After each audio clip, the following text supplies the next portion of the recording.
Okay, let's get my webcam up here. Sorry, friends, we are on the fly, setting up the stream, waiting for people to trickle in here. I hope everybody got the notifications. Struggling with just how hot it was today. I'm so sorry I could not turn on the computer. My air conditioner struggled to keep up. We had a hot day, a hot night, record-breaking temps, high humidity. I just about died keeping the computer on all night. Monitoring the fires last night.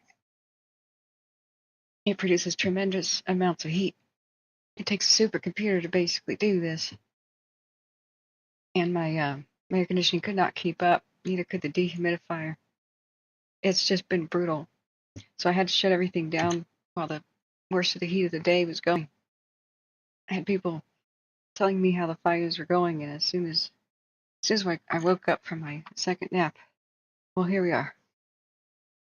I was able to get some good rest finally. It's been brutal to sleep. I hope you guys understand this is probably the 3 hottest days of the year here, probably for Oregon. It really seldom does it get hotter than this. So we have a couple situations. Let me finish setting up the windows here. Larch Creek fire, which is by Friend, Oregon. We have level 3 evacuations. We also have expanding evacuations for the Shelly fire in Siskiyou County. We'll keep an eye on the lake too, but as far as I know, there's no new level 3s. But it really could be, well, a fierce monster, just like the Shelly. The Larch Creek here happened while I was taking my nap. So they have increased evacuations. They have a strange color code here for Oregon's evacuation maps. I have to adjust some layers, otherwise it's psychedelic. It's like a 1960s silk paisley t-shirt in purple and gold, you know. Thank you, friends, for being here. Thanks so much. If we have any sort of radio or any sort of camera, I've been looking here. But Friend, Oregon is a ghost town that still has some residents. You know, ghost town just means doesn't mean totally abandoned. That's just one kind of ghost town. Most ghost towns still have some residents, but they are a shadow of their former selves in population and size. So Tygh Valley, you ever heard of that place in Oregon, and also Dufur, southwest of Dufur, and this is straight up on the doorstep of Tygh Valley. It looks like right here on highway where the intersection of 216 and 197. They have get ready to go at a moment's notice, and they've pretty recently placed some here on level 3 Go Now. I'm trying to figure out where Friend is at inside of this mess, in some place named called Kingsley. I'm not sure if that's a ghost town. Oregon has a lot of them, especially east of the Cascades. And I'm trying to struggle with the layers here, so bear with me. But thank you, friends, for coming. Very, very grateful. I will invest in some more, I guess, cooling fans and the like. But usually I don't have to run the air conditioner. That's very, very rare here. But when you have high temperatures all night and during the day, I can't do the trick where I ventilate the house at night, you know. And thank you, friends, for being here. Hey, Bob and the Pups, Christopher the Trail. I'm trying to turn off things. I mean, this is like the big pink thing is red flag. It's all over Eastern Oregon. But it's obscuring the rest of the map. So bear with me here, but I have the links in the description of this video about the basic ones, the evacuation map here for Wasco County in Oregon, and also to the watch duty where you can find out more information about this. They're calling it the Larch Creek fire. I would just call it the fire near Friend. It's due east of Mount Hood on the very dry, much hotter side of Oregon. This is it's like a high desert in a way, but it much more resembles that. The Cascade Mountain Range, which goes north to south, has Mount St. Helens and Mount Hood on it, etc. These mountains squeeze out all the water as the Pacific Ocean, you know, generates rain clouds. You squeeze it out over the Cascades, and most of it goes back to the ocean. And then most of the clouds just drift over eastern Oregon without dropping much rain whatsoever. So that's why the difference is extreme. As soon as you just cross the Cascades, you're like, whoa, I'm in a new climate. Thank you, friends. Christopher Luttrell says 97 outside. Yeah, it's in the 90s here. It was 104, I believe. But with high humidity, I could do dry heat just fine. I can't take humidity, and I can't just sit next to the computer when it's generating heat. It's pretty incredible what it can do. So I actually have a sweater on because I have to keep the air conditioning on high. I'm kind of in the path a little bit. Go figure. But turning it lower is a mistake. It just can't keep up. So we have more than 3,500 acres right now. The level 3 evacuations are from Clark Miller Road east to J. Hicks Road, north to Kingsley, Friend Market Road, south to Badger Creek Road, and then they have a set of advisories in level 2, get ready to go at a moment's notice. As darkness is falling here, if you do have livestock or if you have mobility issues, I would just go now out of an abundance of caution to places like the Wasco County Fairgrounds or the South Wasco County High School. It looks like those are the two shelters because evacuating in the middle of the night is a nightmare. And we have red flag and it's probably going to be a bad situation throughout the night. Let me see about these some of these images where people have taken them from a distance. You can get an idea of the excuse me, this is old messages from yesterday. Put this Larch Creek, Friend, Oregon, go now. I believe Friend is under mandatory evacuation if I'm just eyeballing the map correctly, even though the town is buried underneath it. You can see how ominous it is. This is looking from pretty far away from Dufur, but we're going to have to look at the wind direction to see what's going on. Simultaneously here, just as I was about to set up stream, we have level 3 evacuations on the doorstep of Etna down there with the Shelly fire. So we're going to monitor that as well. I just want to make sure that we get as much info as we can with the situation here at the Larch Creek fire in Wasco County. Thank you all for coming. Yeah, I definitely need a dehumidifier. I definitely do. Yeah, I could open up the house at night to windows and lets all the humidity back in, but then maybe the dehumidifier is what the doctor ordered. It's just most that I've found are extremely loud. So we'll see about that.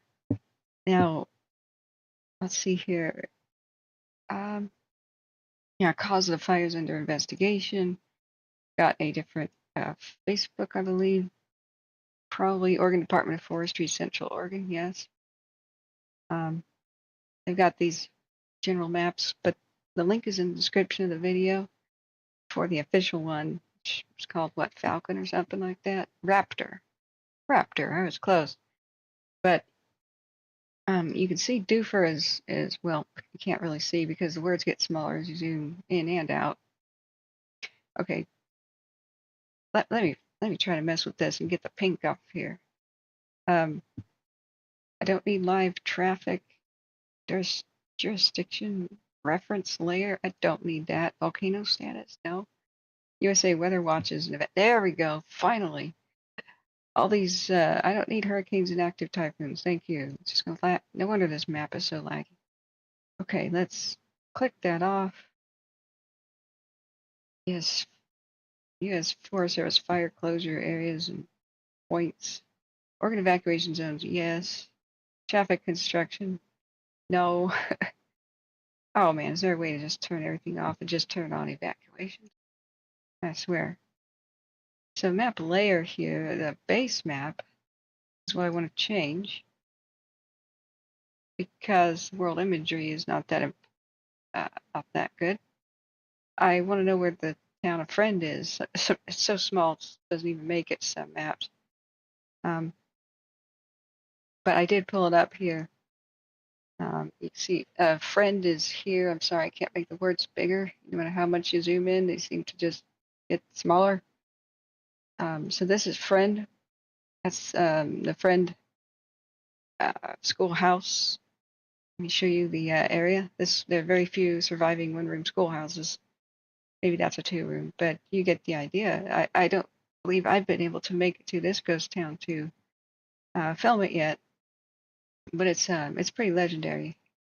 Um, and that doesn't mean nobody lives there. Of course, there's people who still live in the area. It's rural living now instead of, say, big difference between a town where you can have stores and buy things. Um, I think there is a store, perhaps maybe it's open seasonally. But there's big difference between having a place that used to have that used to bustle and have things like train stations and facilities and whatnot, and something that may just have one place where you could do commerce, like a post office or something.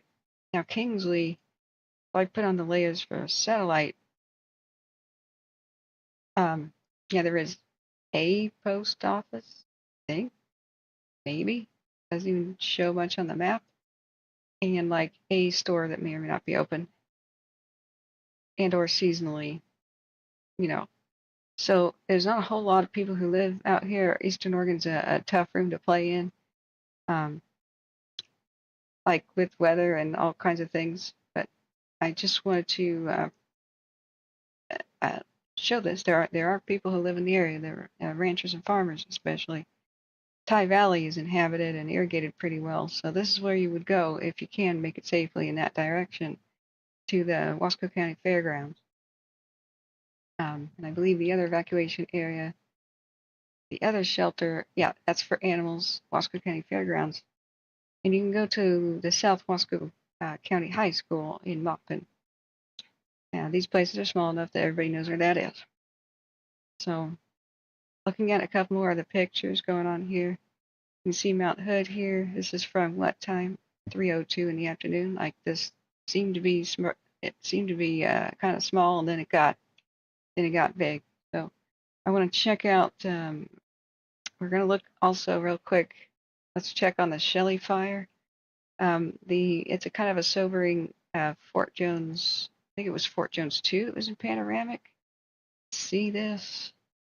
It's people have been taking pictures from the valley, and the smoke's hugging down and drifting in. So once it goes into nighttime infrared, it'll be easier to track that.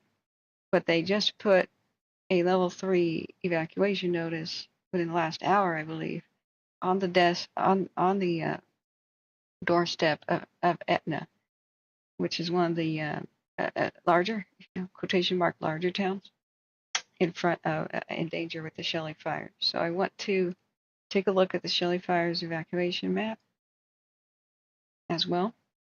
And if anybody can get a radio for either what's going on in Wasco County or anywhere near the Shelly fire, that would be great. I know that sometimes we hear pilots. Let's see if there's a pilot. There is an air show. Okay, we may be able to turn on Reading or Shasta SHU. That's usually where we hear pilot chatter.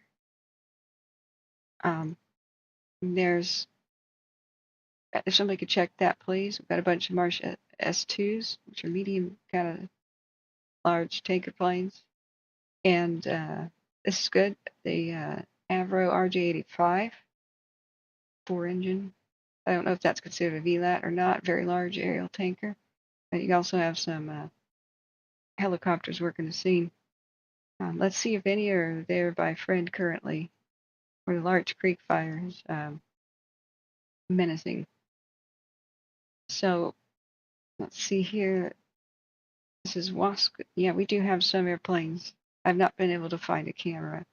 And some really small crop duster types helping as well. They could do awesome work. Very precise drops. I think we should have like a reserve force of crop dusters turned water bomber pilots, because they can take off at a moment's notice. Sometimes they practically live on their own little airfields, So Yeah, Christopher the Trail. Hey, Urban, thank you for being here, and Spinny Dude, thank you. You've been awesome, Spinny, by the way. I'm sorry I haven't given you much mod type training. Uh, there never seems to be any time for that. I wanted to have a powwow with the mods and explain what to do and best ways to help. But I hope you forgive me that you have a trial by fire here, where you're thrown into the mix, you know. But you've been doing great. Been doing great. Um, so Zone Haven, that's right, is now called Genesis. How do I close this side flap? How do I make this bigger? I don't want to search. I don't want to learn more. Okay. Well, this is the one for this is the evacuation map for Siskiyou County. No, I don't want to allow a location. My location doesn't matter. Like, is there a way to close that? Oh, a back button? No. All right. Anyway, you can see where Etna is right here. So the mandatory evacuations that were new as of like an hour or something ago is zone 2203. They split it into an A and a B, and I believe A is the one that just went mandatory recently. And just the very west side of Etna here is zone 2203, which is on, be ready to go at a moment's notice status. So downtown Etna is just right here in the rest of these zones. It's not the largest place in the world, but the people here are quite worried. It's like the downtown. Um, as darkness falls, if you have mobility issues or other um, specific vulnerability, like if you're a little bit outside of town and maybe up a dead end road or like up a little hill, if you only have one way out or other concerns, then it's always best to leave early, even if you may not have to. You can come right back in the morning. You can just go sleep somewhere, to friends, family, or one of the shelters. They have opened a lot more of them up here at the Shelly fire. Let's see, they have 3 total now. The Katishrim, sorry, I'm butchering that, at Wairika. There are 2 different animal shelters also at Wairika. So it's a good way to get a good sleep at night instead of tossing and turning all night and wondering if you're going to get that knock on the door. Sometimes we see the wind reversal happen after midnight to 2 a.m., and that really helped save Tygh Valley. The fire's ferocity is fueled by things like, heat and the sun. So sometimes after it dies down, you can have a really good, like a really good reprieve. It can stop roaring down towards the community, but sometimes it doesn't stop. Sometimes it doesn't. So let's go back here. Sorry, I thought that was watch duty. I have to make sure that watch duty hasn't blown up my phone with 24 notifications, otherwise I can't get any new ones. Okay, cool. Jack, hey, welcome back. How you feeling? How's your recovery? You got a Wasco County Broadcastify, right? Let's put on really low volume. It has fire and ambulance dispatch. Okay, I would check around for the local airports. Let's see here where the planes are coming from. And then we might want to look at the county where the planes are coming from, like Redmond. What is that? Redmond is it Deschutes? Is Redmond Deschutes County? You might want to check that because they seem to be flying out of the Redmond airports, and that might be where you can hear air attack, kind of like we hear the Shelly fire. It's on, but I don't hear anything. Wasco County is. I can always put 2 on at the same time and see what's going on. But if somebody will check that, please, that'd be awesome. Hey, Husky, how you doing? You're getting better? Awesome. Yeah, you're in my prayers, man. So, yeah, there's a back button. Okay, thank you for the. Yeah, what it did is it takes me back to Surge. It's like I don't want this. I don't want this side panel. Get off my screen. Get off my lawn. Oh well, we may have to live with it. But what we need to do is check out some wind. Okay, notifications are too loud. Sorry about that. Tone down my phone. All right, let's squish that down. Okay. Now let's there we go. All right, let's see what do we got. Um, the Creek Fire, something else. That's in Cottonwood. Forward progress stopped. Awesome. That would be Cottonwood, California, I assume. And then the McCaffrey Fire, you have an update that firefighters made excellent progress today, increasing containment to 100%. Excellent job. Our heroes are great. So forward progress stopped on the Springs Fire. Pinoche Fire? What the heck is that? Progression of the fire has been stopped per instant command. Just click on that, see. Ah, that's Santa Barbara County. North of Los Olivos. Did they have a new one by the lake fire? Are you serious? No, that's not Santa Barbara County. Hang on. San Benito. Sorry, I can't read. Very small font. Phew. I was like, what? Santa Barbara. Because Los, you know what? Watch Duty folded two notifications on top of itself. It's kind of glitching. Sorry. It put the lake fires notification right on top of the one for San Benito County. Okay, weird. All right, so like I said, we're looking at the Shelly fire. We should see what the Fort Jones cameras are doing. Here's the latest update. You can see the smoke is just drifting all the way into the valley and stuff, and fire goes where the wind blows. If a whole lot of smoke suddenly shifts direction and comes towards you, the fire may be as well. I mean, it is, but who knows how close it is. It'll be invisible. Don't assume that you can see from like quarter of a mile away or something, some red glow, or know where the fire is. It's going to be invisible until it's on your doorstep. That's why I explain to people, you get these gut feelings and such, go long before you're told. That's the best course of action. Don't count on the midnight miracle wind change or temperature drop to make the fire stop near your community. Sometimes winds pick up at night, and these fires can make their own weather. It just depends on what the situation is. Afrak says hi to you all, and of course, salutations to our Chief K. Thank you. Thank you. You're promoted, Afrak, because you're stroking my fur the right way. uh, but really, we are a team here, not just the mods. We are all crowdsourcing the info together. Hey, RJ, welcome back. Thank you for your kind help manning the fort the other day. Man, I couldn't be live today because there was tremendous heat and just very difficult to get any sleep. I did manage to get a good nap in. So we are here now. We are monitoring the situation at Friend, Oregon.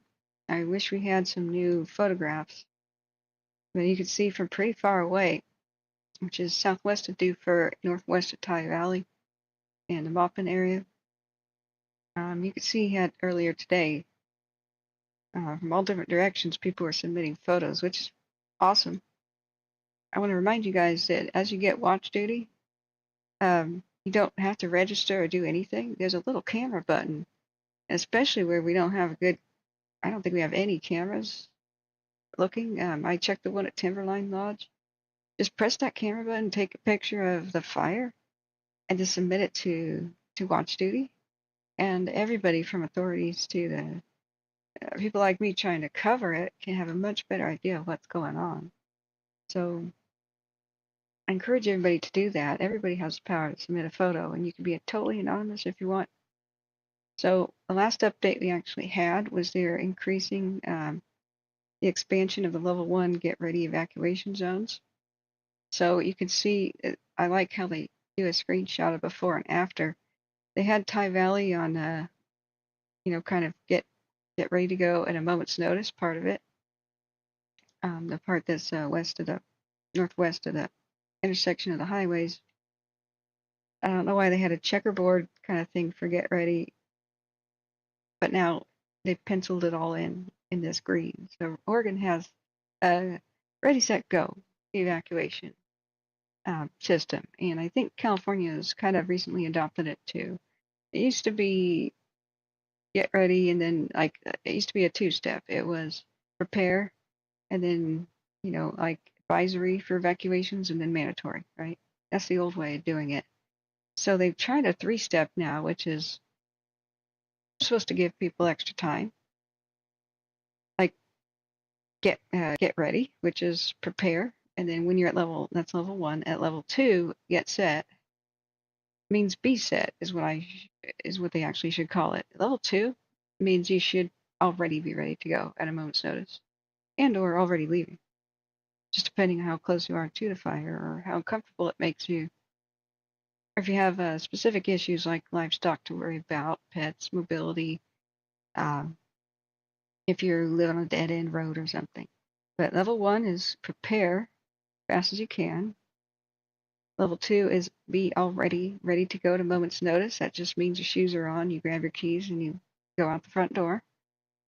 And level 3, go now, means don't grab anything, just the keys, put on your shoes, get out the front door, check on your neighbors, go. That's what level 3 is it's don't wait another moment. So a lot of people think, oh, at level 2, I should really start getting ready. No, you should already be ready. So that goes for Western Tygh Valley here. Which is strange. The actual fairgrounds where they're saying you could take your livestock is at level 2, get ready to go at a moment's notice. I think it's a pretty decent defendable area, though. I don't think they would have to actually evacuate the fairgrounds if it's as irrigated here as I think. If it's not, oh dear. But I haven't actually been here in ages, and I've never actually been to Friend, which is, I think Friend Kingsley area is in the mandatory evacuation zones. Okay, friends, let's look back at the chat. We're still listening to Wasco County South Fire and ambulance dispatch, but I don't think that the actual feed is active. So I'm going to go to my Cal Fire SHU and see if we can hear anything about the Shelly, because that'll be very important. So behind the scenes, I'm going to switch to my bulletin here. This is our current view of Fort Jones. I'm going to do a 24-hour time lapse here of what the Shelly Fire's been doing as I dig up this feed so that we can hopefully listen live to their assessments. As aircraft leave the area, which is about now, they'll time out because of losing daylight. They'll give an assessment to the ground crews. If we're very lucky, we can hear that. So let me go to Shasta SHU. Where did I put the Shasta and Siskiyou counties? Cal Fire SHU playing it. There's only 31 listeners. It may not work. So I'm also going to put on Siskiyou County Sheriff. Siskiyou County Sheriff and Fire West. Cal Fire SHU is silent, unfortunately. Actually, hang on. Okay, I'm going to ease up that volume. Okay, did the camera freeze? Camera froze. Refresh. Okay, last 2 hours. Somebody talking on Siskiyou County Sheriff and Fire West. I'll get you a link. I don't know that it's Shelly related. What you want, return final 01. Yeah, I think it is. Clear maneuver. Yay. Yep, crash and clear it up. Okay. Flop over you're talking about. Right underneath my left wing. GCS. All right, we're listening to the Shelly Fire. There's air. The ridgeline, and now. So. There is aircraft above Friend, Oregon as well with the Larch Creek, but we can't find a feed. If somebody could check Redmond, that would be awesome. So We have new McClellan, go ahead and go direct with Wairika. Let them know that you're going to Medford for fuel, and our landing in McClellan. Okay, thanks. Okay. 07, air attack training. 607. Tanker 01 on outbound towards Medford. You're cleared in. No other aircraft on scene. 607 copies. We're going to come into the north end, move to the south towards Saddle Check to get into Division Delta. And just to give you a heads up, 607, we do have a swap over on this northern ridge.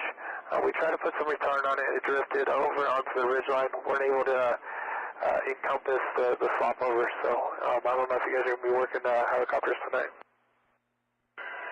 Confirming that's Division Delta, or is that Division Bravo?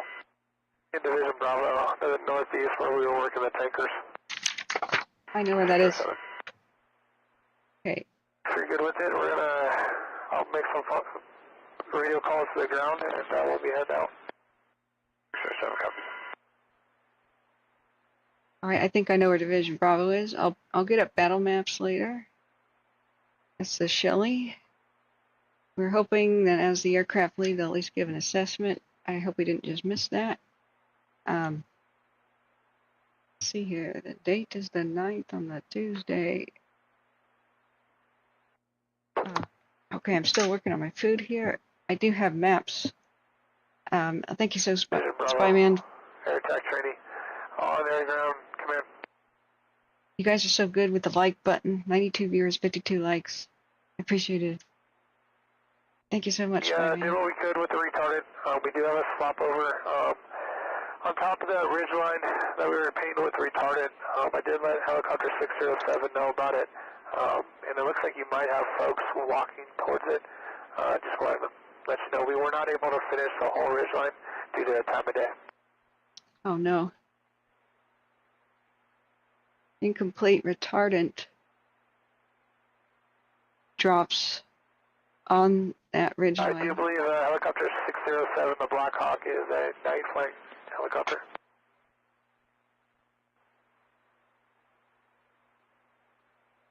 Oh, good. Can I get a ground contact for helicopter 607?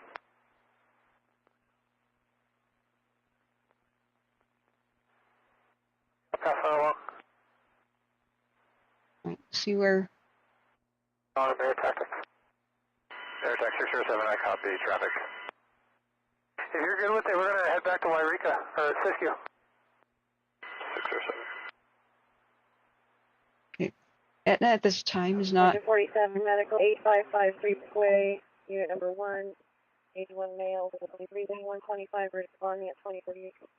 Yeah, there's a lot of difficulty breathing. The Shelly fire made it all the way to Portland, all of it's smoke. Yep. So a 15% containment, that's a lot better than nothing. We've got some pretty big lit up. Helicopter 607, you got the swap at your nose? Oh, Air attack. I got that. You have a safe flight.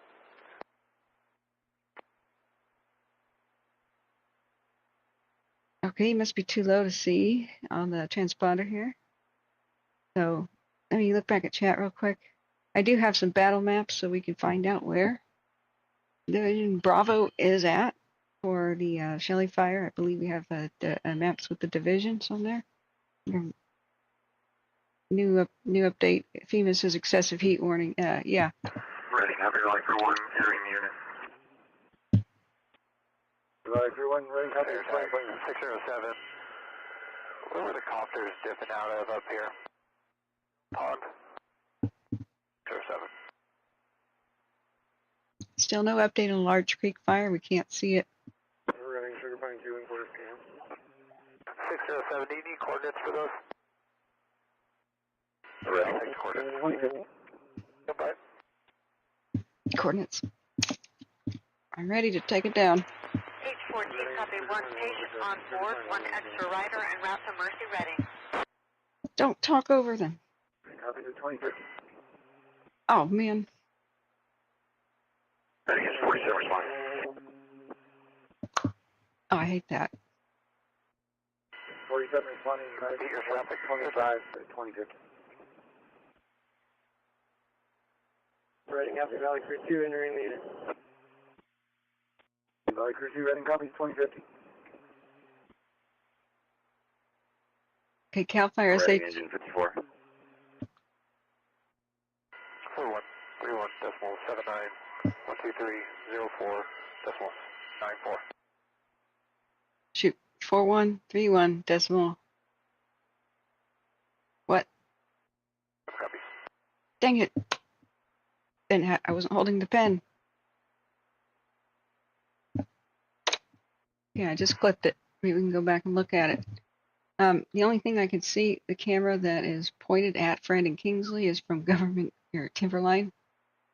So unless it goes into night vision mode, we may not be able to see anything going on with the fire near Friend, Oregon. This is a live view of the Shelly. Yes. Staging at Highway 3 near South Fork. H14 will be transporting the patient to Mercy Reading. Units can cancel return. Engine 2371. Alright. Oh yeah, it's terrible. My eyes are burning in Portland. The Shelly fire went up here. Smoke. You know, the smoke, the huge smoke clouds. Sorry, yeah, wild one. It came up over the border. 5-5, thank you.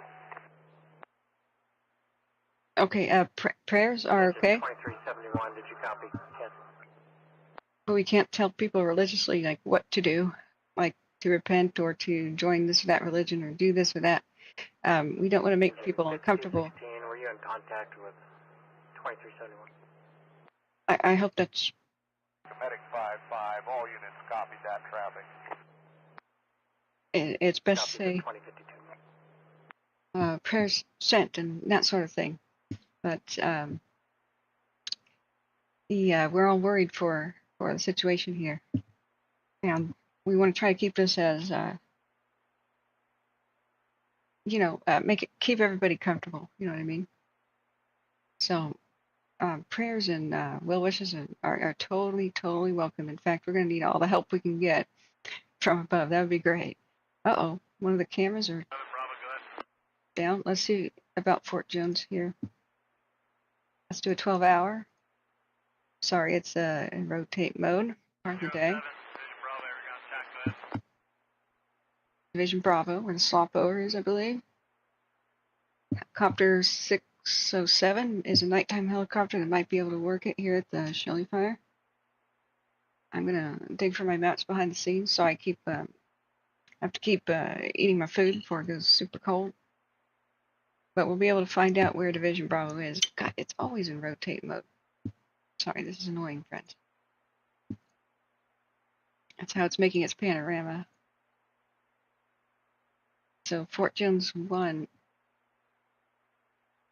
maybe it will do a good time lapse. Okay, here's a 12-hour time lapse from Fort Jones 1, and if anybody finds some sort of a camera, if it's, I don't know, if it's ODART or something for up there by Friend or Tygh Valley, let me know.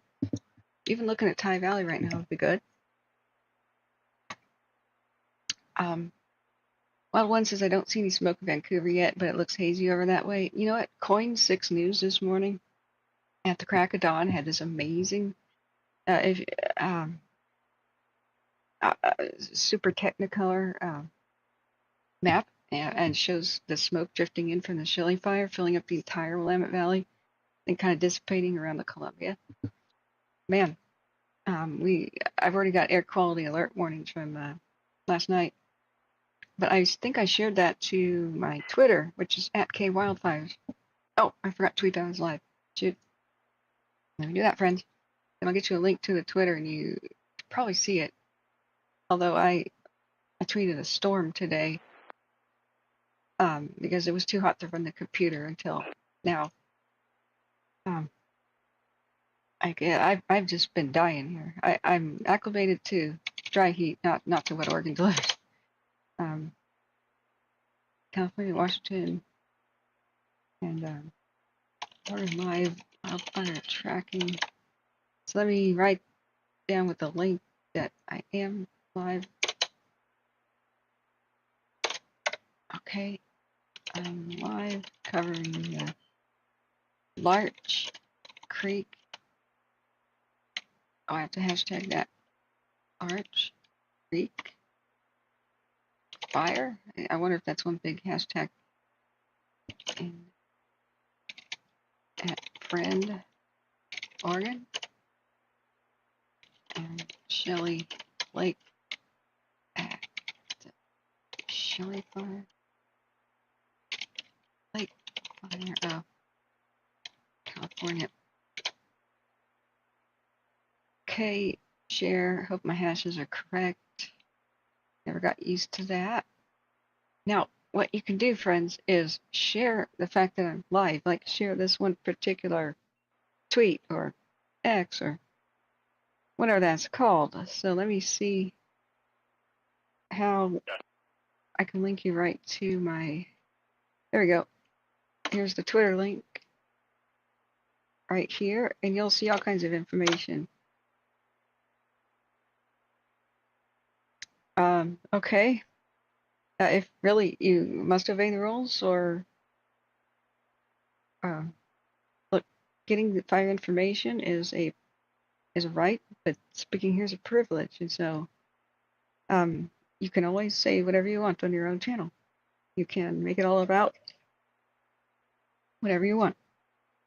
But when the people here who are traumatized fire victims and or people who are evacuated, they tell me what makes them uncomfortable. And they say, I'm going to tune out and stop watching your channel if X, Y, or Z happens. If there's talk about conspiracy theories and lasers and weapons of war, and if people come in here saying you are being targeted, okay, that makes them uncomfortable and it increases their stress. We're not going to do that. We're just trying to keep them comfortable. What would Jesus do? Not want to increase people's stress, right? So we just don't do that. We don't do big debates that go nowhere that just tear people apart like big global warming debates. No, we don't do that. We don't blame other sides, the left and the right. We don't do that. We don't get political unless it's like a very pertinent fire discussion topic that we have to talk about. But I don't tell people how to vote, or I just say these are the issues, and lay it out. So we don't proselytize. There's make your own channel for that. This isn't a religion channel. It's about facts only resource on the fires. So I'm the only one who does this 24 hours a day. If people tune out, then they may not get critical fire information. We have feedback that we have saved people's lives. This is a heavy burden. I do this because the government, there are gaps and delays where the government doesn't warn people enough in time in some situations or gives them wrong information on accident. I had a friend die in a fire to that. My brother nearly died in Paradise.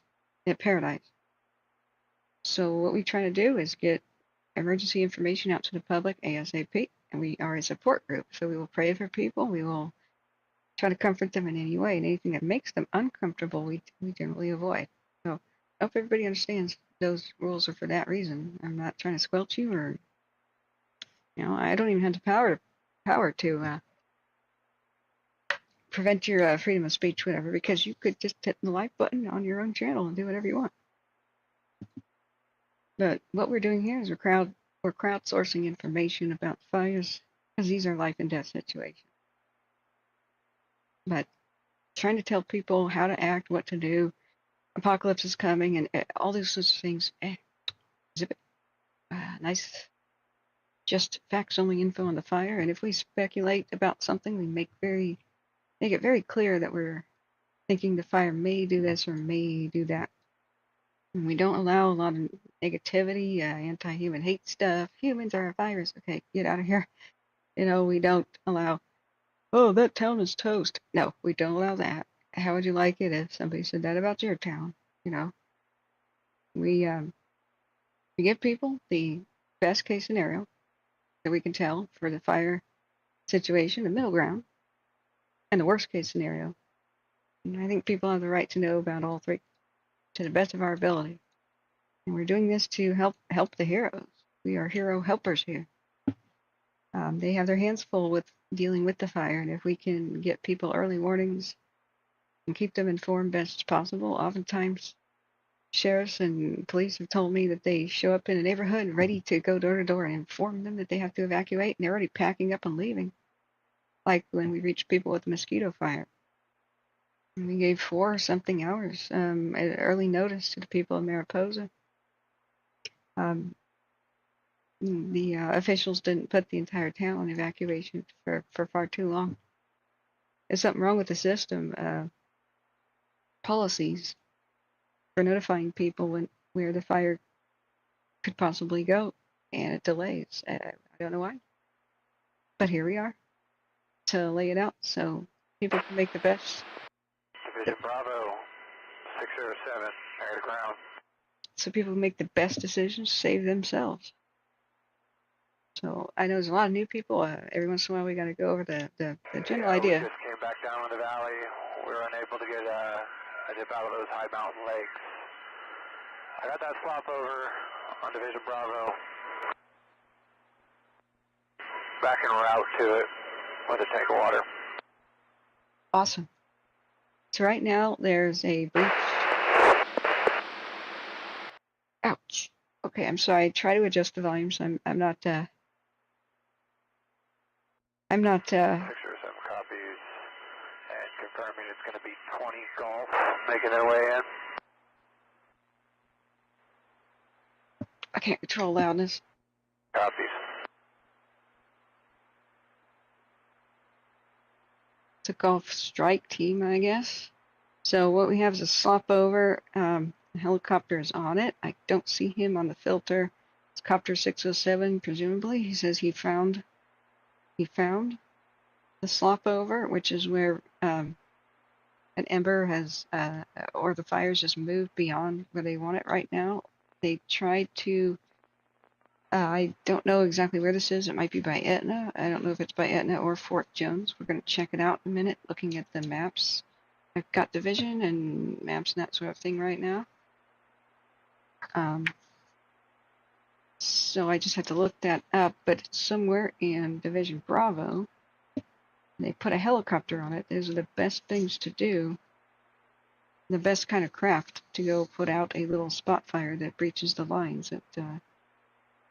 Godspeed for his work, and thank God that he can work at night. It's a Black Hawk with nighttime drop capability. So he's returning with water. And I don't know why we can't see Copter 607, but I'm going to try to adjust my filters here. I have altitude filters. I just don't see him though. Now let's look up here. Yeah, no global warming debates. Climate has always been changing. It's changing now, but there is no productive anything that can come from the debate. It's like the mule is in the ditch. Let's stop arguing about why the mule is in the ditch. Let's just get the mule out of the ditch. That's the way one of my viewers put it one time, and I totally agree. And he says, well, here we are. Let's deal with the situation that's immediate, and the long-term problems are going to be dealt with by our politicians and leaders. And arguing about it ain't going to do nothing. That's a United Airlines. United flight. I'm going to put my filter back on for altitude, because we don't need to see high altitude flights. Like, how high are they? That's 737 at 37,000 feet. So let me put my firefighting filter back on. It'll weed out anything. Hey, turn on. It'll weed out anything that's higher than about 12. Filters with category conditions are currently active. To avoid clashing filters, you must either disable your one or edit. Okay. I don't understand. This always worked before. So, this is my firefighting filter. The altitude has to be below 11,000 feet. That's about it.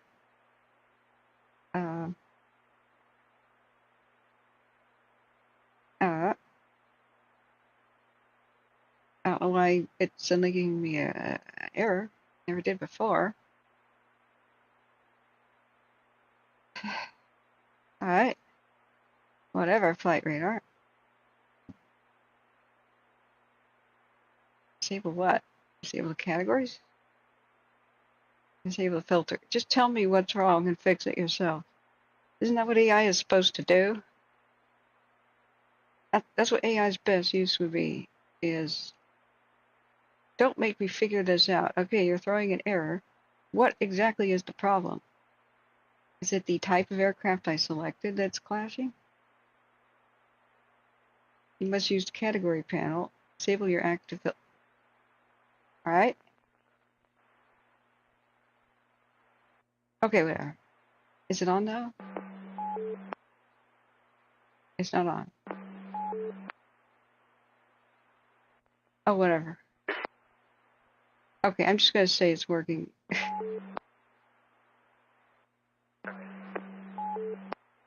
Now we may not hear any more aircraft as... Continue to work that till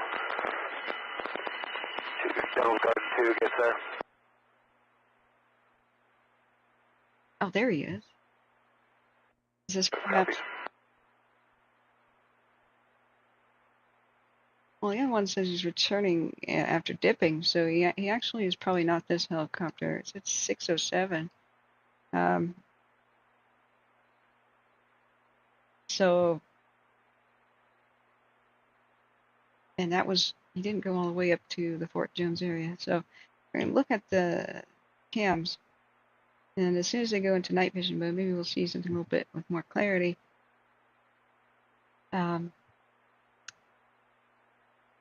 It's clear who this channel endorses now. What are you saying? I'm on Team Devil or something, man? Seriously? Because I don't let you spout your whatever you want to do. Because I won't let you make people feel uncomfortable. You know, that's wow. If there's anybody here helping save lives from the devil's work, which is what Wildfire is, it's me. Like that's beyond the pale, man. You're not supposed to judge, right? What's going on here? All right, but it is what it is. So, Vicki Lewis says, used to go on vacation to Russian River in Greenville as a kid.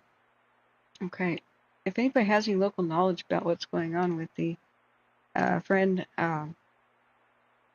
organ fire here at what they're calling the Larch Creek, that would be good. We don't have any new info, and we don't have a camera to watch unless Mount Hood goes into nighttime mode.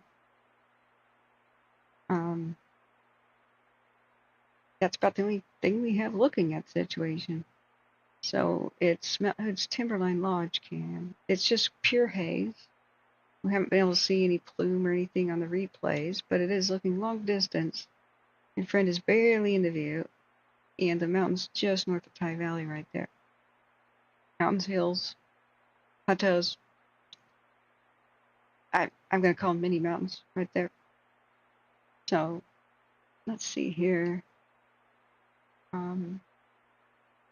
It's weird, the amount of people who come in the channel and think they have the right to say whatever they want. Wow, look at that new plume on Fort Jones. Let's go back to it.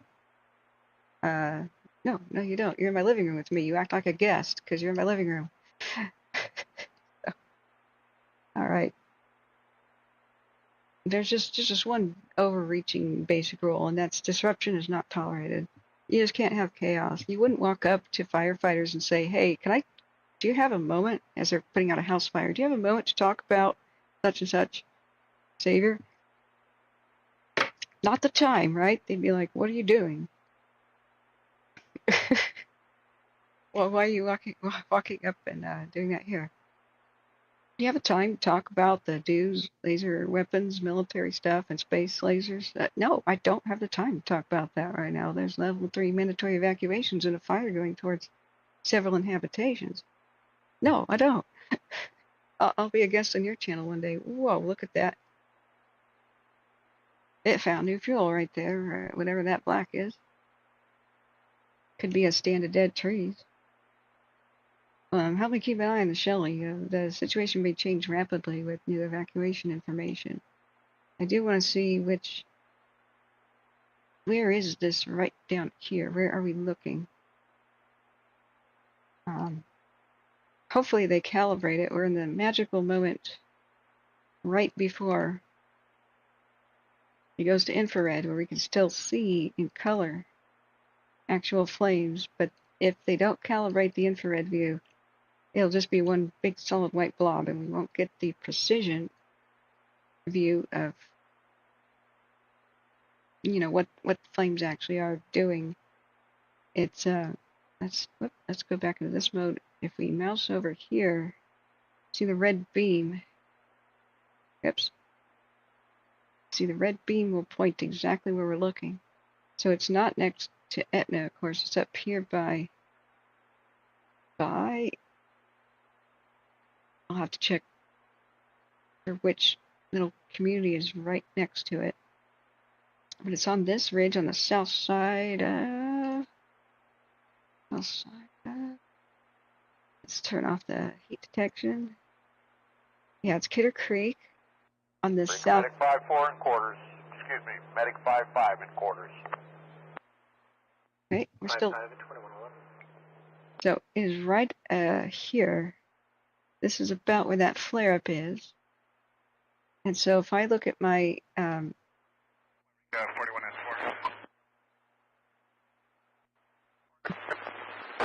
if I look at my battle map, Perkins, he's on his way out here. Can you just see if he can stock up on as many cones as he can toss in his backseat?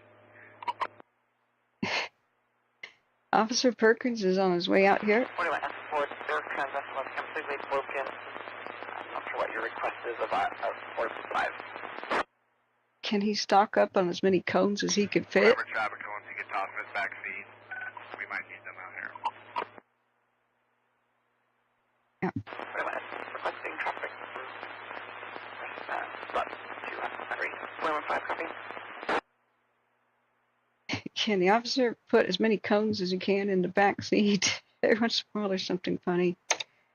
Let me do a timestamp. 41S4, requesting that you put his traffic in your back seat as well, and then we'll do this.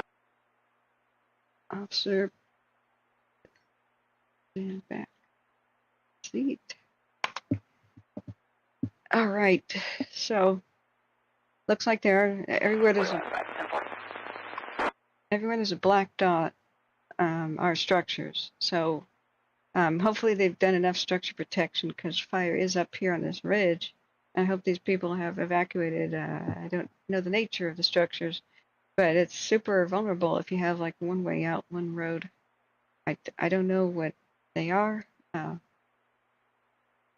I still don't see the helicopter 607. We know he's out there. Maybe a filter clash, or maybe he's in. It could be a situation where they have hidden the transponder info from Flight Radar 24. It's not able to communicate with it. Contact dispatch. Do we have a new update on the Shelly? They just said that fire crews continue to battle it with additional resources continuing to arrive on scene. We have a big smoke plume that just happened. We'll go look at it. Today's smoke inversion aided in slowing the fire's advance. Remember, that means the smoke's sinking down on top of the fire and smothering it a little bit. Sam 6, who was that traffic for? Hang on. Sam 6, traffic for Lincoln 5, what's the other question? Okay. 10-4, if he's unavailable or out of cell range, let me know and you can give me a call. Okay, we have. Sam 6, 10-4, he just called in, thank you. All right, we have lowered evacuation levels for the bogus fire in Siskiyou County, so that's great. It's just at a level 2 get set. That's hot off the press. 607, 2241 Swamper on air to ground. Swamper. 607, go ahead. Okay. 4.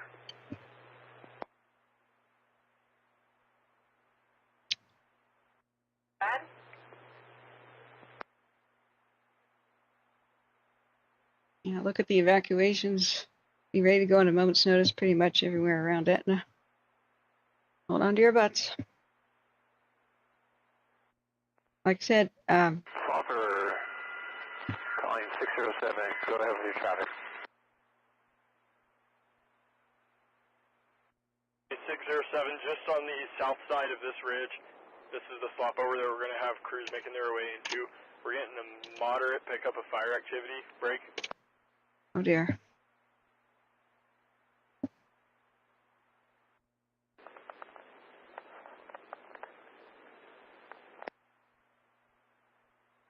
Yeah, we are seeing that on the cams. Moderate pickup of fire activity. They did not complete their retardant drops. They didn't. We are not clear on exactly where they were doing it, but I believe it may have been this ridge here in Kidder Creek. But we know that there's a big flare up right here on the south side of Kidder Creek, up on the hill, which we pinpointed on the cameras. Like in the last 15 minutes, this pushed up a really big plume, which means that it's just probably found a whole bunch of dead trees. Some new tremendous fuel here. So here's Kidder Creek. We're looking to the southwest. You can see it's on the south side here. And we assume that the fire's up and over the ridge, just obscured by the smoke. It already went up and over yesterday further back. So in between it is a whole bunch of unburned fuels here, even though yesterday it went up and over, up to the very top of the peak, and then we saw it going down the other side. That means like in between this spot and that spot, there's a lot of unburned fuels, and it'll probably just go across the hill and meet on the other side there. But it was not a good thing that they tried to add retardant drops, and they ran out of daylight. CPS, please contact Sheriff Dispatch. CPS, please contact Sheriff Dispatch. Oh, that wakes you up.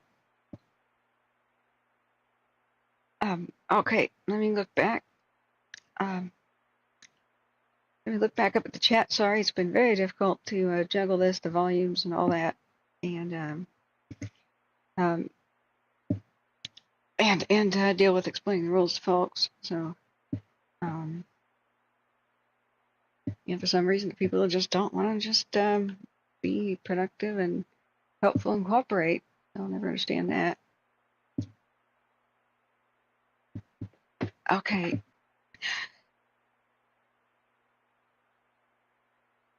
Let's see. And hopefully in black and white, we'll see this a little bit better. Let's go to a live view.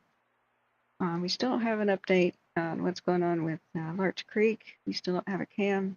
Let's check real quick. See if Timberline, nope, it's still in daytime mode. It's up at the top of the mountain, so daytime will last longer. As far as how much light reaches the camera, we may have a little bit to wait, even though it's 9:19. Wait. Yeah. It says it's 9:14 or 9:15 on this. I'm hoping that it just may not update everyone. It says 9:15, it's 9:19. I hope it's not stuck. Maybe it just doesn't update very often. That's weird. Mostly they do every minute, at least. Odd. We almost lost Timberline Lodge to fire. The quick thinking of the staff and all that confined it to the upper roof portion, and the camera was knocked offline and or maybe burned up. They got it back. It was a couple of months ago, but my God, it's one of the treasures of Oregon. It's where they filmed the exterior shots of The Shining. It was the hotel from The Shining. Not the interior, but the exterior scenes. But it's a great 1930s FDR. Okay, we still have a helicopter working up here at working up there at Fort Jones. We just can't see it on flight radar. Let's see if I have the layers for. Oh, we don't have flight tracker on. It's reset itself every day. Surface wind direction. Okay. It's not even on. It's not even on watch duty either. It's like a stealth helicopter. But the Black Hawk 607 is trying to contain where the fire went past where they want it to be, where they were trying to drop retardant lines. They said, Division Bravos, let me offline here get up a map about the battle map of the Shelly fire. I'll come back to chat in a second. And see where Division Bravo actually is. If they've uploaded a battle map at all.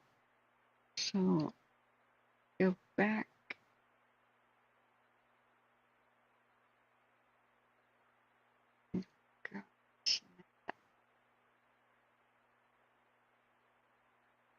GIL.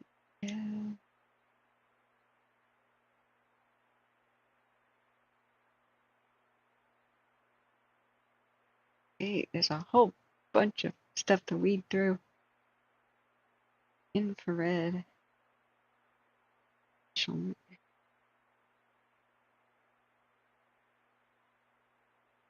Uh, 4170 jet traffic. Jeez, that's frightening. I'm sorry, I can't. 371 and 2121. 15-minute time lapse. I can't control the variation in the volume. Some people will just be mumbling, and some will just. 2121. Okay. Looking through big file. See if we have the briefing map. Got all kind of. 4170. Upco at Edgar on Oregon 798 George Union Charles.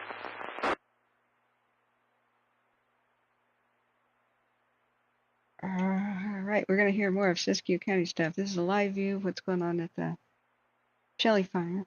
We'll look at the lake too. Is there anything new at the lake? We're waiting for the Mount Hood cam to go into infrared to possibly see anything going on with the Larch Creek fire that threatens Friend, Oregon, and Tygh Valley immediately. So, man, there's a lot of folders to sift through. Just bear with me. There we go. Finally got it. Briefing map. Let me download that, then I'll show it to you in a second. That should show us where the divisions are. They said the slop over and where the helicopter's chasing it right now is in Bravo. So we have to get a map about where are their divisions. And then we'll know where they're talking about. Where we go, 41S4. 41S4, go ahead.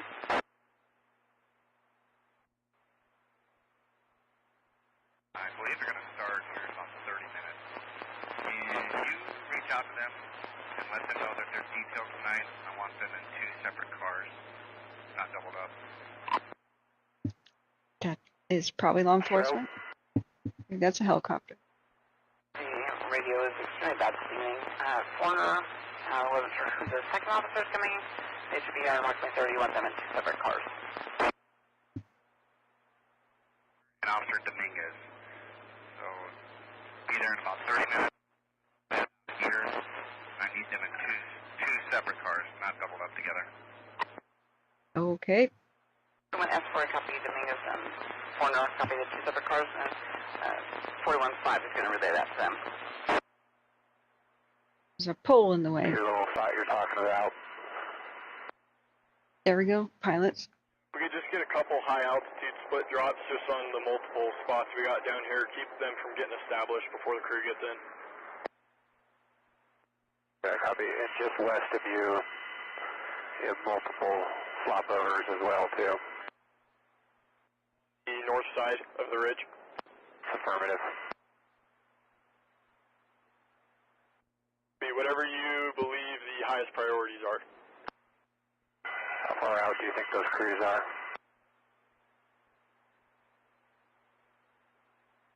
Starting to make their way hiking up the ridgeline, I can check and confirm. Did they park where all your guys' vehicles are?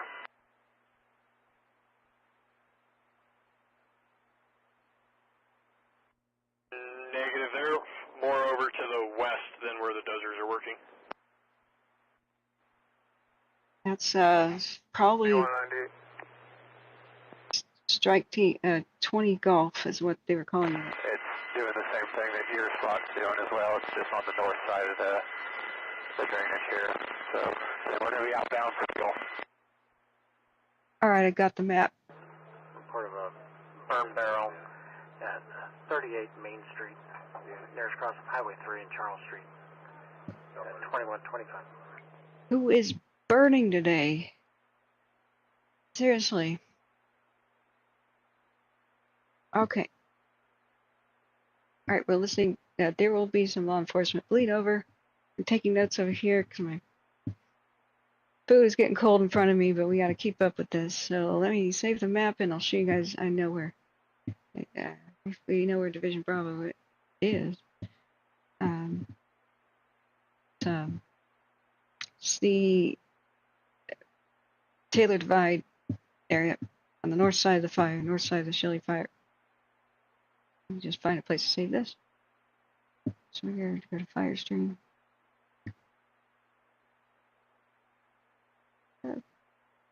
Yeah, this is an eye-bleeding, very, very white map. Gee. Well, bear with me. 1500 in the area. 152126. They did not finish the retardant lines, but there's crews hiking in right now. It said 20 Golf, which I assume is a Golf strike team. Engine 1413 responding. Correct me if I'm wrong. 2126. But they have new units arriving. Even though most of the aircraft is gone, they have a nighttime helicopter here too. Let's go up there. Yeah. July 9th. Alert. Shelly. Battle maps. Got it. Okay. Open file.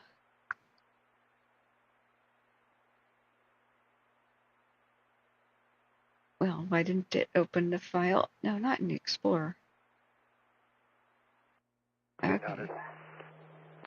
One moment. 1400 was it? Cancel the response. It was a barbecue that had just been lit, so it's under control. Mark, copies, break, engine 1413, you copy cancel. It was a barbecue. Canceled Canceled at 2127. Looks like somebody put too much lighter fluid on it and it went boom. Or had a big smoke plume. Somebody seems to have called 911. Wow. Cancel response is a barbecue. Not burned barrel. All right, friends. Here we go.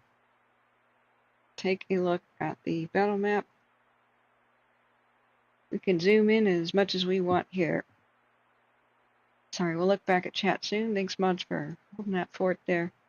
Okay, whoa. Okay, so we've got all kinds of keys and peaks and divisions here or there, blah, blah, blah. A little bit too zoomed in. Got super details here.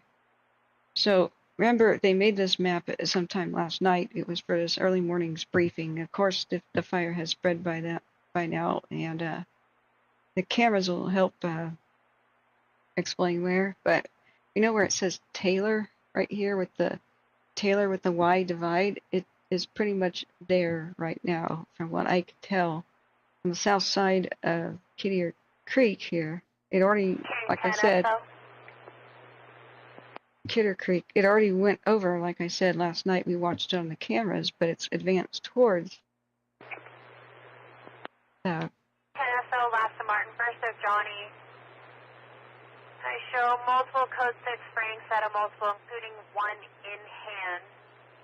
What? I also show them on county probation. All right, whatever. We're gonna turn off the police. We hear both on the same channel. So where you have the pink X's as dozer lines under construction, Where you have the black X's, is dozer lines are pretty complete. Hang on, let me listen to. King 10, I copy. H is where they're making hand lines. So right where it says Taylor, like YL right here, I believe that's where it just had a big flare up. Now, they said. Radio goes for that tonight. I know Sound 5 just south of, and I guess maybe that. Buzz, yes, those are Buzz. Julian on Union Lincoln, Adam Nora. All right, I'm just going to mute that. It's hard to tell what's air attack and what's not. See how it says Division B up here? That's Bravo.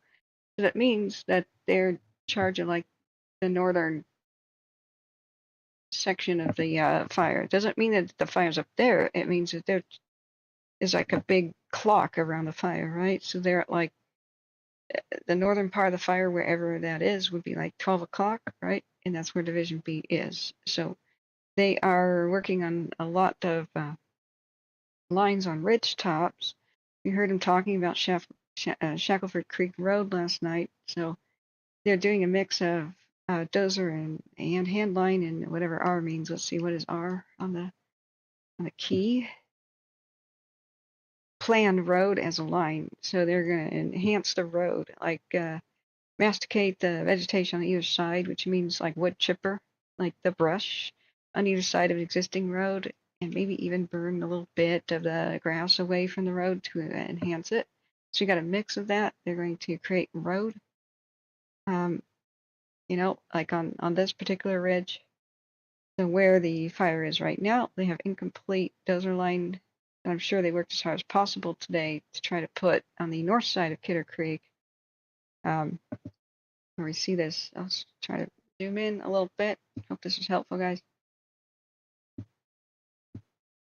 Now, of course, they made it. Mouse gone wild. Excuse me. Now, of course, they made this map and they had the infrared mapping on where the fire was last night for this morning's crew. It's advanced. It's over here, like probably where it says Y and L for Taylor. It's right about here is where the fire currently is, where we see it on the cams on the south side of the creek. And then here, where it had already crossed the ridge, it's advanced too. And so right about where it says LOR is somewhere right in here, where from LOR to the 3, that is where it's finding new fuel right now and kind of poofing up, right? From LOR to where it says 3. But you can see that the main seat of the fire on the south edge of here has already gone much closer. Now here's some good news. We have some completed dozer line. It's not black, meaning it's not super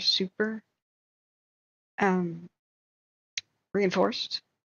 But XXXXXX all over the map is dozer line, and H is hand line, where it's more like rakes and shovels made a trail, right? In between places where a dozer can't go. So if they feel super confident that the fire can't go past a dozer line, then they'll pencil it in as black. Right now, it's just like they're still doing the reinforcement, and pink is like they're still creating it. So there's been a lot of construction. Like here's the pink line here is like a first line of defense. The secondary dozer line, which is almost done, is, you know, a backup, and the third is like contingency, like a super backup, just in case he gets past any of these. Why are they doing rows of 3? It's because look at the steep terrain. From the top of these peaks, the embers can just fly long distance. So you got to have like several layers. And the good news is that once they get like 3 layers of dozer lines on the landscape, you have some new options. Like maybe if there's just some dead vegetation on one little part, they can burn off the vegetation in between their lines to make it so wherever the embers land, it won't land on anything to burn, right? But they have to do that in between lines and have good access with the like water trucks and stuff to make that as safe as possible. And they'll do that if it's an option. They'll do that at night when it's less active in general, or like early morning when it's more humid, and on days when it's appropriate, not like the high wind days, you know. So you can see other places down to the south, the completed hand lines connecting the dozer lines, which are connected to roads. So when they say whiskey, you know, whiskey Whiskey Butte and whiskey. That's interesting. W just pretty much means whiskey, but there's actually a Whiskey Butte. Ironic. Division Echo is right around Etna. So if they say Division Echo, blah, blah, blah, Echo has got Etna, right? So here are on the west side of town. I'm still listening to their radio. I'll unmute it if they say anything about the fire. See, RRR is they're prepping this road just north and south, just west of Etna. As a line, there's dozer lines under construction. It says copy coming over the hill? Question mark. It may be fire related. 10-4, 98 at Fort Jones. I believe it's the junior high on Butte Street. Butte Street's right there at the north edge of town. We'll be making a right. And just giving somebody some directions of driving. Can't remember what the X's are. Let's look at the key. Come on, load, Bueller. Oh, sorry, I went up too far. Okay, so my computer can handle this. This program that does PDFs is struggling. It's pretty cute. Come on, you could do it. All right, the key is to the left side. Was the X? Okay, I don't see what the X means. Camp is like where they bed down for the night, like the crews. They don't go back to civilization sometimes. They just put up tents, sleep on the ground. Special hazards are like power lines. Safety zone means a place to retreat, you know. Bridges. A value at risk is like a historical thing, or like an Indian graveyard, or something really special. Kind of thing you can't get back, can't rebuild. Gate is like a Z. That's weird. Bridges are like that. Weird. For topo maps, that's a weird key. So, like I said, the under construction and planned stuff is in pink. H is hand line, rakes and shovels like a trail. R is completed road as a line. And then X is completed dozer line. Access roads are in gray. And remember, the red is where the edge of the fire is at. But it's completely outdated because they print these out just like 3 in the morning. Lincoln 5, Paul 14. I haven't made contact with the security guard, but I spoke to fire. They said he's been cruising back and forth all afternoon, and he is here. Do you want me to head out? Head down to where you get cell phone service and get a hold of dispatch.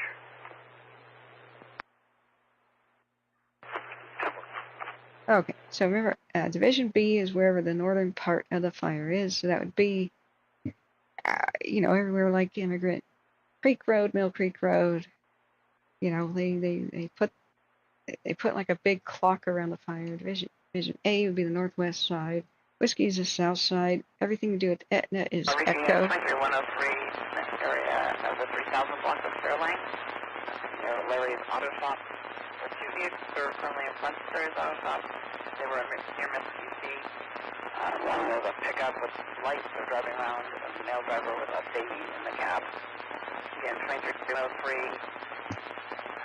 He just says the vehicle is a pickup. Lights on. Baby in vehicle with a male driver near Mississippi driving in front of Larry's Auto Shop. 3000 blocks of Fairlane is. Okay, I'm going to mute that. That's some weird,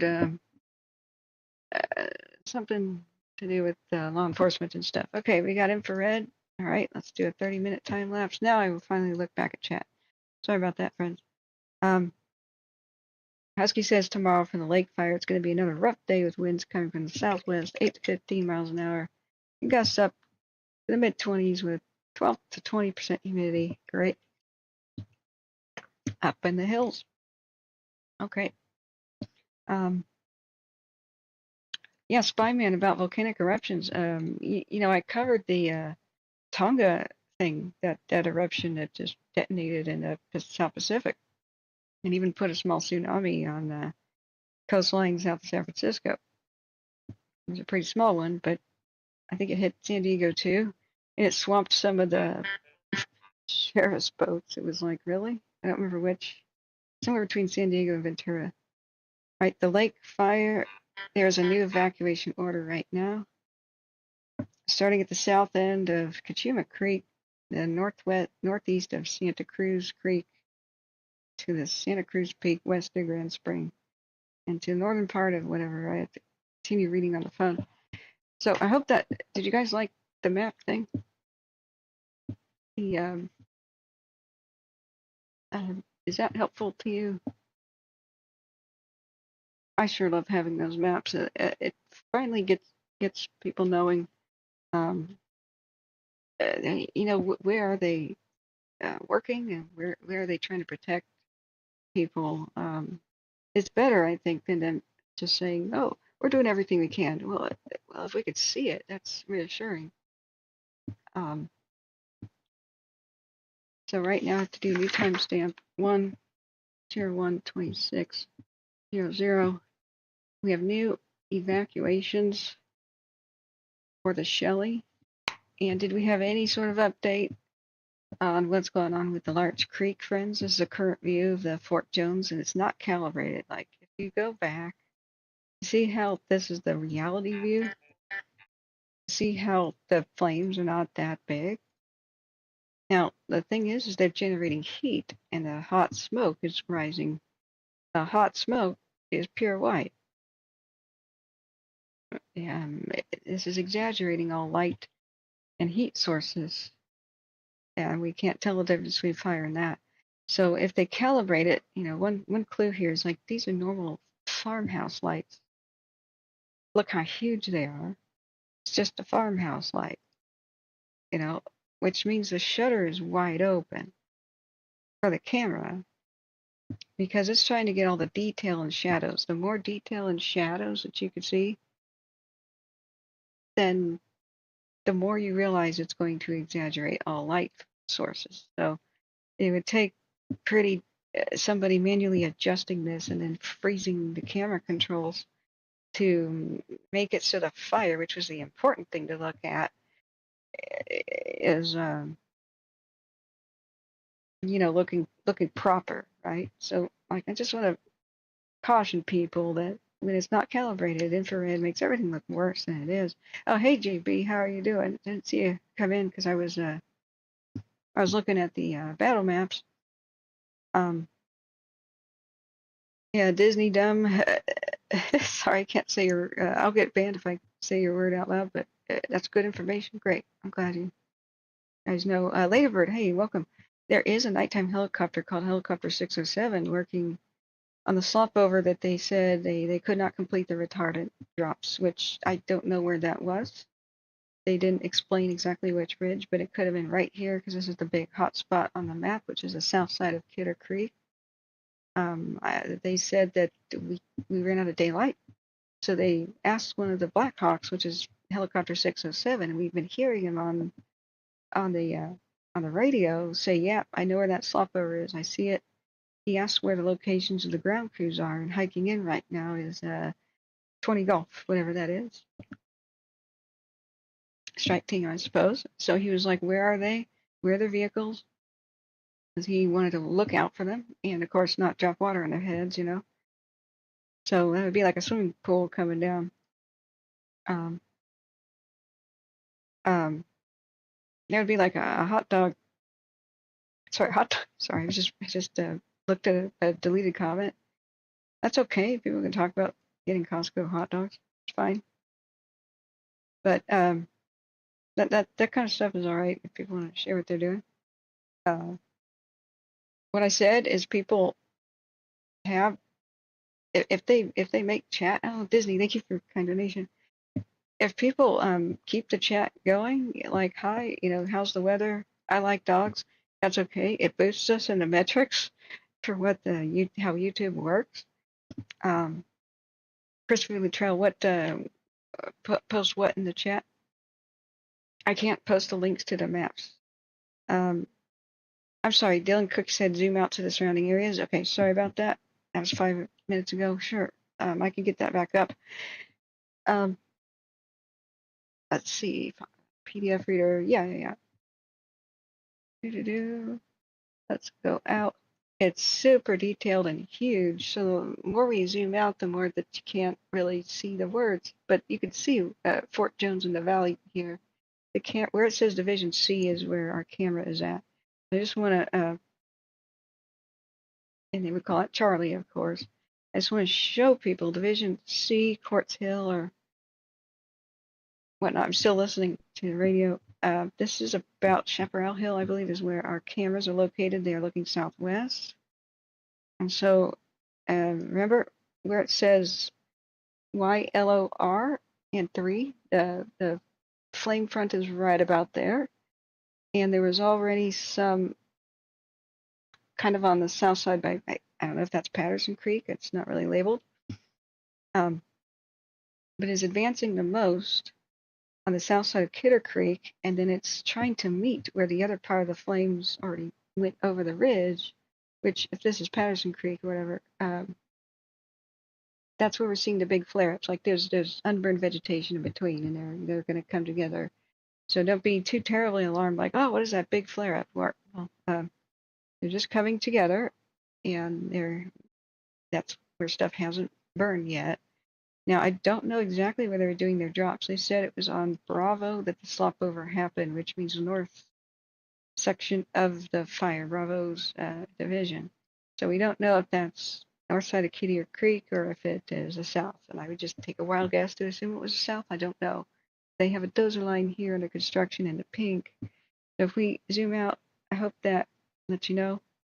Anytime they ever say Division Echo, that's who's in charge of Etna. So Etna Echo, that's nice and easy to remember.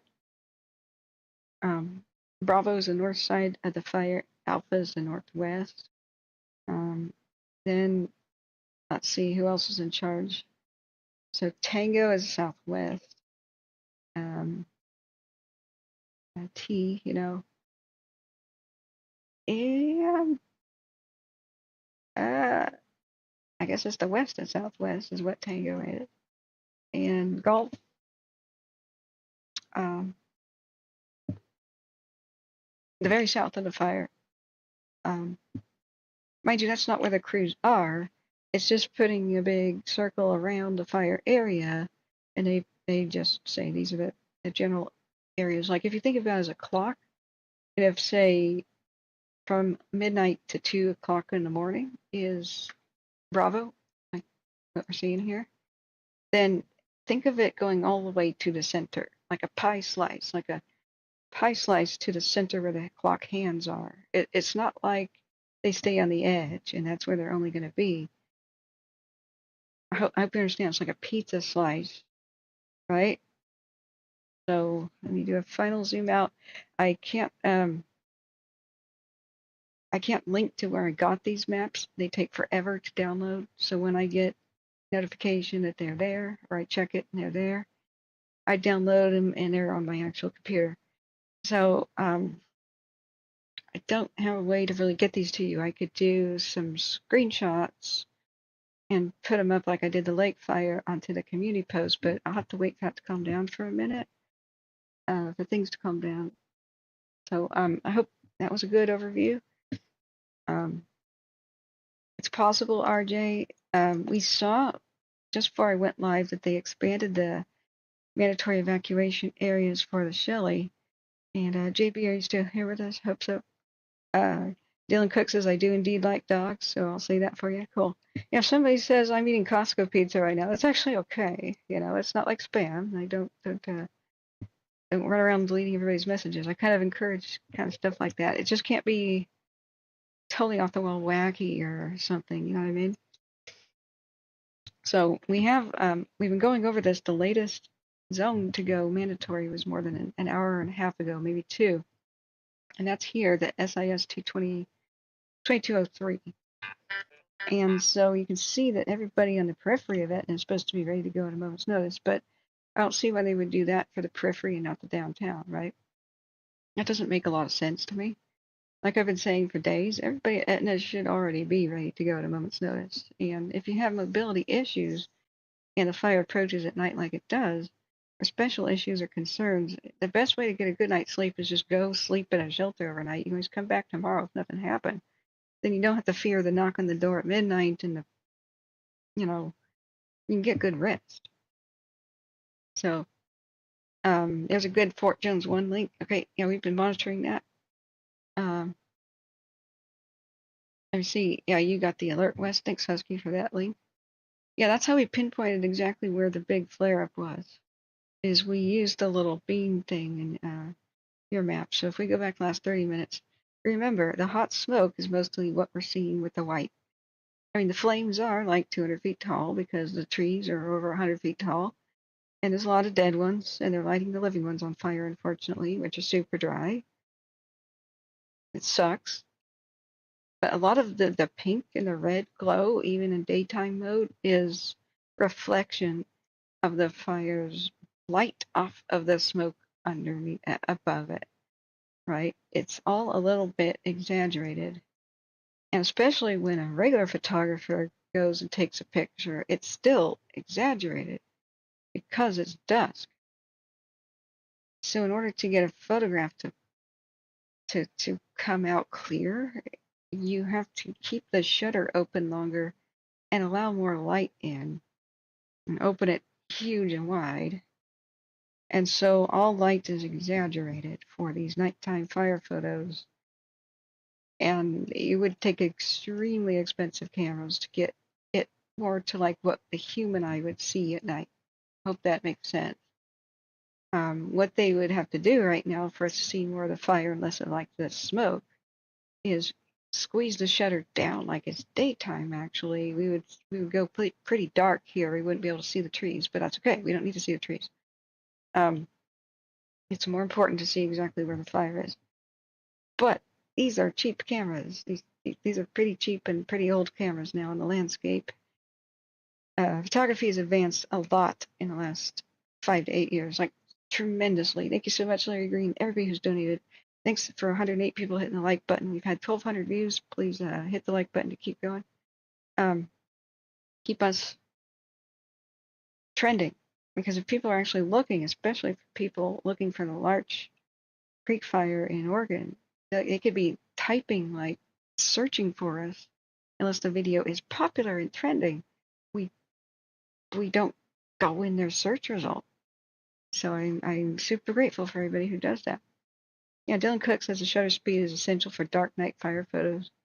Hopefully somebody is out there with a full frame cam. Oh, I hope so, but I haven't seen much. It's been kind of a lot to try to juggle. But thank you everybody for your kind support. Let me give you double hearts. Both of you who donated, thanks so much. We got $27 in the chat revenue. Yeah, Dylan Cook, you guys can also give me an email, photos from the scene, Catherine.davidson.wildfires@gmail.com, and put in the title like what you want, and I can email you some of these maps, guys, as long as I don't get flooded. I just can't link you to the site where I get them because it's already takes a million years to download these things, and then it's like a dump file, a folder that has a lot of crap in it. And if you keep opening the other files, there's phone numbers and stuff of some of the fire crews so they could talk to each other. And I can't violate the privacy and put that on the internet, like I can't say, this is where I got it. Everybody in the world, including all the media of the world, would be there too. And nothing would load for anybody. It would just crash. But I can, from time to time, if time allows, I can give you the files. It's okay for the public to view them. A lot of times media will request, and like Sierra Sun Times and other mountain news places, like they used to post these every day for like the Dixie and stuff back in 2021. But there's just so much there, and so much of it is private. I hope you understand. I'm currently on Fort Jones 2. This is Fort Jones 1. See? Shenanigans, thank you so much for that kind donation too. I wanted last night to get we got to look at the lake fire too. I wanted to really really badly to do a tally because I thought, hey, we've got, I mean, we can look at Fort Jones 2. It's got a cool panorama thing. Oh, Fort Jones 2 is out of panorama mode. Let's do a 3-hour time lapse. It rotates around to do panoramas, but that is a good view, both of them. So thanks, Husky, for making me check both.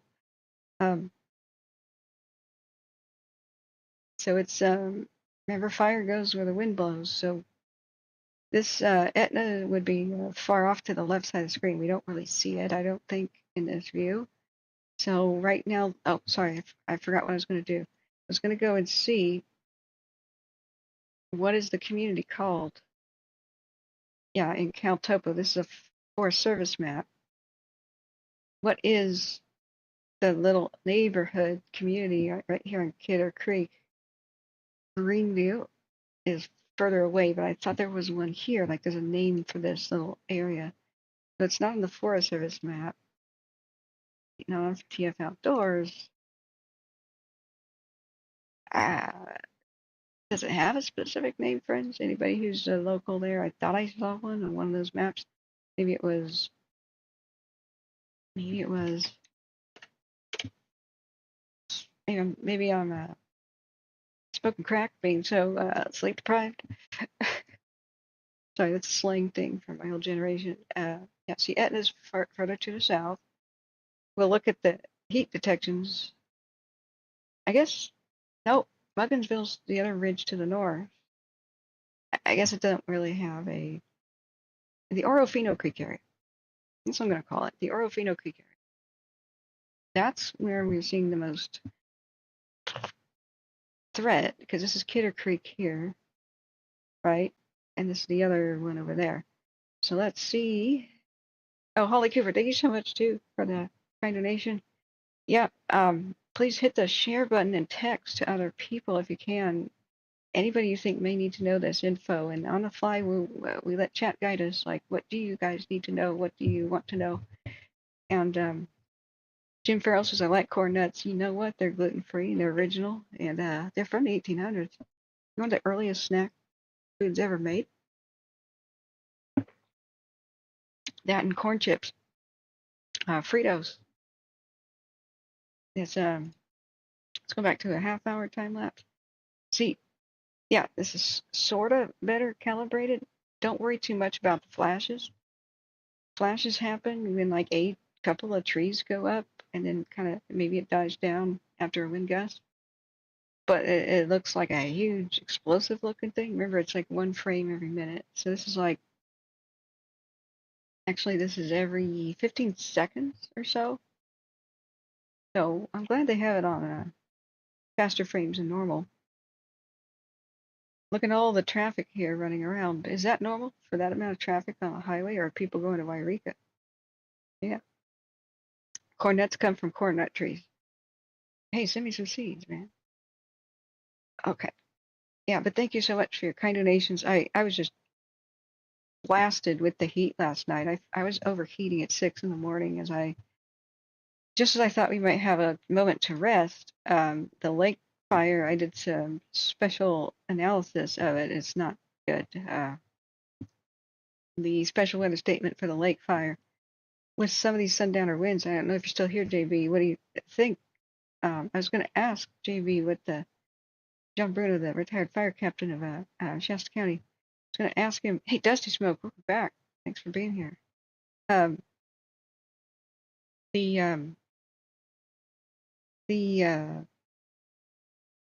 Sarah H says, how are the winds? Any idea which way they'll blow at night? That's what we have to check next.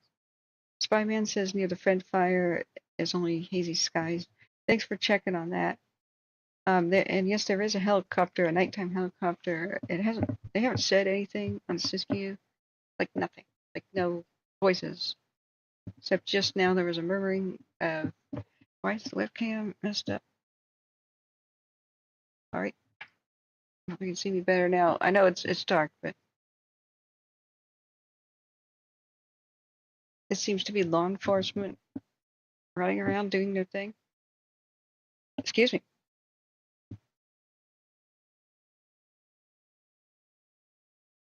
Okay, it's a law enforcement asking for a private phone number for a caller for an unknown police matter. But we've heard some pretty funny stuff. So if we're looking southwest right now, let's see. I mean, like visually, where's the smoke going?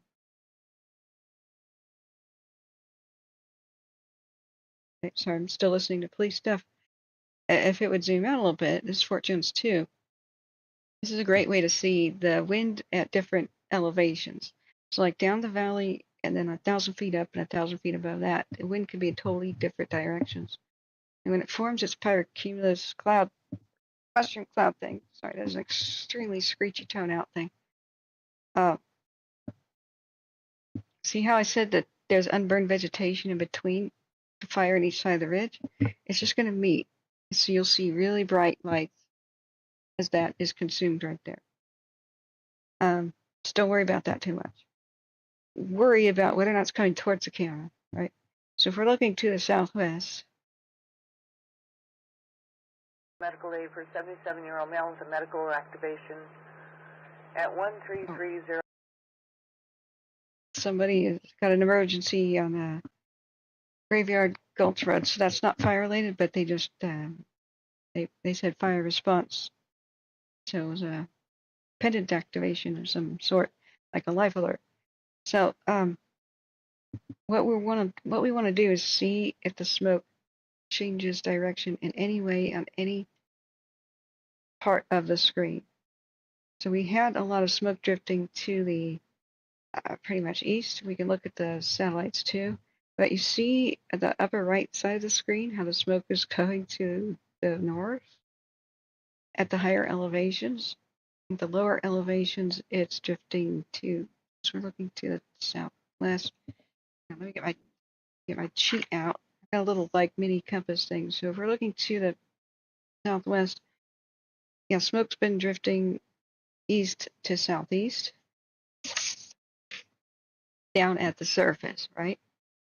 So we'll look at the we'll look right now at the National Weather Service, but I do want to take a quick glance at did they update anything about what's going on near Friend, Oregon? There's a lot of history to lose there. Okay, they have an update from 21 minutes ago. Sorry, that's still a medical response call. I won't unmute that. So 21 minutes ago, for immediately released, Dalles, Oregon is where they released us. Firefighters from the Oregon Department of Forestry, Central Oregon District, and the U.S. Forest Service, and local districts. Hang on. This might be fire related. Let me unmute. Shelly.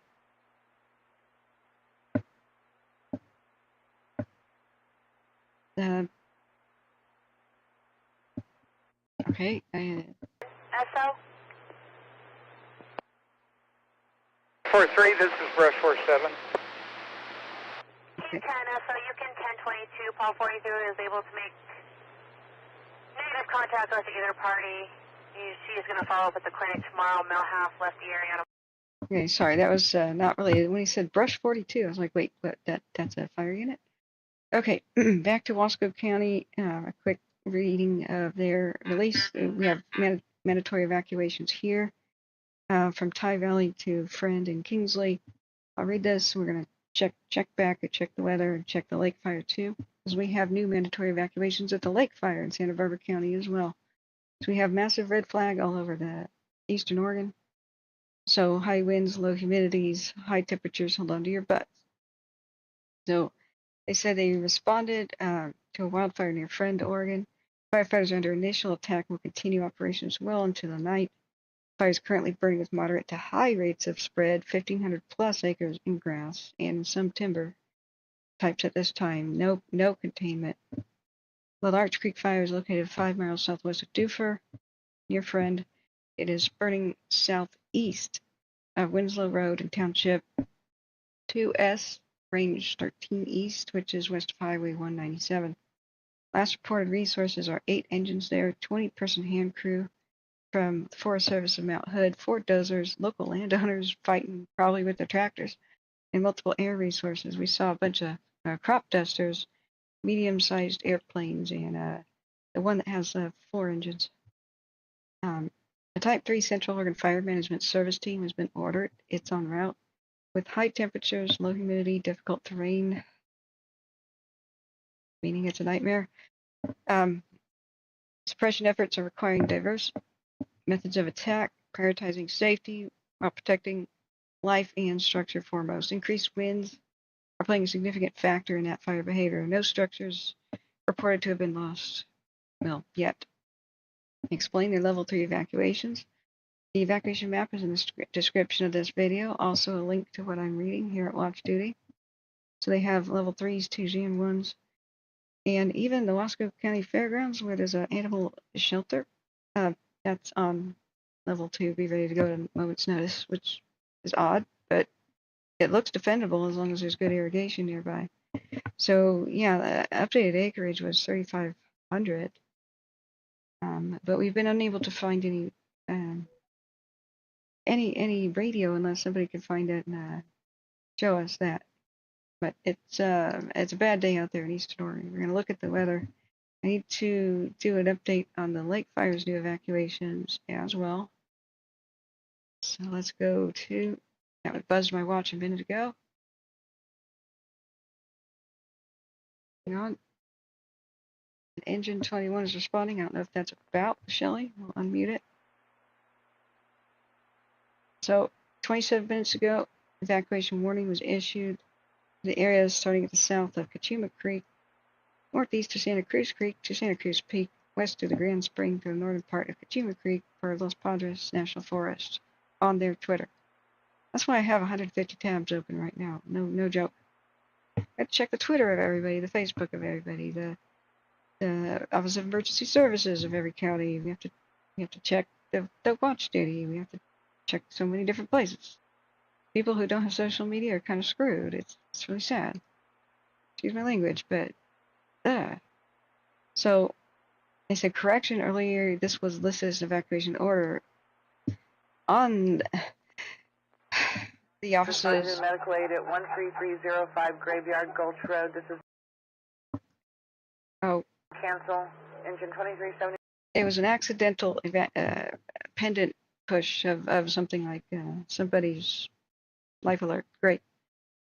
So, okay, when it buzzed my watch, it said mandatory evacuation. It said this was listed as an order on accident at the Ready SBC website, the Office of Emergency Services for Santa Barbara County.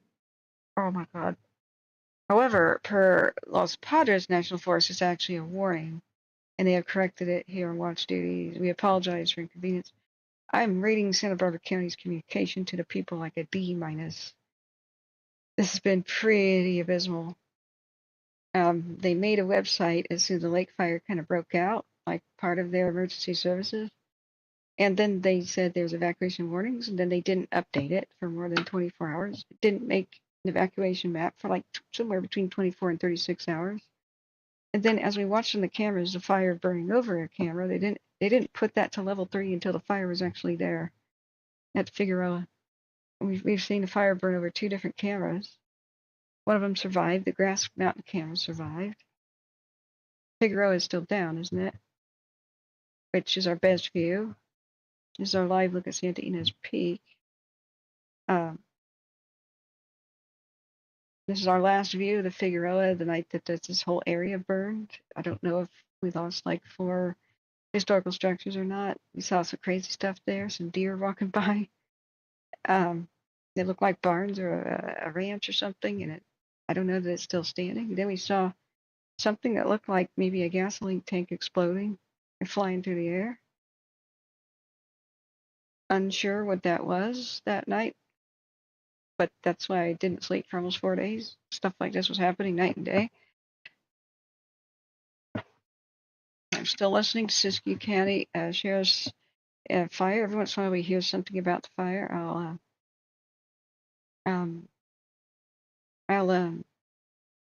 unmute it whenever they talk about the fire again. So we have to check out all these different images. We're going to check on the weather right now. Here's Santina's Peak on the left side, Fort Jones 1 and 2 on the top, and Signal Peak, that was for Placerville. If you guys want to link here, I can actually copy it. So here it is, to how you can split screen 4 different cameras. And you could customize it, hit the customize button, remove Signal Peak, that was Placer County, and put whatever cameras there you want. Like, see if we hit customize, you just boom, hit the minus button, then you add a camera, and we could add something involved with the lake fire or whatever. But you get the idea, right? So it's running fast. Let's see if we have any sort of view from Mount Hood Cam. Timberline. It should be a night view already. This is weird. Okay, it is. There's just a glow in the distance. Yeah, it can't see far enough to see what's going on at Friend. That's really disappointing, but it is a super haze. So you can kind of see this glow in the distance off of Timberline Lodge. See the beam direction? See how I move my cursor and the beam shows you, like, this is really cool. Which direction it's looking right here, right towards Friend, and there's the fire in the distance. That's what that glowing column of light is the hot smoke. Unless we have some high winds today or something, I don't think the haze is going to blow away. But let's look at the weather right now. So, did I miss any questions, friends? I know it's hard to juggle looking at everything. Yeah, the smoke is moving north, but we're going to look right now and put on the wind direction. Let's put on the wind plot. Now that night's fallen, there's a possibility that the fire could diminish a little bit. What we would want to see is that smoke just settle down. They call it an inversion, but settle down and sink into the valleys and the little canyons to put a lid on the fire and buy them some time to get there for tomorrow. So that was what we kind of call the midnight miracle, where it did save this Fort Jones Valley region yesterday. We don't have any heat detections right next to Etna, so that's a great thing. So stand by, everybody near Etna, just be ready to go at a moment's notice. Now we have wind prevailing. That's kind of coming out of the northwest. We'll read the full special weather statement or the news there. Spyman says Shelly fire is holding around 6,815 acres. We're seeing it kind of move around a bit today. I'm sure we'll, after they get the mapping plane up tonight, we won't know for sure. I'm sure it's a little bit bigger than that by now. Did I miss a question? Just retype it here, or mods let me know. Let's see. Oh, Husima says, forgive me if we've been over this, but is this predicted to be a long fire season? Because I just don't remember working this much last year, the year before. Just want to prepare myself for my job. Oh, yeah, Husima, sorry, refresh me. Well, length of season is kind of a different question than intensity of it. I think we're still in between La Nina and El Nino, last that I checked. If that changes, everything's going to be changed. La Nina and El Nino cause the most extreme stuff to happen. Right now we're in a heat dome, which is a temporary, like, mini event, right? Making all this worse. If the heat dome thing did not arrive, they probably would have buttoned us up by now, which is really sad. If they had gotten a lot of hand crews in there, like a lot of them, they had trouble with access. They tried to land big helicopters and they sank into like a bog and they had to take off. And the smoke jumpers they got in were, there's only a crew of 10, they said on community meeting last night.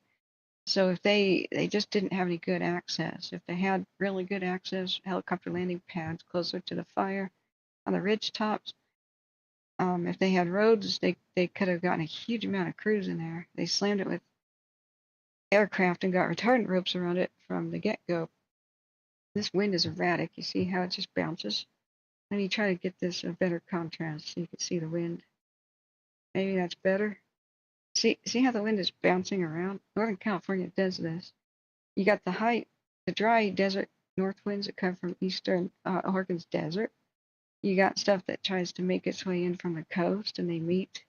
And where the winds go is they sort of fall into the canyons. Okay, engine 21 at scene of something. And so especially at night, as the cold air sinks, some of them get trapped down the canyons. They just follow the canyons.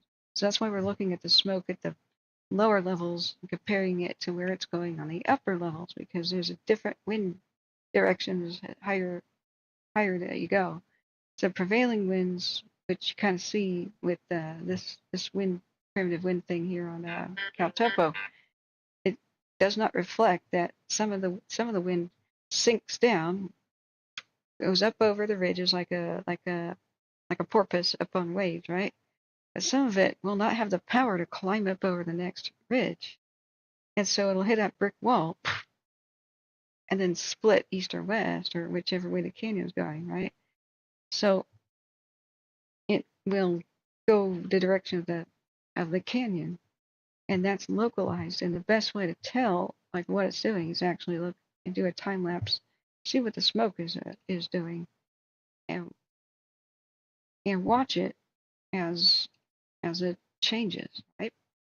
So if you look at actual Fort Jones, we did the 3 hours a little bit too long here. You can go back to 1 hour time lapse. See how the smoke higher in the atmosphere, the upper right is going one direction, but lower down to the surface, which matters for where the fire is being pushed. It goes towards we're looking southwest. It goes towards the east for a bit, and then as it rises, it goes up to the top, and part of it goes off to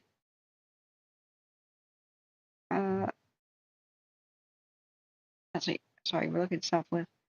A lot of it is going towards the southeast on the ground level. Then as it rises, it drifts off to upper right-hand corner, which is a little bit west-northwest. So what we want to see, don't worry too much about the intensity of the fire. What we don't want to see is it going down the slope fast, right? We don't want it going down the slope fast, because they've got some dozer lines on this ridge to the right. Still listening to radio. They're just saying so and so is at scene. The day and the night shift have transitioned, and so a lot of the night shift are setting up shop, right? The only real huge concerning thing here is what we might see pretty quickly as fire loses strength from lack of sunlight, and it won't be as hot anymore. We're about to look at the weather. It'll be bright where the two sections are trying to meet right here. See how there's unburned fuel on each side of this ridge, right? It'll be bright because it's totally new fuel. It'll be like, yippee-ki-yay, I'm at the all-you-can-eat smorgasbord. But eventually it'll get full, right? It'll kind of chew through this. What you just don't want to see is a race down. Race down, this is Kidder Creek right here, or that one. Was that Patterson? You just don't want to see it race down. They put a lot of retardant, I believe, right here, and they were unable to do a complete job. But they said, nighttime helicopter, please take care of the, quote, slop over. And they called it the slop over at Bravo, which would be the right side of your screen somewhere. If I had to guess, there may have been a little bit of the fire that went over Kidder Creek to the north side, and they don't want that because over here those are lines under construction, as we saw in the maps. I don't see what the slop over could be. There's a ridge line, but I don't think they're talking about anything here, because this is expected to go together. Like last night, there's already on each side of the mountain, right? So slop over means like where they don't want it to be. And so I just don't see the helicopter moving around. Earlier it was on it. It said, I see it and I'm on it. And 20 Golf was hiking in. So if let's look at National Weather Service for Fort Jones. National Weather Service, Etna or Fort Jones. Etna, California. Let's just do Etna. see if there's any special weather statements. Evacuation immediate. Yeah, that was earlier. That was a 6:45. Yep, that was. We have not seen any new evacuation zones, of course. That was just to the northwest of Etna. We don't have a heat detection anywhere near Etna. Mind you, this is not a perfect system. This is a margin of error. This does not mean the fire is everywhere where the squares are. It's a margin of error every square. But the only one that has re-triggered the satellite in the last 15 or last 10 minutes is, okay, refresh. Right there by Kidder Creek. But I've got the bug where you zoom in and the red disappears. So I guess you have to zoom out. So this is good. I expect there will be some red here and here. The slope above Kidder Creek. Because remember we saw how the fire's trying to eat that unburned fuel in between. Don't be too concerned about that. We just don't want it marching down the slope, especially not quickly. Towards the green, sorry, what did I call that area? The or something. It's towards the goldfish memory. What did I call that neighborhood? Anyway, Kidder Creek area. Okay, we have an update for the Friend fire, the Larch Creek fire, Friend, Oregon. Acreage has been listed at over 6,000. There's an acreage update there. We'll keep an eye on that. I'm going to see, after we look at the weather here for both places, I'm going to see what kind of heat detections we have up there by Tygh Valley, because if Tygh Valley is in danger, that's a whole new ballgame. They've got Tygh Valley on alert. So, like I said, Etna's down here. Mind you, don't trust your life to a satellite image that could be bugged out or something that they don't see. I do not see a current. I do not see a current heat detection near Etna, but because winds can do anything, look at the swirly nature of this.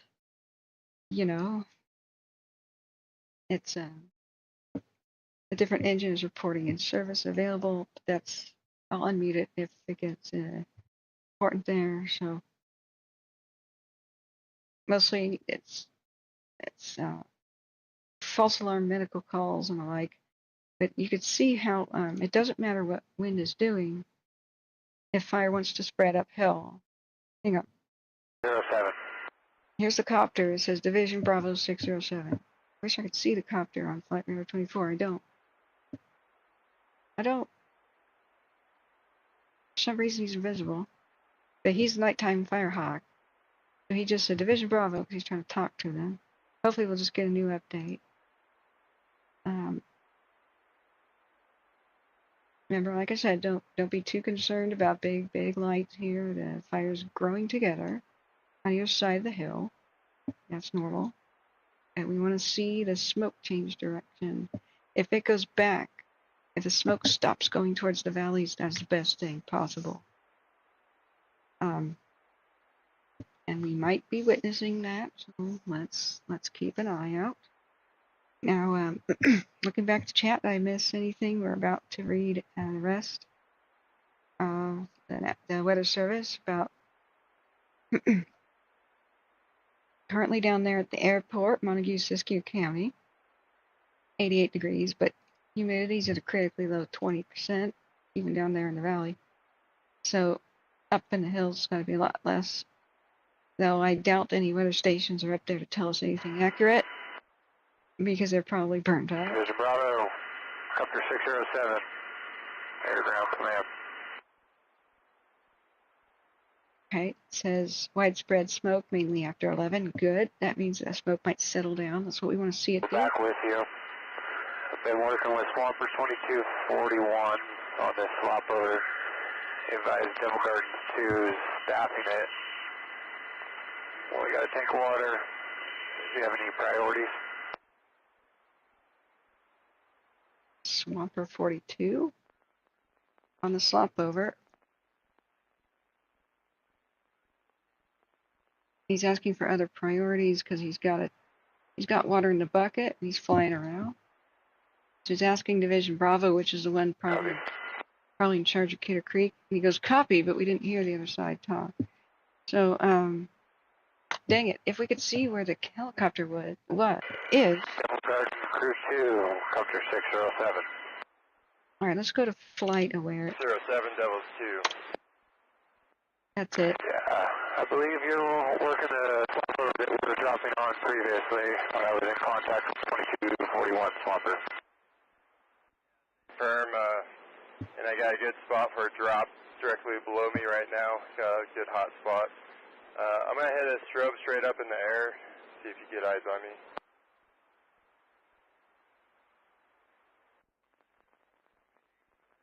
Yeah, so I'm not very used to flight aware.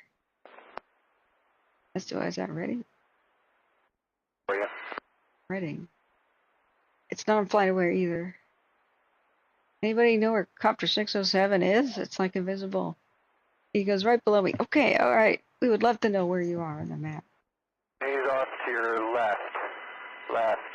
Left. Continue left. There. All right, I'm going to turn off all filters. Still don't see anybody. We have all aircraft categories on. Okay. 2, confirming the line's clear. We got your strobe down there. He's about... Confirm the crew's pulled up to the top of the ridge and the hot spot's directly below me. Got a good jackpot. We're lined up on it. Wish we could see him here. So let's look at Fort Jones as well. Fort Jones 2. Both of them are kind of like the same view. I don't know why we can't see the Black Hawk. It's a nighttime chopper Black Hawk called Copter 607. Helicopter may be too low. C Probe says thanks for being here. For radar 80 SB, as those are line of sight. But it's, yeah.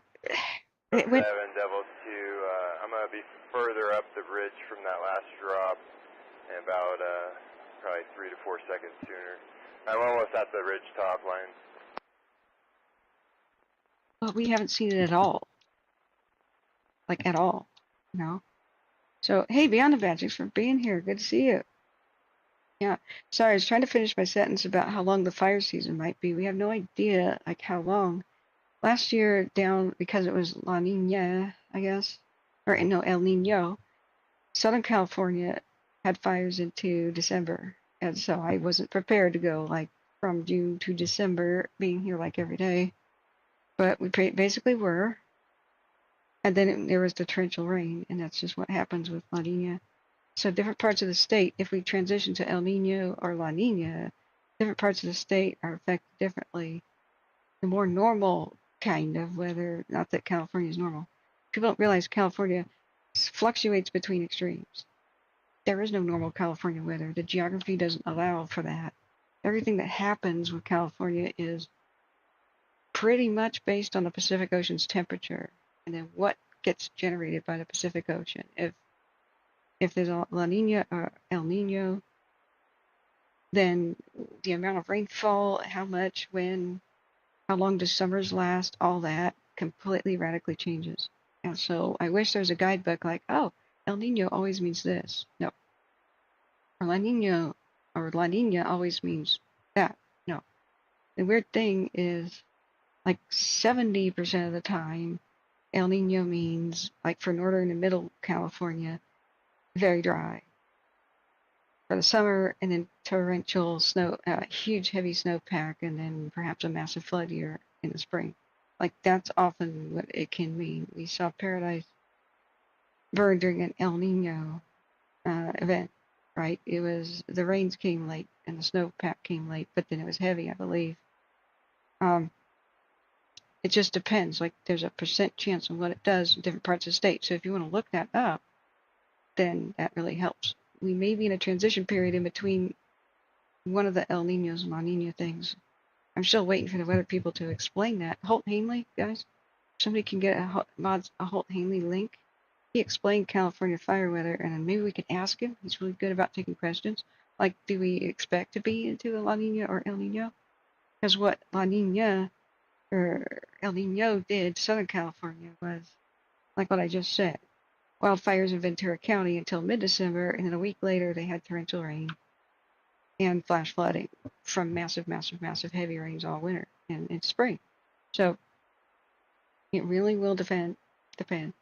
Yeah, that's the helicopter 607. We want to know where he is because he's saying he's working with a ground crew on doing a drop. And so what they just said was, I see your strobe. What the ground crews did is they put a strobing light up in so that the helicopter could see it, so that he doesn't dump water on them. Because that would suck to get a swimming pool of water dumped on your head, or collapsing the roof of your vehicle or something, you know, or collapsing a tree on them. Like, so he's got night vision, but they want to make sure where the ground crews are. So that's what they're talking about, popping the strobe lights.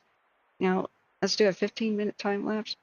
Great. Look, I don't see much of the smoke going down towards the valleys anymore. I think transition into night has just really helped the situation, just like last night and the night before, where the best thing we can see that we can hope for right now is as the night air cools, it sinks. We don't want that smoke to go away. It's slowing down. You know how fast it's moving away. You know, 1 hour time lapse, it always makes stuff look faster. But even compared to last time, we've got what we want to see is the inversion, which means the smoke sinks down. It'll smother the fire. It won't have as much oxygen. It'll lay down like a good boy, like a good dog. That'll help them catch the slop over where they have incomplete retardant lines probably around here. If we could do a 6-hour time lapse, and if it wasn't in rotation mode in the sun right there, it'd have been nice if we could have seen where they put retardant, but it was about off. I haven't been able to see any planes. We have to listen to them and watch them as they put retardant down. And air attack will say, put it right here below me or right where I'm at, and then we'll know. You know, so we're not sure where they put the retardant, but it was incomplete due to daylight falling or losing daylight. Then they put the nighttime helicopter 607 on it. He's still there, working with the crews that hiked in. So what we're probably seeing is you know, tentatively, fingers crossed, we're seeing the hot air, which rose during the day from the sun's heat, just You guys.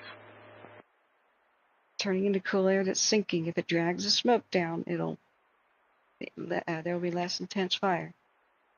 What we want to do is we want to see that even if we do let's say 3 hours, sorry about that. See when it stops rotating. See how the smoke was laying flat down and it was going, let's see, we're looking southwest. It was going to the southeast, east-southeast. It's not doing that anymore. Look how it changed. Never mind that flare-up, it's just unburned fuel. See how it starts to go up and away. The opposite direction. Doesn't mean that the wind isn't going there a little bit. But the only thing that would be worrisome right now is it running towards the valley. And it ain't. So like I said, each little canyon has its own little microclimate and wind direction, but this is great. We do have a little bit of, like right here at this ridge right here. Let's watch what's happening in that specific spot.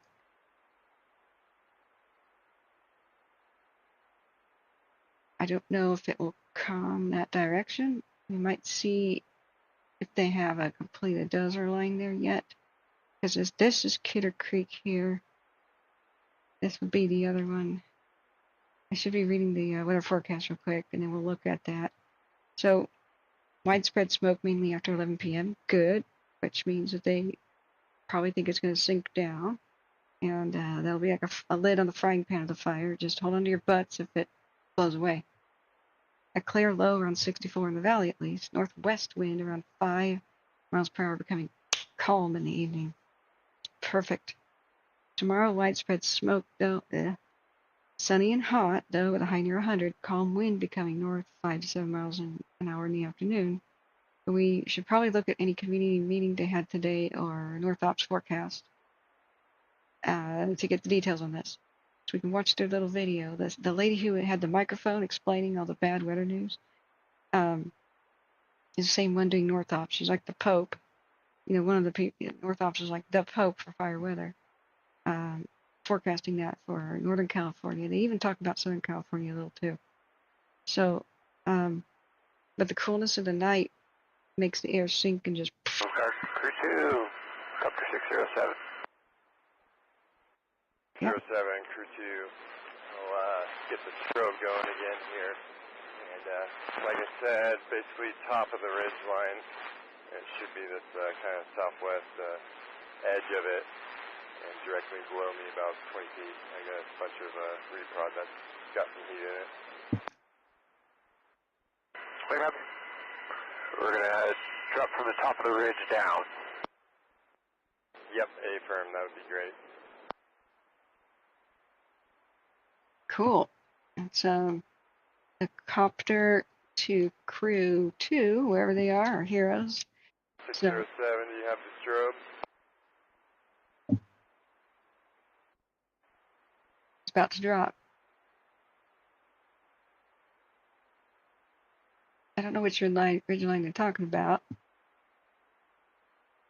Can be in a mess. And again, Ryan, Dottie's is just a ballpark, so if you think there's a better spot for that soft closure screening area for northbound traffic, don't hesitate to grab it. Just talking about road closures. Could be up over here, you know, when they're talking about ridges. Copy. It's probably the best spot for a turnaround point.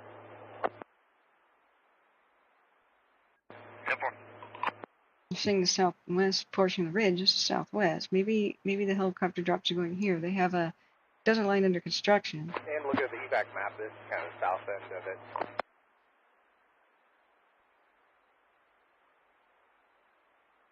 Copy. But unless they say what ridge they're talking about, we don't know. Okay, beyond the bench is the biggest reason fires have been contained quickly in California is we now have air support on call already locally instead of being states away. Yeah, there's a lot of new things. RJ Walter says probably the 607 is not painted in bright colors and it's probably black. Yeah, the Firehawks, they're usually white and have CAL FIRE logos on them, even though they are Black Hawk helicopters. That's the livery that, or the paint job I've mostly seen on them. But CAL FIRE, I'll show you a CAL FIRE video they released today to YouTube explaining how actual night vision goggles are what the pilots are using and how they were training. So let me quickly get to, let's do North Ops weather real quick. So they still are working, and who knows how much longer into the night. The Vista Fire is moderately active. Thank you, Husky, for that cam. We'll take a look at it too. It's not really threatening any. Strobe in the tree mark where I'd like it if that works. Just hoping they'll explain like what bridges they're working. And never mind the big bright glow. There's just fires meeting itself with new fuel right in the center. Don't worry about it. The only thing that would be concerning is some straight line racing towards the valley, you know. But look, we've had a great wind reversal of direction. It's no longer, it will be good for the valley to fill up with smoke. I know that sucks for like everybody's itchy eyes and stuff. But it'll be good if 607, double 2, your lineup was perfect, and 2 discs to the left. Ah, there it is. There's our helicopter right here. See him? The flashing light moving around. Sweet. I believe that's him. Okay, so that must be where this quote slop over is. It may be that they're holding this dozer line they're trying to complete. The mix of dozer in hand last time I looked at the battle map. Yeah, I believe that's the movement of the helicopter. It would be unlikely for us to see a strobe flash from the ground crews because...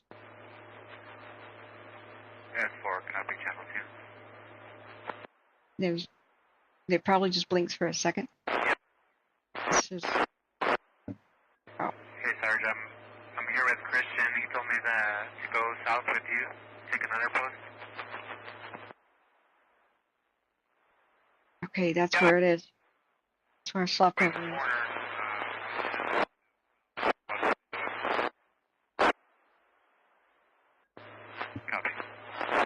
Southwest corner of that ridge line right there. Let's identify it. Cool.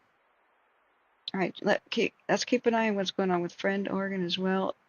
Keep refreshing to see if there's a new update on watch duty, if you could, please, guys. Okay, let's consult Cal Topo and see if this ridge has got like a name on a Forest Service map. Yeah, we got it. We got it. Okay, southwest corner. This is north of Kittier Creek with no real name, but we do have a heat detection, so it's right approximately here. And that is where they have a desert line under construction on this ridge. I'll show you back on the battle map. We found it. Oops. Think we found it. Zoom, zoom. Okay, well, that was zoomed too much. There we go. Here's the, remember this was made last night. The actual fire, we're seeing the big glows between the YL for Taylor and the 3 for 3,000 whatever elevations. Zoom a little bit more. Okay, so here, Immigrant Creek Road is a road being improved as a line. They have a dozer line under construction here where the pink X's are.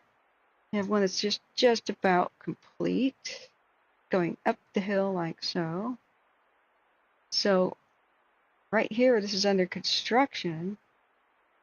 Looks like that's where we've got the slop over here in the southwest portion right here on Kidder Creek. So if this dozer line is going to be worth a darn, they need it to not be past them, right? So they'll try to figure that out. This is where the helicopter is working. Probably retardant, if I had to just take a guess. If they could have made lines, retardant drops, it would have been everywhere it says Taylor Divide here, and then where the pink dozer lines under construction are at. We don't know the status right now. So this is where I think our helicopter is working, where it says Spring here by Hayes Creek. And that lines up before we got the heat. Now remember, some of it's hot drifting smoke. I don't believe the fire is down there where the yellow is. Probably just hot drifting smoke. I mean, that would show up in the camera, right? So locals, what do you think? You think that's a good assessment? Think that's a good assessment? Anybody still awake? Yeah. Okay, RJ says does seeing the FF are in the right side of the picture. Keep up the good work. Yeah, JB. Yeah, here you are. What's your take? What's your take on the Shelly and stuff? Do you want to give a call and I could put you on air? On Shelly and the lake fire. Do you have anything you want to tell the people? So far, it's just been what I'm thinking, and I'd love your knowledge. What I'm thinking is the Midnight Miracle kind of thing is happening again, where the wind is kind of changing direction and it's kind of dying down. Honestly, the smoke will smother it again tonight. It looks like that's what the forecast is calling for, and that'll buy them a lot of time. They kept saying they have a slop over, but I think we just identified where we could see the helicopter's lights. As we hit the replay button, you see some of them are vehicles, as you can see. Maybe. No, it's not vehicles. It's no road there. So it's the helicopter has spotlights and stuff. But it does seem to be hovering right around there because,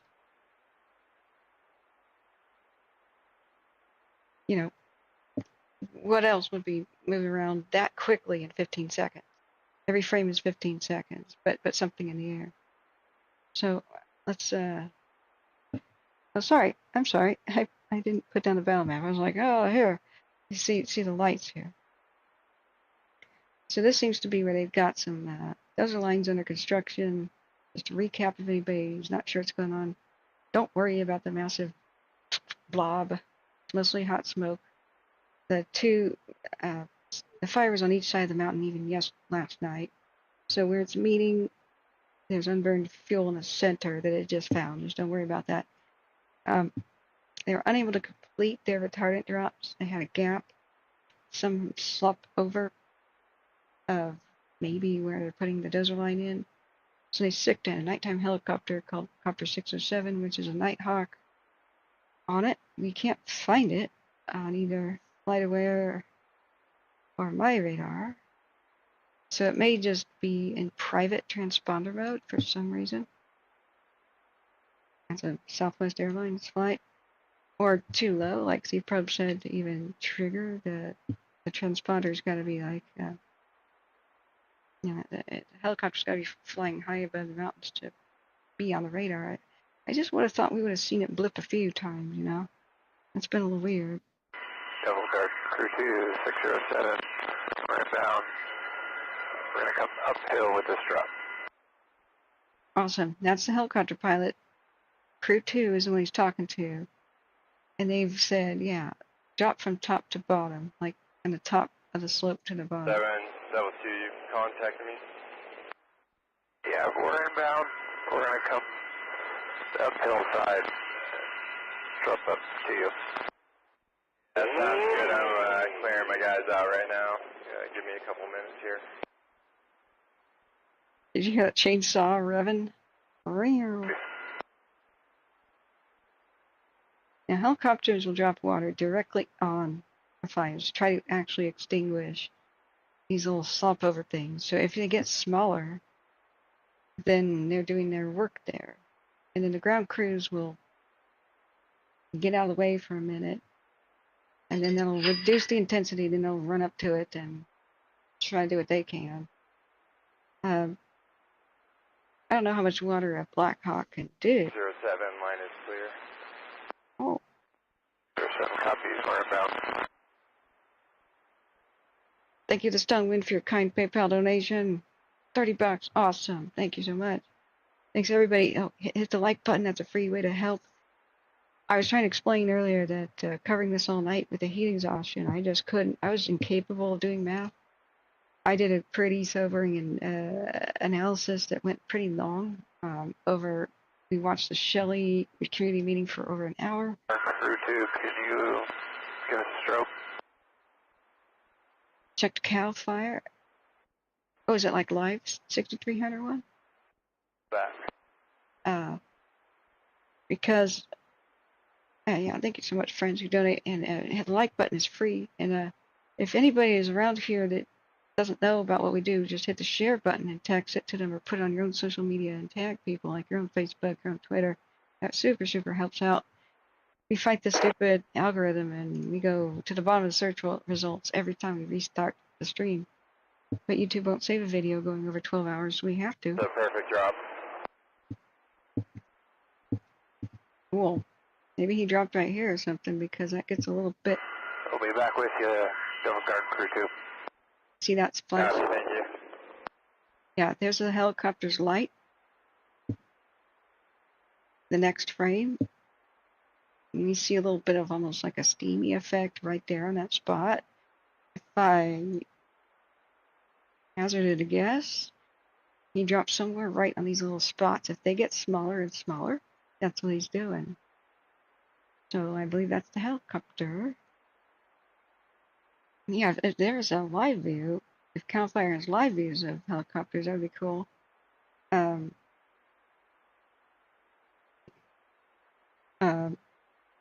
John Bruno says, don't have a good cell phone reception. Okay, because I was wondering if we could, but Shelly will be challenging, but CAL FIRE will inherit this fire and be aggressive.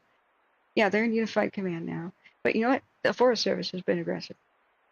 There's a really smart guy, Chris somebody who really wants the Forest Service to be reformed, and I'm in love with him. Like little hearts, or like cartoon hearts, are over my head.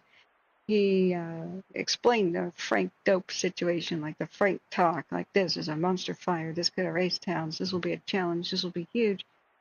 due to all these factors, the standing dead trees, still in the landscape, the lack of road access. Yeah, a lot of things need to change, but for now, so they've had A-class communication, like B+ to A communication with the locals. They don't mince words and they don't fluff around and they don't, like we've seen on some meetings. They just say, we're doing what we can. They're like, we had to go back to the drawing board after it reached these lines. We'll get back to you. We are doing our calculations. This will be long, a slog. This will be difficult. We're getting new crews here. This is what we did. This is how we reacted.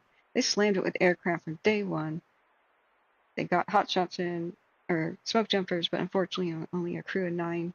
They tried to helicopter in a big crew, and the helicopter sank into a bog and couldn't land. It was just super challenging from day one, and they had too much smoke in other days for a lot of everything. Sorry, what was I in the process of doing before I forgot? Or got distracted here by the chatter? That's really cool that I think they're working these little dots right here. If we see them get smaller, that's what they're doing. I would imagine that is a slop over. Like they just don't want fire there. It's these ridge lines are where they're making their lines, and this is closer to the town, the valley. So it gives general location. Okay, just like calfire.com or let me see. Yeah, JB, thanks for being available for texting. That's pretty much the basic questions. Is you know a lot about what's going on with the lake fire too. We got a screen down there real quick to see. Excuse me, Shelly. Lake fire. The sundowner winds are just terrifying. This 6-hour time lapse from Santa Ynez Peak, looking due north from pretty far away. It's just a freaking monster. But I thought things were escalating really quickly. They had a new level 3 evacuation a couple hours ago, and then they corrected it. They just screwed up on accident at the San Bernardino County Emergency Services website. And it was not a level 3 go now. Okay, I rate them as a D-. Everybody involved here, but the incident management team 13, I believe, is really new on the scene.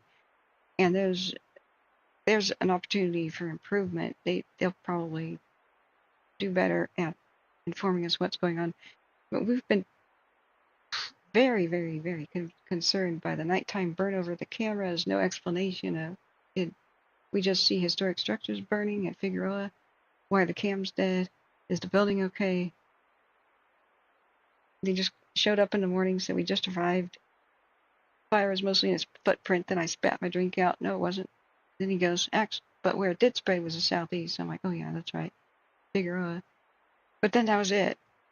It spread a little bit at Figueroa. We watched barns and stuff on fire, I believe. There seemed to be a farm type of big gasoline tank, where you would refuel the tractor. It seemed to have exploded and launched in the air. Did it? Can you explain what we watched? It's like the authorities here sometimes just don't think they need to explain stuff. You really do, and the public can see very, very alarming images. So, yeah, it's at 26,000 acres and growing. Geez. It's probably going to be, like JB says, it could be 240,000 acres, just like the original Zaka fire. It's for a really simple reason. They didn't improve fire access since the 2007 one. Terrain is the same, so it's still a nightmare place to fight fires. The same communities are still at risk. But they didn't learn any lessons. The local whatever agencies didn't put in new fire access roads, so they don't have good access. So there's not much they can actually do. There's a whole bunch of roadless wilderness areas, which means fire will obliterate those areas. That's what that means. But remember, there's a clash between county-owned land, state-owned land, federal-owned land, and it's federally owned land, and all these agencies are in charge of it, and they all have different ideas and rules to go by, so it's a super red tape nightmare that even if the locals wanted better fire access roads and fire breaks that are common sense, Fire break is just a strip, a line, a straight line without heavy vegetation in it. You know, grass and like the occasional tree, where they can graze that spot and or do a control burn and then have a black line to stop the fire. It's mostly moved around on the ground with grass. That's actually usually pretty easy to stop. But you need to have the fire breaks, and you have to have water, quick access, paved roads to it, or helicopter landing pads, and a way to get water trucks up there to babysit any control burn. They could have stopped this already time and time and time again. So if you have same geography, same weather conditions, yeah, the mountains aren't going to move anytime soon. And the bumper crop of grass, if you have the same geography, same temperature conditions.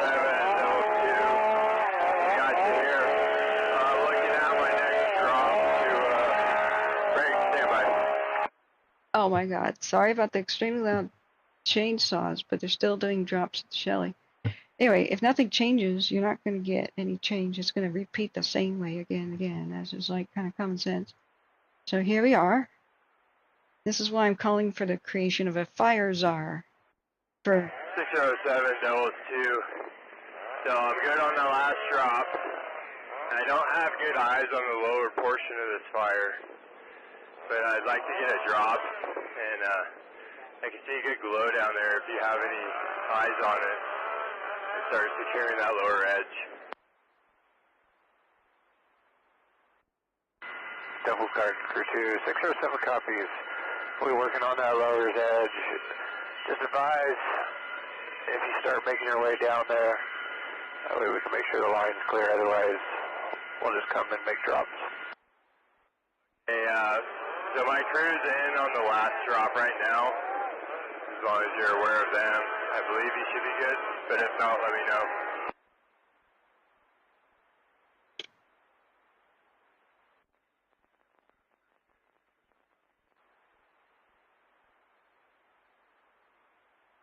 Okay, sorry. I just remembered there's supposed to be like a map or something showing where helicopters are at something on CAL FIRE, or if it's not really in real time, I don't know if it's that valuable. But where would we be seeing it? Because I've never known CAL FIRE to update like that. We can kind of see it on the cams. Anyway, the blah blah blah, what I was trying to say is just to summarize, is if you have geography and California heat and all these things are not going to change, if you have the same situation and the same response, you get the same result. We need to have changed. Learn lessons from the massive 240,000 acre Zaca Lake fire that also began on 4th of July, but in 2007. Learn lessons about how difficult it was to fight that fire, and then put new access roads, water tanks, maybe drill some wells and make some ponds so that they could dip out of high altitude ponds up there. You know, instead of running back to the lake or the valley. There's all kinds of things that could have made the Santa Barbara safe, but we're probably going to have another $120 million or so fire to fight because nothing changed. That's why I'm calling for the creation of a fire zone. 607 copies. You can cut through all red tape, just get authorization directly from the president or somebody, and then say, okay, I don't care who owns this land, this is what needs to happen to keep the communities and the environment safe. Boom, it's happening. Go. And then carefully put predetermined lines. Like dozer lines are like building a road on the fly. It's like reaction. The Huns are on the horizon, but we're trying to build city walls in time. Oftentimes you just can't. You need to figure out what the fire did last time, because it'll do the same behavior, the same geography, and then carefully consult, like, where are the rare plants? Where are the rare historical archaeological sites? Where are the sacred Indian sites? And then you could put your pre-made lines around them and not disturb anything you don't want disturbed. You can carefully arrange that and then do this, there's as least disturbance as possible. Once the fire is there, it's just like, okay, let's just build a dozer line on that ridge. Who knows what they could be plowing over? But they have to do it anyway because fire would have destroyed everything anyway. But if you do it carefully like that, you put a bunch of ponds and little mini lakes, a bunch of water tanks up there so that the water trucks. You don't have to have so many to just cart the water up into the high mountains. Put them near all the historical sites. Keep really good, super good, like gravel and defensible space around all the historic sites and the cabins. Oftentimes they'll survive on their own because the actual lake fire down there, we're looking at the Shelly, but the lake fire down there has just been moved around as a grass fire at night with not very particularly fast speed. Just that they don't have a way to quickly make a line in front of it up in the hills.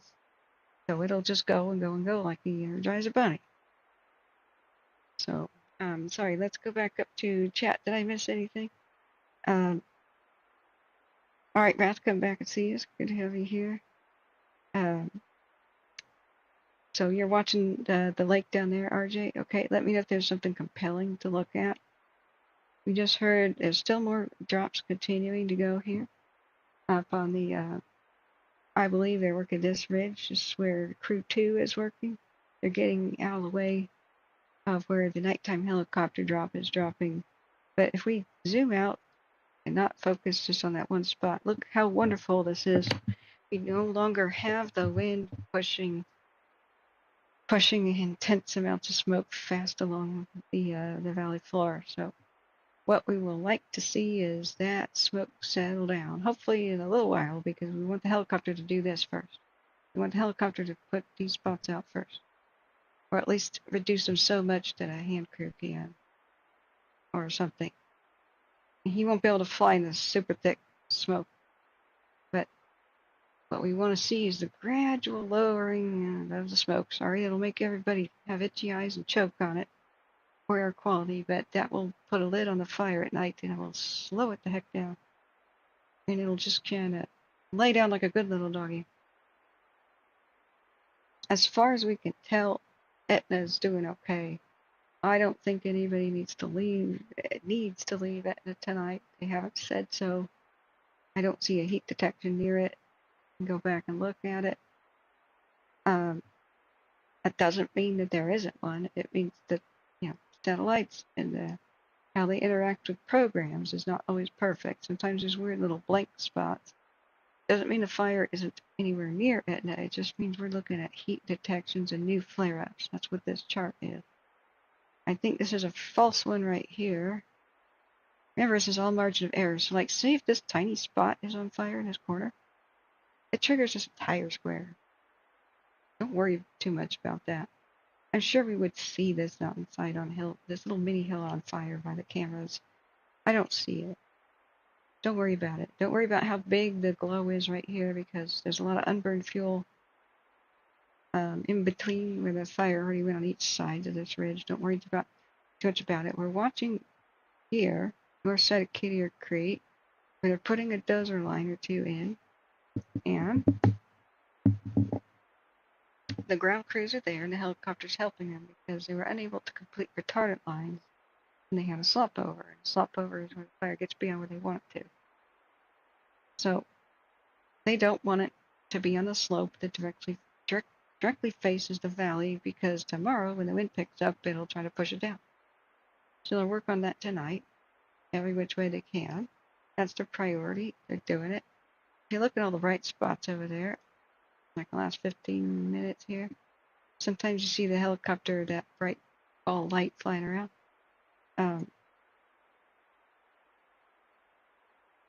If what we want to see is the spots getting dimmer and dimmer and smaller. So if we did a 3-hour time lapse, sorry, there's partial rotation mode there. Going tonight, and just before nightfall, they said, hey, we got a slop over. So you see the appearance of beep, beep, beep, beep, beep, beep, beep, little spots of light here. 1 or 2 may even be a crew. Not all of that may be fire. All right. Remember, light is the same thing as heat and fire to these cameras. But we see the copter working there. And what we would want to see is pretty much most of these lights go away, just in case they are the fire, but it could be right over the other side of the ridge. I said southwest. I think this is what we're seeing. This is the southwest portion of that ridge in general. But now I think about it, it may not all be fire. Sorry about that. So after we see the reduction of these spots, because as they mostly put it out, even the lights of the work crews will disappear as they go off and do something else. This could just be just a couple of trees individually on fire. Otherwise, we'd see a lot more light, right? Or a couple of headlights, right? So once they got that mostly under control, they're back to fixing this dozer line and such up there and trying to hold it up there. So, like I said, it's really hard to tell the difference between fire and light. Don't worry about how bright that is. The camera, unfortunately, is not showing us much of a real picture because it has got the shutter wide open. So there's too much in the shadows that we can see that we don't need to see. Like down here, these are headlights of vehicles and farm lights, though. You can see how huge they are. The shutter is wide open. That sucks. Oh well. I wish they could squeeze it down. Maybe that's the best the camera can do. I don't know. But right here seems to be where they're doing that little slop over battle. The only thing that would concern me. 647, we're inbound for that lower piece. Okay. It's timestamp. That's the helicopter pilot working with crew 2. 07, double Q, I copy you. I'll be looking at the same thing, target stop. Cool.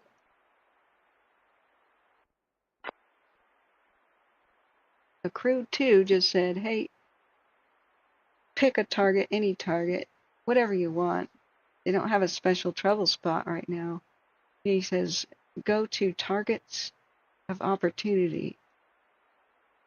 I'm so happy that the nighttime helicopter is here this long. It's 11 o'clock at night, friend. Usually they only stay a couple hours after dusk anyway. So cool. Let me go back to... JB says, lake fire will get larger due to red flag conditions and drawdown is happening. Wait, there's drawdown? Wait, I don't know where drawdown is. What drawdown is? Yeah, Rob, I don't know if they did a community meeting today. That would be super good if we could look at it. But right now we have to wait. The current conditions are being told by the radio. But if we go back to our 3-hour time lapse, what was concerning is the smoke was trail. The wind was strong enough to be pushing it flat against the ground for quite a ways towards the valley. What we wanted it to do is raise up, because that means the wind is dying down, and then even reverse direction, and we kind of saw that a little bit. I don't know how valuable it'll be to, we can look at my radar right now, but remember, wind directions vary. 41 S4 inquiry. Ouch, that was loud. The ground crew saying, hey, helicopter just target of opportunity. It means they don't have a particular problem spot, which is perfect. 41 S4, RAC inquiry. Like, they're showing wind gusts of occasionally 23 miles an hour. Forecast for Etna, but 5 miles an hour. Every once in a while you see a big flare up. It's probably because a wind gust occurred, but I'm going to look at NOAA right now, and the wind is on animation. It's barely there. You see how you pull back and you kind of see it off the ocean? It's barely there. That's great. So I think the only real factor here is the occasional wind gust. Sorry, what I was trying to explain is it isn't the wind-driven fire that much. It's not been, the wind hasn't been the biggest factor. It's been extreme dryness at night, you know, the evenings and nights, it's been the terrain. It's been jumping up and down the hills and slopes because it's so steep. So fire loves to climb. It can climb against the wind in any direction. Just it can climb. When you have really, really steep, rugged slopes like this, you got fallout too. Excuse me, rollout. I'm a little tired here. So rollout is where anything on fire rolls down a hill, or bounces with crazy intensity. Actually, probably like it's probably frightening to witness, like an entire tree shatter that was on fire, and then the pieces like bounce a couple thousand feet down the hill. That would be pretty intense. Smashing into other trees on its way. Or it could be a simple pine cone on fire that goes boing, boing, boing down to the very bottom of the canyon.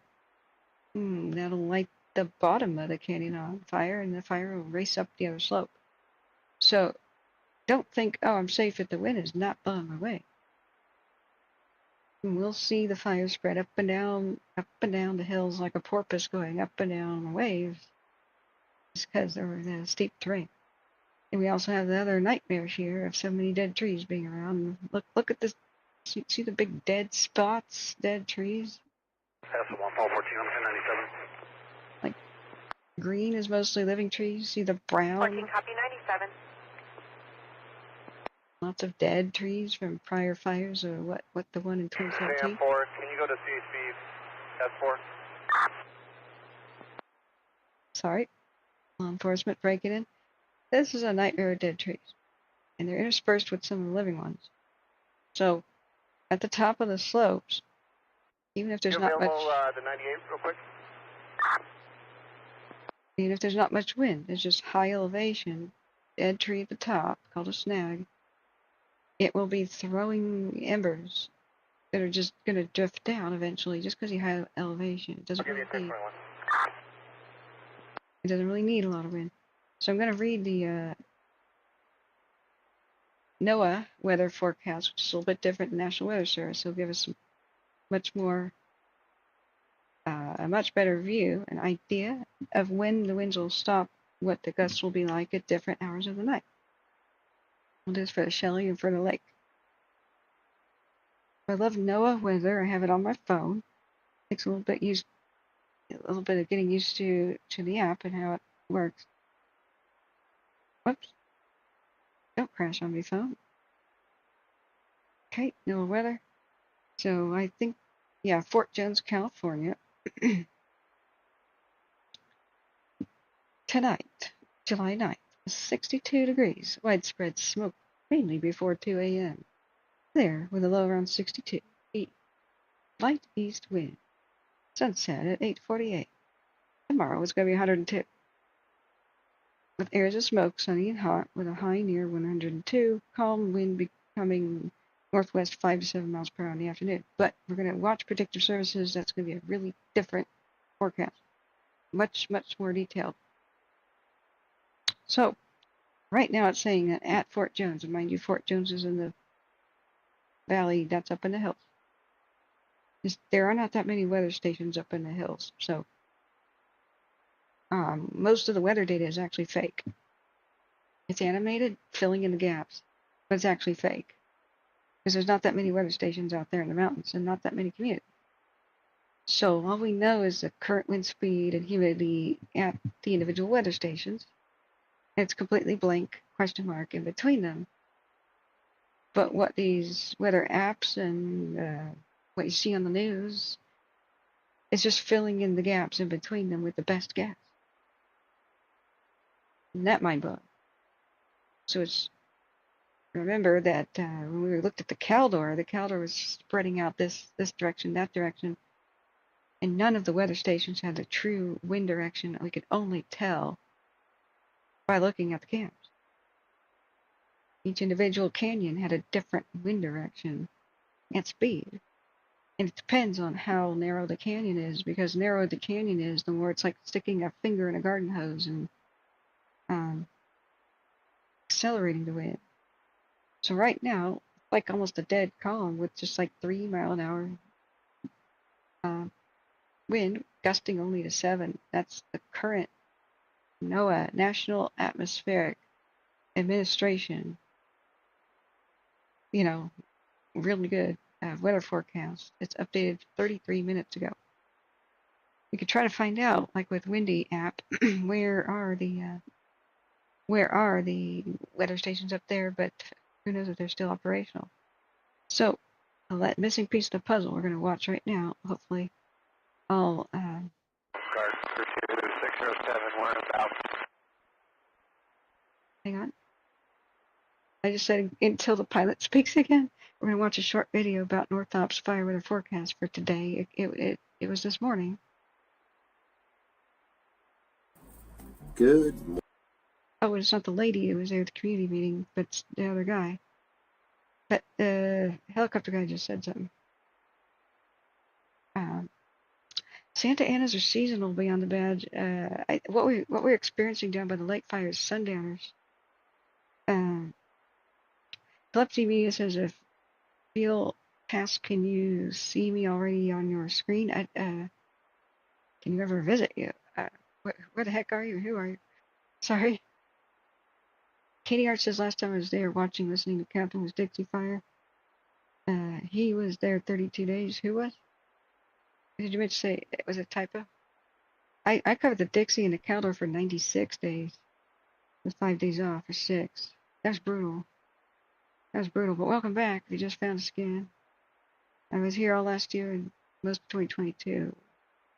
So, yeah, 63, Hunter 1, I was unable to find what you're talking about. Let's look real quickly at, remember this was issued this morning about the general coming days ahead for all of Northern California fire weather. I have to use the bathroom, so this will be a perfect little break. Morning. This is the North Ops Fire Weather Webcast for Tuesday, July 9th, 2024.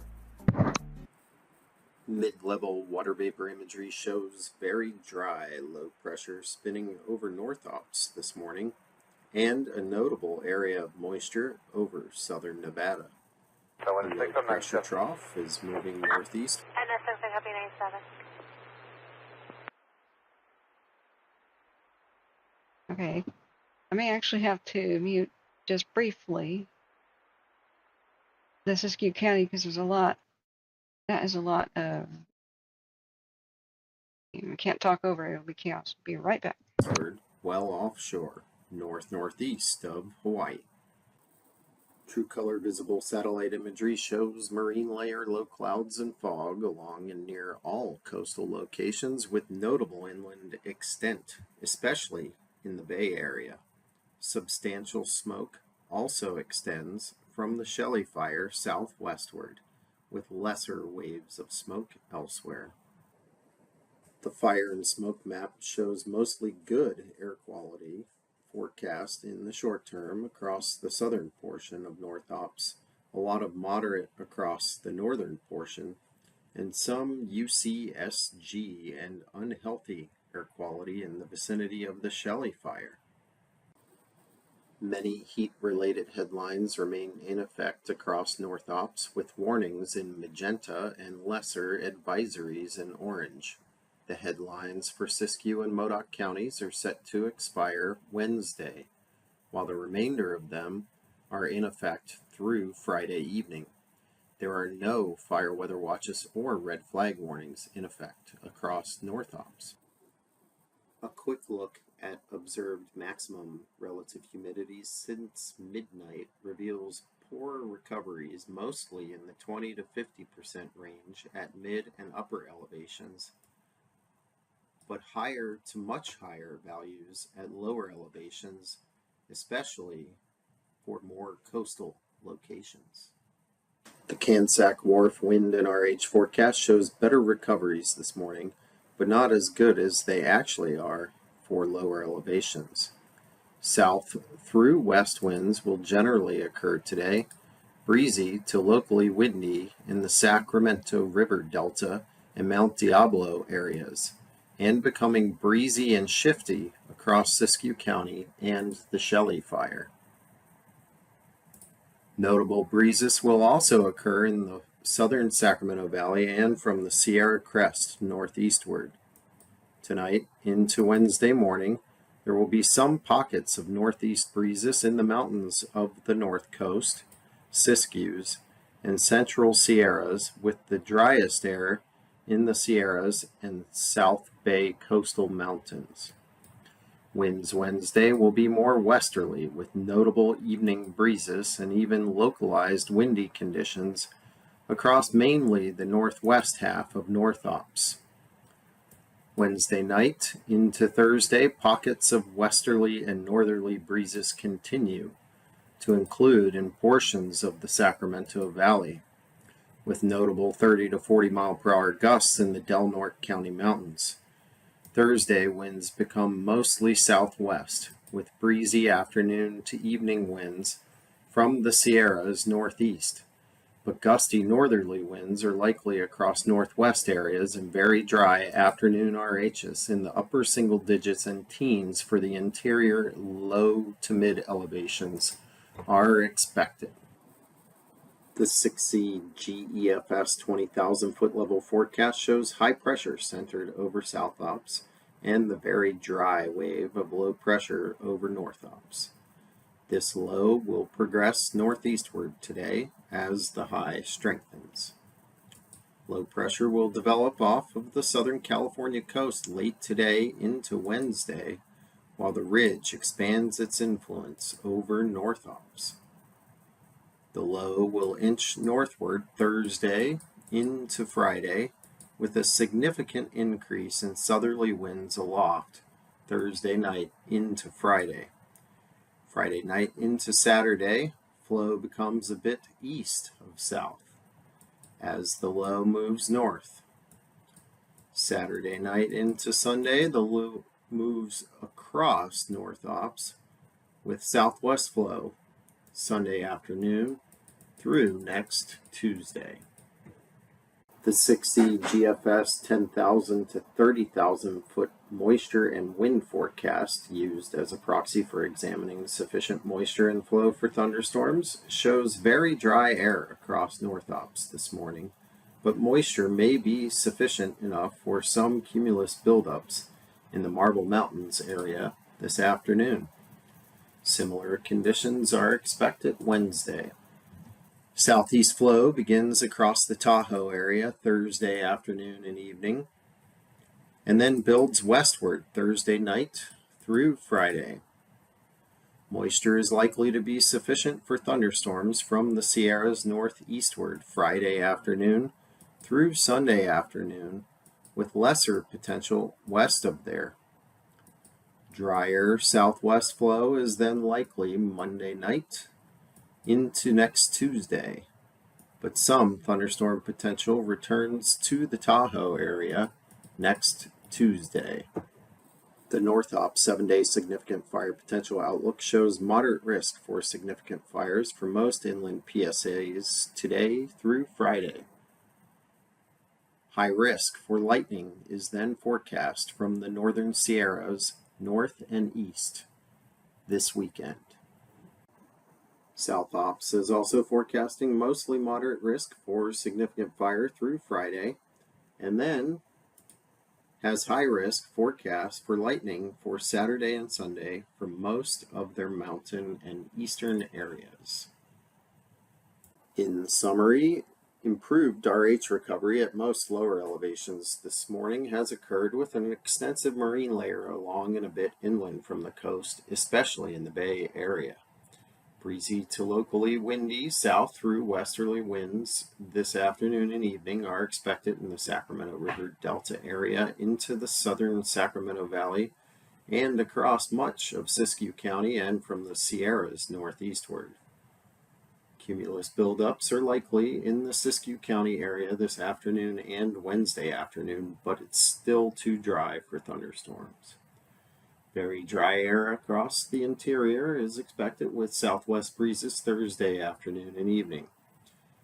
Southerly flow increases Friday and becomes southeast Saturday ahead of low pressure moving north near the coast.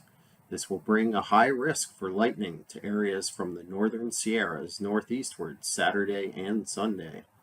Some thunderstorms will be possible Friday afternoon and evening, mainly in the Sierras, and some may get further west over the weekend. Drier southwest flow is likely Monday through Tuesday, but some thunderstorm potential returns to the Tahoe area next Tuesday. This concludes today's Fire Weather Webcast.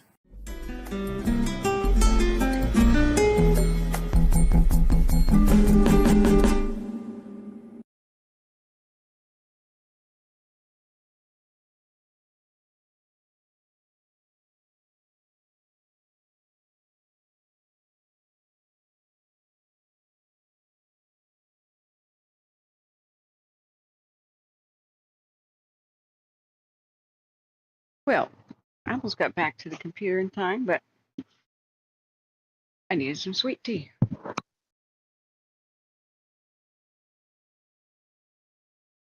Holy mackerel. I kind of tuned out a lot of that on accident because I was being ushered to sleep here.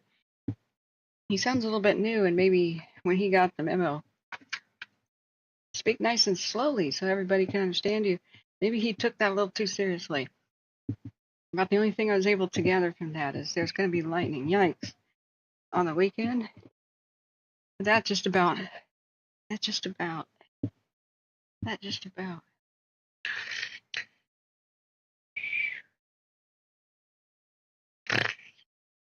But, oh, right.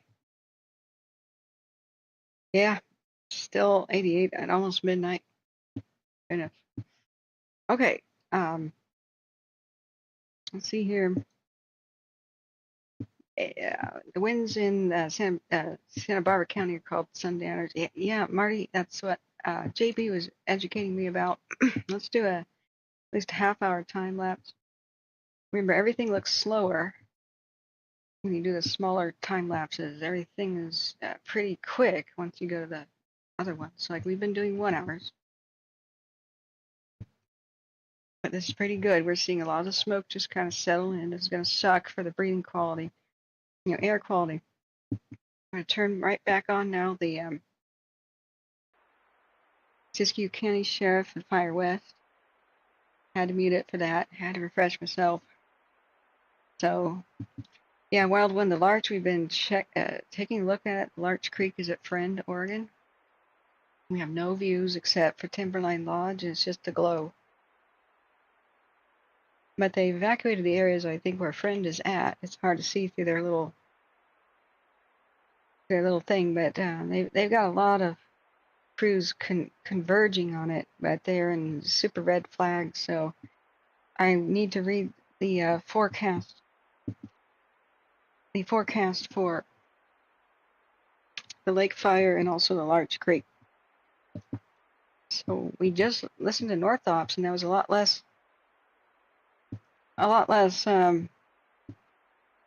enlightening than I thought it would be. When the lady was explaining it during the other lady of North Ops was explaining it at the community meeting, she was like super good, but that was in person. Like she's explaining it to a crowd, not reading the script. Maybe it wouldn't have been that different, but yikes, lightning coming. Sorry, lightning coming. Hold on to your butts for the weekend. That goes for all of California. If there's there's lightning coming.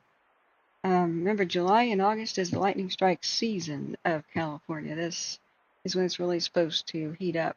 It was a bit unusual to have that early June storm that lit the basin and the 18 other fires near it in Fresno County. By the way, the basin's looking much better. They have really pounced. I'm on my way. They have really pounced. So we have no new information on the Larch Creek fire, but we are going to read the NOAA forecast for it. So that was the North Ops video we just watched, and I read the NOAA forecast for the Shelly. That's 4 or 5. You need anything else from me before I head up? No, sir, I appreciate it. I'm going to meet up with Christian and make sure Doggo's get some fire lunch. Yeah, 10-4. I don't need anything. I'm going to meet up with Christian and make sure the Doggos get their fire lunch. Is that what he just said? Okay. So just on KGW. Oh, did KGW have a good? Do they have any? It's local Portland. Not even front page news. Of course, fires never are. Great. So the governor has invoked the Emergency Conflagration Act. Perfect. So that means special powers for the Oregon State Fire Marshal, just like at La Pine before. They can just call in nearby agencies to help in nearby counties, and like they already. That's why I wondered if they did, because they got the Mount Hood National Forest crews out there, like ASAP. Everything from Warm Springs Indian Reservation will probably help to Redmond to everything from Deschutes County.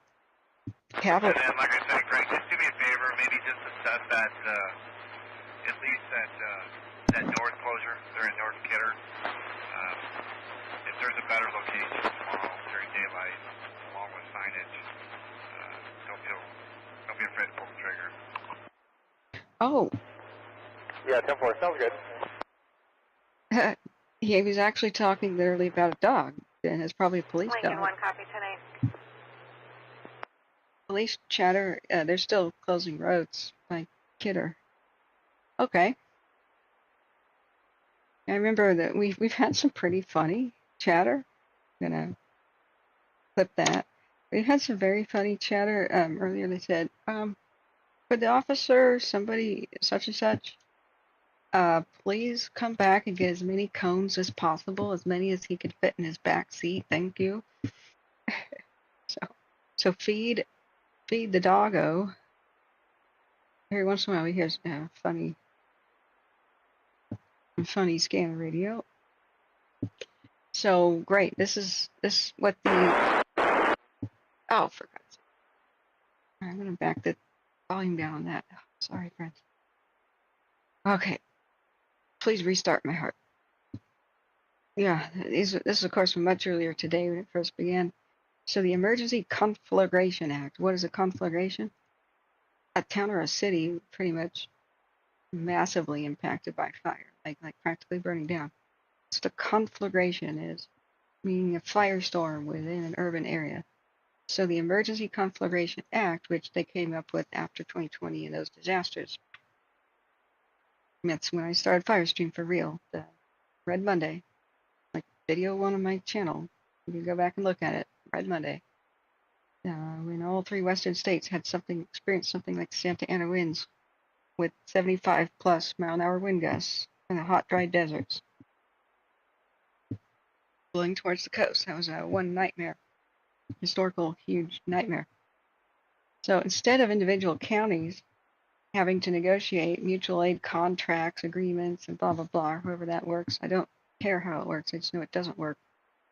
They changed it, so once the governor invokes the special state of emergency, the Oregon State Fire Marshal has special powers and can just point at agencies and say, you will respond here right now, regardless of any...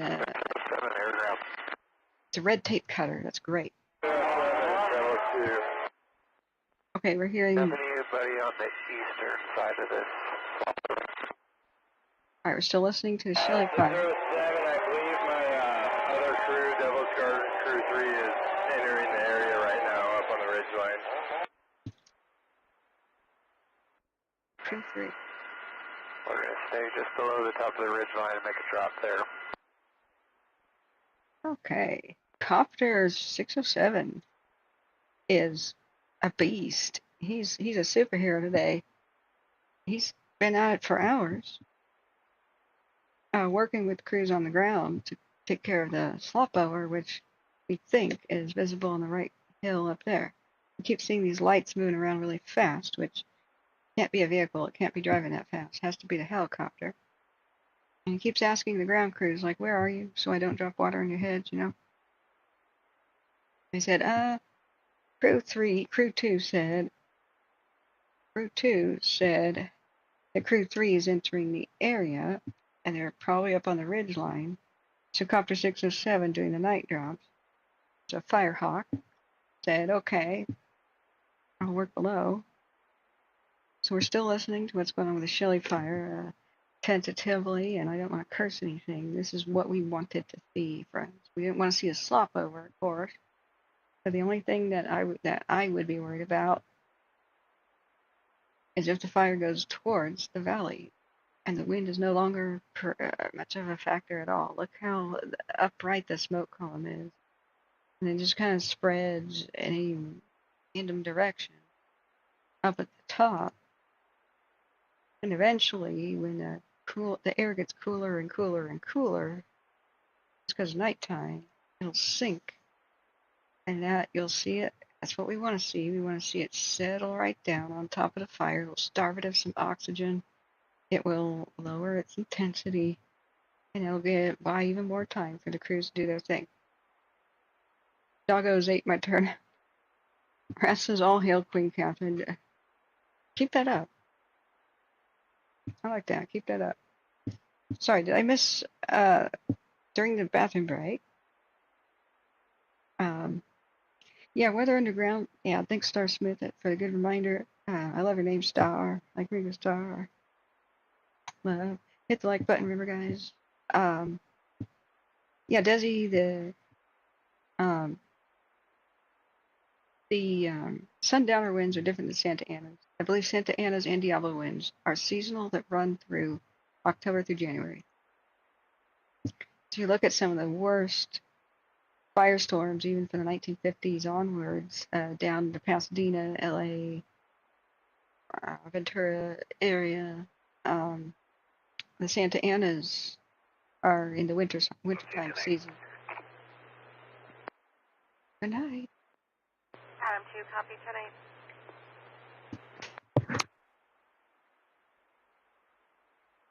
Now, Diablo winds in Northern California are the same difference. They usually run at the same time. They're usually blowing at the same time. You just do that and get the diagram. Maybe the wiki for Santa Ana winds has the same thing. But that's what is occurring, is there has to be high pressure. Remember, high pressure is like a shield. Means other wet air bounces off of it and just stays super hot, super dry. And then October through January, the jet stream could do this squiggle where it just starts blowing south. So it'll rip that super hot and dry air out of the Nevada. They call it the Four Corners of the Great Basin. Okay, big desert thing. Takes that hot air and just pushes it. It's going to be a tenant issue. I advise the resident owners to evict Lasher Kuzno civilly. 1098. Okay. Adam 6, copy. All right.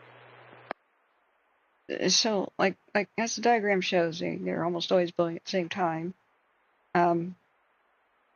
So the air, roller coasters over the mountains, it's hurricane force, but in constant gusts, like push, let up, push, let up, push, let up, like that, like a pulse. It's not technically like a hurricane, but good enough. Like you see trees whipping back and forth like fishing poles in the wind. So they pick up a roller coaster over the Sierras. They pick up speed even faster in canyons. Whip over the valley. They push at lightning speed, record-breaking speed. Fires out of the Sierras and into the valley. And where it happens with Santa Ana's, it pushes. There's little mountains over by LA and all that. There's even ski resorts by LA, right? It's almost like the little hump here. It pushes them over, and you get city erasing fires. The Oakland firestorm happened in that was October, wasn't it? Paradise happened November 8th. So the Oakland Hills firestorm was insane, and then some of the bad stuff happened out in down in Pasadena, LA areas. Yeah, I think these are seasonal for October through January. So the night that I lost my friend to wildfire was around October 10th or so. Cascade Fire. 417, go ahead. Same night that we lost most of Santa Rosa, with power lines down. So most of these big fires that kill people and erase towns are the powers still going when these winds pick up. And PG&E. Somebody, you are UTLA pedestrian. We have 1126 results for 139 copy. Sorry, that's police activity. I'm going to mute that a little bit. What mostly happens is it's not anybody being stupid with fire. It's corporations, power companies starting these big town erasing fires. And there's Santa Ynez Peak. Let's check on the lake fire too. Up here is Fort Jones. Down here's lake fire. So mostly, you know, it's like, oh, they're human caused. No, corporation's not a human. Santa Rosa and Bangor and Loma Rica all burned down the same night where my friend died. This was a deadly night. From 3 different power lines down in 3 different sections of the Northern California Valley. So when 1 year later, the Paradise Fire happened for the same freaking reason. Power lines that are not maintained, and they don't trim around the vegetation or remove the half-rotting dead trees and trees that are tall enough to fall onto power lines. They don't remove them like the law says they should. So when Paradise Fire happened and more than 82 or 85 people died, finally they prosecuted them as much as they could. And they did an investigation, and Butte County found that PG&E had internal memos where a long time ago they decided we're not going to maintain power lines anymore. Not really. It's cheaper to let them fail. You know, we got shareholders to think of here and profit. Instead of just repairing lines, let's let them fall down. And then there's also other memos that were like, oh my God. They said, what about risk of fire? Copter 607's talking.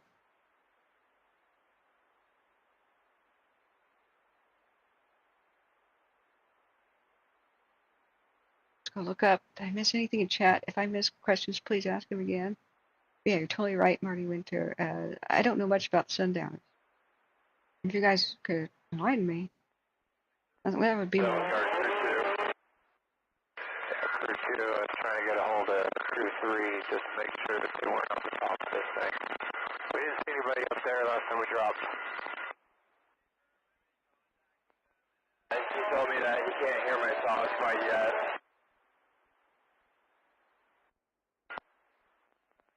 Ways out, so. That light blinking around is a helicopter. He said, I don't see where the other crew is, Crew 3. So he's asking Crew 2, where are they? He's like, I don't know. You hear the chainsaws going on in the background. So they're actively working right now on really hard on a dozer line and a hand line too, and putting all the dead vegetation on the ground to strengthen this area. That's why you hear the chainsaws in the background. And so they had a slop over, which is fire got beyond where they wanted it to. I think that's what these little dots are. As long as we see them getting smaller and smaller, it's going to be great. Except some of them could actually be the headlight of either dozers or... 1 Paul 14, California 28. I mean, even pickup trucks. Copter 607 will be outbound for fuel. Okay, Copter 607's going away for fuel. But yeah, I don't know much about sundowner winds. They're different than the Santa Anas, like I was saying. Winter time is actually California's worst fire season. There's a horrible vulnerability, horrible kind of month of vulnerability, a period of vulnerability, I should say, where it's not normal to rain in California most of the year. Paul 14, clear and current, 2018 Chevy. Except Humboldt County, that's kind of wet. Other than that, Division Bravo 607, go ahead on command. 6 will be 1010. And 06, I copy 1010.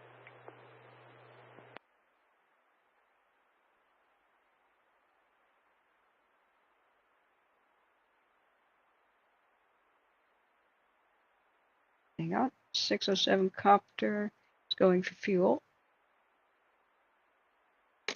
Okay. When they break in, it's hard for me to regain my train of thought, but please do hit the like button if you could. That's a free way to boost the channel so people find us. I don't know that anybody from near Friend, Oregon has found us today. We don't have that big of a presence in Eastern Oregon. It's hard to monitor fires in Eastern Oregon because we have almost no cams. But PGE just announced even today that they're adding more. So we haven't had an update from Oregon Department of Forestry in the last 2 hours. We don't have a cam, fortunately. I was reading a little bit of the Conflagration Act was initiated by the governor. It's great. It's a great job she's doing there. She did that with Lapine too. No matter how you feel about a politician, when they do the right thing, this is like you praise them. You pat them on the head. You say that's the secret to relationships working too, is no matter how mad you are at somebody, if they actually do something you want, you praise and you reinforce good behavior. So she presses the buttons, hands it over to Oregon State Fire Marshal, and whoever that is, I can't remember who that is, exactly the name of the... Go ahead.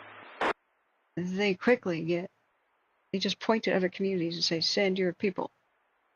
So, they have 195 en route, HP 98. They don't know how to begin. 07, ground command. Hoping that Yeah, that's affirmative. We'll be done for the evening. Oh, they're not just refueling; they're staying. Yeah, Division Bravo, those garden crews are doing a really good job in there. We put about 15 drops in there, and that flop over is looking really good. Sweet.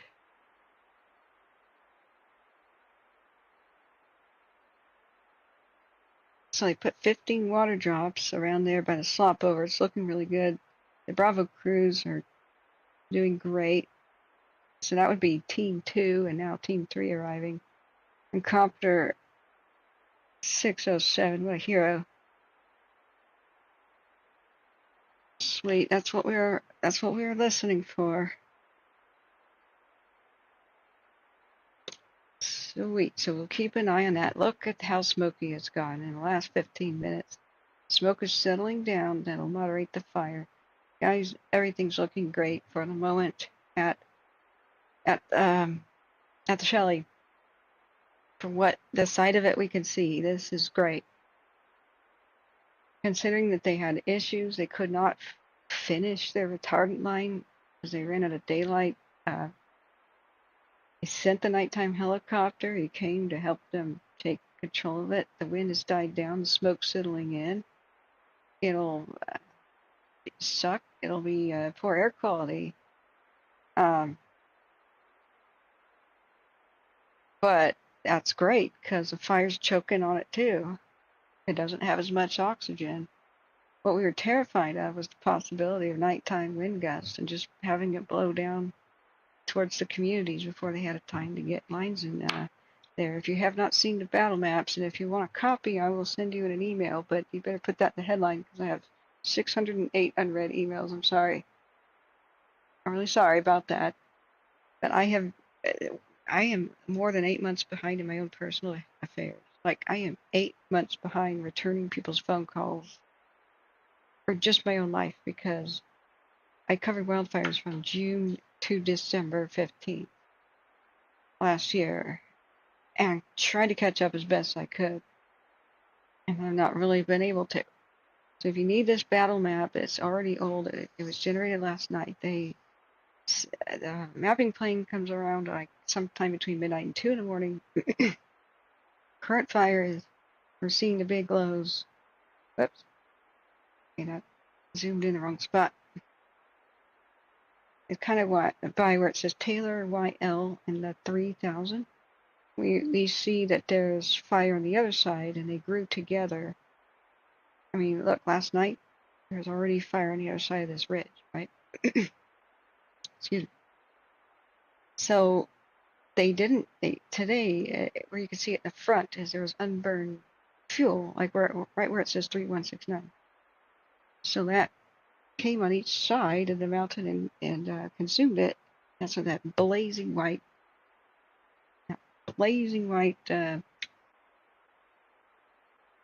on the infrared is. Just don't be too concerned about it. Just means it found new fuel. Right down to the recap and battle maps. So, where the red is already obsolete by the time they print this out. If they get the,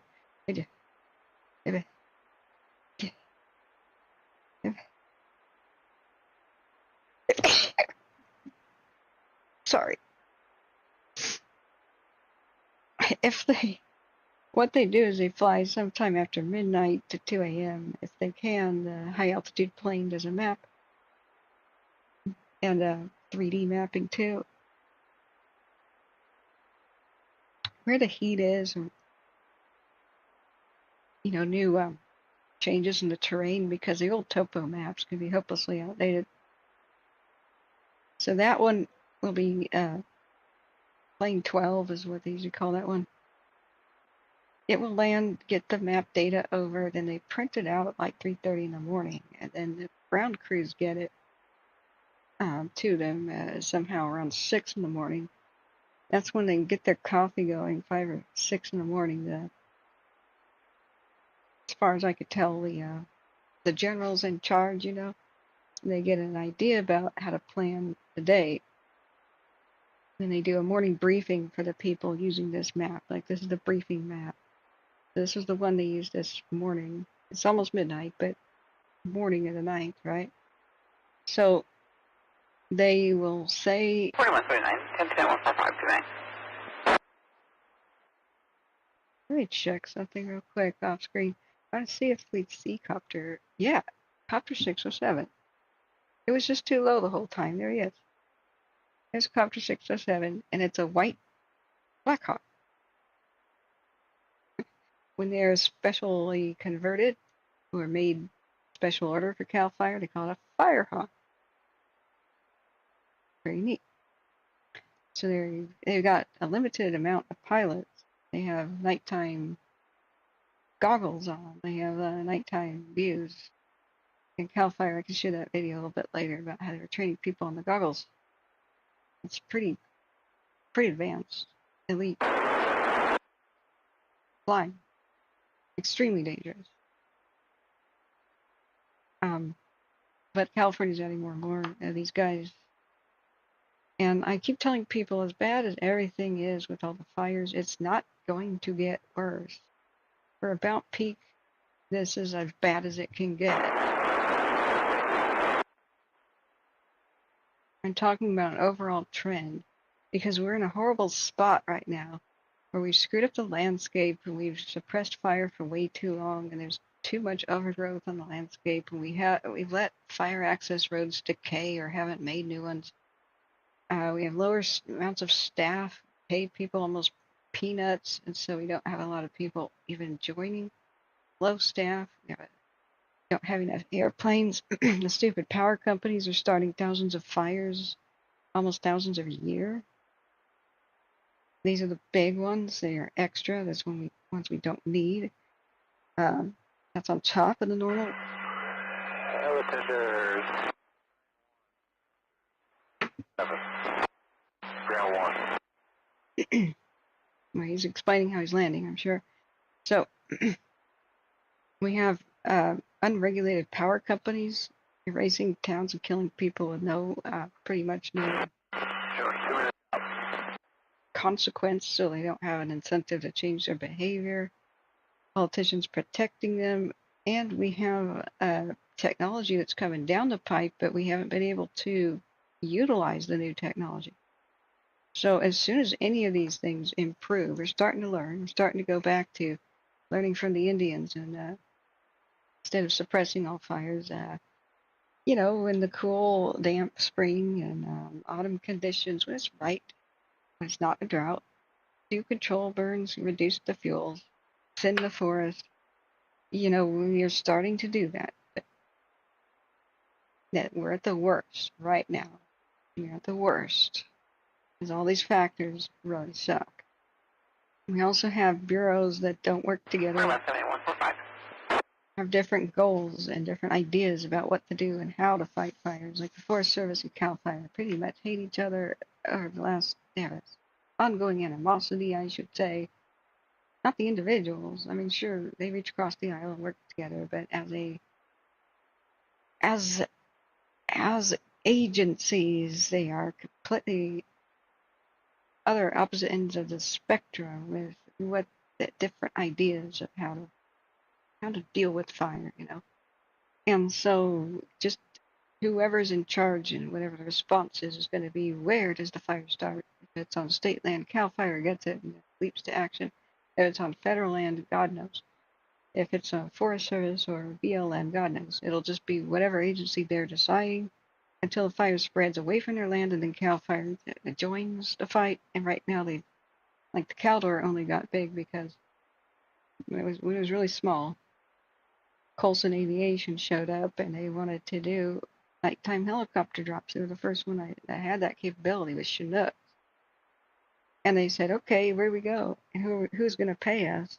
CAL FIRE said, it's our fire. We'll do it. We'll tell you where to go. Forest Service says, no, it's our fire. We'll tell you where to go. And Colson went, what? What? Can we fly? And both of them said, no, not until you realize that we're in charge. This was a 60 minutes expose. It was boggling. And the Caldor got out of control, wiped out Grizzly Flats, the town, and then ran all the way to the Nevada border. Even though it was almost pretty close to the flatlands of the valley. Like, it destroyed pretty much most of the El Dorado National Forest because of a squabble. So, we are at peak. Everything sucks right now, or I should say lowest of the low. But what's coming? Reform. Like, Oregon just got its act together. Huge improvement with the Conflagration Act.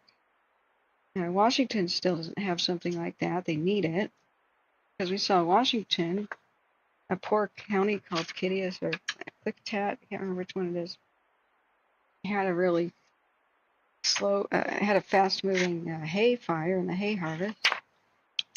And all of these other agencies, like the Dalles and White Salmon and all that, the fire crews never came to help them. And that fire got gigantic and huge. It started threatening, communities only because their water truck kept breaking down for more than 7 hours in a row. It was 9 hours later when finally other agencies showed up from other counties. 9 hours. I could have gone and rented a water truck and driven it there myself from Portland and handed them the keys and saved a freaking day. We just watched it in disbelief. It's called the Newell Fire, Newell, of last year. So, Oregon at least got its beat together and has this Conflagration Act where the governor pushes a button and enacts it. This is a positive step, right? Right direction. Thanks for the hearts. Big Al. Hey, Tracy, how you doing? Thanks for your kind support. Thank you all donors. Hit the like button, guys. So we're already seeing improvement where Oregon passed the Conflagration Act. And the governor pushes a button, and it was like the powers of God handed to state fire marshal, and he just says, you unit here, you go help. Boom. No red tape, no crap, no pre-negotiated blah, blah, blah necessary, right? So as other states adopt better policies, we're going to see improvement, but mostly technology. Fires will become trivial in the future. It just depends how fast we get there. It depends on how much money and effort we put into the technology, but I spend a lot of time when we have moments of, less hectic moments, showing people new fire. Have a good night. New fire technologies. I'm going to mute that until they talk about fire. Everything from firefighting drones and things that carry a hose up to high-rise buildings, like a little mini helicopter carries the hose, put out a fire in a window on a ninth floor of a building. You know, we have that kind of technology the nighttime. Fires like this, look at it laid out. Look at it calm down. Nighttime, normally when fires get weak. If we can hit them with nighttime aircraft the same way we do during the day, and with ground crews as well, with nighttime, night vision and all that, if we can do that, we'll see a huge difference. It's been an old adage since the 30s, since 1933's Tillamook burn. If you can get a wildfire that breaks out, surrounded by noon the next day, by any kind of light, that's the best chance you have of keeping it under control. We are on the cusp of having, like for example, if they reactivated all the fire towers, put them back on the landscape, they could be launch pads and charging stations for drones. Every time there's a lightning strike in California, we can detect that with a satellite for the most part. And we can dispatch drones with a push of a button. They will inspect every place where there's a lightning strike, no matter how remote that is, unless there's, rampaging winds. Most lightning strikes harmlessly bounce off of rocks and shatter living trees, but don't really start a fire. It's the ones that hit a dead tree, the ground where there's some dead leaves, there's dead stuff on the ground, right? That's where it can just sit there, especially if there's a little bit of moisture in that lightning storm. Hold on to your butts for this weekend, by the way.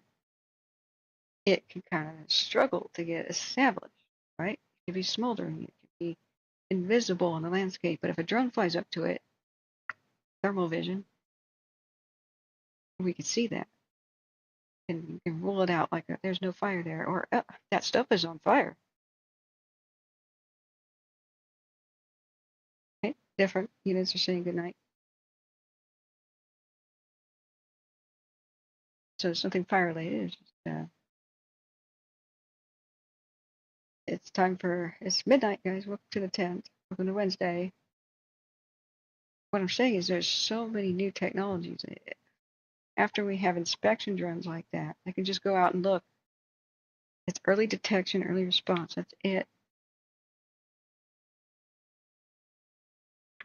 Right now we have to wait for a lightning strike fire in a real area for several days to go by until there's a massive wind event and the vegetation to dry out for it to even show itself, for it to put up smoke. That's too late when it's already windy, right? But first, there might just be detection drones. Secondly, there might be a follow-up fleet of drones that would just put a chemical suppression. Ever heard of fireballs? I was gonna test to see how they work, but they're actually explosives. I don't think I want to do that. But they have those that you can. It's called the automatic firefighting ball. It's actually been around for a bit, but drones could spit them out like bullets or drop little bombs. It's possible that's a similar type of device. How can I mute this? Watch that. It's like putting out an oil well fire. I don't know if that's baking soda or what. But you can throw the ball at a fire when it's small, and it'll deprive it of oxygen by, creating a small explosion. And I think it's a follow-up of baking soda or some kind of smothering agent. It's supposed to be non-toxic, so I'm imagining that's something like baking soda. So it doesn't have to be halon or something like terribly environmentally bad. There's new technologies about chemical suppression, no water needed. But some of these devices are similar where you can put them in, install them in under the hood of your car, like permanently. And if fire shows up in your vehicle, like after an accident, it'll auto deploy and hopefully snuff it. They're trying to shop this technology to first responders and stuff like cops. if they've come across a car accident, and they could throw it underneath the hood and or underneath the car, perhaps extinguish, and then any residual fire go at it with the extinguisher. So really, this is just one example about how there's technology that we can rely on. They used to have grenades made out of glass with carbon tetrachloride in them, and that's about the most toxic thing known to man. My dad has multiple spots of cancer all over his arms, where he was in the military and they had to clean circuit boards in the Air Force with carbon tetrachloride. So he had little hand gloves, but wherever it splashed in his arms, like on the sleeves of his uniform, it went soaked through to the skin. Fast forward 35 years later, he's got melanoma cancer on every little spot on his arms, and it aggressively burrows into his arms and tries to become bone cancer. So there's a reason.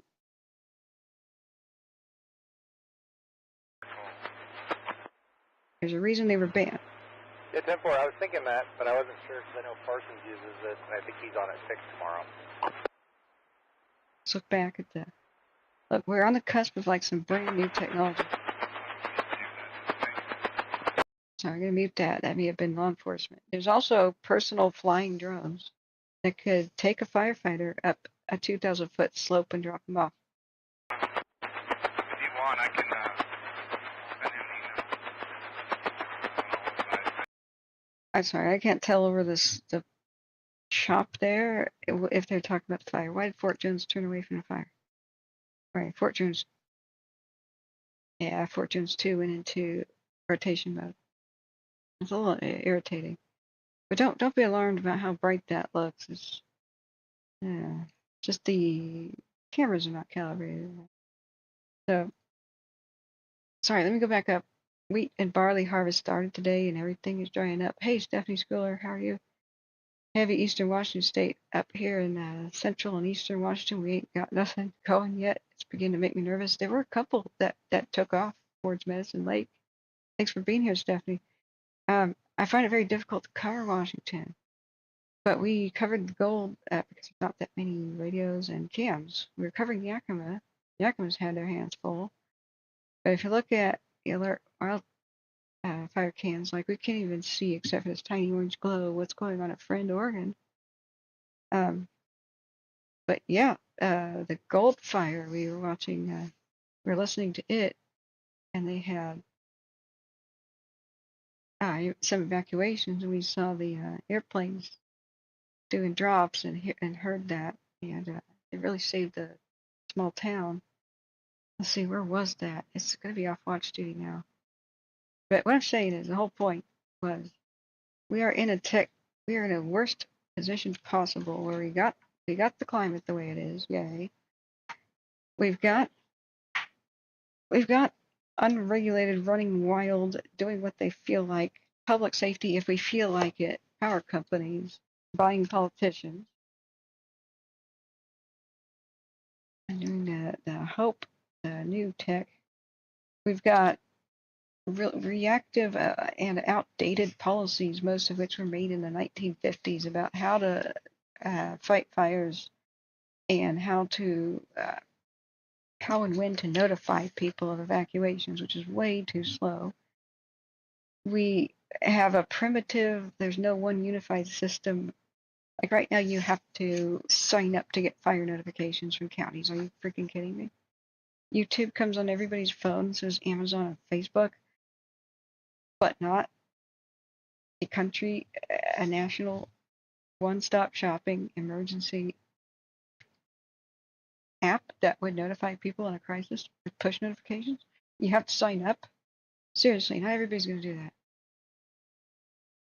So right now we have the technology, but we haven't purchased and funded it and prioritized it like we should do. Like treat it like it's World War II, and we could quickly get this going.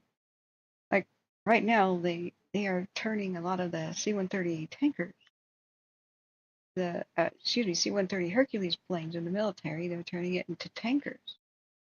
But CAL FIRE announced a 4 new ones will be online in like 4. Why not 40? The military has tons of these they're not using.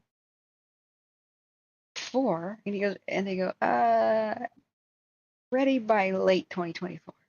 What do you mean 4? We only have like 10 so far at the most. And we've known we needed them since 2018 with Paradise. So what World War II already stopped, you know, came and went by this amount of time. And we've got like 10 of these, maybe 20 for the entire nation. Like seriously? If we treat it as all the seriousness and wartime mobilization, we would just, boom, be out of the woods. We have to correctly identify that wildfires are breaking the country. We can't afford more billion-dollar disasters, and it's destroying more of the country than war ever has, actually. I mean, as bad as the destruction of the South during the Civil War, it's similar looking out here in the West and other parts of the country, even Pigeon Forge, Tennessee. So we've got to treat it like the war that it is. Wildfire. Control burns, A-OK. That's called control. Prescribed fire, A-OK. You know, wildfire, out of control, not okay. Mega fires, completely not okay. Just 100% destructive and not renewing. Now I want to look down at the lake because we got the all clear. The last thing the pilot said is that Shelly's looking great, and I concur. That is the best news that we could have gotten for now. Hold on to your butts. We've got lightning and stuff coming. If you're looking at Shelly and biting your fingernails off, you can relax for now until we hear different. Thank God for nighttime helicopter drop. Now, what if the helicopter could work all night, several helicopters? And what if we could take pilots out of the picture where they're safely at the airport with their remote controls, flying there? And, you know, they don't have to be at risk. I mean, my generation's really good with video games. Like, we'd be perfect for that, and the latest generation, too. Take the risk out of it. Right now, they ground all aircraft, if they even think a drone happened, is in, like a small civilian drone is in the air, because it can crash a plane. But sometimes seagulls and white birds get mistaken for drones because they just don't want to have a plane crash with a crew on board, right? Well, now there's jamming technology where instead of grounding everybody, put it on these planes, and they can just kind of aim, the pilot kind of aims it where they see it, push the button, the drone falls out of the sky, because what they're done, the way they stabilize is through either radio signals or satellite signals. The military already has jamming capability. So if we get the military more involved too, like what are they just sitting there? All these Air Force bases defend the country from wildfire. Any threat to the country you should mobilize about. Come on, launch. Why are little tiny civilian drones? Why can't we find these people? Why doesn't the military launch? Sorry, this is Santa Ynez. We're looking at the we're switching to lake fire right now. Why can't we find these people, throw them in prison, give them huge fines? Why can't we even find them? It's pretty easy. You go out there with your thermal cam, you body heat of individuals, they'll be on a clearing, remote control operating their little drone within a 5-mile radius, because you can't really do anything further than that of where the drone was spotted, and there will be a vehicle leaving the scene. So this is super easy to catch them. Why don't the military drones? Why does the military send their own to go find them, shut them down? Right? And get more cooperation and better technology, everything will change. Let's see here. I think there's actually, Rob, the good news is I don't know how much You're totally right. During 2020, we didn't have enough fire crews. Not all fires even had staff. And many of them in 2021 weren't staffed either because the stupid Dixie fire got so huge. It was a power company fire. But in 2020, the governor pretty much almost shut down the prison inmate volunteer firefighter program. And the deal is the ones who exhibit good behavior and are reformable, they could learn firefighting and job skills and go out and fight fires for time off sentence. I believe in redemption. I think that's better than rotting in a cell. Help heal society. I don't want people to just sit there in prison and watch TV and lift weights. I'd rather see reparations done to the harm to society. But during COVID, he, instead of doing the intelligent things such as quarantine all the prison inmate crews like in their house for 2 weeks, and then they get driven individually to their camp, and then nobody else could come for 2 weeks. You could have eliminated COVID from the groups and have them work independently. There was ways to do that. But instead, he mostly shut the program down and left us with, like, it was a huge amount of manpower that we lacked in 2020. That's when the biggest fire disaster weather event happened since 1933. Happened to be the same year because 2020 sucked. They should name the event the phenomenon, but all three western states basically having Santa Anas all at the same time. Hurricane force, dry desert wind gusts, blowing from due east to due west, pushing fires out of the mountain. There's so many people had just left Labor Day weekend to drive home and didn't put their campfires out with water. The late Indian summer, late summer, the wet season usually begins. Hey, Copter 607 is talking. Is he going to come back or is he landed for good? Let's listen. This is... 07 Rico. Rico, Copter 607 is off the Siskiyou Hella base en route to Reading to RON for the night. ETA 0100 hours. Oh, he's going home to Reading. Minor Helicopter 607 en route to Reading. ETA 0100 at midnight 17.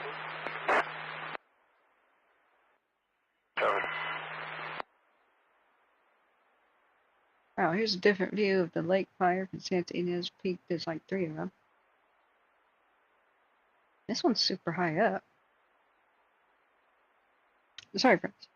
Stephanie says it would be great training in high-level elevated situation and train on how to stay calm in emergency and think quickly and logically. Yeah, when there's actually a crisis happening, it's almost impossible to think.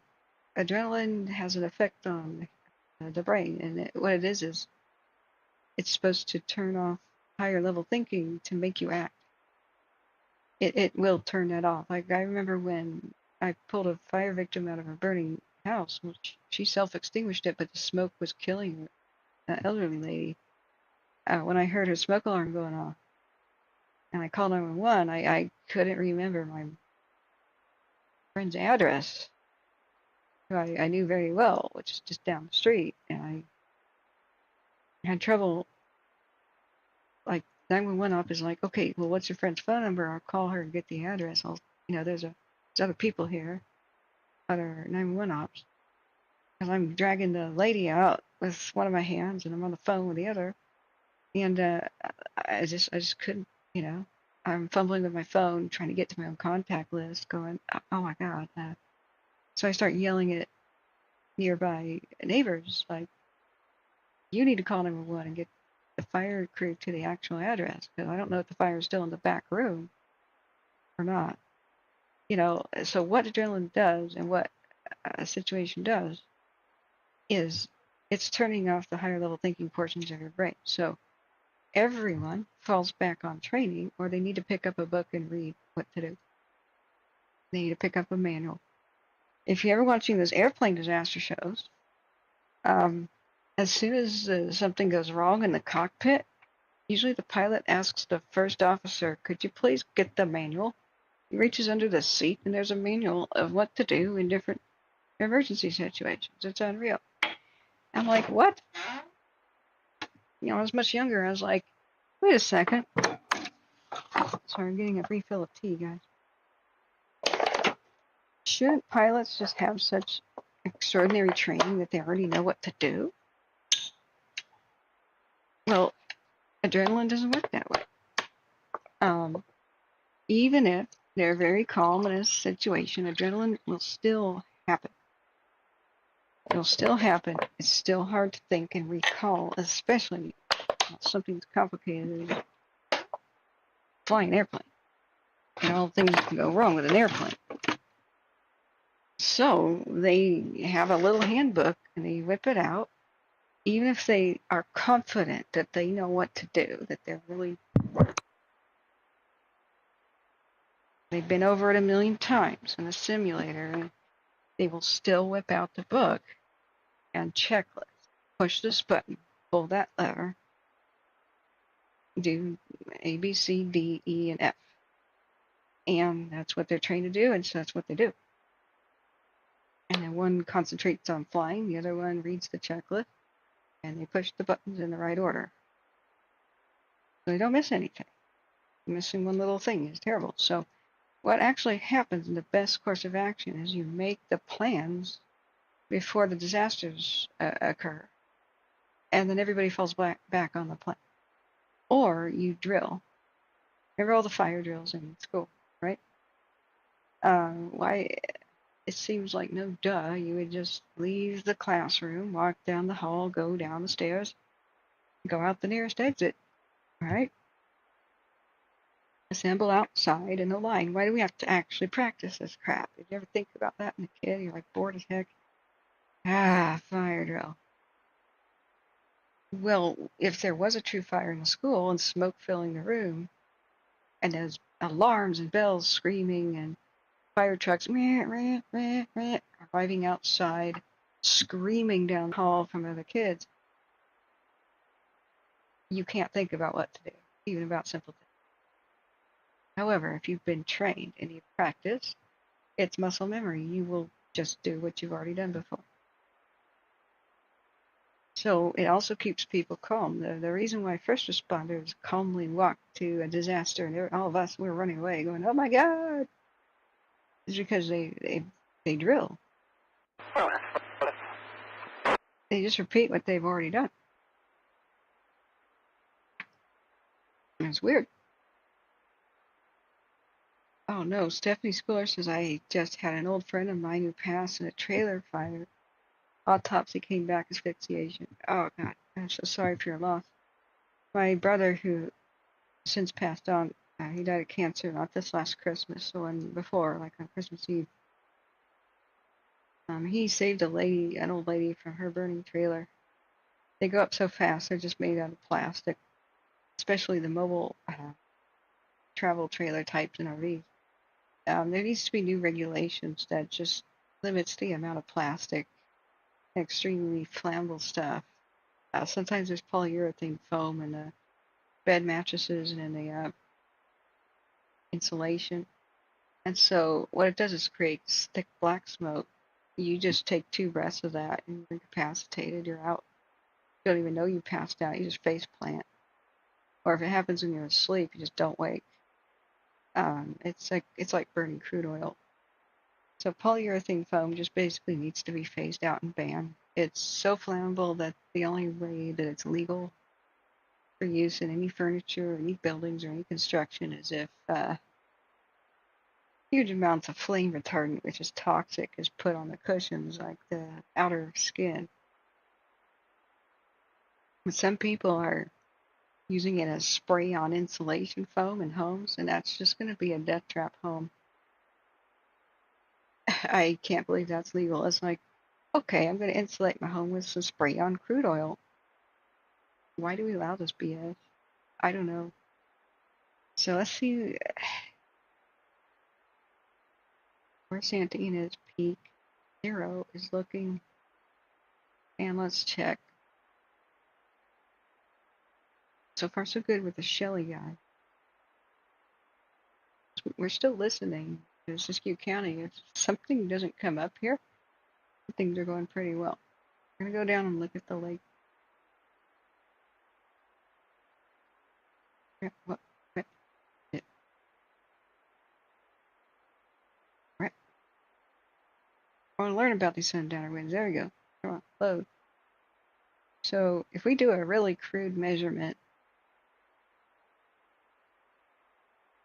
it doesn't have current fire perimeter, does it? Most mirrors would. Yeah, if we do a really crude measurement, let's see how long the fire is. Like, how long is it stretched out? They've got a little bit of containment here. I've got some battle maps to show you. I already posted them actually on my community post. And thanks everybody who has donated. If you're going to sleep, I can't check Cash App and PayPal as much as I like to. We've got $47, yay! And chat, free ways. Hit the share button and share the stream with anybody you think needs to know that we exist. And hit the like button too. So if we do a primitive measuring tool, what happened when the lake fire with all hell breaking loose? Let's see, measure distance.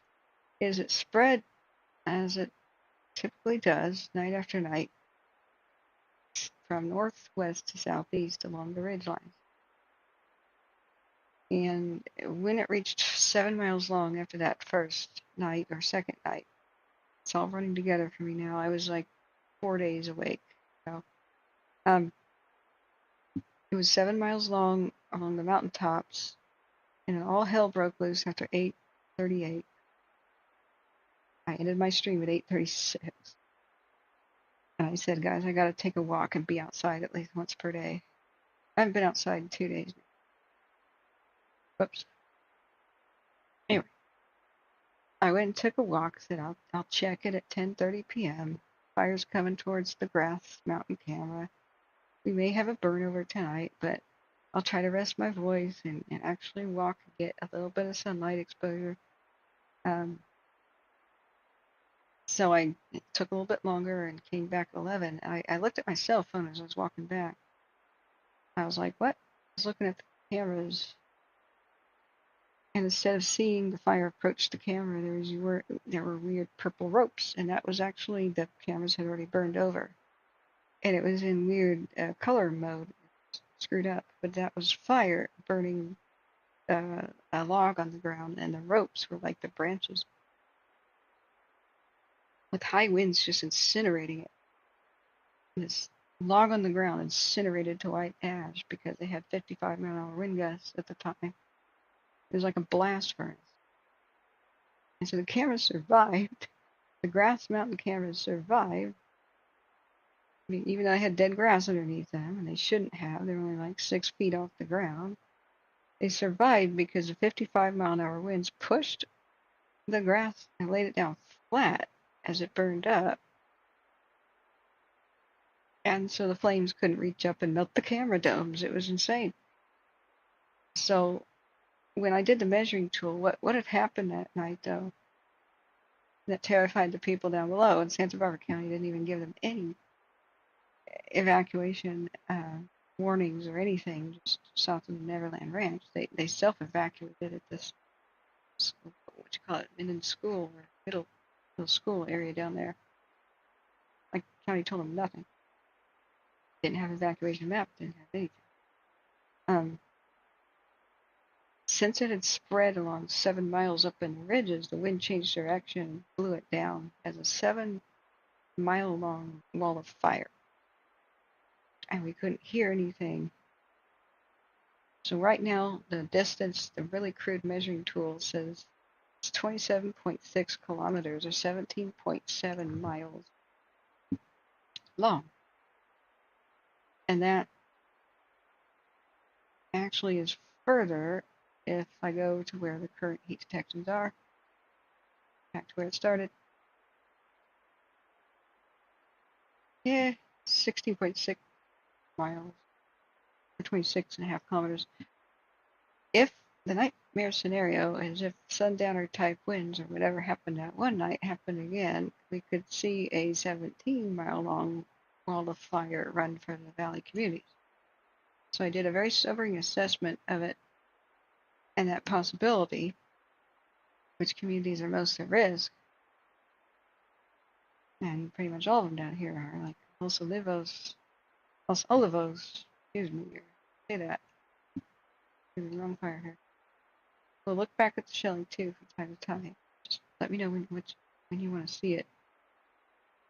Evacuation maps. Some of the briefing maps I have show the be ready to go at a moment's notice right next to Los Olivos. Yeah, see right up. Actually, now it's crept into the town itself. Changed a little bit. When did it change? Today. Okay, I didn't notice that it was level 2 instead of 3. Either that or they had a wrong color yesterday.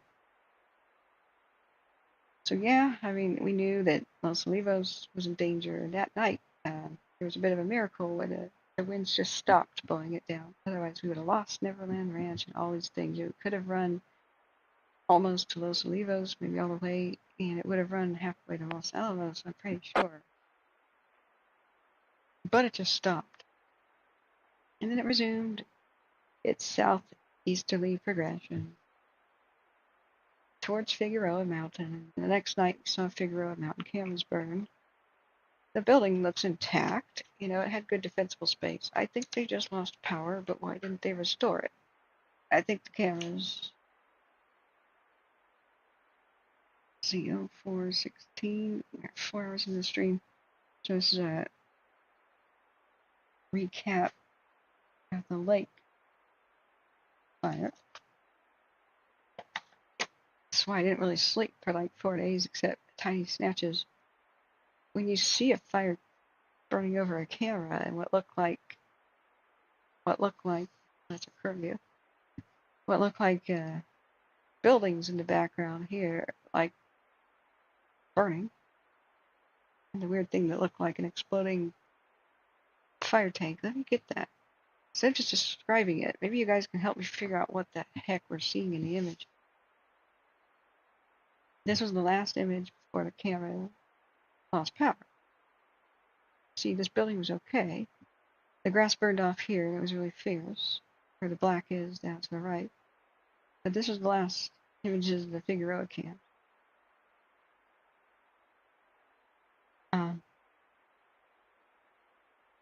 So the next morning, you know, I rate a D- for Santa Barbara County, communicating to people what they need to do, where they need to go. Didn't even have an evacuation map until like 24 to 36 hours later after they called for some warning. When there was a 7-mile wall of fire running down towards people. I'm muting that for you. I'll unmute it if they talk about Shelly fire again, but they probably won't for a long time. No news is good news there. Let me go back to some of these pictures from the early days.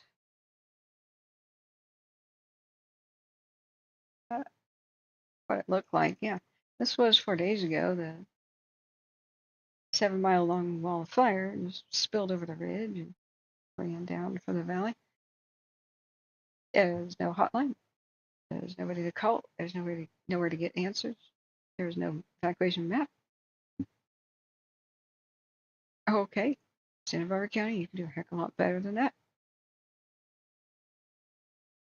And then I found out on the Twitter, there's a Santa Barbara County, Santa Barbara fire. Yeah, here it is, Midland School. This was a note from the head of the school here. I don't even know what the Midland School is, northeast of Los Olivos. I wish my first official communication with you was under happier circumstances.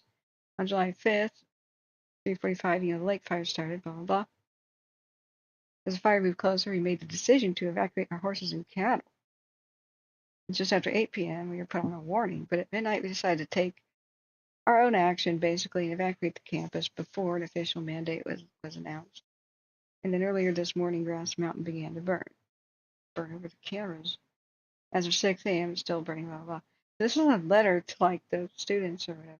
I don't know what Midland School is. Or is it a boarding school or what it is? Why do they have a lot of cattle? I don't know. But they didn't know what to do. The authorities didn't tell them. So they're like, they did the right thing and said, we're just going to make our way out. Just going to make our way out. So I didn't even know that Santa Barbara County had an information officer saying, Heading will be switching. okay, that's our hero pilot from the Shelly fire. Firecopter 607 will be making contact with Reading.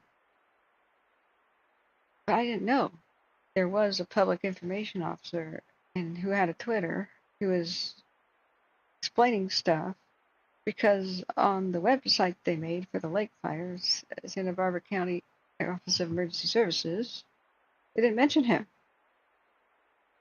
They didn't mention him. They made this special page for it, which is having trouble loading for some reason. They didn't mention that there was a Twitter with a public information officer at all. So this is why I have 150 tabs open at the same time. Literally cover all these fires is because you have to look at Facebook and Twitter and the Office of Emergency Management for a certain county. Then you have to look at CAL FIRE.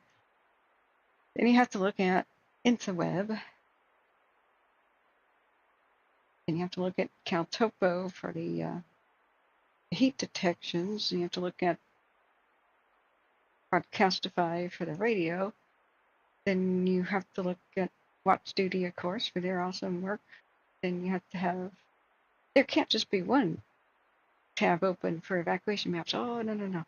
California can't just have one evacuation map. They have 3 different ones to choose from, and each county decides to go its own way. So unfortunately, with California evacuation maps, like what happened with Caldor, is I gave wrong advice. I said, oh, such and such county is not evacuated, but the one next door is, strangely, mandatory. That's weird. You know, south of South Lake Tahoe. Because we were looking at the map, and so it looked a lot like this, but like imagine this section over here for the other county, completely blank, no warnings, no nothing. And somebody said, well, actually it is under mandatory evacuation over there. I said, what? I said, they're using a different map system. You have to have 2 tabs open. That was 2021. We learned all this. So Summer Zone Haven, which changed its name, now it's Genesis. Great. Super confusing to the public. You have to look at the Twitter, the Facebook, the Watch Duty, the CalTopo, then Google Maps for street views. Then you have to have flight radar to figure out where the pilots are. And they're saying that the fire's below us. So for each different fire, I have literally bring the fire season 130 tabs open. So let me look back at chat. Sorry. You got shot down, Rob? Holy mackerel. What story are you telling? And I'm so sorry, Stephanie. Trailers are big plastic death traps. I interviewed some homeless people who saw a trailer on fire, a different homeless person, and they heroically broke the windows and pulled them out of a tiny window. It's insane. But there needs to be regulations on reducing the amount of plastic. Think about plastic as crude oil. That's just in, if you think about it like water is ice in solid form, right? Plastic is crude oil in a solid form, and it burns like an oil well. And rapidly, it makes toxic black smoke. So like here's lake fire info that you probably never knew about. Here's the Twitter for Santa Barbara County Fire Public Information Officer. See this map that they have, the briefing map. Oh, what do I have? I've got the same thing. I posted it this morning at 7 o'clock. You want to see it? I can show you like the Shelly fire. They're hopelessly outdated, but after 2 a.m., probably get a new one generated as they do a flyover. That is one sweet tent. It has a window with an air conditioning unit in it. Dude. It's called a wall tent. Tents that have walls instead of making like an A frame. What were you saying? Let me see.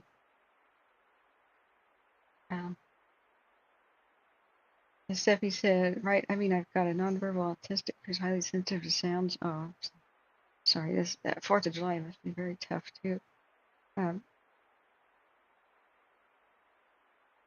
Stephanie, I don't even want to know about the answer to that question. Would the pain from fire bring you awake if you were sleeping and started inhaling the toxic smoke? I just hope to God not. I don't think so.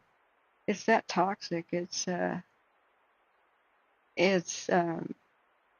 shutting down the brain, killing you to the point where you can't even be conscious.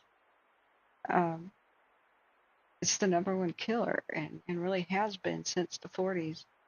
Remember, in the 40s, it was a new discovery that most people died due to smoke inhalation and not flames and fire. Structure fire.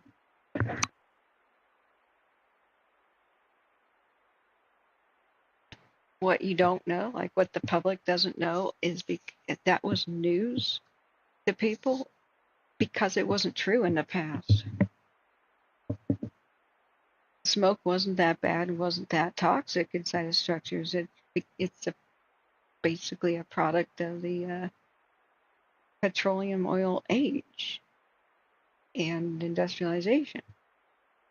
So the deadliest internal structure fire, other than the Iroquois Theater fire in 1903, was the Coconut Grove nightclub in Boston in the 40s. People passed out and blocked the doors. Partly they ran for the doors because they didn't know windows were all around them. They had to have curtains to block out light. It was a wartime instruction.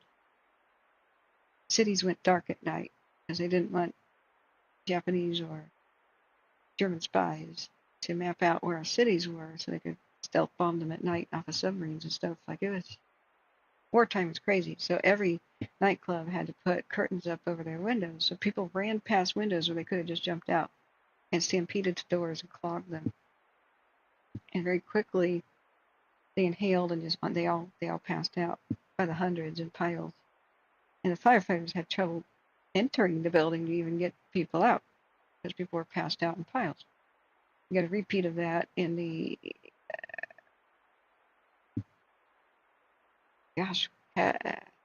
one of the night clubs back east. Can't remember. It was like an entertainment venue, not really a nightclub.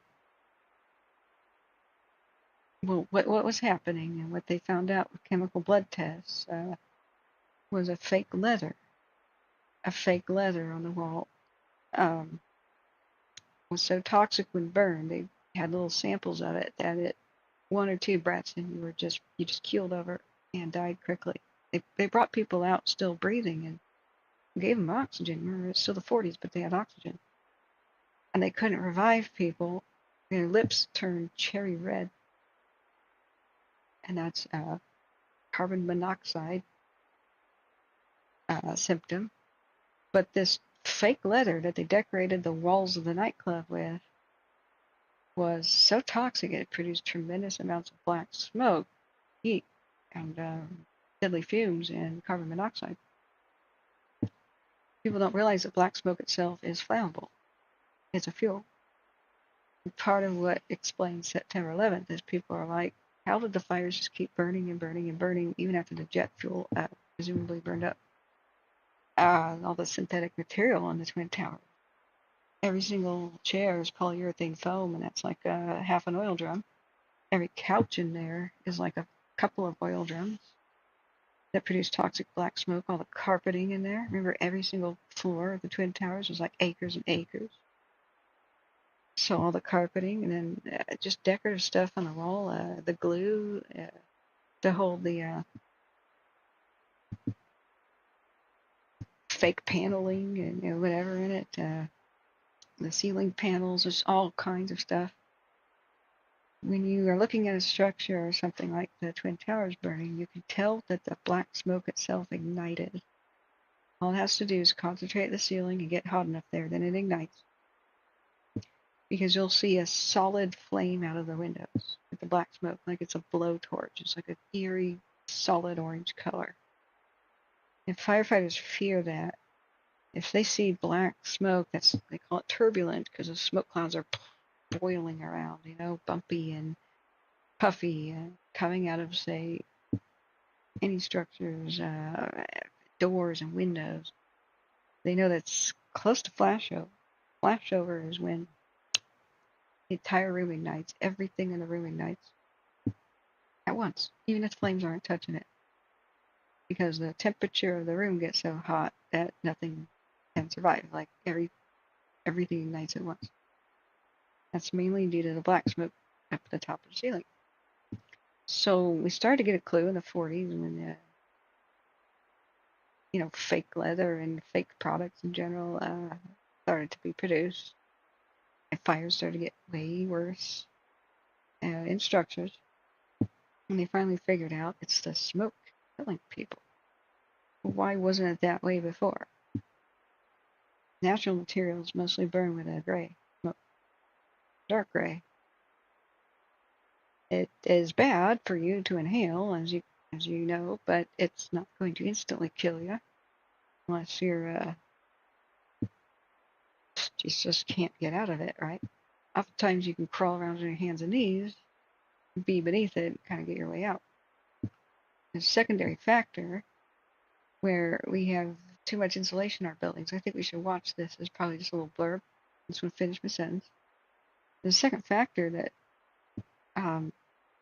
we now seal up our homes with really good insulation, trying to be economical with, the thermostat and the energy bills. But in the past, if you see these old movies where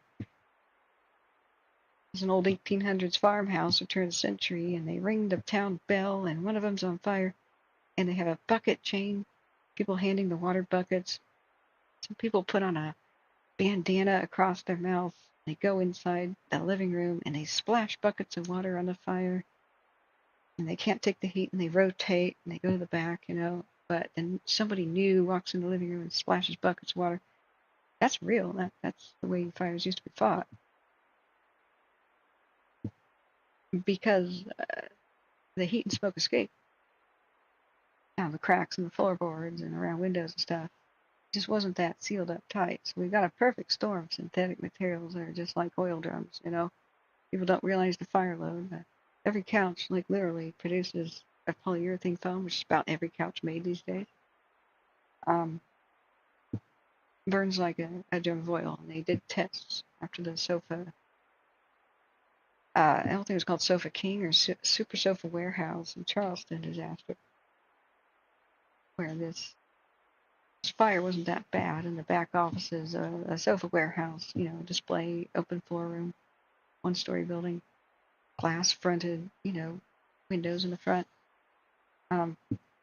Fire crews went in there. They lost eight firefighters because there was a false ceiling. So thick black smoke was accumulating up there. False ceiling is where you put your finger, poke the ceiling in like a square of it lifts off. It's actually just a square of back some cams here. It's actually just like a little panel, and if you push it up, you have access to the lights, and you can fix the wiring, or you could, run Wi-Fi wires and stuff up there, right? It's convenient. You rearrange an office that way, or a building, run new wires or whatever. Who knows where this is? It's too zoomed in.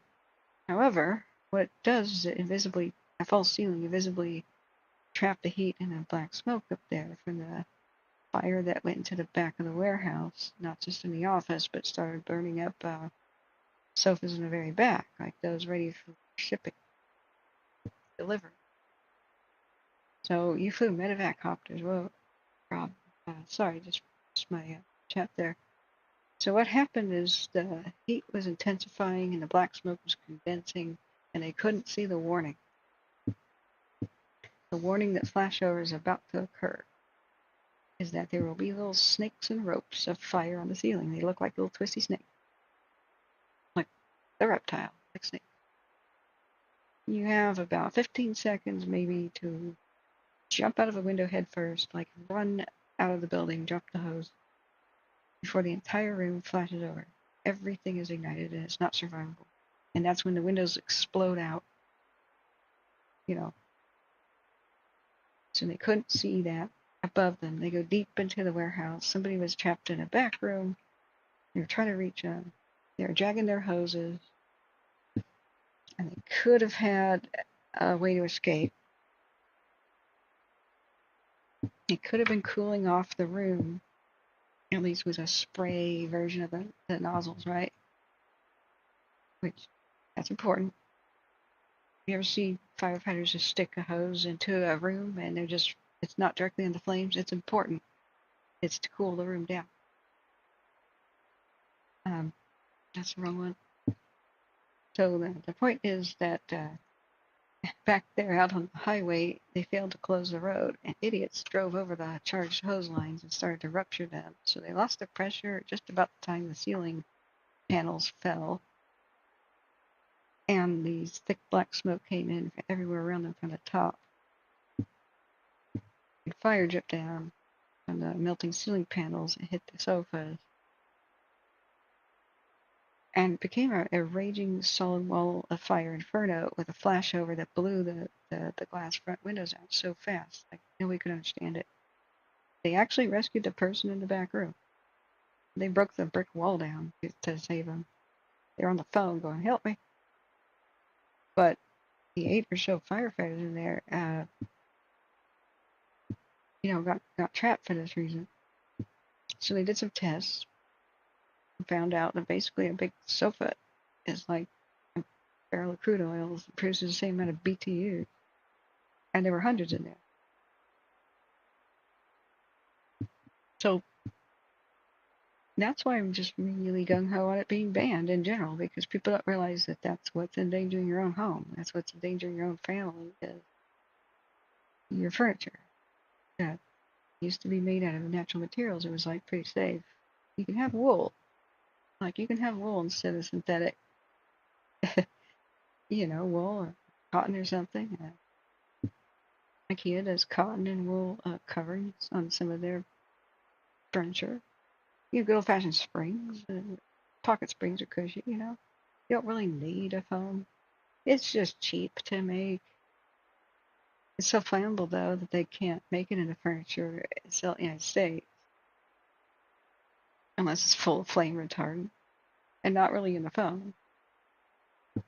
The skin, the upholstery on top.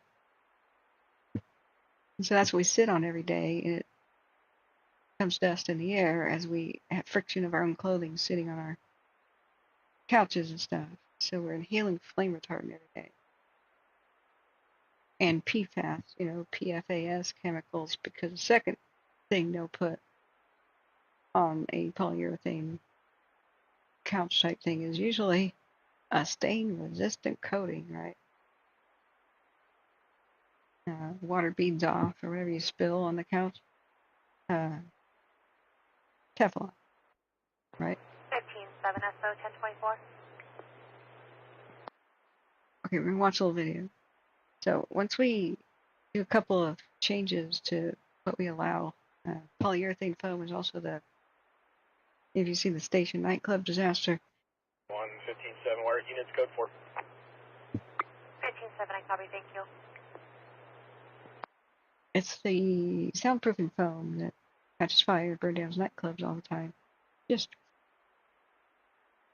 so. Palm 18 SO 1024.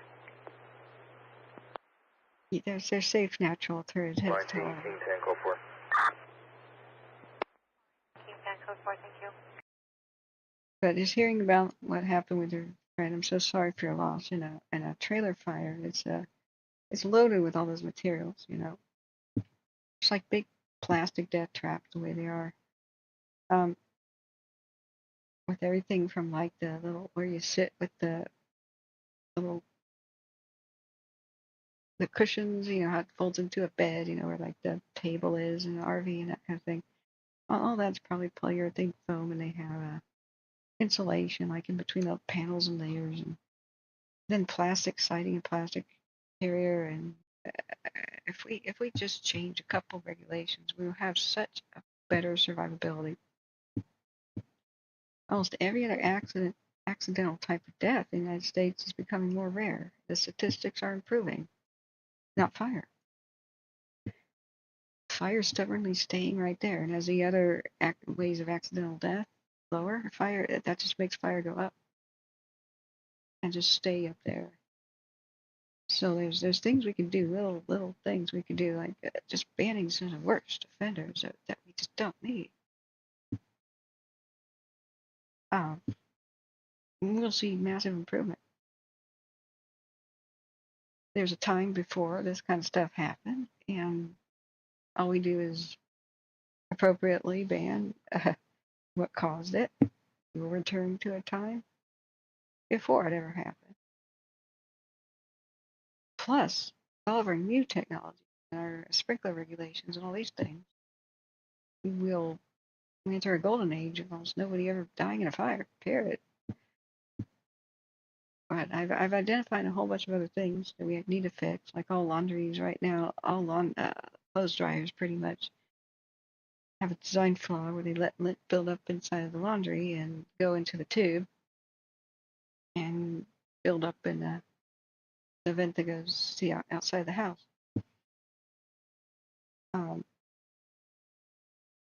It's about one of the most flammable things ever. So if you want to home harden your home to wildfire, my best advice is absolutely get a professional lint cleaner to completely take apart your dryer. It's just a few screws. You'll be amazed at what he vacuums out of there. Run a like a little thingy bobber that will get the lint out of your tube that goes from your laundry room to the exterior of your home. Then you need to get some sort of a fireproof actual vent, because most wildfires are entering. See here, example, through either the lint. Oh, no, that's not it. Excuse me. Sorry, that's not supposed to be right there. Most homes. Let's see, where's that? Yeah, excuse me, they did an experiment here. Close your eyes if you don't want to see that. Right there, sorry. I thought this was paused here, my bad. There's two ways that wildfire mostly enters homes these days. And it's not like coming along the ground. Two ways the best thing to protect your home is most homes are burned down from the attic on the inside out. The embers come in through the attic. This is a fake home that they just did experiments on. And these will collect, and this will be like more intense. This just is an example right here. They're now making fireproof, fire-rated soffit and gable vents. You can order all of those for your home. If you have currently a screen where you could put a toothpick through it, then embers can go in your home like this. This has been a long puzzle. Like firefighters will go past a neighborhood, they'll wet down a house completely. It has good defensible space. They'll go, yay, we saved the house. They'll come back an hour or two later and the house is gone. What happened? Because cameras generally don't survive this sort of thing, and people don't have cameras in their attic. This is what was happening. So put these on order. In the meantime, go get a mesh. Properly fire rated, hopefully, but from a hardware store. Very, very thick, metal mesh. Hey, Angela Rounds, good night. Sorry. You messaged me. I have to look back at chat. Put several layers on there before you leave in a wildfire evacuation thing. You could You do it now, where your attic is at. Staple gun it wherever you have to do, inside and out, to prevent the embers from going in. Attic, soffit, and gable vent. But what nobody else is talking about, that's how this home in Lahaina survived. It was re-roofed recently. So all of its vents were totally good. Had a metal roof. That's it. It had just been re-roofed. Solid as a rock. Fireproof. Vents or screens. Totally unattended. Took care of itself. Most homes survived by themselves just fine. You got your good defensible space. None of these trees were overhanging it. Dump, to fall on it, or, there's no gutters full of leaves or anything because there's no overhanging trees, right? Short grass, green. They investigated this house and figured out it had rock solid vents. It's the best thing you can do for your house and property, but I have to bring to your attention, this is about how much lint can come out. If you've never had it cleaned before, I don't remember the last time. This lint is about the most flammable thing ever. Look how much comes out. And I just had mine professionally cleaned, and it was pretty bad. I wanted to film it, but he went ahead and did this. He goes, okay, I'll wait for you to film it. And I came back, he's like, done. I'm like, come on, dude. This is like pretty much the most flammable stuff on earth. Oh. And this is an extreme fire hazard. Never have a plastic tube preventing your laundry, because this will just melt down and absolutely feed a fire. That's not code. You have plastic here, replace it with a metal one immediately. Not really the foil one, they're not that much better, but the solid steel ones that telescope. And this is about one of the number one fire hazards in all homes. So what I speculate is, what the missing part of the puzzle is, this somewhere on your roof or the side of your home is where the lint duct goes. What if an ember hits that? Oh yeah, that'll travel all the way to your laundry room. Light your house on fire from the inside out. So, what do we have? Excuse me, that's weather. Got little tabs, I can't read them. Yep, that's not it. Where did I put that? I may have accidentally closed it. Now here it is. This is what protects most homes from fire. Do you think that's going to stop an ember? That's to keep birds from going in there and making a nest. But it's plastic, it'll melt right off. Then you've got this empty tube with stuff with lint, and that's how your home can burn down. So as you go to the hardware store and get your temporary mesh or whatever, order your fireproof vents to be installed later.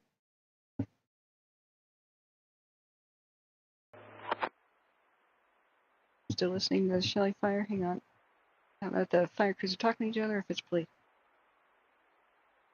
If you evacuate, take that off and block this however you have to. Don't forget the vents under the house. 415, Rika. Could you 10-9, please? You're really static and broken. I mean, say again.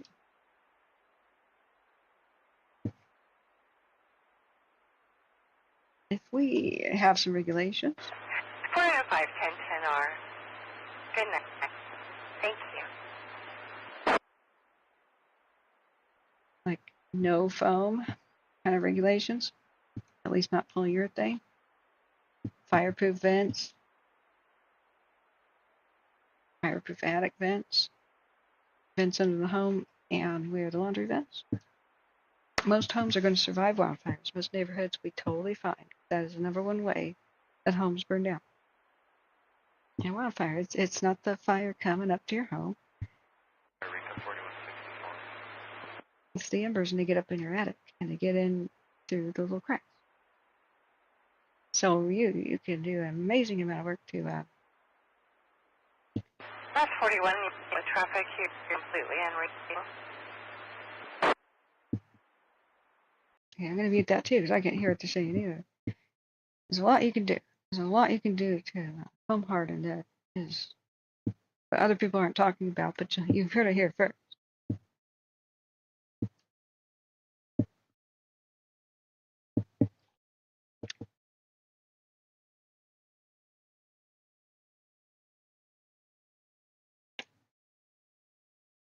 Anyway, they're just doing radio checks. They can't hear each other.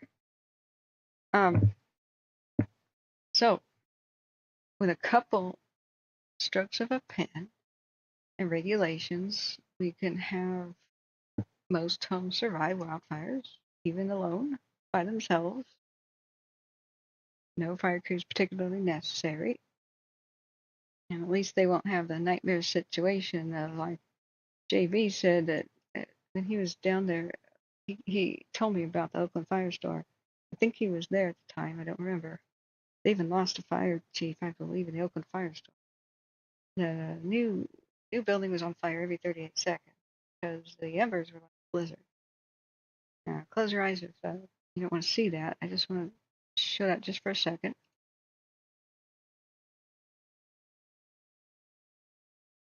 Embers are even worse than this in a wildfire. So of course, they investigate like plants by the side of the house. What do they do if they catch? And then they stuff the gutters with pine needles and stuff. But this is something a garden hose can't handle, right? So now we've taken the first steps. We made roofs, roofing material pretty much very, very fire resistant. No more wood shingle stuff. We educated the public about no plants growing up against the house, Now we've got the missing piece of the puzzle with the, embers come into the attic. You can look again now. Anybody fire traumatized? Just embers coming in the attic is a missing piece of the puzzle. So we need to button it up with the vents. I have identified the lint hazard in the laundry vent thing. And imagine if you have spray-on polyurethane foam in your attic. My God, that is it. That is a 5-alarm fire ready to happen. You have to ban that immediately. But with just a couple strokes of a pen, it could be a huge, gigantic reduction in the amount of structure fires that even happen, and a huge boost in survivability, because we won't have that crazy toxic black smoke. Firefighters exposed to it, they get cancer. It's full of fallout of the most toxic stuff known to man, like dioxins and stuff. But we can fix all that. We can fix it all. Pen's mightier than the sword. With new firefighting technology, like auto chemical suppression stuff that doesn't harm the environment. Fighting wildfires at night, just like we do during the day when wildfires are weakest. Slamming them with aircraft like all night. Super early detection, we will enter a new era that's a heck of a lot more bright than ours that we're currently in. So, as grim as it is right now, we can't really get any worse. Can't really get any worse. So it can only get better, but it'll get better sooner if we push.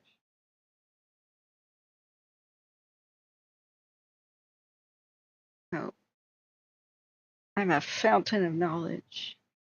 Yes, I am. It's getting better because it can't get worse. Don't you feel better already? All right. Let me look back at the chat. Sorry, I skipped that for a bit. But I hate it when I look at chat and I put a story in like pieces and I forget to tell parts of it until an hour later. So sorry about that. So let's look back at the chat. Rob says the second time I got shut down when we were on the ground, I watched the other pilot move his hands through the shutdown routine. Oh my God. Later we discovered he only touched the switches the way we had practiced. He didn't actually turn anything off. Oh my God, that pilot got shut down. You got shut down? Rob, I must have missed something a lot. I'm scrolling up the chat. Thanks for the little hearts. Heart. The heat buckled the highway on 195 today. Oh my God. Yeah. So go back to the chat. See here. Second time I got shot down, we were underground. Okay, so I already read that. But Rob, I must have missed something much higher. Goody says, yeah, maybe quicker, more blades to shield it out, more spots could be exposed, or bigger blades. Bigger blades of what? The exhaust fan could be constantly stay on, attached to that. Attached to what? I see. I missed it. Oh yeah, Goody says there was a building that was. Oh, good night, Smitty. I'm sorry. If you're still listening, good night, Smitty. I missed that. There was a building that was being built, all just exposed wood at the time during the tubs. It survived when it off the 101. Somehow that survived over all the other surrounding buildings for a block. Probably because the embers didn't have the ability to collect. They're stuck in that attic, you know, as I just showed. Remember, the wall of flames is not like a solid thing. Fire is slave to the wind. So as it moves through a neighborhood, it can only go in a straight line on the ground where it has fuel, and the streets themselves are like little fuel breaks. So if some backyard has got some dry grass and some stuff, and a gazebo made out of wood with grass all around it, and it's going to go up, and then next to the gazebo there's a wooden fence, so it travels along the wooden fence to the other backyards, and then it goes next to the house to the front of the yard. And then it hits the gate and it touches the wall of the house, and the wooden gate is burning underneath the roof of the house, which lights the house on fire, right? That can happen on one block that share the wooden fence. That's why they need to be banned in California. Whereas there's a different setup a couple streets over where there's a brick retaining wall or a cinder block wall, and the grass on fire in between the yards stops right there. Stops. And usually grass burns up so quickly it doesn't have the ability to burn up, get a tree caught, you know. Usually it'd have to be like a debris pile, lots of kindling at the base to get the tree up. So maybe the trees are like totally fine in that backyard, and because they don't throw embers, you know. So in different neighborhoods, you have totally different situations, but where the houses are going up, the houses themselves, and the trees caught in that neighborhood, it's going to throw embers. Where do the embers go? Just downwind. So with Lahaina, the different each building on fire threw more, and that lit the trees all over. Plus, they had the elephant grass on fire, which is like 6 foot tall, thick, like your arm thick, and then they rip off from the roots, and it's like grass flying through the air 6 feet long and landing on rooftops. They have that in horrible invasive. So like with Lahaina, though, the embers storm from the other buildings on fire put the blizzard rain of embers downwind, which was the rest of the town. So, like, but a lot of people had little green yards, and so the home that survived let the embers inside. So if a bunch of embers rain down on a building under construction, no roof, if the embers can't collect anywhere, they eventually just kind of peter out. And we found out with high winds will hit the side of the house and push the embers directly up, and they get stuck under the roof heap. And more collect there. More. And since new embers are landing, it's like one little. It's like the equivalent of tiny hot coals stuck up under the roof, and then the wind pressure starts to push back that the mesh screen that's there. Sometimes it'll breach it, you know, rest in peace house, but it'll just force at high pressure some of them into the attic, right? Or there's little hearts again. Sorry. So the like the live and check. Got my attention. When you hit the hearts, it gets my attention. Husky says, so I measured the lake fires that are 15.5 miles from west to east, nearly 6 miles from north to south. Yeah, Husky, I came up with 16.25 miles, but I didn't bother to measure it across. I did the polygon tool, and it came up with something insane, like 73 square miles of the area was on fire. But that didn't seem right. Where is the like button? Depends on the device now, and they just kind of changed. They just kind of changed everything. Sometimes you have to close down chat to find the like button on mobile devices. I'm so upset about that. Let me see what it's like on my own phone. I had a friend, and he's not that tech savvy, but I'm his tech lady. Built his computer and mailed it back east.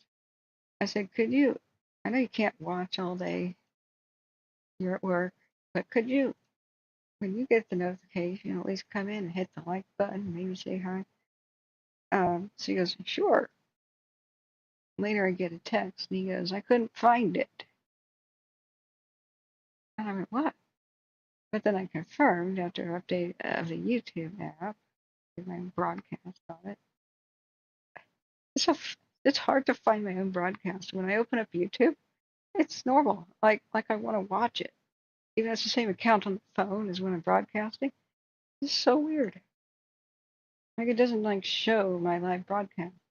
So like if I take a walk and I'm commenting and I left it going, I have to find my own broadcast and dig around for it and like hit the search button. Seriously? So I have to go to my own channel. All right, I have to tone down, mute the everything. So I have live chat taking up most of the screen, and I'm watching vertical. Okay, if you put the phone sideways, of course, it's different. So when it's vertical, I hit the X where live chat is, and boom, you can see the like button again. And then all you do is touch with your finger live chat again. But yeah, it covers it up. Let me try now. Horizontal. Same thing. You have to hit the X, close live chat, tap the screen once, and you've got far left bottom corner the like button. Just when I thought YouTube couldn't make our lives harder. We know how to explain what a like button is. Oh God. All right. Loud, tone out in my ear. It just startled me. Thank God I have it muted for you guys. I'm still listening to Siskiyou County. Okay. So, pick up your phone. Once again, the instructions are hit the X to close chat briefly. If the phone's horizontal. Tap screen once. Look at the bottom left. And you've got all the controls too. The red line is going back and forth in my broadcast 2 different times. But make sure you hit the live button. If you rewind, live catches you back up to live. We've had problems where some people rewind to check out some cool thing that happened, and they forget to hit the live button again. So they're like 2 hours behind the broadcast. And they're in chat responding to what happened 2 hours ago. And we're like, dude, hit the live button, hit the live button. Like once I thought a C-130 Hercules off in the distance was a Mars waterplane. Okay, I'm still listening to Siskiyou County. It just seems like a bunch of medical stuff. I won't unmute it.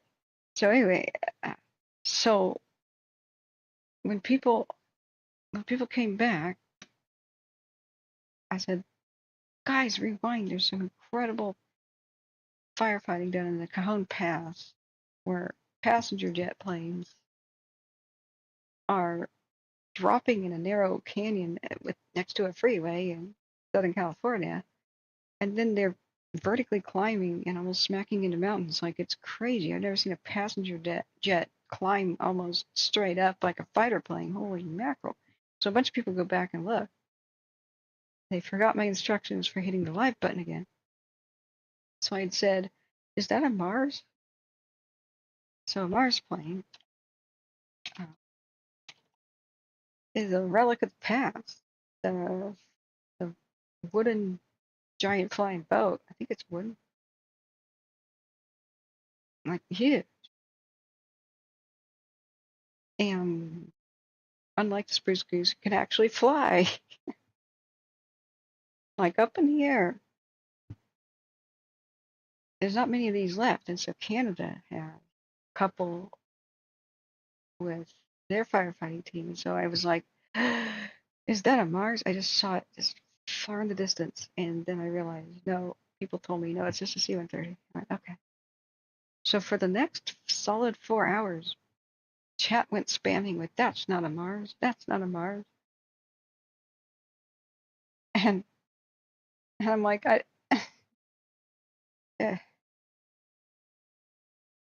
come back to life. But I don't know if they're still in commission. I would love to track it and be notified if it ever takes off. But I've already reached a maximum that I could do with Flight Radar 24. And they're like, insert more money. Which just makes me upset. Whoa, a Mars burning near Honolulu in 1950. What the heck?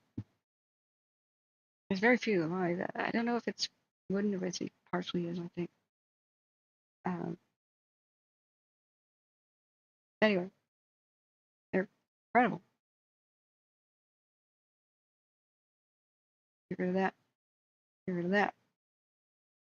Let's watch something about the lake fire that I totally forgot about. We have a couple of updates. They were 13 hours ago. But it's 2 minutes. I'll quickly run to the bathroom. Let me try to adjust volume. Turn it back on. Oh man, that is of course when there's a tone out. Yeah, goody. There's fire resistant foam, I believe. But if there isn't one, let's invent it immediately. You know what is the best insulation that's fireproof for your house? Oh, avoid pink. Yeah, if you have that pink fiberglass stuff, get rid of it immediately. That is going to doom your house. The embers like flying in there, landing on it. It creates toxic black smoke. It's flammable. But that's not what you want. There's something as a super safe and pretty cheap alternative that is called rock wool as a name brand, mineral wool as a generic. So like rock wool's got a cool name to it. So you cut it up like with a bread knife and you put it like in between, the studs or whatever. Just push it on there. And I've seen blowtorch tests for this stuff. And this guy just did a personal test on the internet. Different insulations and how they react to fire. So he has a acetylene torch, or a little blowtorch, right? A little blue flame. And he just puts it up to different insulation materials, and the rock wool, or mineral wool was just not catching, period. Whereas black smoke started to emit pretty quickly from the pink, the one with the pink panther, that fiberglass crap. So it's great stuff. You just cut it to size, squish it, super insulative, very good. Some versions of it are sound rated, so you have your good soundproofing. Yeah, once I dated a musician, and I went down to his basement, where he practiced, right? He was a drummer and didn't want to disturb his neighbors. So I went down there, and it's just magical. It had a dropped ceiling, which is a great way to, reduce sound. So anyway, I'm just gonna. This is a rant. I'm not endorsing this particular product. Oh, it's too long. The URL is too long. I just wanted to link in general, but this is like huge link. Just look up rock wool, or mineral wool. Fire and soundproofing insulation. But anyway, anyway, I go down to the basement in this really old 1920s cottage that he was renting in Portland, and so he had dropped the ceiling, so he put a false ceiling down, which is just like a wooden frame, right? And then he put some sort of insulation on the top. I couldn't see it. Then he divided this corner of his basement, I don't know, like 6x6 rooms, where he was recording music with, he had a little keyboard in one, and he had a computer set up, attached to all the wires, and microphones on the other edge of the room for doing vocals, right? And next to, like, pretty much two people, three if you remove the divider, could fit in there and jam at the same time. So I looked at the setup. It was magical. There were blankets everywhere, layer after layer after blankets. Covering the ceiling was a whole bunch of Christmas lights and Christmas tree lights, little ones, right? And then I turned the corner, and then you have to push blankets aside, and there was a couple of folding chairs and like a little bench seat. So I sat back there, and he shows me how he records music. Oh man, wait. Then I saw the candles. It was like a tiny computer desk thing. Candles next to it. I went, wait. You don't like this here, right? But then I saw melted wax. He goes, yeah, I do. It's a nice soft glow. And I went, all of your blankets they're synthetic. Yeah. Like fleece. That's made out of recycled water bottles and that sort of thing. Like that. That's very flammable. It's an oil product. Oh my God! And over there is that sleeping bags over there? He goes, yeah. I bought some at Goodwill. Oh man, sleeping bags. That's ultra flammable too. Like don't have open flame here, please. He goes, oh well, I got a lamp if it makes you uncomfortable. He flips it on, and it was like the old school, like really hot bulbs. And I'm like no, that doesn't make me a lot more comfortable either. Like a tiny mini lamp. I said, you know they make the LEDs and stuff that are like cool, you know? And then I looked up and I touched the all around the ceiling on the other side of the blankets, layer after layer after layer after blanket, is the old style Christmas lights that he was getting at, like, you know, for free, like boxes on the corner that people were trying to get rid of. They were the really hot ones, you know, and part of the little blankets were charred where the little bulbs were touching the ceiling. I'm like, oh my God. I looked down, it wasn't much better. There were these plastic mats and stuff. And I realized, I said, do you understand this is a fire death trap? Like you'd have to find your way through a maze of pushing blankets aside to get out. If that candle, oh my God. I said, where's your nearest like smoke alarms and stuff? He goes, oh, I don't have any in this house. What? This house was too old to have them. Like, wait, you're renting the house. That you have to have smoke alarms. Like the house can't be rented without them. Sure enough, I start looking around. Holy crap! There's no smoke alarms. Period. So I said, you really you don't have to have an extinguisher like right next to everything, right? No. You worry too much.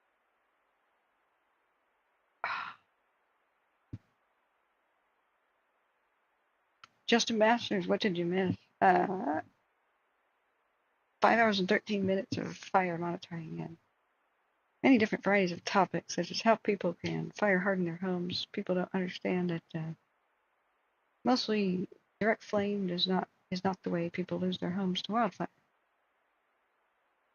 I showed people best way you can protect your home is A, clean out your damn dryer vents, take off the plastic covers, and seal this as you evacuate. You know, put a note for yourself that you sealed it, don't run the laundry again, and have that blocked, right? But embers enter homes, and mostly that's the way they burn down, from the inside out. They had to build fake homes to test this and figure this out. So now that we have pretty much fireproof roofing, we know about defensible space, homes are still being lost. And I just saw one on Twitter. I would hate to use this home as an example of what I think happened without the owner's permission. But at Mariposa, shared on Twitter was a picture of a home that burned to the ground. And I can find no evidence of fire in the yard at all. So what very likely happened, even though I can't see 360 degrees around, is this. The embers get trapped in the attic coming in through the gable and soffit vents. That's the number one way that homes burn down. They found this out. They're building fake homes in warehouses and then starting big fans, blowing embers at homes. The ember storm. It's like a see, they had these things blowing the embers. So they'll bounce all over a house like this, right? And they don't stay lit that long. It's just little tiny things on fire. Little bits of leaves and stuff. Little bits of sticks, right? So they found out that there's all kinds of ways that they tested what happens if a bush is next to it, what happens if leaves are in the gutter. But even if they removed all those other factors, this is actually the number one way that people lose their homes. The screens are not tight enough. If you could push a toothpick through there, embers can go in there. So the best thing you can do right now is order all the fireproof vents, so when it's starting to become code eventually, get them installed whenever you can. But right now, you can still go to the hardware store. Nothing stops you from getting metal mesh screens. And then staple gunning the crap out of everywhere that you could see daylight coming through your attic, right? Put them all over your vents as a temporary measure. Go up in your attic, turn off all lights. Where do you see daylight?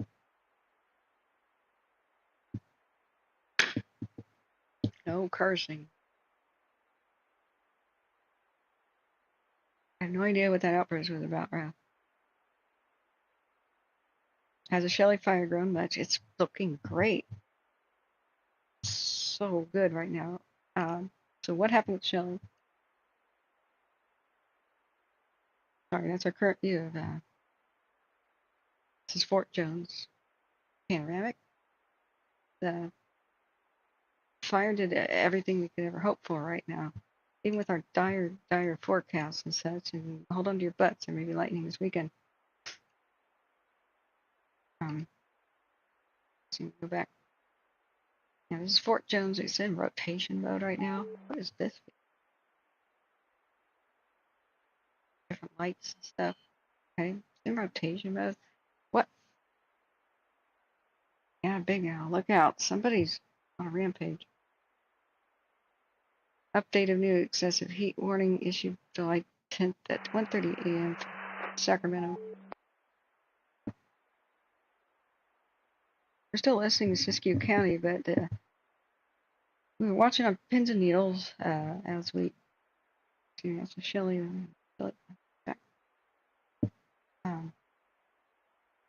Maybe get a good, like, are they both there? Fortune's one shouldn't be.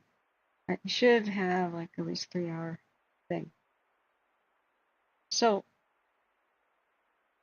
take it to 6.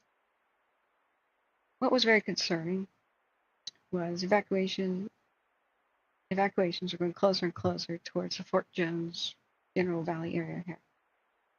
Because the fire is going down, with the wind blowing here down towards the habitations. You do this for a living, it's easier. Oh, Husky's going tonight. Thank you so much, Husky, for all your help. And Shinani says, is there an update on the Salt Creek? It was looking quite good too. We're trying to go back and forth between the new one that is by Friend Oregon. So let me quickly summarize the Shelly. So what happened was they put evacuation closer and closer to places like Etna. Even though I didn't see any heat detections going towards Etna, they knew that unless the wind stopped, it wasn't like the fire was right in front of it, but it could go up and down like a porpoise over the hills, making its way south. You know, south, it would be, we're looking southwest, excuse me. Yeah. What do you do for a living? Oh, bouncer. That's right, Big Al. Jeez, forgot. Is that why you're called Big Al? Are you a Big Al? Like, leave the lady alone. What's it to you? And the guy gets thrown out of a window on Old West Saloon. Oh man, I love that part in the movie. So, what we were worried about is would the wind persist throughout the evening because the gusts were a factor here. But I said what the best thing could happen, like we've seen before, the night before, is as soon as the sun sets, the coolness of the air will do some good things. It'll rob the heat of some of its ferocity, rob the fire of some of its ferocity. Heat and light, direct sunlight make it worse. Cold air will start to sink. It'll drop the smoke down on itself, smother itself a bit, it'll not have the oxygen that it really wants, and then a wind reversal or maybe a dead calm. Because at night the mountains get the upslope wind phenomenon and the downslope. You know, hot air rises and cool air sinks. So usually there's a wind direction change every night in mountains. Unless fire's making its own weather, or like there's a storm or something. But we got pretty much a dead calm. And so what I said is what we got to look for here in the time lapse is we don't want to see the smoke folded down against the valley like we keep seeing. We don't want to see that. That means the wind's pushing it down. What we want to see is the wind die down, meaning the smoke column will go almost straight up. Don't worry about it being that bright because there's an unburned pocket of fuel in between the two flames on each side of this mountain, right? So they're just going to meet, find the new fuel, and oh, it'll be bright, but don't worry about it. It only matters if the flame's actually moving towards the valley, right? It can be as bright as it wants, as long as it don't move. So, we waited, turned on Siskiyou County. We actually heard some, the last of the air show, and we heard disappointing news. It was kind of crushing, actually, where they said, we lost daylight, but we did not complete the retardant drop.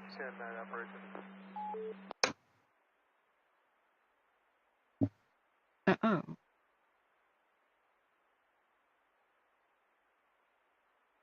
We're still listening to Siskiyou County, but we haven't heard anything, which is great. So I said, ignore, the brightness thing here, but what we want to see, and we saw it on Shelly 2, which I can no longer time-lapse. Got the pole in the way. Sorry, Fort Jones 2. Was a zoomed out thing. So we looked at we saw smoke column go straight up, the wind super died down. But we heard right before all the aircraft left, they said we missed a spot. We're out of daylight. We can't drop anymore. And there's a slop over. So we listened as hard as we could. They never identified where. But through the power of ingenuity and brain power, we figured it out that probably they were talking about these spots right here for this ridge. I showed the briefing map where they were making a dozer line around here, a couple of them. They're making a front one, a middle one, and a rear one, just to be safe. What you got to do in high altitude situations, because Emperors can go a long distance and fall.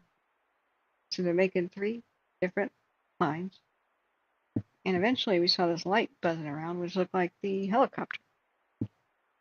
They said, "Hey, Copter 607, will you go take care of that slop over?" So we were listening to the one copter, even though we couldn't see it on the map. It was too low to the ground. Which one is out? We have containment, but nothing like out.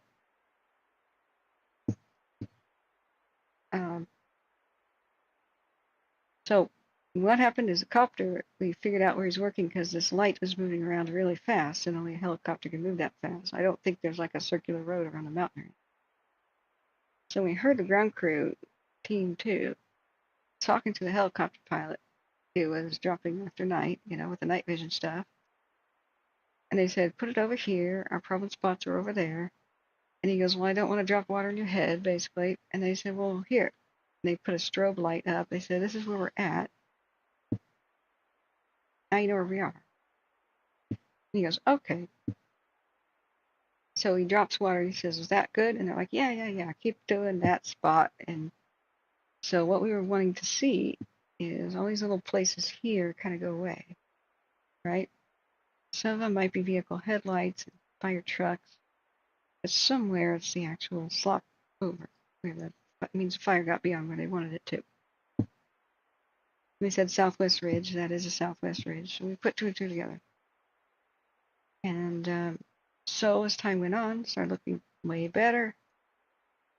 Fast forward to the future. Pilot says, okay, I need fuel and I'm not coming back because it looks awesome. Like there's the copter right there. He did 15 drops. Ground crew goes, yeah, we can take it from here. Sounds good. Then we saw the smoke settle down and start to smother the fire because there's not enough wind to push it away. So they'll keep the lid on it throughout the night. Even though they put evacuations right up next to Etna, they didn't call for evacuation of the town or anything. And that's like during the day when it was still going. So it was a coin toss, would the wind die down or not? And we call it the midnight miracle because around 11 midnight to 2 in the morning, usually that's when the air gets cool enough to stop the progress, the marching, towards the town because the wind reverses direction and settles down. Everything was looking great. They said that. We switched to looking at the lake. We've been waiting for. So this is the best hope. This is the best we could ask for. We got it. They're doing excellent work on the ground. I'm very, very pleased with their plans and their frank talk to the public and the people. They have like B+ to A level communication with the public. I found the battle maps. The current area where the fire is burning is where it says YL for Taylor to the 3.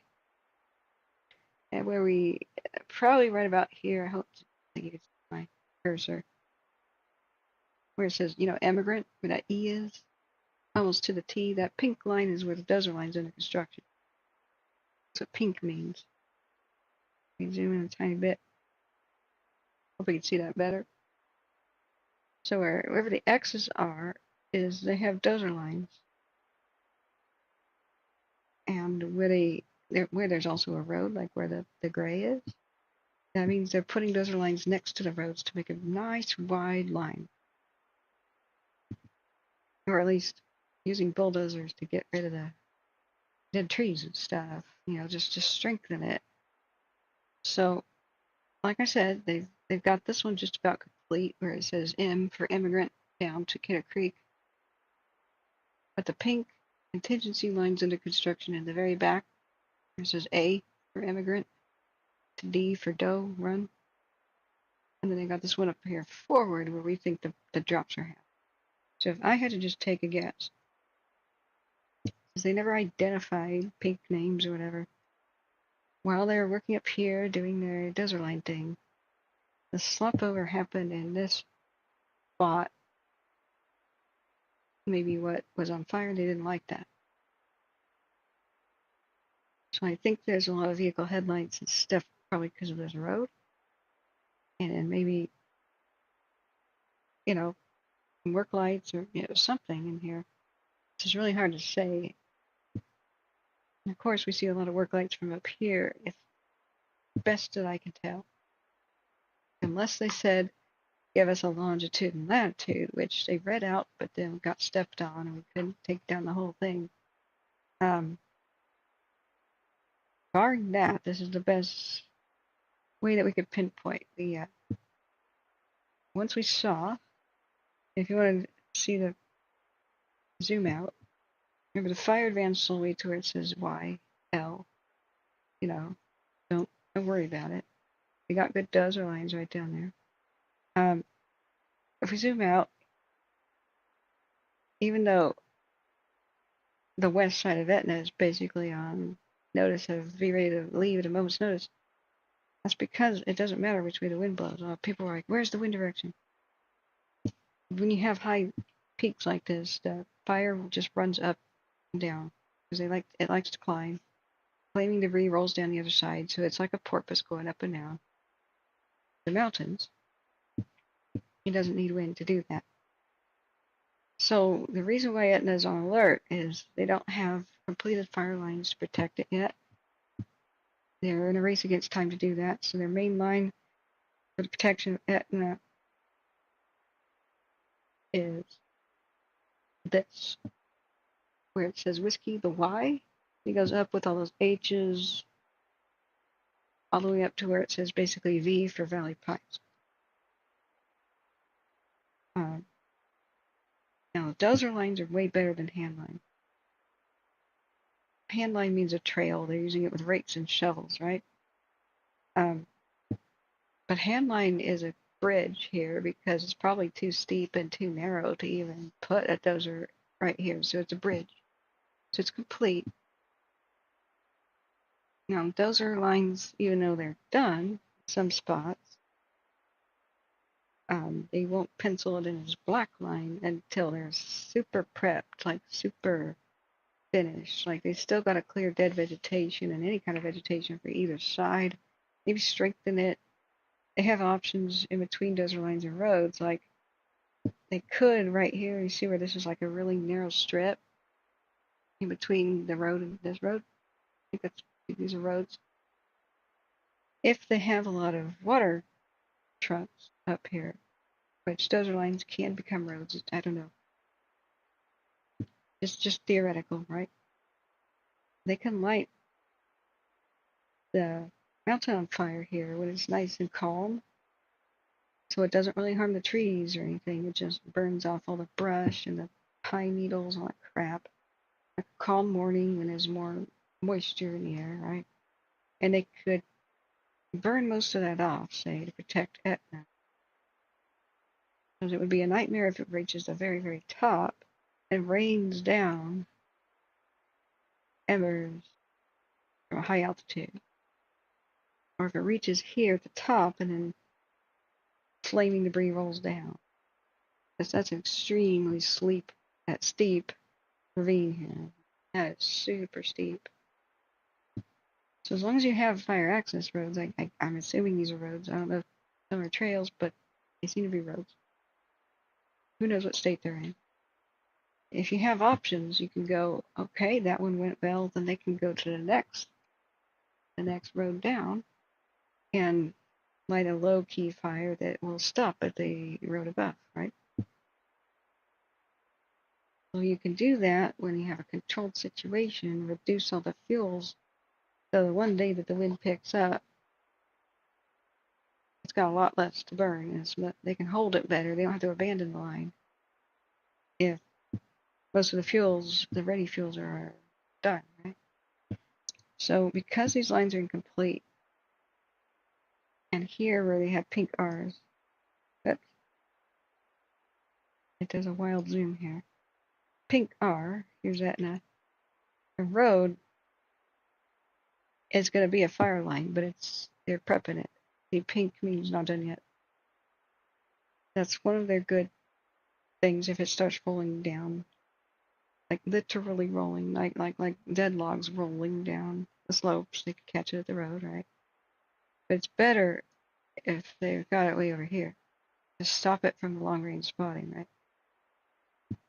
And they've got this dozer line under construction, pink stuff, and they're trying to prep another road, which is like maybe not on the map. I don't get it. It doesn't seem like a road could go up a waterfall type cliff, but okay. I don't know if that's a typo. Maybe they're labeling each of these roads, saying we're just prepping them instead of it being like a dotted line. Like I don't think they're building a new one. Anyway,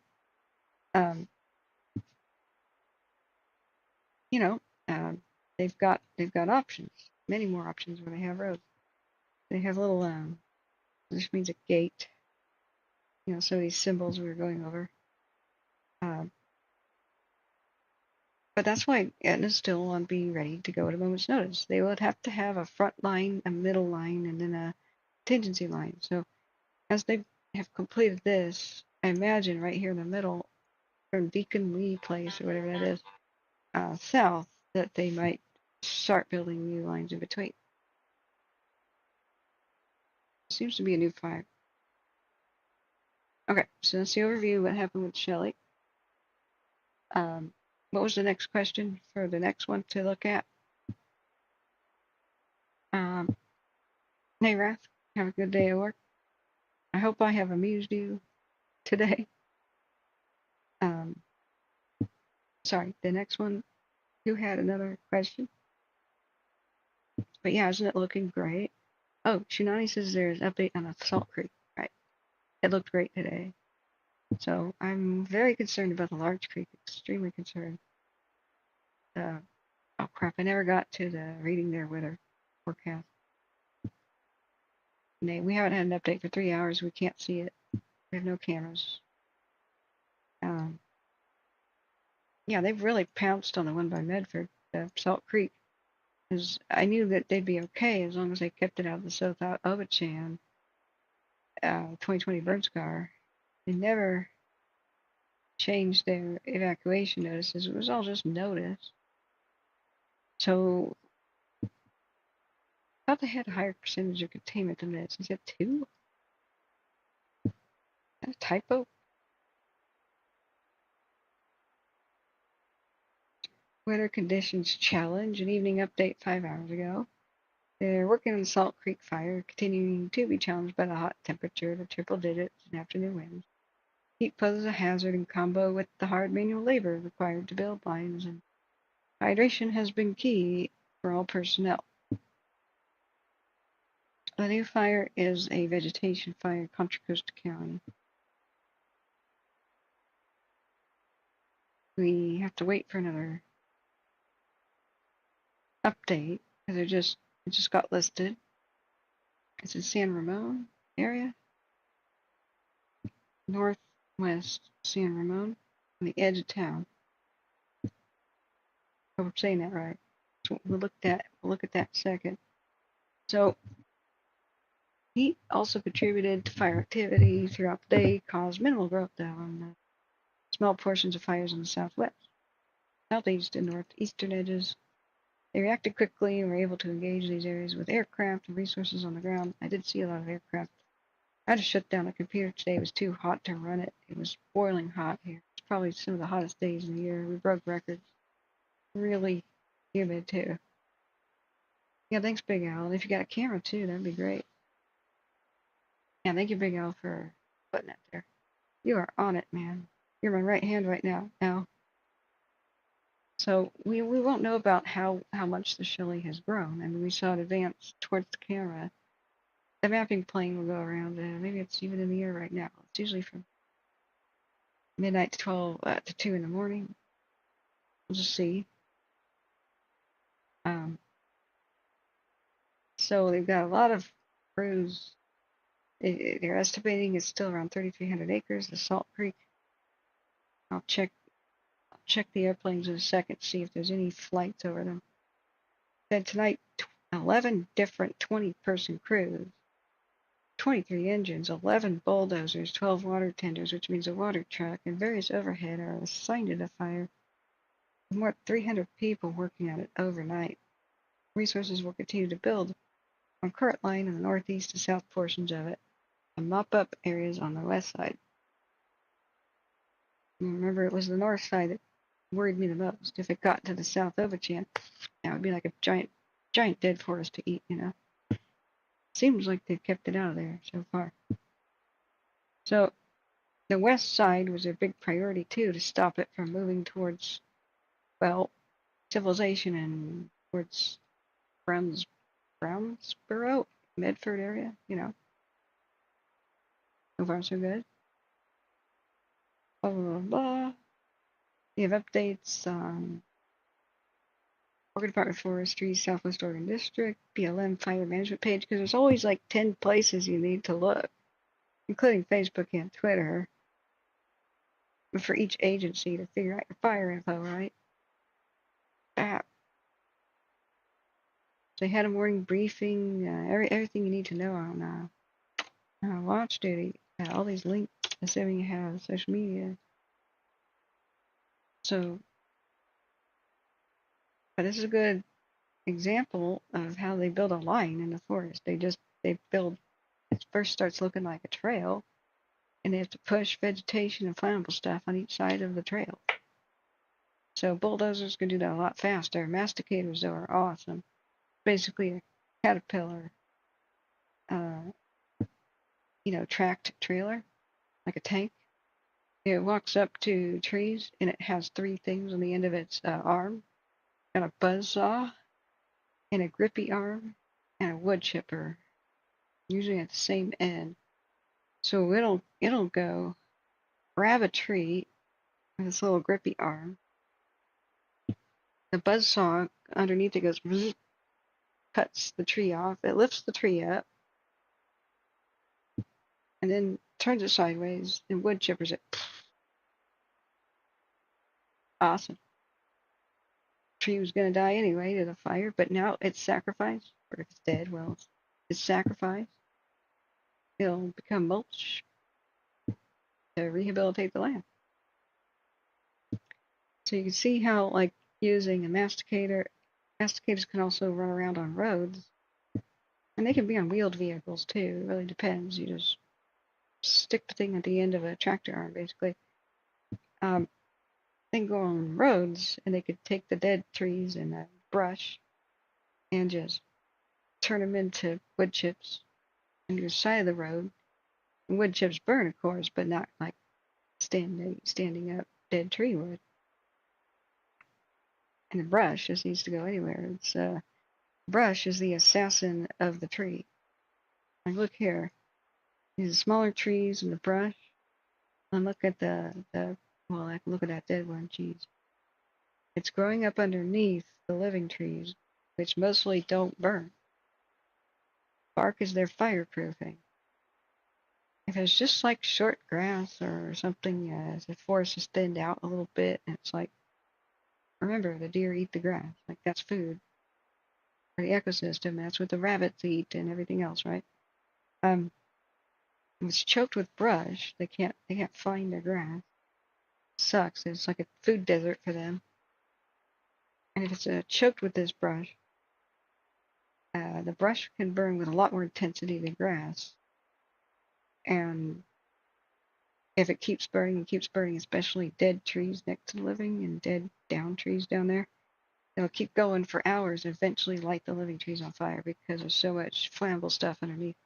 That's why you can't have a thick, overgrown forest like this. It's just a nightmare. That's why the Indians took great care to keep it thinned out. Lightning did a lot of their work for them, but anywhere lightning didn't do the job.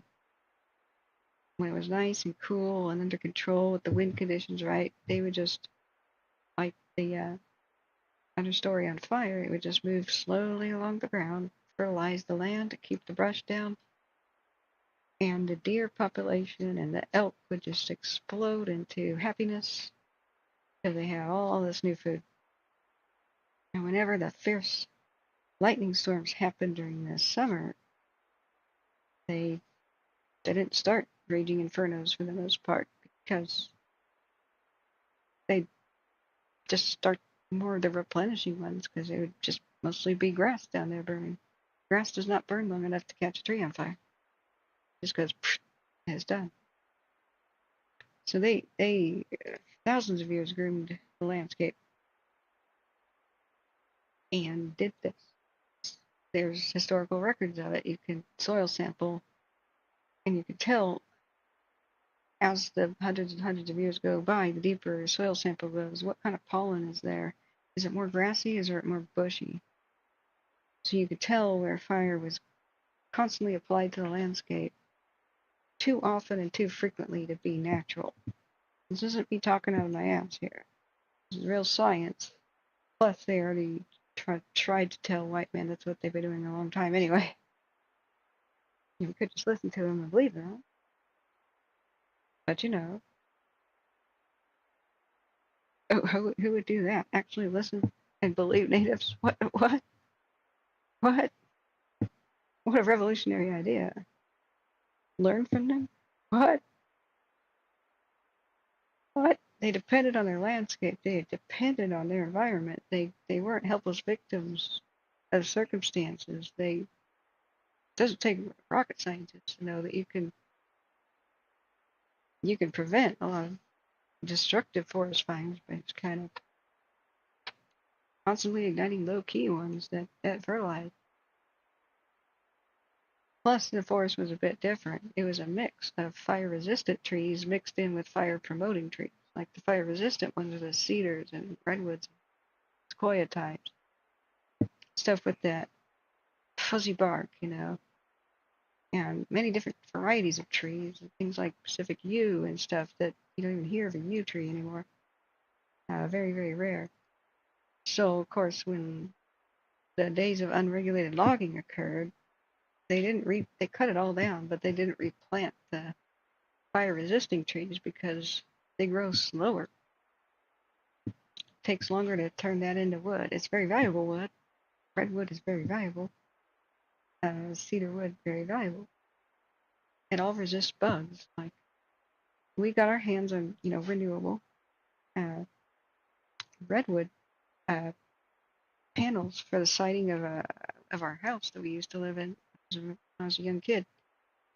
And it don't need paint. It just sheds water. It doesn't rot.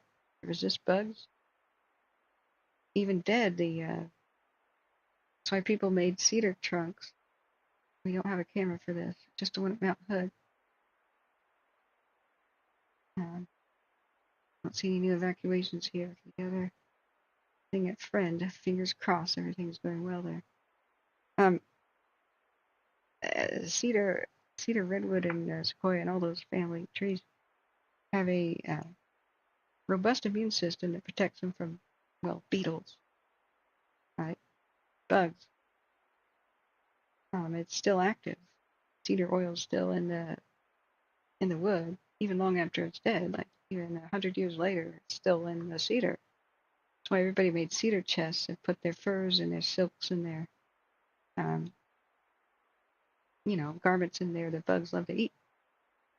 Leather, for the summer season when bugs want to eat stuff before, there was insecticide.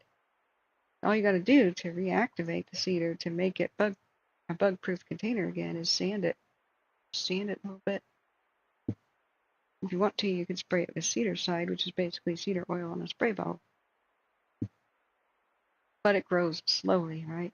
Even though it's highly prized and valuable, logging companies are like, oh man, that's going to take so long to harvest. Let's just replant all Douglas firs or all pine trees.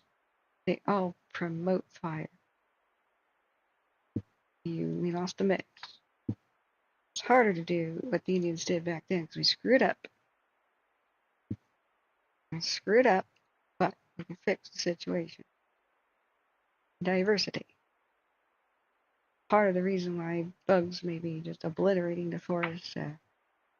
Don't fully understand it, of course. It's weird. And part of the reason that the bugs may be obliterating the forest is it seems like they get pre-weakened by fungus infection. And it may be because where trees were replanted, they're kind of all clones of each other. They're too close to each other. They're the same species, and also probably brother and sister trees from the nursery. Nurseries that produce the pine cones, like, kind of come from the same spot. We do have a lot of heat detections on the lake fire. We have to continuously watch that down in Santa Barbara County. We're juggling the fires. So, hey, Gunner 87, Romeo, how are you doing? Welcome. What have we got in Contra Costa County, by the way? Excuse me.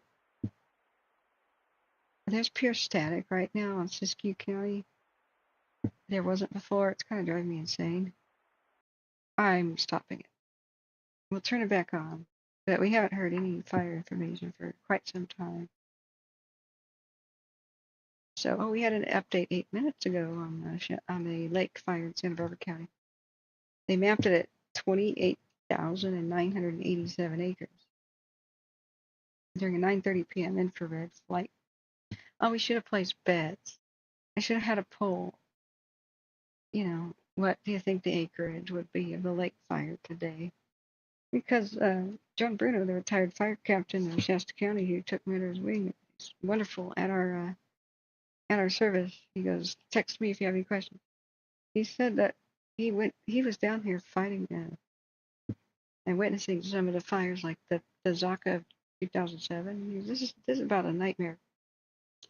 Since they didn't put any new real fire access roads or fire breaks after that nightmare, that grew to be 240,000 acres. It's just going to repeat itself. It'll be 240,000 acres. It really has all potential to be like that. I was like, whoa.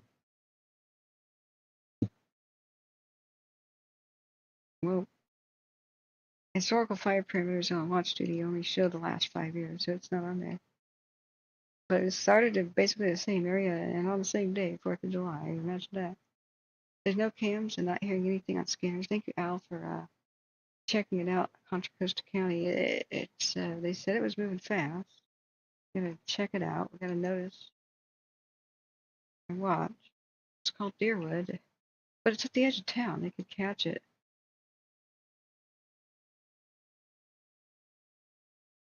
Yeah.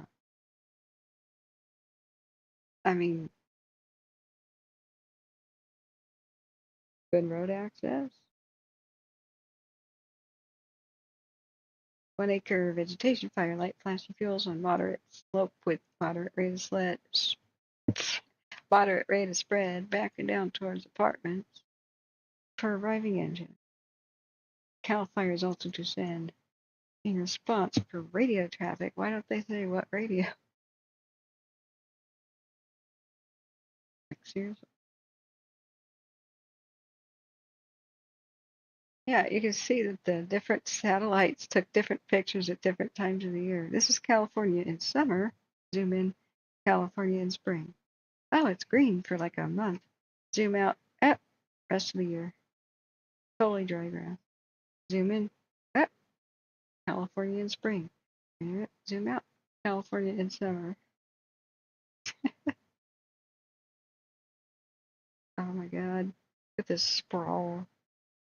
High rises, suburbia is a mistake. Suburbia is a mistake. Outlaw it. You can't defend it. These homes are so close together that if one is on fire, you can't, they will all be on fire. This was illegal back in the day, from like the 30s until the 90s, late 90s. All of a sudden, homes built with 6 feet of each other. Same. It used to be a 20-foot rule for pretty much all the western states. I don't know how the hell they changed it. This is awful. Why do people tolerate this? When I first saw homes being built like that, I thought, I'll have to knock that down. Nobody will want a home where you could run out of toilet paper, open up the bathroom window, and knock on the one next door and say, "Hey, bro, you got a roll for me?" Like, why would you want that? The noise right next to your neighbor. It's on fire, you're on fire. The neighborhood's on fire. Like, how is this code? Ridiculous. Why do people want to live in a sandwich? Why don't you just buy an apartment? You don't have a yard. You don't have anything to do. Look at all the new pavement, just absorbing all the heat and heating up everything. Freaking blistering hot pavement reflecting neighborhoods. Crazy traffic jams. My God. Suburbia was a stupid experiment of the 50s and 60s, and for some reason continues to now. Destroys the environment. You can't defend it. All it did was create insane traffic jams towards the cities where everybody works anyway. That's destroying the environment and all the pollution and just the cars. if you have a city that's a city and a wilderness around it, you're just a short walk away from being in the woods and being in the true wilderness instead of fake like suburbia parks and stuff. I don't get it. Especially like in the 50s, you had a yard at least. You could have a pool in the back. What the hell is this?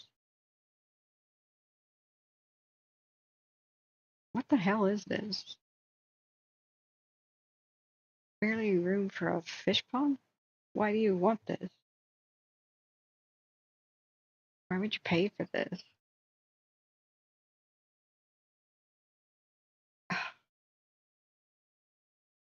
No shelter in place options whatsoever because the pool is too close to the house. You would probably die in the pool too from the heat of the house. You get your nose burned off. Indefensible neighborhoods. Why do people tolerate it? Teleport anybody from like who grew up in the boomer age. I can't believe even youth would tolerate that. Like, why would the next generation you tolerate this crap? All of these neighborhoods go to one road, which would instantly clog with traffic if a fire swept over. Just a death trap neighborhood. Okay. 0550. Examination of death trap neighborhood. I was used to seeing these in LA County, and you know they've been having stupidity development for a very long time. But Contra Costa does it as well. The Deerwood fire. It should be illegal. Yeah, scanner, thank you. Let's put it on. Yeah, I don't think it'll be major either, but I'll see. Thank you, Al. You're on point. Asking for a CAL FIRE response. Better be safe than sorry. I wonder what it currently looks like. Let's figure out. Let's put an address here and look with the. I see that. Let's look at Street View. Sunrise Ridge. Deerwood, I see that. Hi, from Deerwood, I see. Do we have that line long yet? I'm still working on that. Just confirming, I have Captain Thomas at 33 as an investigator. Do you want me to start him or page it up? Really? Hey, from go ahead and start Captain Thomas. Got it.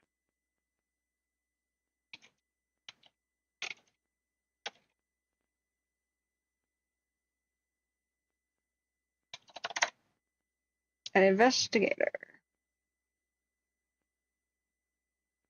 Suspicious fire. Okay. Sunrise Ridge Park on the Google.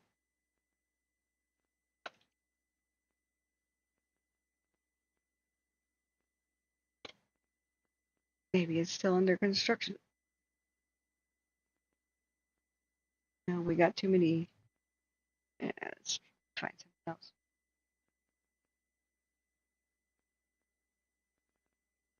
E500 block. I'm on 3 circles here, but that'll get us close. There we are.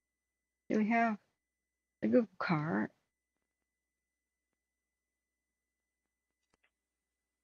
Yeah. See, I went ahead and put in the lat long.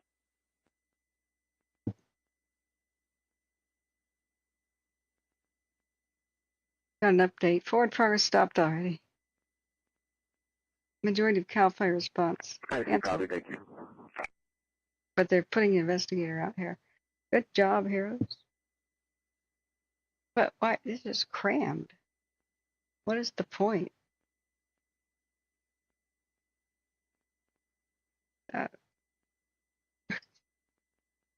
Your neighbor's on fire if you are.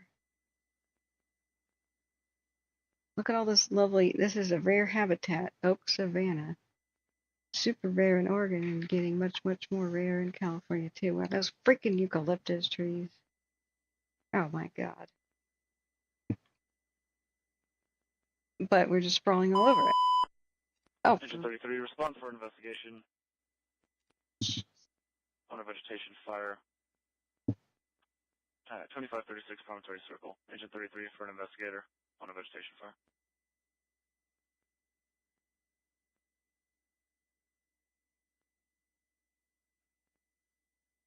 Man, mediocrity has taken over.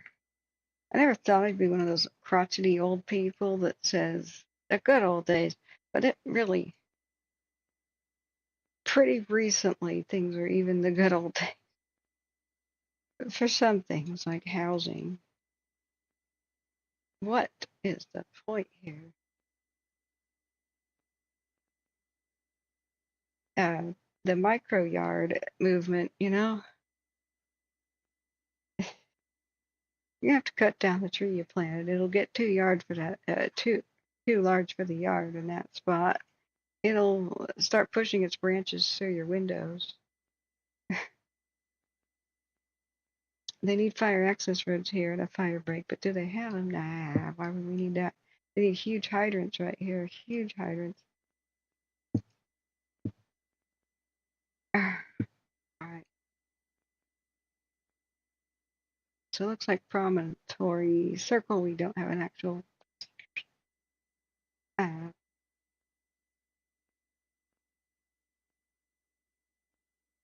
okay. Way to view the area. Gated community. Look at the doggy. Bark dust is very flammable. Oh yeah, this is California springtime, man, for sure. Let's see what's today. Oh, February 2023, winter. Yeah, winter can be green. All right, I'm done. I'm over it. Thank you, Al. You were on point. I'm going to stop that. So, okay. It's in that actual park area by Promontory Circle. Yeah. And suspicious. It's still the tent. There's still a lot of people with some fireworks and stuff. I wonder if this is still under construction.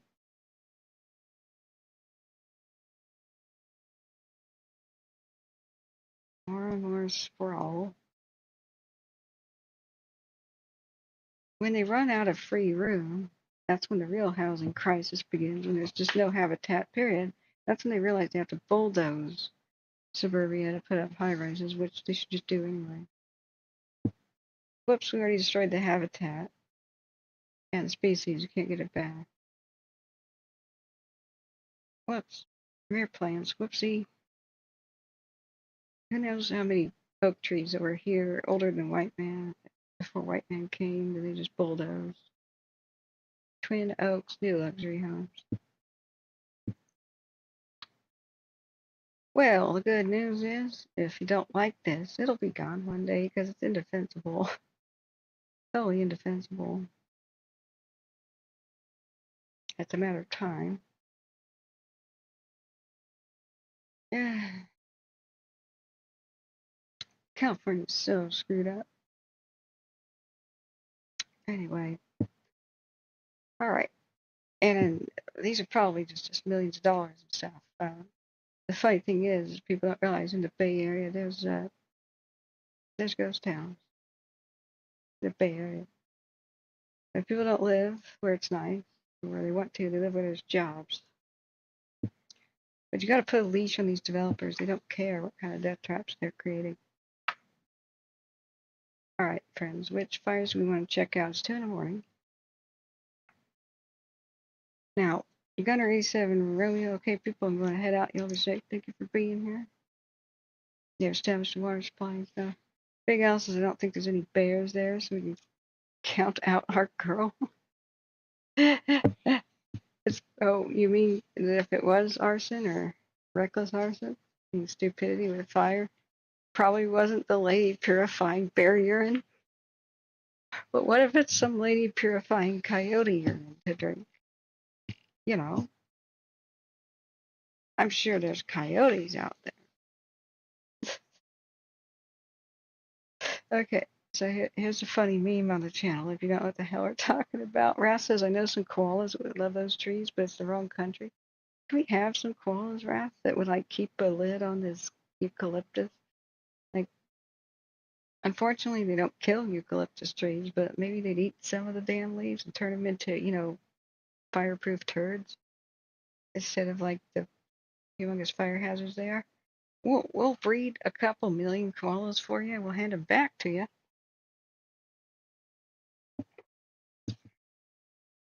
All right. I'm gonna erase that. We're no longer listening to the deer for there, because you're low on koalas, right? Well, we'll give you $1 million. Deal? Oh, but they may come with some free rabies. We still have some rabies. There was a rabid skunk found by Sacramento last week. Yikes! I forgot about that, but it's not that bad. Rabies is not that bad. I've had rabies. Not a big deal. Just need to attend a lot of anger management classes. Okay, but drop bears, keep your drop bears, okay? I like having my faith intact. If you don't know what the Tygh, I'm still cracking up.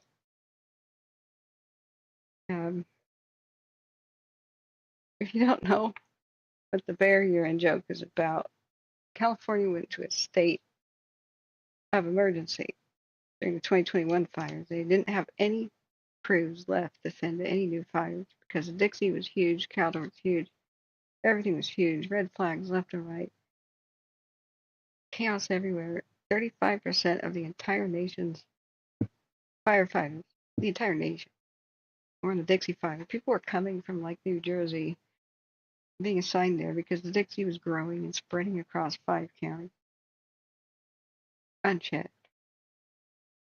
So it overwhelmed the state and pretty much overwhelmed the nation.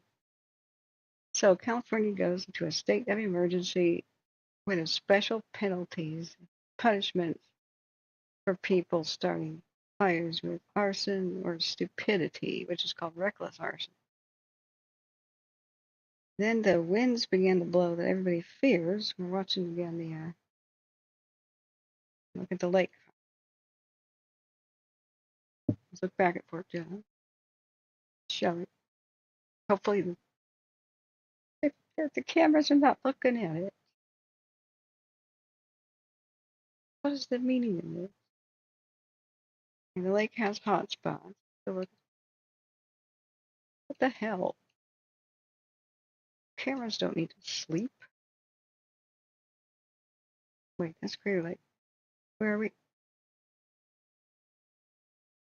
Bueller. There we go. Shelly Fire still has a hot spot where the fires on both sides of the ridge burn together. It hasn't moved. Great. Like I said, I never thought that this was on fire. This is probably drifting hot smoke. And gray means there hasn't even been a heat detection for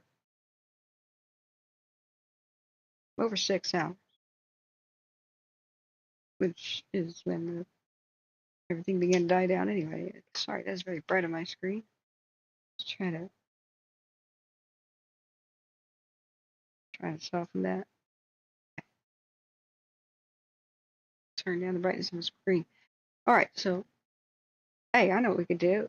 I'm awake enough to tally up some of the donation money. Thank you, Larry Green, for your latest donation. You're a superstar S tier supporter. Yeah, we finally have the time to do that, don't we? Yeah. But Shelly, you know, we don't have a direct look at it. Best thing we could have hoped for happened, you know. So, yeah, don't believe everything I see on the telly. Everything on television is true. What the hell are you talking about? Oh, sorry. The bear urine story. I'm getting a little. I need some more extra blood sugar here. I'm gonna eat something. Wait, do we actually have a moment to tally finally the donation money? I have not had a spare moment to myself for like weeks. Or I'm actually awake enough to do it. Yeah, I could do it. Okay, fine, to be on pause. So, real quickly, the bear urine story. You can't make this up. Just type in Google search purified bear urine bonfire. Uh-huh. So this is the stupidest excuse. Oh my god, it's just bear and muddy water. You cannot make this up. I stopped writing fiction because the truth is too damn strange. California's under a state of emergency. Everybody in the North Shasta, Redding, northern part of the state fears the north winds. They blow fiercely. They're super dry. They come out of the hot, dry eastern Oregon desert. Explaining the barrier in the story. 6:10 on the stream here. So that means if any spark of any kind happens, because it was huge, it was super hot too. They said nobody do anything that could spark a fire. It's super red flag. It's not just red flag. California just declared state of emergency. Like, do not start a fire. Special penalties, fines, and bringing the hammer of the law down on the head of people who are stupid right now, who might start a fire, intentionally or otherwise. I know, Big Al, this bear. They chose a very interesting photo for this. So, allegedly, because the trial is still not done, it was 2021, right? We're doing our fire stream. There's been little fires in Shasta. They pounced on them all day. Everything was going good. We were just fingers crossed. We were live on the stream going, please, nobody start any new fires. I think I took a bathroom or lunch break. I come back. All hell is breaking loose. On Fawn Drive or whatever, a fire had broken out in the high winds just in front of a neighborhood in really thick brush. We're hearing on the radio that the police are being called, and 911 callers said they saw who did it. That a woman who's walking around and acting erratically, sketchy, suspiciously, was creeping around and goes up into thick brush, runs out of there, and all of a sudden it's on fire. Right? They caught her red-handed, allegedly. Arrested, the construction workers saw her doing stuff, said, yeah, that's the chick, that's the lady, the white young blonde chick lady. And mind you, she's right next to Lake Shasta, which is Lake Shasta's water is so pure it is bottled. That is really good quality water up there. Like even out of garden hoses and stuff. Like you got some fine water around Shasta. There was some mine contamination thing, but they cleaned that up, right? It's a little bit downstream, and there's lots of springs of fresh, nice water coming out of the mountains. So, like their tap water is higher quality than most bottled water. So, she's next to the lake. She's next to marinas and restaurants, and there's a construction site. People there. There's, stores. It's a town, but they nab her, and we can't freaking believe what her excuse is. She said, "Oh man, that was totally accidental. I'm a hiker or something, and I found a puddle of water, so I wanted to purify it in my bottle, so I lit a fire to do so, to boil off the bear urine that was in the puddle. I think it was just a bear took a pee here, so I figured you could boil off the urine to purify it." I'm just making up the way she said it. Like I'm totally just joking around here, but that was actually what she claimed. I was setting a water purification fire because it was contaminated with bear urine. The puddle I wanted to drink out of.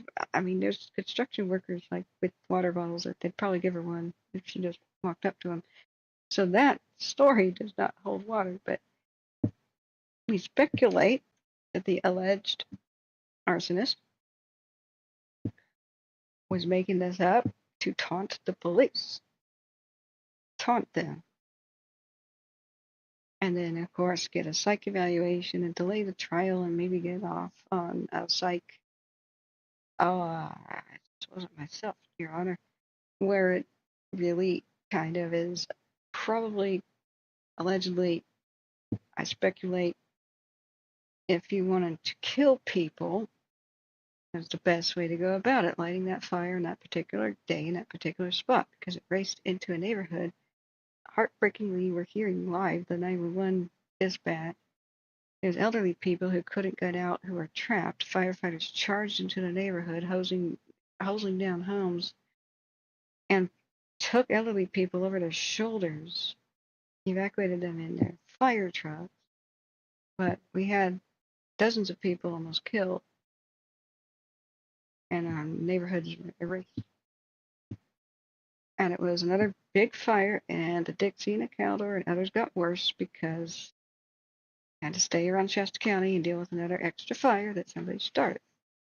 Meanwhile, a different alleged arsonist, who now actually pled guilty, so he's, I'd say different alleged arsonist. Okay, this one who's a confirmed arsonist was running around by the Dixie fire, eastern Shasta County, and I think Plymouth County. Turned out to be a college professor or an ex-college professor. And so people saw him get out of his car, then a fire started and he got back in and left, right? These people did the right thing. They took pictures and wrote down license plate, description, and did it discreetly and called authorities.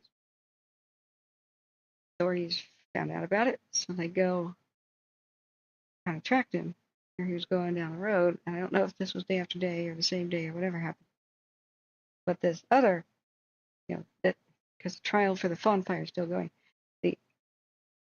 But now he pled guilty. The confirmed arsonist guy running around about the same time kept driving down the road, and then fires started, and people would see where he would leave. So this is why you shouldn't be a vigilante. Why is Fort Jones still looking away from the fire? Fort Jones 2 at least has a panoramic view, but it's not high quality. Anyway, we keep checking on the Shelly and stuff. It's all looking great there. So we made fun of that because that's like the stupidest thing you can make up. Who's gonna believe this? You're next to Lake Shasta, but you gotta drink bear piss, and you have to. Okay, you can't go into a street or some open area. You have to go into the thick brush. Purify your bear piss. So what can you do but laugh? So what Big Al says is all of a sudden he goes, you know what? I put your fire stream in my bar on the big screen, and I've invented a new beverage. It's the Bear Shot Special. Wasn't that what it was called, Big Al, at your bar? So it was a flaming yellow whiskey that you ignited, right? Served flambe. But you can't make this up. So she actually was ordered by a judge to go get evaluated, and guess what? She's totally fit to stand trial.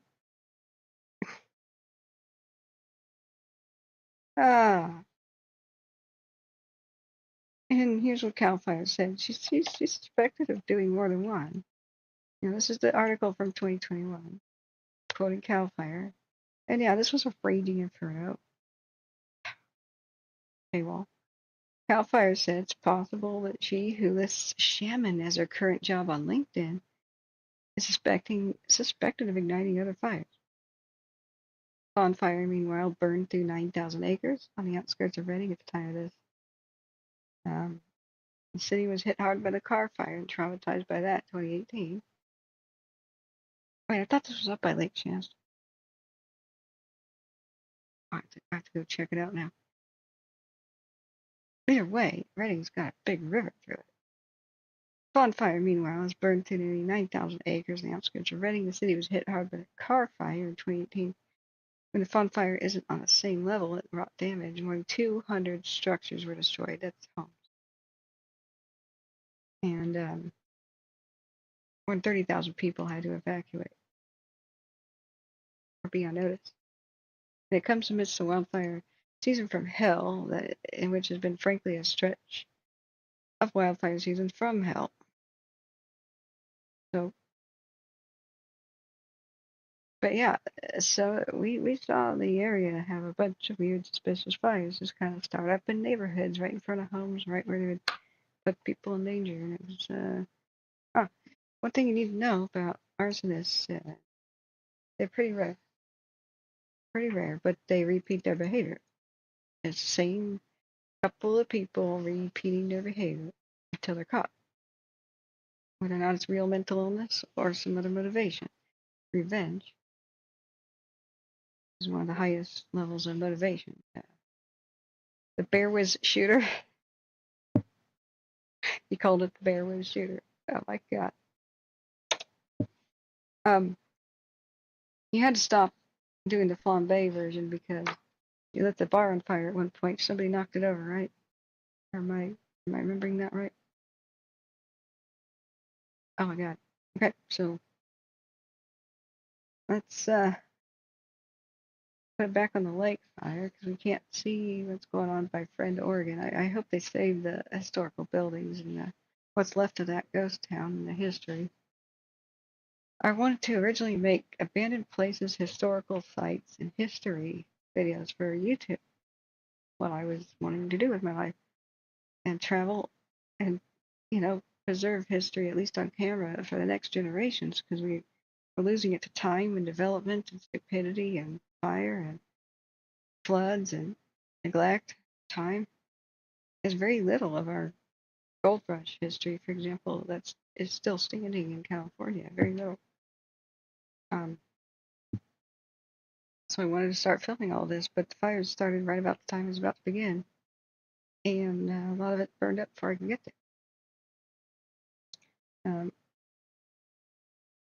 Okay, Wrath, I'm going to allow that comment because it's after midnight. If any kids are offended by foul language right now, why are they listening at 2:30 a.m. on a Wednesday? But hey, Mystery, how you doing? My hydras, they make a powder that goes in a bag out in the sun, and purifies water. Yeah, there's different ways to purify water, like iodine tablets. You don't need open flame. Besides, she walked past a construction crew like, "Yo, can I get a bottle of water?" With all she had to do. There's this human rule around the planet that you will never deny somebody a request for water. It's even if it's like your enemy, you give people water. Otherwise, you suck. You're despised. You're looked down upon. It's the most basic rule of hospitality. Why water fountains exist for free and they don't have a insert coin. Water is free. You're only paying for plumbing to get it to you. But water is free. So, yeah, Big Al says correct. I can't light any beverages anymore. Had an accident and ruined the bar's finish. Hey, you didn't ruin the bar's finish with the Bear Urine Special. The Bear Whiz Shooter, you just distressed it. Just tell your boss it's now distressed wood. That's all the rage these days. You use the bathroom real quick. So I'm saying, be right back. Bio break. And we will start tallying while I'm still awake enough what we're able to scrape together for the laptop fund. Right back.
Okay, friends, I am refreshed. Be right back.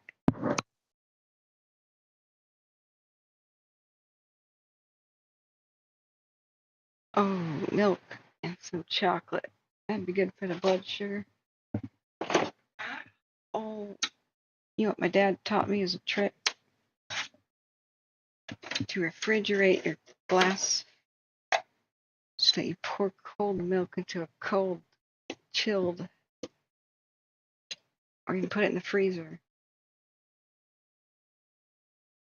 An icy, glass cup for your milk. That just keeps it nice. Yeah, milk is relaxing. Do this. I need to buy Hershey Kisses on industrial scale. Or even a better quality chocolate would be better. But hey, I'm a peasant right now. I'm budgeting for a laptop. Be right back.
All right, we got treats.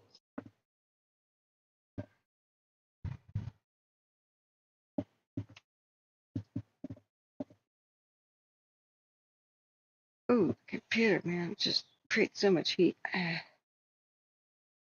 Don't even want to know what my power bill is going to be like, because then the AC has to counter it. Okay, let's sit down. All's quiet on the Western Front. If you're wondering, hey, can I go to bed? You can. You can. As soon as I feel sleepy enough, I will. Man, this heat is brutal. Just brutal. I wish it could have been light today, We knew things were going to happen. We knew things were going to happen, but I was about to die of heat stroke. The only way to cool this place down was turn the computer off. That's never happened really, except maybe once or twice before here. Okay. Fundraising tab. So we have different revenue sources. I have not gotten anything in the mail. I don't make it to my P.O. box very often. So we can't count any of that yet. Some people who said, give me your P.O. box, I'd like to donate. I did so in emails and just never heard from them again. Oh well. You will get a surprise one day. We have gotten things in the mail before, and if you just have like old gift cards, that's cool. Target, Amazon, Starbucks, or something that's $4.99 still on an old gift card, it all matters. You can mail those or just email me the numbers, But remember, the best way to help is free. You just share the string. Hit the share button. Now we've been doing the laptop fundraiser for some time since, I think it was around June 6th that I was caught off guard. I was at the airport helping out with the ODART mission of the day. What ODART is you can go to odart.org. I'll put that in there. I'm just trying to remember the day we started this all. odart.org.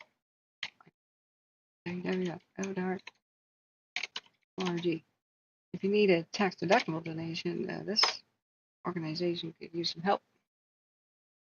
It's like CalDART. It's a disaster airlift response team, but for Oregon. So it's volunteer pilots, and when the big Cascadia subduction zone quake happens, or any tsunamis coming from Japan, or anything like that, they will fly at a drop of a hat, doctors, food, and medicine to the coast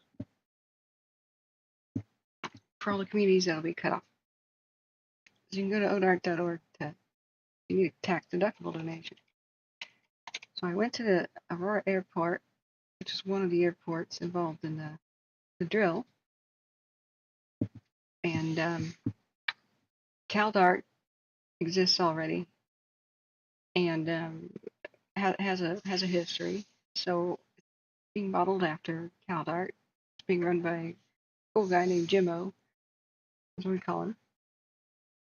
And so we're recruiting more pilots, and this third year, I think, of exercises, in conjunction with Civil Air Patrol as well. They're really good helpers, and ham radio operators.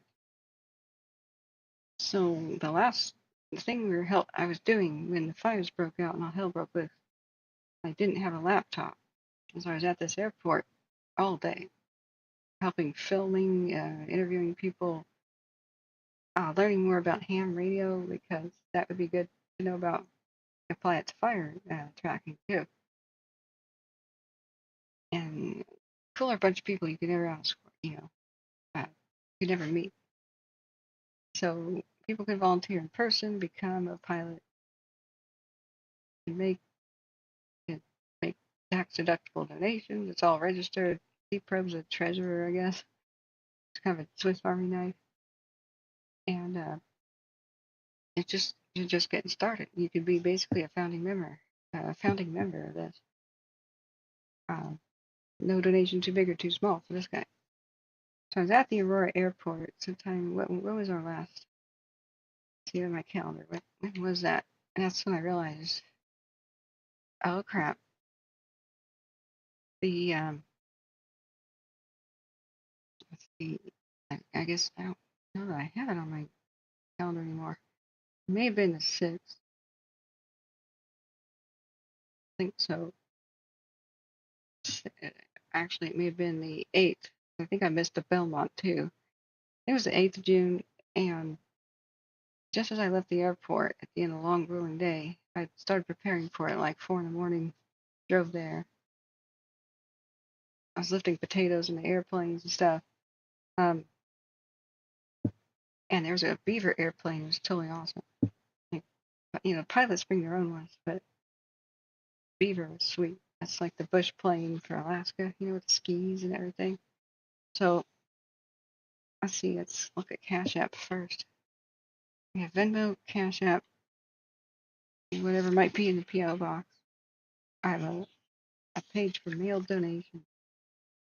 Venmo we set up later. And the traditional PayPal, plus we have to add together Super Chat. So I need to find out the day that we started the drive to know, how much we've raised. What YouTube does, I can look up statistics for how much Super Chat came in. It'll say it has groups of the last 28 days, and it's harder to go into the back end and set it up. I don't know. PayPal issued a June statement. They have to go into a special back end to do partly June, part July. So we know some things come due every year right about this time, which is a yearly renewal to Broadcastify. So we have to drop $30 in that, because when they were listening to the radio, And it was 2-channel audio, like medical on the left, fire on the right. So we had to plop $30 into Broadcastify to be able to turn off one channel of the audio. Some channels are like that, but that takes a pro version. So we took $30, put it into Broadcastify. Then we have also the pro version of Flight Radar 24. I have a professional firewall, which helps me figure out network traffic and keep the stream running smoothly. If some other app butts in and says, I want to access the internet right now, I say, no, you don't. All internet needs to be prioritized to Firestream, man. No backups, no random, update. I could turn off apps from accessing the internet, so that's called Glasswire. It's just behind the scenes subscriptions, $14 a month for YouTube, so you don't have stupid advertisements as we try to watch examples of things.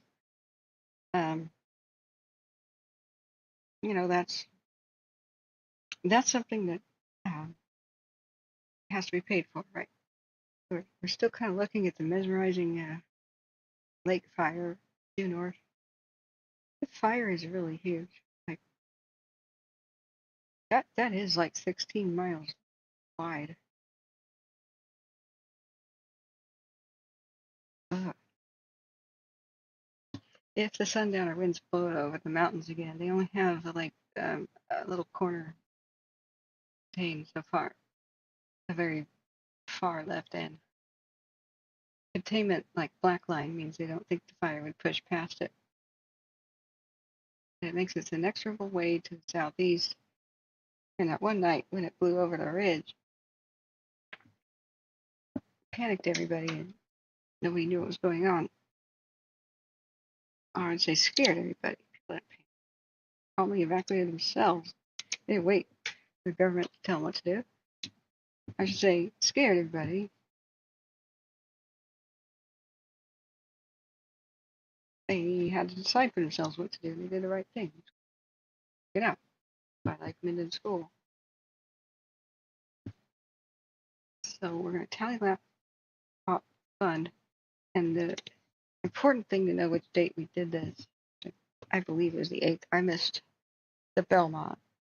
Yeah. I tell people there's 3 days of the year I am not available. First Saturday of May, Kentucky Derby Day. Then a month later, the Preakness, I'm not available. In the Belmont, I'm not available for the 3 Triple Crown races, okay? I watch those. And I'm not available for just 2 minutes. They're the most exciting 2 minutes of sports as a horse race, okay? 2 minutes. I'm not available at that time. Don't schedule me for anything, anybody who knows me. I watch for about an hour, and I'm over after the race. It's done after the race. This is, of course, when everybody schedules something critical and I have to be there. So I tried my best to shut down the cell phone, and so the news wouldn't show me what happened, right? So yeah, I believe it was June 8th. So here I am. It's the end of the day. We knew there was high fire danger. Yeah, Mystery says all the stupid advertisements in between. So I have to pay for the YouTube thing. So it looks like, oh God, I can't believe it. Advertisements in between them. Yeah. Even if you pay for ad-free experience, and they say, this video is brought to you by, oh, serious. And please don't hate the creators too much. YouTube is making it very hard to make a living. They take 30% of all the super chats and super stickers, and I don't know how much of the what is the new thing, the new membership thing. And then they took away the ability for all of us creators to determine when ads played and for how long. They just ripped that away from us. So I could have made in the past, I could have made a traditional video, almost like TV, where I say, this is a disaster video. A lot of people now, their lives are at risk. The pilot is incapacitated. Can the passenger land the plane? Find out more when we come back. And it would show my theme song. It'd be a short 30-second ad, and it would begin. And then the only other ad would be at the very end after the credits roll. If I wasn't like a fire streamer, right? I could have done that, and it would make sense. The pauses in between things. But you no longer have any control. How often do ads play? How long? In the video, so we have ads off. That's why I want to stay donation based. And thank you so much from the bottom of my heart. Anybody who even donates $1. To the laptop fund, it matters. We had 2,600 views today. 20% of people don't donate $1. We'd be there, We'd have much higher quality. Right now, I've purchased a lot of things like a pro microphone system, but I don't know how to use it. I tried to set it up 3 times, and then as soon as I thought it was perfect, sitting there troubleshooting with actual sound people, giving me feedback and telling me which filters to do, buttons to set up. I went live, and then people go, "You're fading in and out." Uh-oh. So I have a couple of friends who might help me out that have similar equipment. But like I have $500 microphone setup sitting on the shelf over there because I'm not quite. We're not nearly there to like hire a sound person to like set up a studio, right? It's learning on the fly. I know about how to do sound for a movie set and to record to a recorder attached to my belt with a boom microphone, and I can do the sound, monitor it with headsets with actors in front of me, but I don't know how to do it for creating an XLR interface with a pro microphone that you put on stage, which has a bunch of equalizer buttons and then plugs into the computer, and then also has to work nice with the streaming software. Like this is complicated. So we'll figure it out. What big else is YouTube? YouTube also takes 30% from memberships. That's more than a quarter. How are we supposed to live? Because once the economic downturn happened, and it was clear that the country would have crazy inflation because we'd be dropping bombs in the Middle East or helping that and turning Ukraine into Afghanistan. Once it was clear that's where the money was going instead of recovery, everybody tightened their belt, and just all the donations dried up. I did not break even last year, and I streamed from June to December 15th. Like Ventura County just kept having fires. Southern California kept having them into December. Thanks a lot, El Nino. But I would stream for 17 hours and have 0 donations. It was just like, whoa. I talked to other streamers, and they're like, yeah, same thing. What the hell's going on? So people survive by sponsorships when they quit. A lot of people are ready to quit. But we're gonna. So far, guys, generosity has been really heartening. I biting my fingernails off. Like, I can't quit. Nobody else is doing this. I can't quit. You know, but I just don't want to put that button on that says monetize, which means randomly while I'm speaking, whenever they want to cut in, would be a bunch of ads for random products. It's a disaster. This is not appropriate. I find it distasteful. And that sucks, Big Al. Well, we'll figure it out though. If Patreon or something's a better idea. Just I've been at PayPal screen here. I've been real. Actually, you know what? We could do YouTube back in. Let's do super chat first. I've been real reluctant to do Patreon because my health doesn't allow for any kind of schedule. Like fires are random, I go to YouTube Studio off screen. I work myself to exhaustion. I have to sleep. Like what Patreon does is like you're supposed to promise behind the scene things or exclusive content, like and deliver it on certain days. That's not going to happen, you know. I know everybody wants, and I would love to deliver. What was it called? You do something the same day every day, same time, consistency. That's the one thing I can't deliver. So that's also the secret to success with all kinds of streaming. It's not just, oh, people will tune in, mark their calendar and tune in Thursday at 6 o'clock. You know, it's not just that. It's YouTube punishes you if you're not consistent. That's part of their algorithm. If you're erratic, even if you do 17-hour long streams and marathons, which people love too, they love to spend their entire day with you for some reason, or go to sleep to the soothing sound of my voice for some reason. I don't know why you guys like me, or you are all very weird. And there's a percentage to go, I don't really like you actually, I just need the fire info. That's okay too. But if you don't go live, it doesn't have to be exact same time every week. YouTube actually wants you to produce something daily.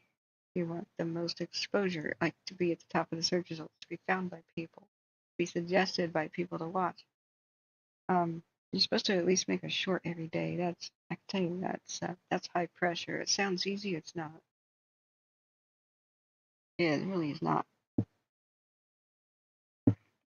Going live for more than an hour or making a somewhat long video, uploading something like that every day is good too. But right now, shorts are like what they really pressure people to do. So if you don't do anything every day, you're down a notch, and you're not going to get that popular. They're just not going to promote you. It's all automatic. It doesn't matter who you are, what you're doing, how much people like what you're doing, how important it is what you're doing. It's just they think everybody's an entertainer. Right? So I'm going into my analytics, magic curtain back there. Wow, guys, that's cool statistics. So we passed the 7,000 subscriber mark. Thank you. That's our first goal. Now we got to get past 10. Then we got to get to 20. Much harder than normal channels to keep a subscriber base. Because another thing about the algorithm that we're fighting is we'll get several thousand new subscribers every year during fire seasons. We will. But then people don't want to hear about it anymore. So we'll get a couple thousand people unsubscribe about the same time. So the algorithm thinks I just offended thousands of people. So I suck, and therefore I shouldn't be promoted. That just slaughters the channel. Like we have to reach 20,000 subscribers to get to a stable level of income.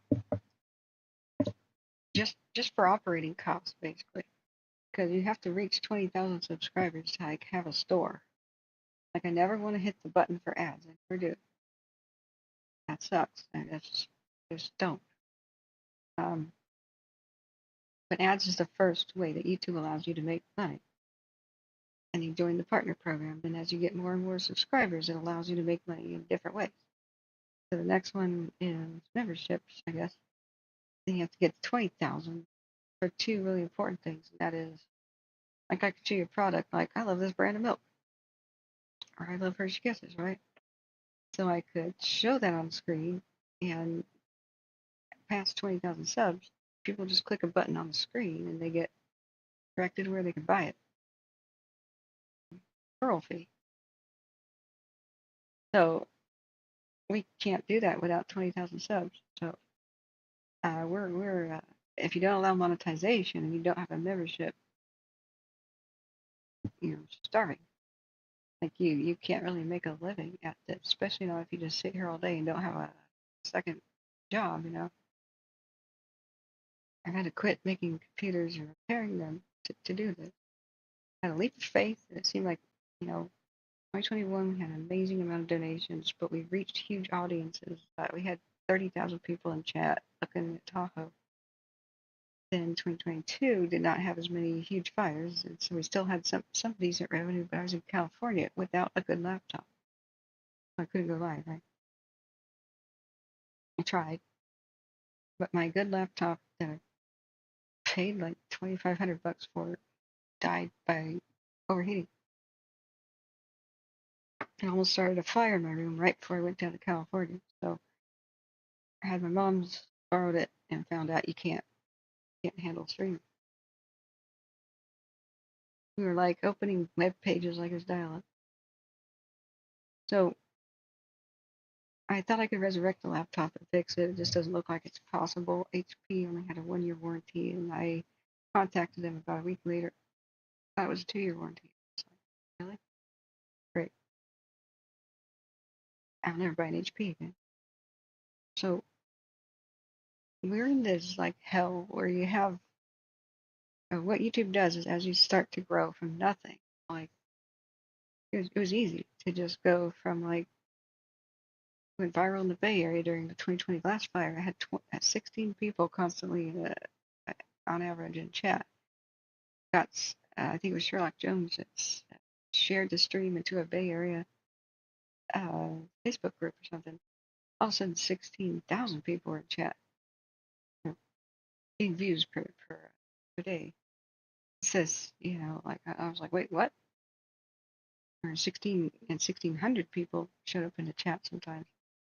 I was like, well, we went from 16 to 1,600, 16,000 views. But the Bay Area was high population, so it threatened the Bay Area in 2020. Then LA, we went viral there during the Bobcat fire later in the season. But Dixie Fire, and I didn't take any money, period. I didn't allow anybody to donate to me. I just thought I would be doing Fire Stream for 2 weeks, helping people through a crisis, and it would be over. Like a once-in-a-lifetime disaster, right? People try to give me money, and I was like, I don't feel right about that. But then I never knew that the fires like this continue. So we're in this hell where when you first start out and you start roller coastering to fame, YouTube promotes you from nothing to up to like 10,000 subs. I think we had 12 at the most. They're none here like you, and we love you all around. So supportive and nice. Thank you. Analog time 48 Amen sister plus the Breeders' Cup. True. I almost said this 4 days of the year. You don't bother me, but man Zenyatta. That was the best Breeders' Cup ever. Prove me wrong. Sucked when blame Peter by a nose, but still, Mike Smith he took responsibility for that. It was his error. Zenyatta was still unbeatable, super horse. Only American Pharaoh and Zenyatta had a baby. Like, why hasn't this happened? Anyway. Alright, new alerts. Excessive heat warning issued for LA, Oxnard, Ventura. Of course, we knew about that. Right, sorry. Let me go back to the analytics. So, these are some of the challenges we face. Like, what I do exactly is exactly what YouTube punishes you for doing. There is no category for like helping the public, charity, emergency info. There is no category for that. There's just different entertainment categories, and one that's kind of like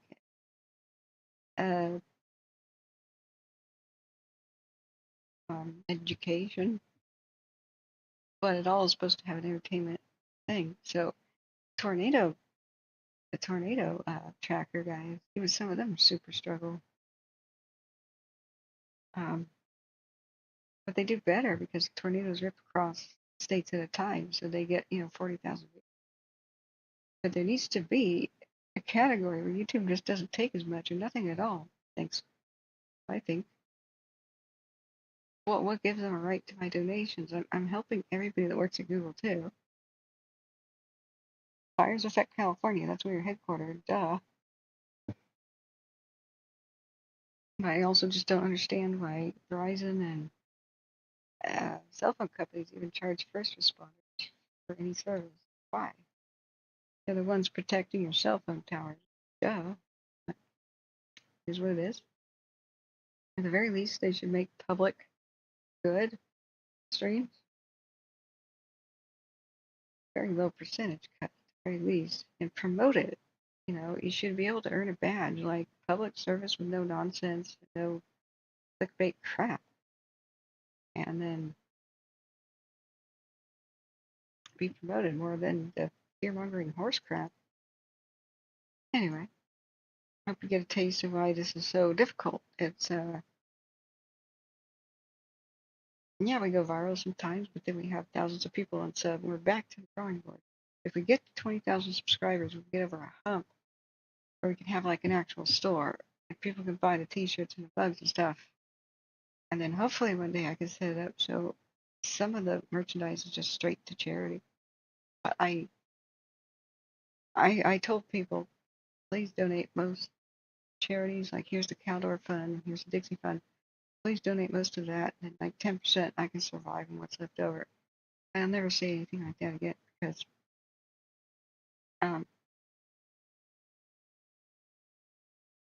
I overinvested. I invested in a lot of new equipment just for 2022 to be like a bus. Driving to California to interview the fire victims and cover the fires. The gas was $5 a gallon. Even more. And so, duh, that was more expensive than I ever dreamed. And renting an airplane is not cheap. So, just to have 2022 not be very good, and then 2023 like totally did not break even. So whether or not we continue, we'll write a lot on what's happening here. But so far, I'm fingers crossed. As generosity is, I think, enabling it. I still got to count a lot of beans behind the scenes and figure out finances. But you know, I'll never tell people don't give me an adequate amount of money again because I didn't understand how much it cost. I didn't understand the full cost of video production. Well, started getting a taste of it in 2020 when it kept going on for months. I finally realized that since I streamed for like 3 months in a row without taking donations, I lost 3 months. 3 months of only 12 months of the year of income. Holy crap. Try to survive, you know. Finally listen to people. So here's some good statistics. Channel analytics. There's a whole bunch of buttons to click. Cool thing is it usually goes in the last 28 days. Let me write down that we're in channel statistics mode. 7th hour of the stream.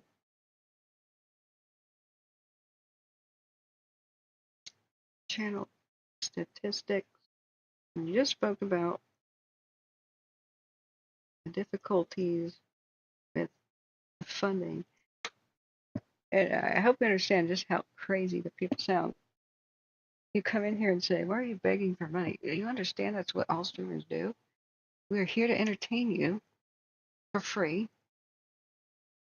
If you can't pay, and those who can, should.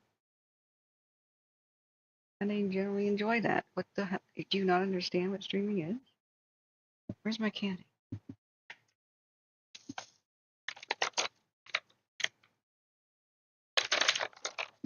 It's like, get a job. Okay. Those jobs are meaningless. Jobs are stupid. They're making money for somebody else. What every person needs is an occupation. Work for who you want to be working for, yourself and the people you want to benefit, and do what you love. Occupations are better than jobs. Jobs are making somebody else rich.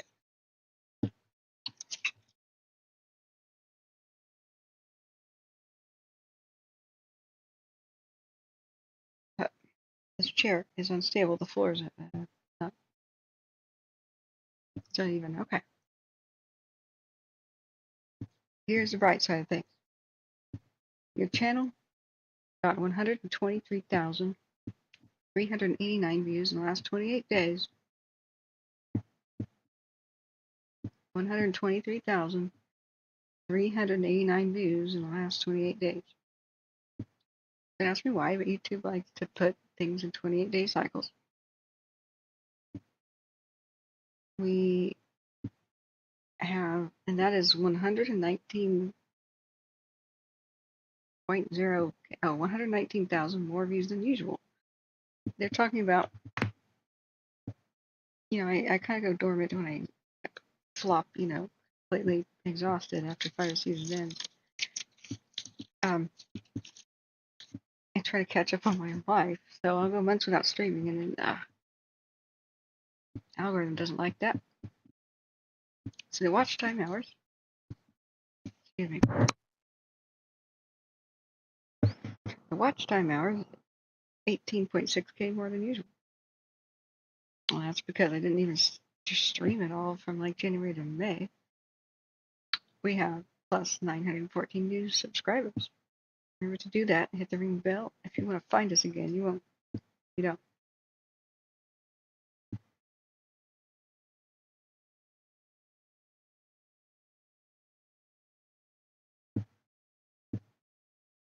Estimated revenue. Now here's where it gets a little bit weird with pressing buttons behind the scenes. It's estimated. And it's really difficult to find the answer to a simple question. And that is this gross or net? YouTube takes 30%. We're looking at the YouTube donations right now.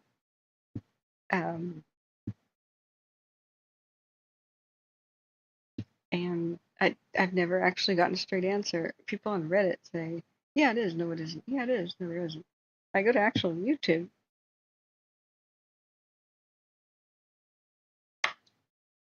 And like they don't explain. So you should see a column for gross and net. You really should. Now, the hard thing about being pretty much exclusively a live streamer versus videos is almost nobody goes back and watches live streams. It's done deal. Very few videos get any views, pretty much. I leave them there for the purpose of historical archive, basically. Pretty much any fire, some of the 2020 videos were destroyed by YouTube, unfortunately. But pretty much any fire from June of 2021 or July of 2021 till now that was big, just find the date that you want to know about it, look in my archive, and I sort the videos by date. Some of them have been taken offline by copyright claims. Every night, that's what I do a couple of hours after the stream, is I deal with the stupid copyright troll automatic detections. Some of them are so stupid. One time a rap song was matched to my video. I was just scratching my head. I'm like, I don't remember ever playing a rap song. And it had explicit lyrics. Seriously explicit lyrics. And I'm like, okay, I know I didn't play that. So it says, hit this button to see, hit this button to see which part of your video has the song. So you hit it and it goes, wait, wait, wait, wait. You have to wait for a long time. Finally it plays. It's just firefighters on the radio. Their matching is really odd. So I have to then write an actual report to the copyright claim thing. This is all automatic. If I don't write the report and dispute, then what they get is the right to advertise on the entire 12-hour video. Many advertisements as they want, and they make money off of it, which I find very distasteful. So I have to sit there and write a letter explaining how this is BS. Sometimes I'll just play a quote from Bill and Ted's Excellent Adventure. Dude, weird things happen at Circle K. I played that, and they blocked the video and said, nobody in the world can view your video anymore because you copyright by Warner Brothers or something, you know, like some big studio. So I have to write an essay about how that's fair use, how it's a quote from within their own trailer, their own movie trailer, which is in the public domain. It's for public consumption. That's what an advertisement is. So then I have to wait for a reply within 28 days, and they may have rejected my argument.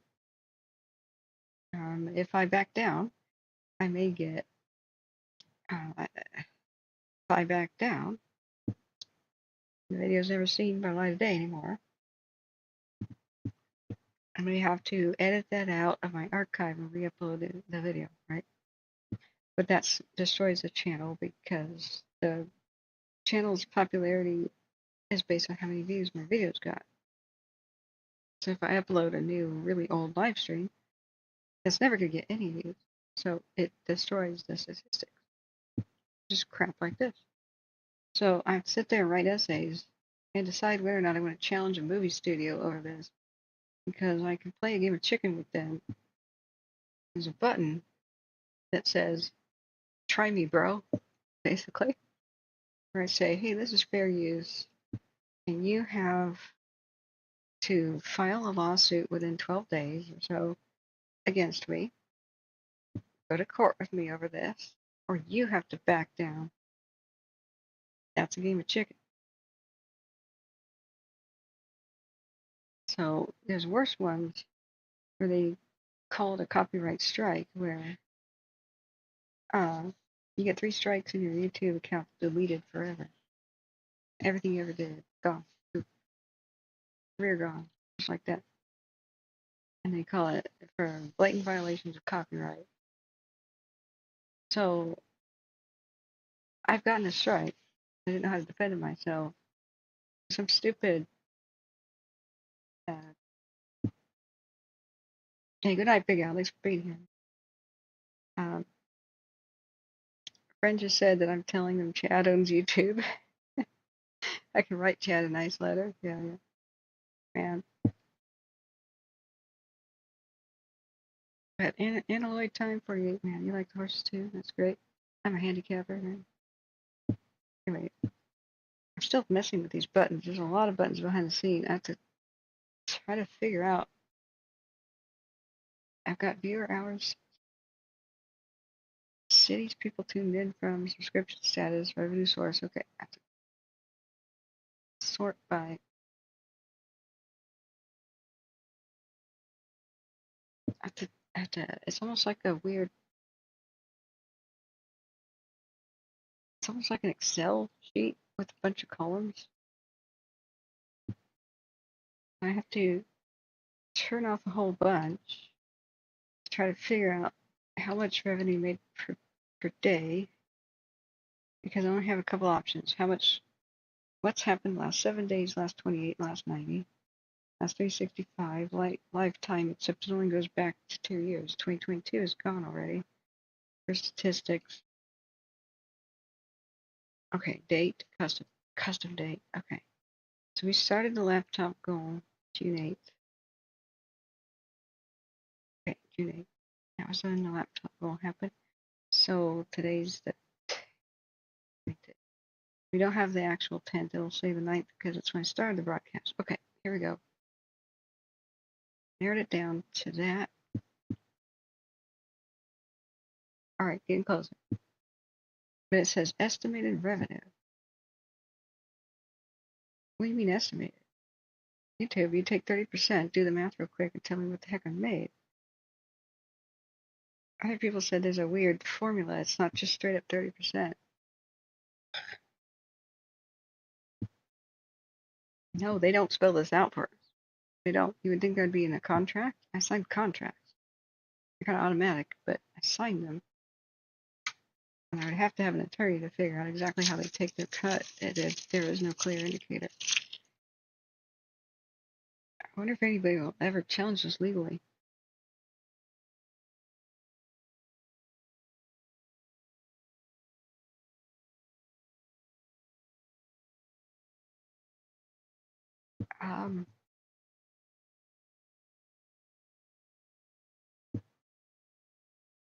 Oh my God. Okay, there's a pull down menu. It says estimated revenue by RPMs, estimated monetized playbacks, estimated or playback based CPM, views, watch time, average view duration, or other metrics. I hit other. Estimated revenue by remix count and remix views. I don't allow remixing videos because it's not like this is. It's not like I'm a musician. I want people taking little clips and redoing my videos. It's weird. Holy crap. Estimated revenue per page watch ads, YouTube ad revenue, estimated double click revenue, estimated AdSense revenue, ad impressions, memberships, which is all grayed out because I don't have that, posts, post likes, post responses, post like rate, post response rate, live hours streamed. Okay, finally, we're getting somewhere. End screen clicks, card clicks. God, there's like 80 things to choose from. All right, we're just going to do live by hours streamed. Last June 8th to June 9th. Making a chart and everything. Okay. Okay, finally. What is RPM? I don't even know what RPM means. Playback. How much advertisers pay for every 1,000 times your watch page content is viewed with ads, which we don't have. I only monetized one video, and that's Come Explore the OHSU Tram with me. Holy crap, look at the lake fire. Look at that huge mushroom cloud.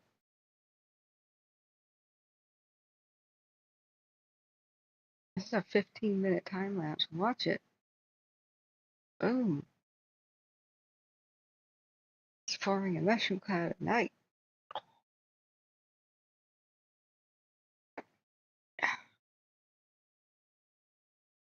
Okay. Total views of the entire channel. Not saying. Oh, it has breakdown by individual ones.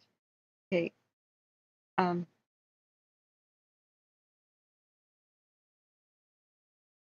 June.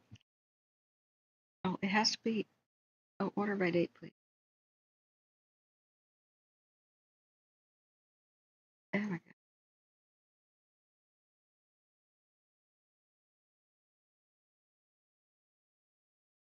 I swear, I should just look up to make a quick summary report. It's an overwhelming amount of statistics you could choose.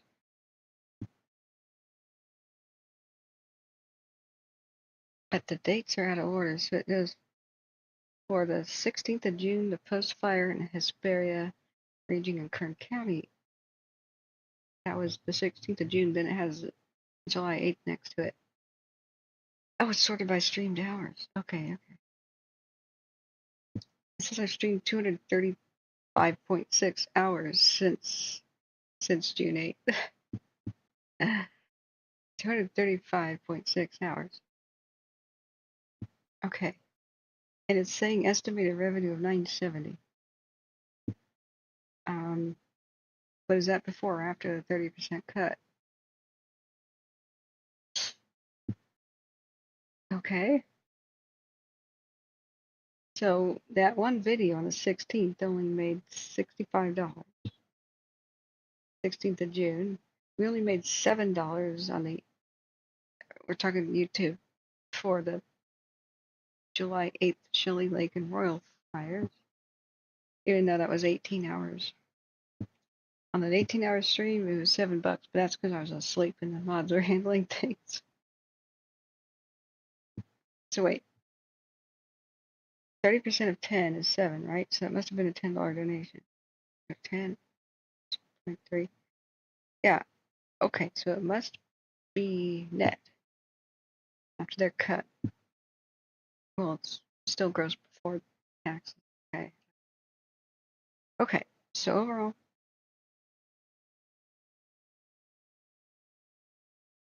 wait, it's showing videos back to 2020. No, that's like all-time revenue, is it? It's not obeying my custom date. I don't understand how this works. I thought this would be quick.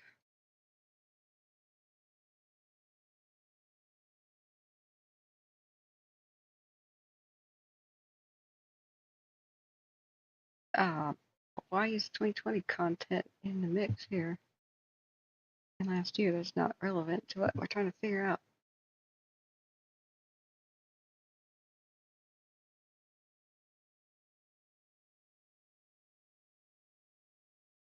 I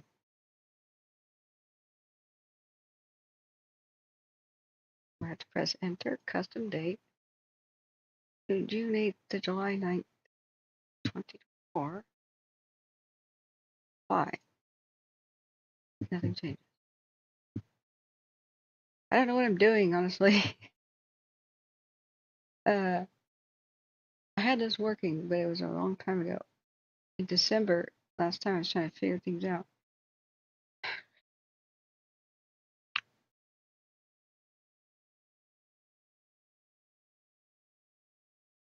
Okay, alright. I'm just going to do a Google search. Maybe somebody has a step-by-step to push the buttons. YouTube analytics, how to generate live stream revenue report. Okay, let's see. Oh, and there's all kinds of software that helps you figure this out that you can buy.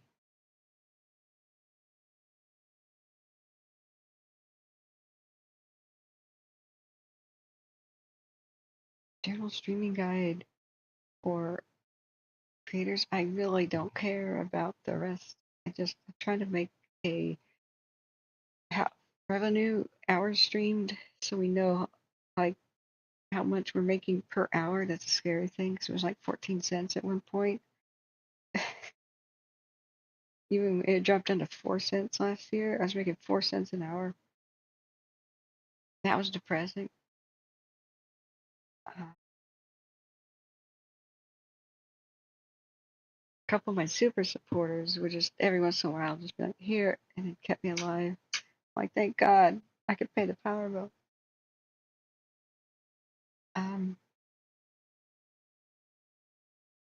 Google help. Get started with YouTube analytics. Oh God, it's going to be like a telephone book of instructions. Open the YouTube app. Go to analytics. And generate the following reports within all area videos, shorts, and the lives tab. I'm in the live tab. Views. Number of legitimate views on your content. Watch time. Estimated amount of time viewers watch. Subs. Number of viewers who subscribe. Likes. Top shorts. My most popular shorts. Since I've never made one, that's easy. Top videos and live streams. Most popular. Audience. Short by my audience's age, gender, and geography. And the videos that they watch. Your audience's online activity outside of your channel.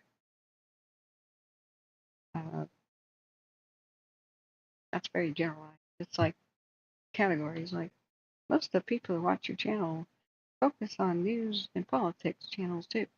Or, if you're a gamer, usually it says most of the people who watch your channel also watch other gaming videos. I can't track you, by the way. There is no way to do that. This is all anonymous generated statistics. I can kind of get an idea that most viewers are from the Bay Area, actually. At least that was true last year. And I thought that was odd. Bay Area didn't have that many big fires, but then a lot of the people have cabins up in the mountains from the Bay Area. That made a lot more sense. It was cool. I got to see international viewers.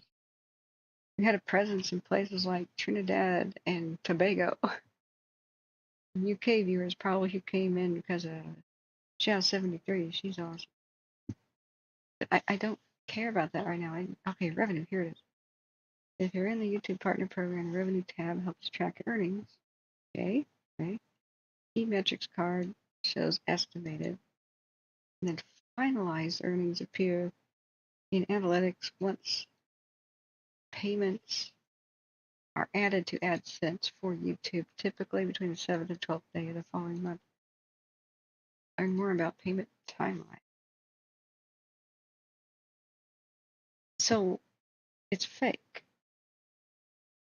Unless we go to finalized earnings, which won't happen for 2 more days, it's fake. Estimated. Okay. Finalized earnings may be different from estimated because of tax withholding, of course. And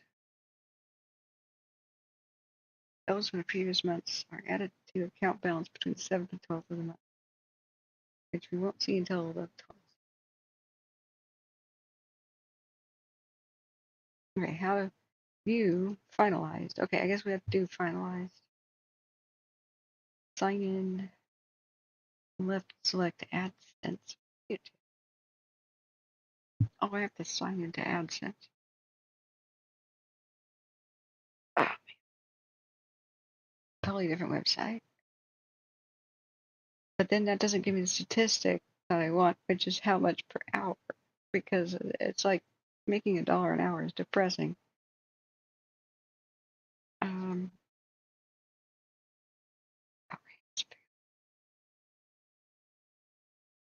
And this lake fire, look at that. Starting a pyrocumulus right now. Starting a mushroom cloud at 3:41 in the morning.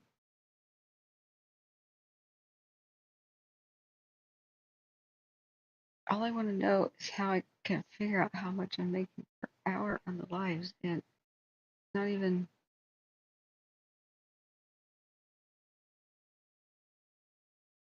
explaining that. Like every statistic except the one I want right now.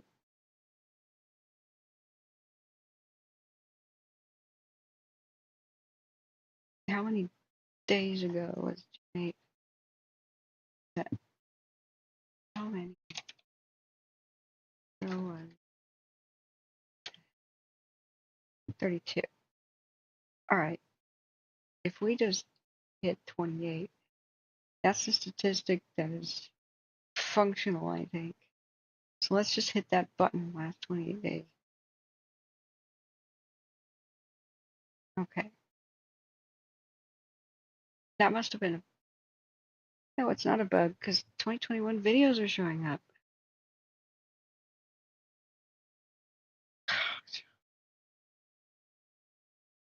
Okay. Uh,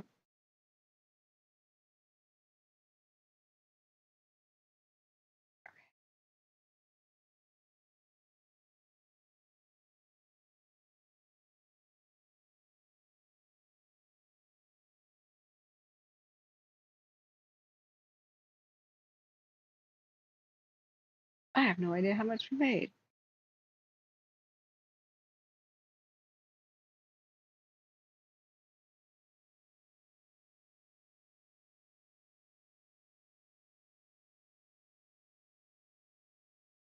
Hours streamed. Oh, nothing. Content. Live hours streamed.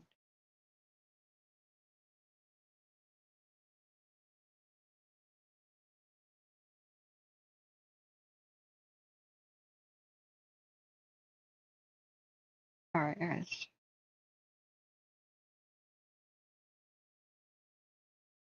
All right, just estimated revenue by content via our stream. Okay, we got a new page. Jeez. Why don't they just tell you to press that button? All right, let's scroll down and see if 2021 stuff is still showing up. Yes, it is. What the hell is going on?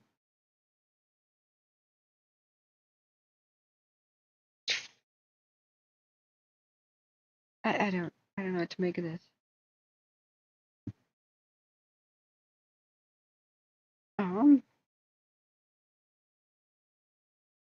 It is set to only showing the last 28 days, and all of a sudden there it is. There's a I'm live from Carson City. I guess I made a YouTube short on accident. I didn't realize I made a YouTube short on accident. That was when we were driving to Carson City. Okay. 2022.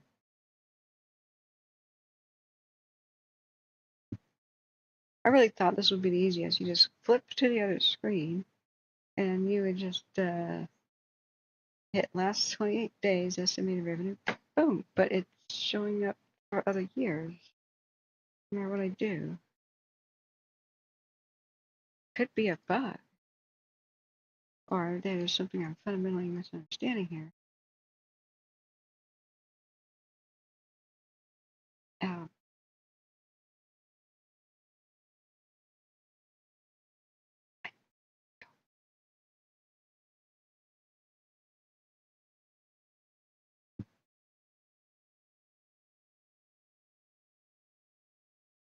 I don't monetize, so why is estimated monetized playbacks even there?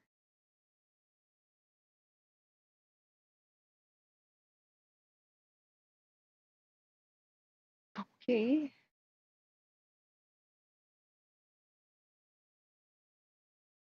Am I too tired to do this?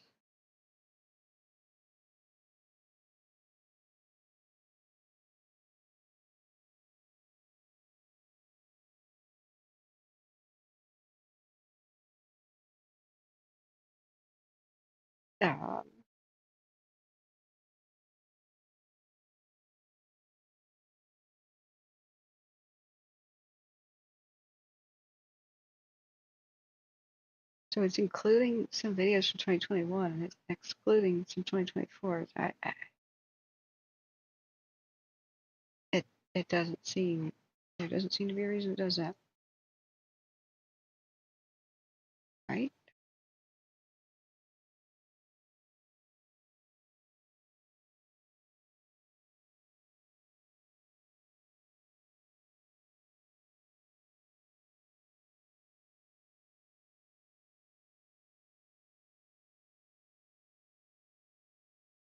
Oh, estimated 11 monetized playbacks. I guess people watched the tram video. Got me riding around the OHSU tram.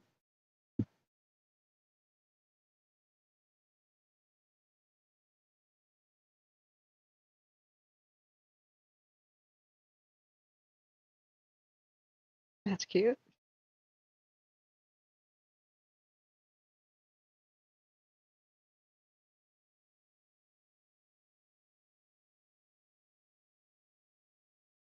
All right, let's do it backwards. Hours streamed by live hours streamed.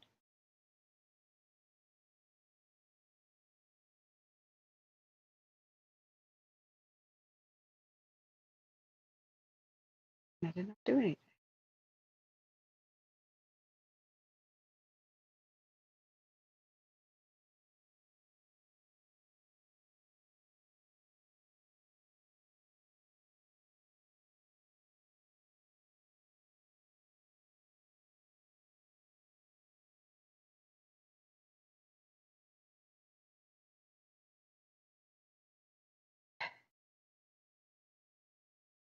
Well, we got interesting other statistics that are way easier to see, just not how much we make.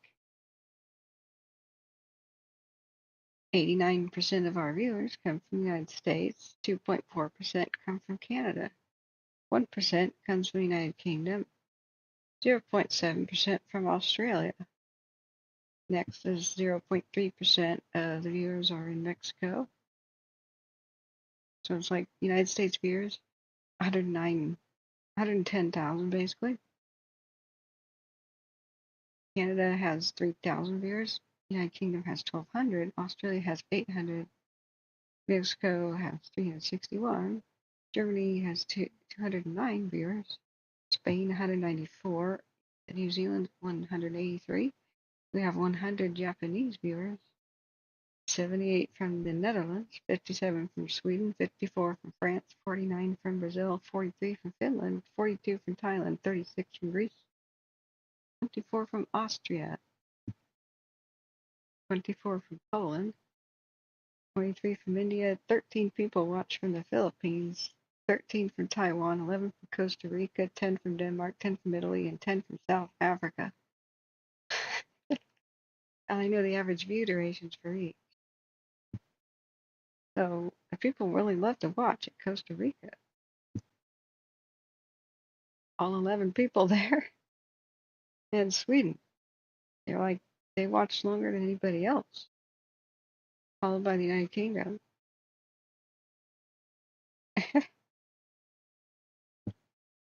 Interesting. Most people in the United States, wow, LA we are mostly seen in LA. 4,277 views. So 3.5% of the viewers are from LA. Regional, next followed by Sacramento, 3,400. Seattle is 2,600. San Francisco has dropped down to 19, almost 2,000 people. And almost 2,000 people watch from Portland. Next is San Jose, 1,500 people, in Las Vegas is 1,000. San Diego is 852. Chico is 600. Redding's 597. Phoenix is 438. Santa Rosa is 409. Reno 401 viewers. Goes down. Stockton is only 226. Chicago, Illinois 224 viewers. Paradise has 93 viewers. Stands out. Vecindario, Las Palmas, Spain. Isn't that the Canary Island? 119 viewers, 127 from Oroville. We covered all Oroville a lot. Strange we only have 127 viewers last 28 days. It's really weird. Vast majority of viewers, 38%, are over the age of 65. Next biggest age group, 55 to 64. Those 18 to 24 years old are less than 1% of viewers. Well, very few 18 to 24-year-olds own property in fire-prone areas. 63% of viewers are male. 36 are female, and 0.2 are user specified.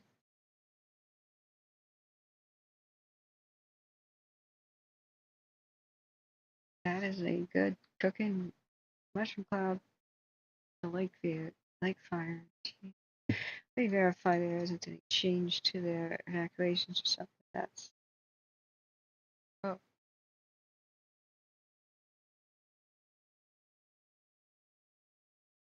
I didn't realize it. It's so easy to get every other statistic, but not how much you make. I baffle here. I'm sure if more viewers are on right now, people will be like, oh, that's the button you push. No new updates on the lake fire. Okay. Did you watch it? Do we finally have the Shelly fire back? Cameras? Fort Jones 1 is not looking at it. So we only have Fort Jones 2. Okay.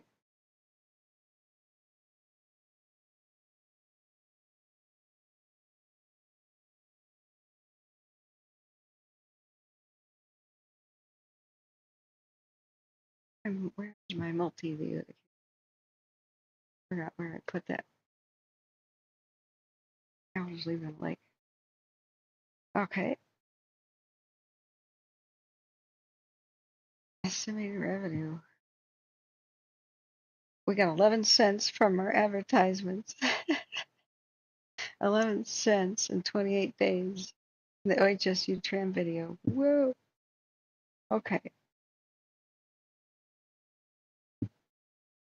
I don't know if this is real or not. It says $970.47. A combination of super chat, super stickers, and super thanks. We only made $2.40 with super thanks. For everybody who's watching with premium membership, that's only giving me 1 penny, because all that does is allow you to skip ads. So one person must have watched the OHSU tram video with premium, and so they kicked me back a penny. Wow. All right. Why is this so easy to figure out? And I can't figure out how much I make an hour. We could just do that the old-fashioned way with a calculator, I guess.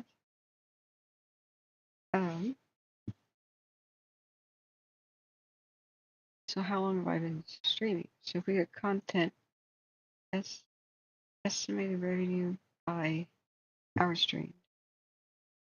235.6 hours, making an estimated revenue before taxes, probably after they're cut, 70.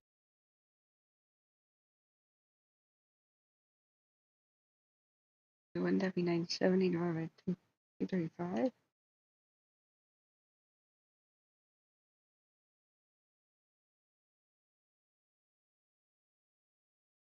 And like $4 an hour, like 413. Okay, yeah, let's put that backwards.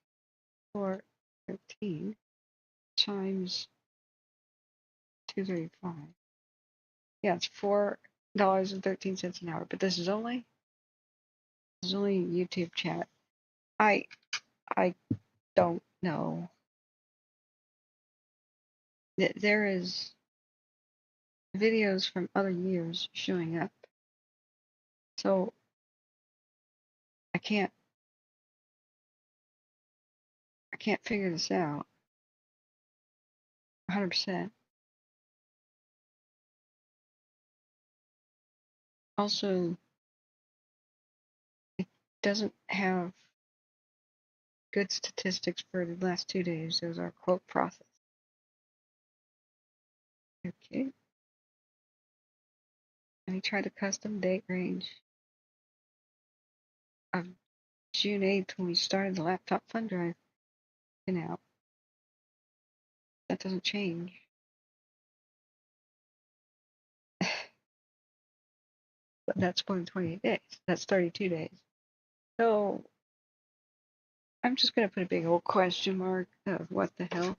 We'll have to figure it out in 2 days when I get my actual revenue report.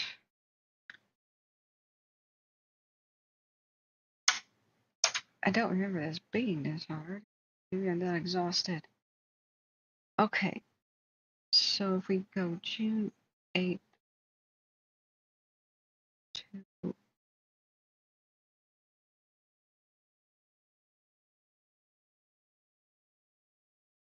July 9th, estimated revenue bugged out.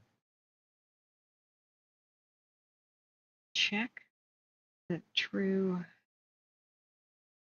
what do they call that?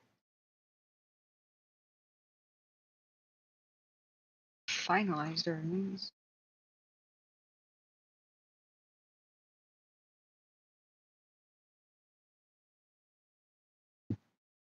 On the 12th. Wait for the 12th, it's now the 10th. So far,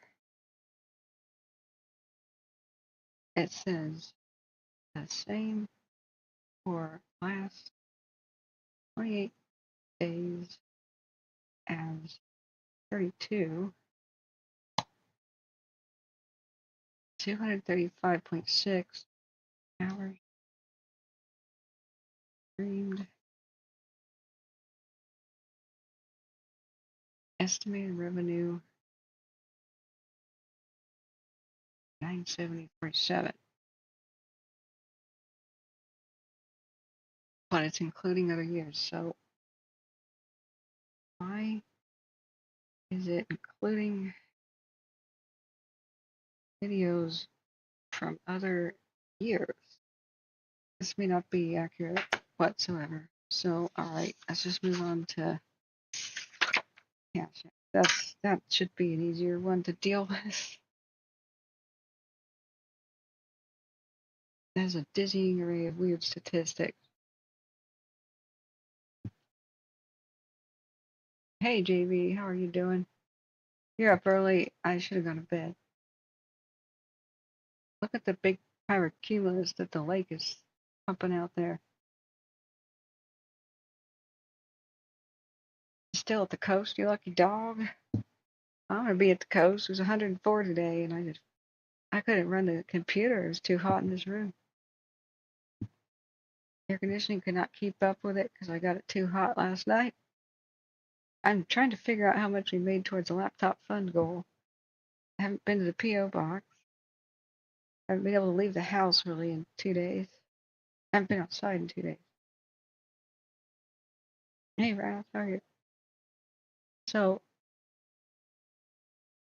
this is a 12-hour time lapse of the lake fire looking north from the Santa Barbara coast.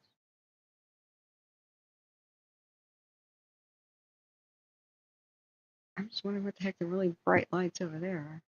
And what's this? What are they doing over there?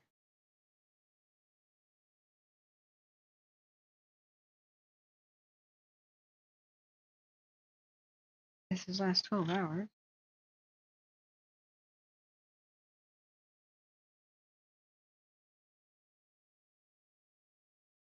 I got their battle maps. So what happened, JV, was a really good result last night for the Shelly fire. They hit it with a nighttime helicopter where they had a slop over. 15 nighttime drops. Communicating with crews on the grounds. They strobed and said, put it over here, over there. You hear it all. Went off to refuel and decided to stay at Reading. So even though they had incomplete retardant drops, you know, I was explaining to people, and I love these maps,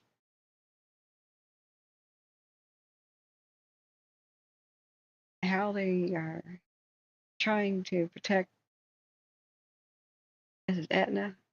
Whoops, sorry, this is laggy. Etna right there.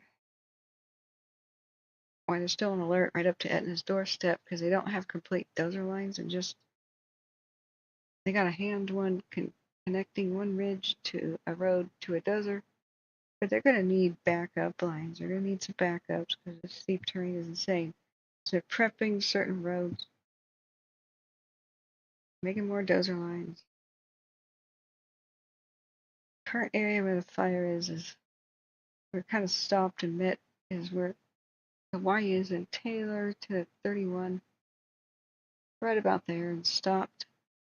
You got a decent dozer line here. Let's see what this black triangle means.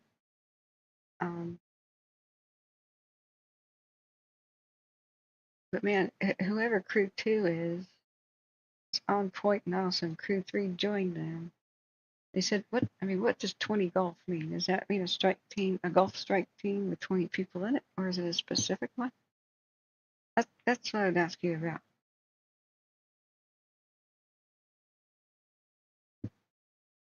The key is incomplete here. What's a big triangle that's black? Oh, there's more over here. Oh, wait, there's even more. Oh, road closure is a big X. Oh, I didn't see over here. Okay. Instant command post is a slash there. What's a sling site? Dip site's obvious. What's a sling site?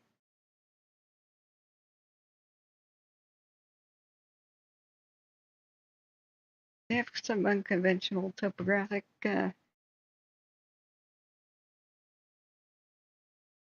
map dots on it.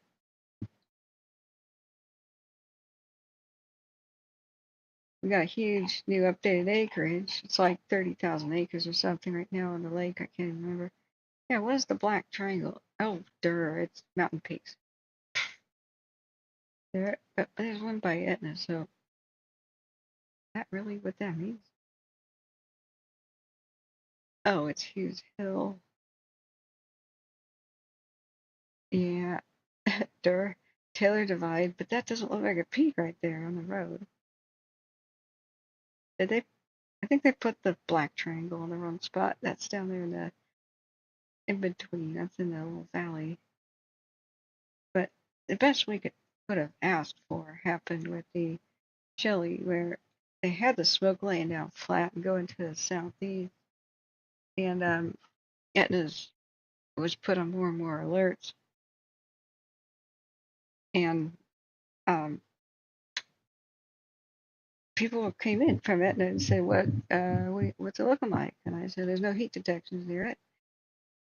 And they were very concerned about wind direction. But I said, it don't matter until they complete several lines of black lines, solid lines, first, second, and third. It's gonna just roller coaster up and down the hills, no matter which way the wind's going. So the smoke laid down flat, went down towards Etna and down towards, through this Taylor Divide thing. But I said, just wait. And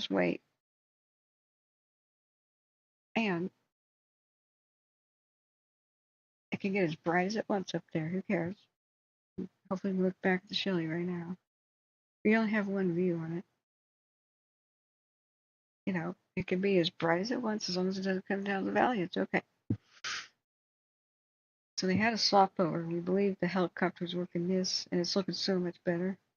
So they got one of the desert lines. This is a Shelly at Fort Jones here. Hella base, not Hilla base. I know. I had a cracked tooth that's still swollen. Thank you. I've been live for 8 hours. It's 104 in the daytime. I'm hot. Thanks for making fun of me, though. It's all right. John Bruno says it's 75 degrees on the North California coast yesterday. How nice. Cal Fire's now increased its suppression capability with new Firehawks and night flying. Yeah, we saw Copter 607 doing great work. Last thing he reported before heading off the bed was slop over looked great. Ground crews can handle.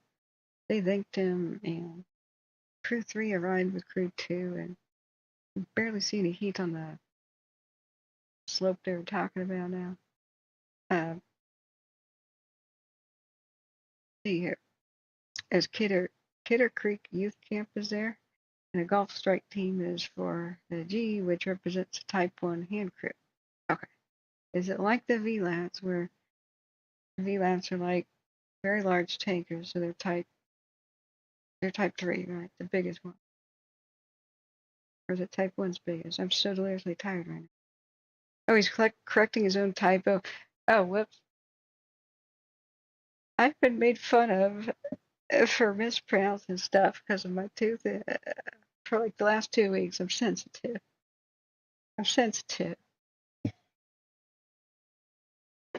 Whoopsie. I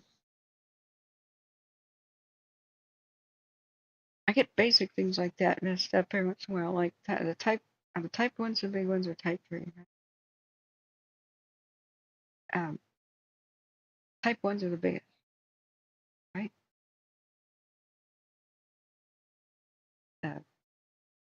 Aircraft. So, Brass says, hot or not, he's got one up on Cat, whatever.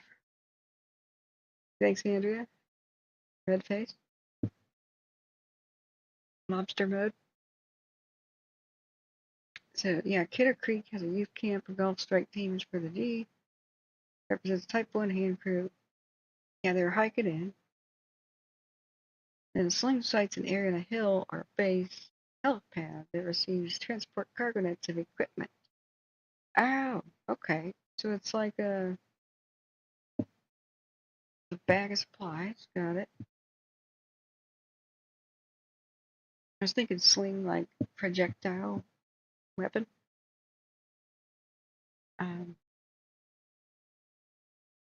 But hobos, 1930s, like they had their belongings in a sack on a stick over their shoulder. I guess that's kind of a sling. VLATs are Type 1, right? So is it the same for the strike teams? The more robust are Type 1, then there's medium Type 2, and then smaller Type 3s, or is it like that? That's what I know about. I don't know about engine companies and their makeup and all. Ouch. I'm reaching deliriously tired mode too.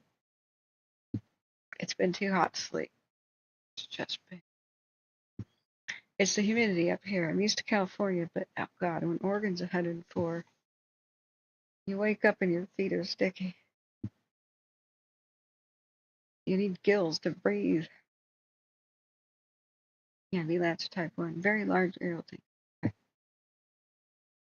I was trying to do basic math. I've been failing. Trying to figure out how far we are to laptop goal and if we're able to shop yet, because it looks like we'll be looking at next sales would be Amazon Prime stuff.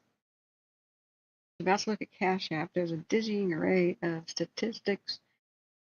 You can easily find out everything you want to know about your statistics on YouTube, such as how many people view and from where, what the generalized age groups are and where they live. But you can't find out what you make per hour. I just narrowed it down to the last 28 days. And it shows videos from 2001 and 2020. So I don't know if it's including revenue from other years or not. I have no idea. So I'm going to try to tally like Cash App, which I just found just discovered, and just set up for the first time. I'm trying to figure out if there is a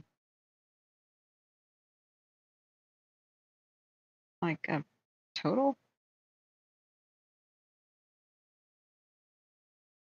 Because here's my account. Here's my profile request payment. No, I don't need to do that. No, I don't want to scan a QR code. Stop. Get a cash card. No, I don't want a debit card.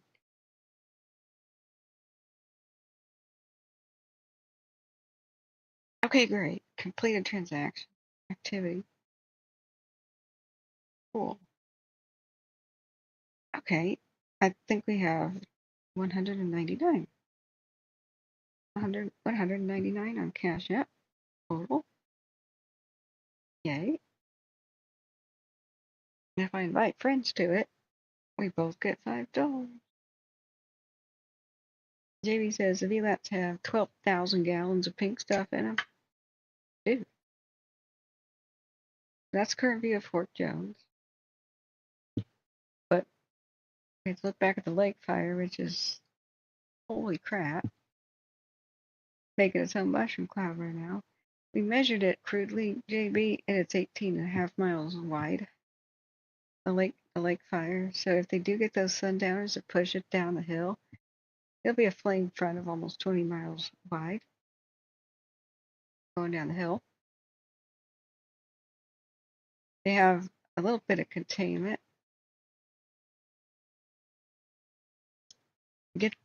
Get the ICS Field Operations Guide on the internet. It's the Bible of the ICS system. Okay.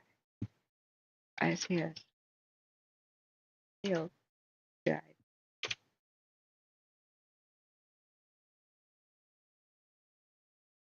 This Incident Command System Field Guide.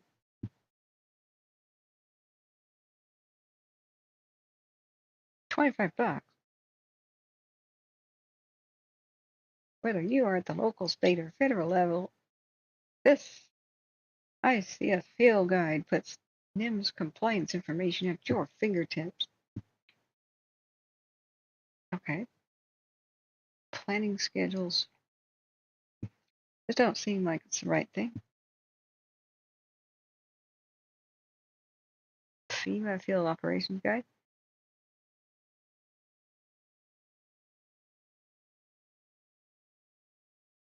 ICS Field Operations Guide. Ross says, if it's too hot to sleep now, how will I sleep in the heat of the day? Really, serious. It's got to be family friendly. It's in the morning on the East Coast. Remember? It's 4 here in the morning. It's no longer late at night. It's early riser time. Behave. Behave. If I have trouble sleep, I just straight up don't sleep. Type 1s are usually larger. If that goes for everything good, that's simple. Like a Type 1 engine company can pump at least 1,000 gallons a minute. So a Type 1 has the deck gun. I love the deck gun. And you know, Jeep's getting real when somebody brings out the deck gun. Okay, Type 1 engine company could pump at least 1,000 gallons per minute. Type 2, about 5. I think you're saying 500. It's behind the heart. You can send me one. Sweet. If you have a link, I'll give you moderator powers right now. You can link it. I don't know if you could do that on a phone. Here's U.S. Fire Administration. Be informed and be safe. We've had some pretty funny stuff happen. So you have a total 9 in the cash app. So that would be June 8th to July 9th. Send me your mailing address. I already did that, man. It's in your text messages. Oh, you can send me a hard copy? That'd be cool. It's in your text messages. Guys, this is John Bruno he's the fire captain, Shasta County, who took me under his wing, teaching me so much. And we're so honored to have him here. Usually we'd put him on the phone to discuss things. He's in a bad cell phone reception area, enjoying the cool of the California coast, like a lucky dog. But when we get the laptop in order, man, I could do that too. I could go to the coast and stream or back to California. Cool. Coolest thing I think I could do is not really get near a fire, but like say I just hung out in Etna or something, right? It's not too far to drive. If I hung out there, maybe I could hear them actually on the radio and hear them saying, let's cut down a road from here to there. Oh, fire went that way. You know, like hear them working.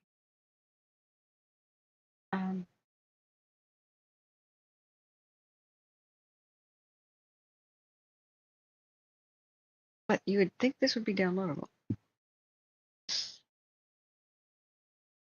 It's FEMA, fire behavior. Okay.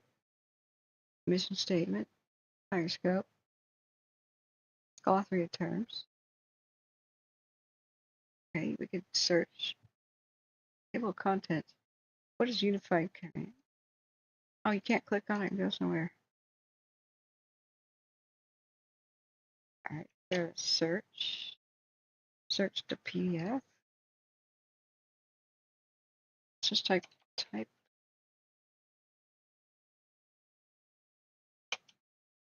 Oh, it's sideways.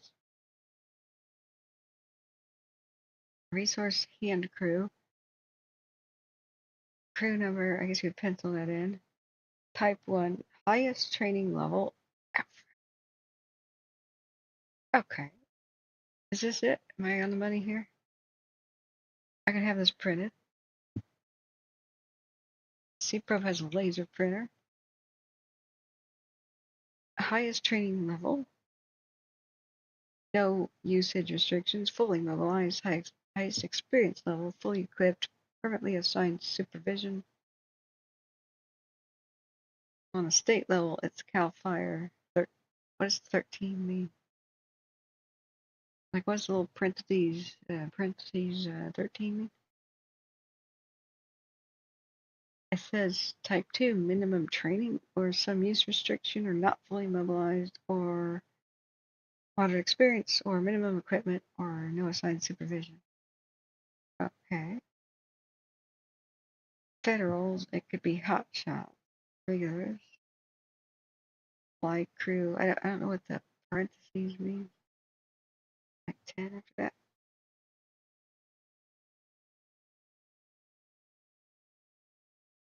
Resource fireboat. Pumping capacity, GPMs. Foam tenders, gotta be for airports. Air tanker, type 1. 3,000 like C-130s, Hercules. Type 2s, 1,800 gallons. P2Vs, I don't know what SP2H is, but these are Marsh S2 turbo trackers. Are actually a type 30. I thought they were a type 2. And then they have type 4. Really? Is that a crop duster then? A 200 gallon tanker? It's got to be like the little crop duster. There's a type 4 helicopter. That has got to be the little mosquito looking thing called the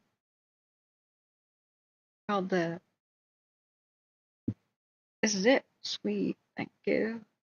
Well, I didn't know about this without you, so thank you so much. This is a quick reference thing I could ask the fog guy while you're a smart computer kit. Thank you. Heli tanker. What's a heli tender? Fuel equipment. Yeah, what's a heli tender? And then heli tac crew is personnel and equipment, transportation. And then ARF is for serious, like big airports. Class B foam with proportioner and pump. That is when you have a passenger jet landing on fire. It will hose down the passenger jet. That's ARF for you. Serious stuff like San Francisco Airport, Portland, the internationals. All CAL FIRE crews are type 1. Does that mean they're like elite? I mean, can't I just kind of summarize that as elite and fully ready? And type 2 might be elite but not fully mobilized. Or experienced but not with good equipment.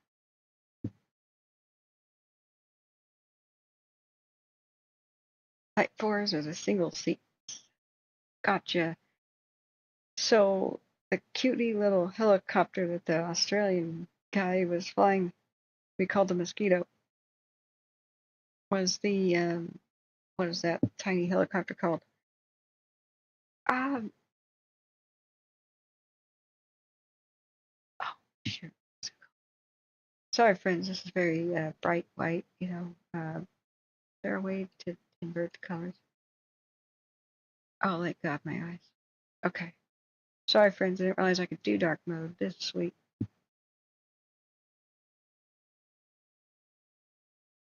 Right. Okay. Strike teams and minimum standards. Pump capacity. I will need this because I don't memorize numbers very well. Oh. Oh, the K-Max helicopter. It's such a goofy thing. The K-Max helicopter. It has 2 rotors that go in between each other, and it freaks people out. The rotors could collide, theoretically, except they're on the same gearbox, so they can't. They go in between each other.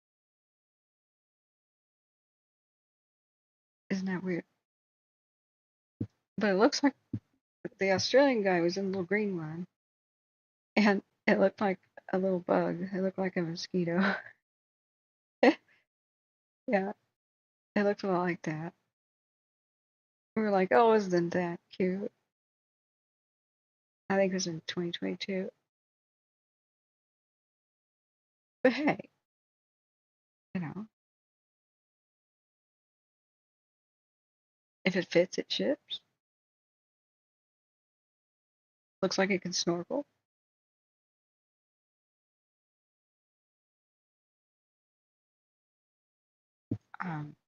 I bet the number one thing that they should probably put on the side of it is I'm not a toy.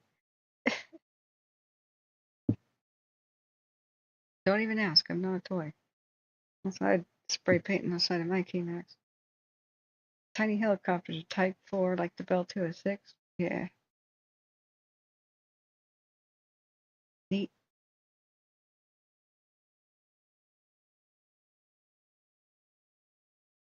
Well, hey, sometimes you need to get in tight spaces. There's once a guy who was arguing with me on the internet, which, of course, that's the most productive use of anybody's time, is arguing with people on the internet. But he goes, I'm sorry, I don't think women should be firefighters. And I went, what? I just don't think anybody could carry me out of a burning building, man, who's a woman. I want them all to be big, burly guys. What if it's a woman who reaches me and she can't carry me out? I said, well, you know, firefighters do a lot more than just fires, right? Like, if your child fell down a well or was stuck in a pipe and I could get in there and pull him out, wouldn't you like little women like me to do that for you? Anyway, just a thought. An earthquake happens and Portland's got flattened buildings. I can fit through really tiny spaces and extract people or give them the water. If you're just, you know, stuck in the rubble, wouldn't you actually want me to crawl over to you at that point? But anyway, man.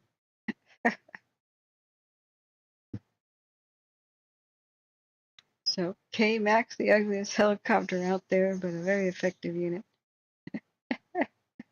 We're talking to John Dorado, Jim, who's a retired fire captain who's on Shasta County, who will give us any kind of advice we need. Trained me a lot about things. I'm still learning about how the equipment works, how the units function, how they coordinate. Basics fire behavior, got that. Thanks to other firefighters and some of JB's advice too. But there's no replacing real firefighters and their knowledge. And like JB was explaining, I was like, hey, why are most of these fires starting next to roads? They can't all be dragging chains. They told us the crescent wrench story. The crescent wrench bounced off of a guy's truck, threw a spark into the grass, started a fire. Where was that? Actually, that's where I don't know. But when you have 100% susceptibility, which is percentage chance that a spark reaching dead vegetation will start a fire, you have extremely dry conditions. Yes, even dropping a crescent wrench off a truck or hitting a bump and having it fall to the pavement, that could do it.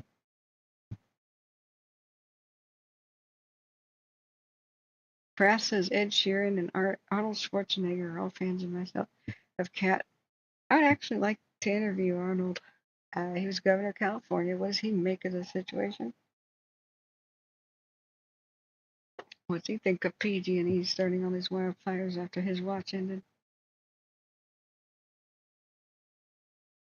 Yeah, JB says women can do the job very well if they meet the strength standards. Most of my female academy students are top performers. That's great to hear. They all have to pass the same test, right? They all have to be at least minimum strength, right? Back when I had more of my athlete body going on before I had stomach issues and things, I was strong as an ox in a really compact little package. I had this kind of cruel PE teacher guy who decided to pick me out as one of the shrimpiest looking females and put me in the weight room and then said, let's do some tests. You know, it's the beginning of the PE thing. It's like junior high school, right? It's the beginning of the PE class. We're going to test what kind of weights you can do. So we're going to do a leg press here. Catherine, get over here. Get on your back and put, you're going to be lifting weights with your legs. So we're going to just keep putting on weights until you can't hack it no more. I went, oh, okay. So they didn't know I was the track and field champion. I don't have any upper body strength, but my legs were like solid. I was a swimmer and a runner and had A-class quality food, so lots of protein. And so they down my back, they put all the maximum weights on it, and I said, are there any more available? And his jaw drops, and I'm like, yeah, I can leg press 250. What's it to you? And I was in 7th grade. I'm like, can you come up with some more weights? I really sucked and all that, the arm thing, but heck.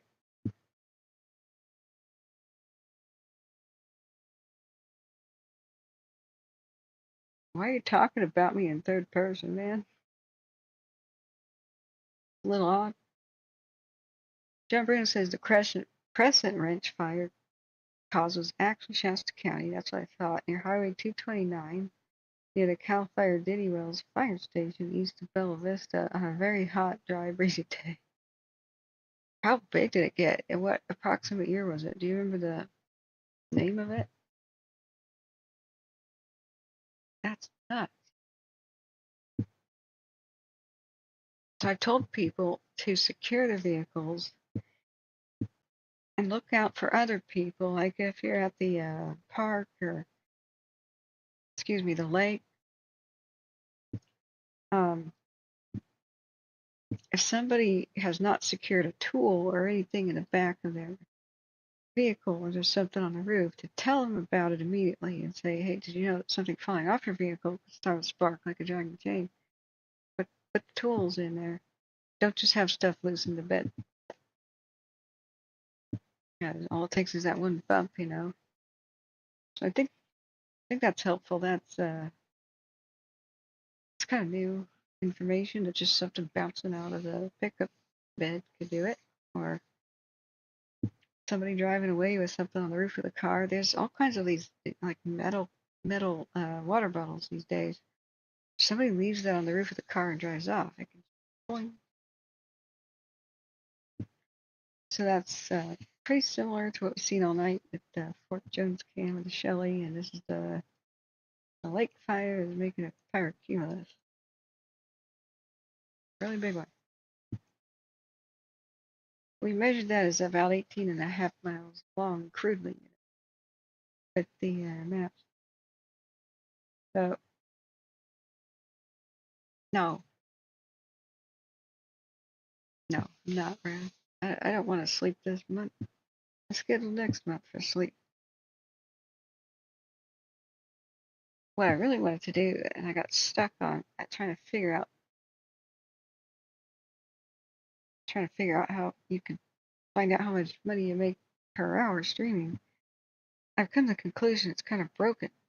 And I can't even tell how much money we've made in the last 28 days, unfortunately, at all from Super Chat. It's showing videos from prior years.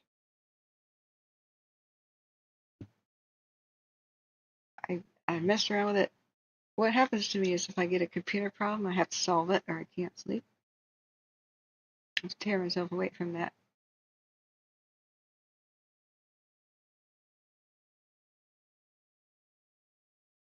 Okay. So cool. I will save this thing. Thanks for the timer reminder here. I'll save this, JV, this cool. It's a booklet, or is it like a handbook? It's 25 pages. Prep and go implies that some preparation of the structure may be safely completed prior to resources leaving. Structure triage category, threatened and non-defensible. You know what they should do is color code that, just like the color code people. Black tag a building. A tactic used when safety zone TRAs are not present or when fire spread and intensity are too dangerous to stay in an area when fire front arrives, but there's adequate time to prepare. Utilized for structures where potential fire intensity makes it too dangerous to stay. This is what prep and go is. Prep and defend. It's all self-explanatory, but it's great that they're explaining it anyway. Fire behavior must be such that it is safe for firefighters to remain. Oh, yeah. There must be adequate escape routes. Safety zone or TRA must exist. What's TRA? Yeah, JB, what's TRA? It was sometime in the mid-90s. There's a small roadside fire. It only made it to 1 acre. Is that because they pounced on it, or it wasn't too windy? Time to hit the rack, make health a priority. You're right, friends. But when I have a computer problem, it must be solved. Okay. I'm also trying to figure out what we've got in the PayPal. You know, I'll have to go to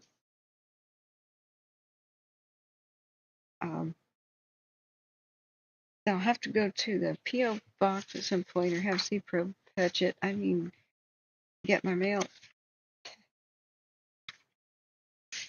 I get his mail all the time too. PayPal. Okay. Now, the thing about PayPal is I already had some money just sitting in there of my own. So I do eBay and stuff. So that is going to be harder to figure out. But the June report just generated at least. So it was on June 8th we called for the laptop fund, and through July 9th, I'll write down the total. Let's do minus underscore prior balance. We already spent $30 on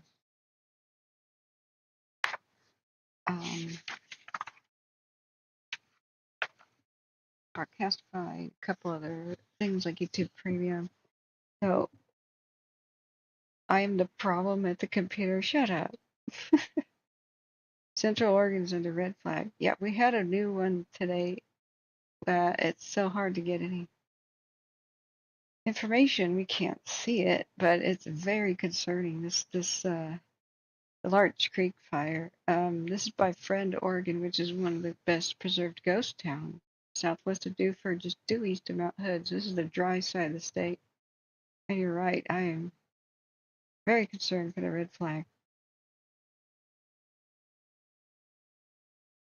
It's dominating. We've had some people asking about some Washington fires, but Oregon and Washington, just the lack of cameras is so hard. At least PGE, Portland General Electric, is putting more in the landscape, but not soon enough. That is one ugly red flag zone. More hot, dry, and unstable with breezy winds through Thursday. High pressure driving this ongoing heat will begin to weaken, but will result in breezy and unstable conditions. There's one-room schoolhouses and old 1800s pioneer buildings and stuff out there by High Valley, Friend, and the like. TRA is a temporary refuge area. Okay, thank you. It's a shelter-in-place spot.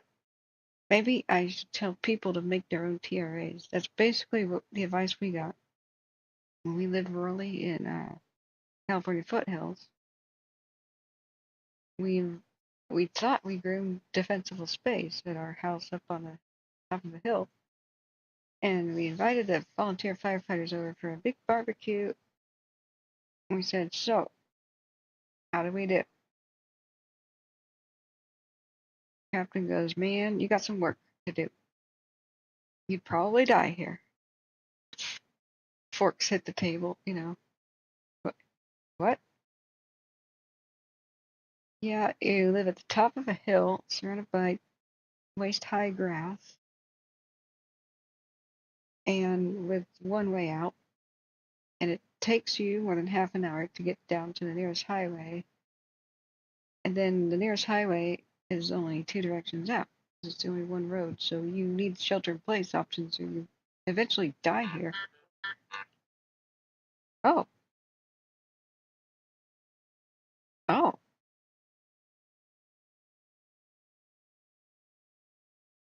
So we said, but then he goes, and he cracked into a big smile, but there's plenty of easy things you can do here to survive, and then if you do all the steps that we outlined for you, we will be sure to head straight for your house, and it will be the one on the block that we save, as long as you make it safe for us to even sit in your driveway and defend it. So that's how he got the first round of education. And he goes, over here, put the fire access road with a gate. Put that down to the bottom of your property. So it's a one big long dirt road, and that basically is a fire line. And then during the worst of the fire months, take the tractor and plow the grass under right next, adjacent to the road to make it wider. And then you'll need 2 ponds, one next to the structure to defend it if we have to pump water out of it to defend your house. One further down the hill so you can take refuge in it with no trees overhanging it. Because if the trees are on fire and fall on you, then the pond's no good. But that's your survival pond. Up here by your shop, put a whole bunch of water tanks. Thank you. And turn away all these bushes and stuff away from the house. You got a great terracotta roof. That's cool. Just move away some bushes away from the stucco. You have a wooden deck. That sucks. Replace it. Paver stones are a better option. Move your spa away from out from underneath the roof eaves. If the spa is on fire, and I'm like, what do you mean the spa is on fire? He goes, it's a big thing of plastic, so when the fire from the deck boils off the water or it just shatters, the water spills out and it can burn like a big chunk of plastic. You don't want the flames reaching up and hitting the roof. And we're like, oh, we're taking notes furiously. Oh, okay. So we eventually got it up to speed, had another tour, handed them the keys to the gates to the new little fire access roads around the property. He's there turning on the spigot, testing the water pressure. He goes, your well sucks. Increase the pressure on that, or dig a new one. That's the only thing you need to fix now. So we're digging more wells. Then we struck gold. That was cool. JB says I've sleep fans blowing all night because I live in Redding. I can't stand the sound of that. I just can't. I can't have a fan on in the same room. Don't ask me why. But I'm ventilating. It's now 68 out. I've got the bedroom window open and the fan pushing the hot air out. So once I shut that, I'm going to order a couple more thermal curtains and then mostly heat gets in through windows. So the thermal curtains that feel a little plasticky, sort of. I hate the fact that they're plasticky, but they really do, like waterproof. They really do reflect the heat back out the windows. So I have to put those back up. I put them in the dryer and they melted. I have to buy a second set. But really, those are some of the best things you can do to just totally save on your power bill. A TRA is temporary refuge area. Find a large area devoid of fuels. A green meadow with no fuel is prepared. Yeah, like a golf course, right? I tell people you have shelter-in-place options. You have, keep a cool head. There's a traffic jam. Who cares? Don't join it. Take your neighbors with you and say, follow me if you want to live. And you're serious. And you go to the big box store parking lot. You go to the big paved areas like construction zones without anything to burn nearby, just the paved foundation areas, roads, where there's just bare dirt where houses are going to eventually be or something.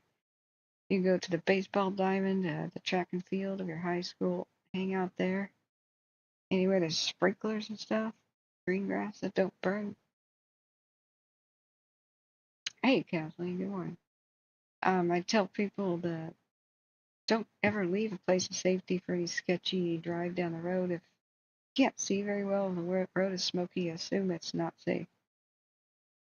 If you're on the road and your road is blocked, the best thing you can do when you choose an evacuation route is look with all the satellites, just put it in terrain mode.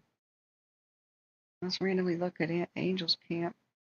Put in terrain mode, and everywhere that flowing water or creek bed goes under the road, it's just two things there, a bridge or a culvert. Culvert being a pipe. Oh, here's something, JB, I wanted to ask you about. It said, when you plan your evacuation routes, check all of these out if it's safe to do so. See if you have access. See if there's if you can get in there. If it's big enough to accommodate a person. If there's no, sometimes there's beaver bars on there to keep beavers from damming it. Sometimes there's too many weeds and you can't get under it. Sometimes it's too steep. Sometimes it's too small. But people survived the Cascade Fire where my friend did not. But some of his neighbors survived by getting in the culvert at the end of their driveway in Yuba County. So bigger ones, bigger and longer the better. It has flowing water, perfect. Keep your wool blanket in the car, put it around you, get in there. The wool blanket will keep you safe from most of the embers, but you'll also be freaking cold if you get wet. The crazy wind, the heat will rise. You won't really feel hot, like in a culvert or under a bridge. You might actually get cold. If it gets wet, though, it insulates. So I wanted to show you something. New Mexico, there's a fatality at this location. Ruidoso, the Ruidoso fire. So one of the grim things that I do to try to figure out how could fire victims have made it. Is there anything that they could have done to save themselves? Then I also research how did people make it? How did they survive? So culverts and bridges is a big one. And this place burned to the ground. This is the Swiss Chalet Hotel, Ruidoso, New Mexico. And by the way, if you know about who may have started the South Fork fire or the Salt fire in New Mexico, the FBI will give you $10,000 because it appears to have been arson. Anyway, an individual here perished a couple weeks ago because he had no ride out and he was dwelling within the hotel. Just burned to the ground. So he exited the structure in Paris somewhere. So I looked around, and of course, I'm not there. You know, this is a Google card thing. And I looked, and there's a body of water that goes under the road. There's a culvert. So looking here, this may or may not emit a person. I can't tell exactly the scale. If somebody can crawl in there, probably most people could. But it's got the beaver bars. Getting underground is perfect. I don't know what that is, but it doesn't have a roof. But it may be how you can get under. But from this direction, I think his best chance of survival, looking all around the neighborhood, was this culvert from this direction. Excuse me, it's not cooperating with the correct view. Right there. That would emit a person. And this is so long back there. Get deep in it. I think this could have been the best chance of survival. Getting in there does not appear to be blocked. What do you think, John Bruno? Anybody? Always think about a good shelter in place option. So if you're driving in a car, I tell people check these out before, have 3 different roads in 3 different directions as your main escape routes. And then as you drive on a normal lazy day, right? Before any crisis happens, try if you can to look at these and see if you could get inside of them. And put on your little paper map, keep in your glove box. X is no, check mark is go. And if you're driving your escape route, you get stuck in traffic or can't drive fast enough, never, if the smoke gets intense, or the fire, you can see flames ahead or behind you, never drive past a potential safety spot like here, a safe spot. Especially if you're going downwind and the fire's behind you. You can't outrun the fire that's behind you downwind. The embers will travel in the wind, light the landscape ahead of you on fire. You'll turn around a bend, and you'll see a tree on fire that fell in the road. What do? If you go turn back, fire's behind you, you get trapped. So never go down a sketchy road. You can't see. You have to drive super slow. Never drive past one of these little shelter spots. You get trapped where there's nothing. Yeah. What do you think, JB? I think this is the only place could have been safe. We have power lines as an issue, but I don't think they can electrify a culvert. They probably were de-energized anyway.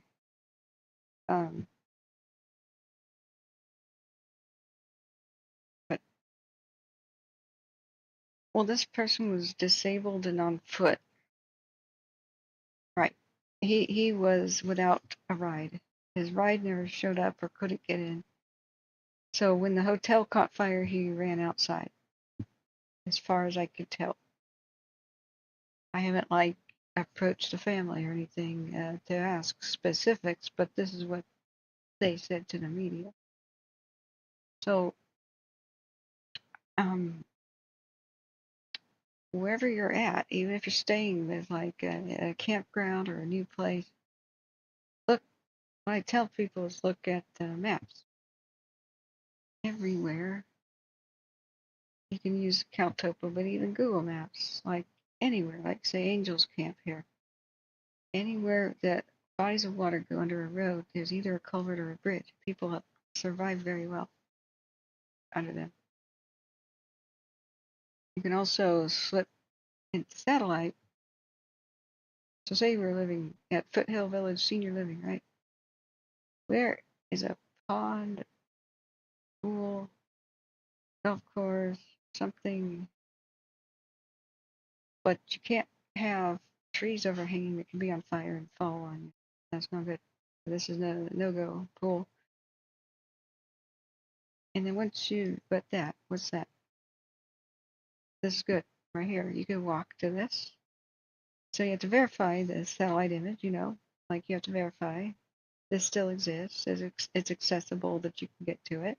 Most people who ever die in a fire are within walking distance of a safe shelter. I went around Paradise and found so many huge culverts under the road. It could have accommodated like 60 people or more. Yeah. Well, that's the only thing I identified. Yeah, smoke inhalation is a problem. But people have survived. They survived the 2017 Cascade fire in there, whereas my friend did not and tried to defend the house with the garden hose. What I say is the best culvert is the one that's pretty much always wet in there. And you can wrap yourself up like a burrito in your wool blanket, get wet in there, put it over your face, trap breathable air, and wait for it to pass. If you have a blanket, it's much better if you don't. The heat tends to rise with the big mega fires, and there's a lot less on the ground than you would think. Like, especially when a structure's going up, it tends to just rise, and then the lawn furniture and stuff is left alone. It's pretty odd with a big hotel like that. What would suck back here looking in Mexico, I totally agree with you that just being in a big, like in a car, he didn't have one though. Drive to a big box store parking lot or a place where there's nothing to burn and just balls of steel write it out. Well, what if you are on foot and you've popped a tire or you're in a traffic jam? In Paradise, most people who perished were within 60 to 100 feet of a really big wet culvert under the road, the really big one. They would have been fine, especially some of the mobile home parks. Wrapping yourself up burrito sounds interesting, right? Yeah, you'll be a little wet burrito in your little wool blanket, right?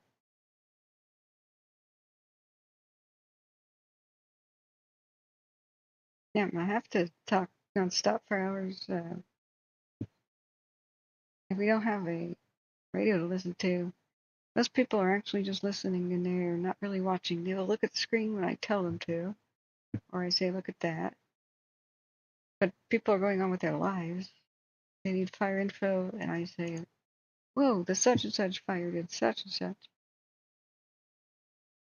Oh, look at this, so eerie. This is the current view of. But keep referring to me in third person. I'm gonna take offense, mate. This is the live view of the Shelly, Fort Jones 2. Look at the undulating waves on the underside of the smoke and the cloud. That's just eerie. I really want to animate that. Fort Jones 1 will be able to animate. Let's do 3 hours. They did a lot more road closures, the police did tonight, to keep the riffraff out. But yeah, I think JB being in a vehicle, parking with the ass end of the vehicle facing the wind, keep as much smoke out as possible. You drive to the golf course, fire crews will probably show up and be like, hi, and you're like, hi. And golf course is ideal. You got track and fields, baseball diamonds, back of like big sports facilities and high schools. Parking lot if you don't have a tree overhanging that could fall on you. One time, it was a big mistake. We watched the New Year's fire of New Mexico, It ended up being a mine fire that got out of control and then hit grass. It was so weird. It was New Year's Day 2022. I believe, yeah. And the cops burst into a Costco and yelled everybody out. Wildfire's coming. Somebody filmed it, and there's chaos in the parking lot, and everybody runs to their cars, starts it up, and they're practically ramming each other out of the way. I'm not saying they did anything bad, but they're antsy, you know, and tailgating each other, trying to get on an already clogged freeway or highway.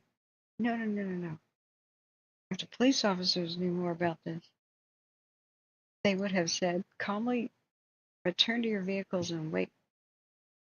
You're already in a perfectly safe spot. The traffic jam, in fact, the cops should have walked up to the traffic jam and directed people into the Costco parking lot. It's a huge, big, empty pavement thing. In Paradise, a lot of the people survived the Ace parking lot, and even though the Safeway and the grocery outlet burned down, they survived in that parking lot, and there's still a bunch of green bushes there that didn't die. Yeah.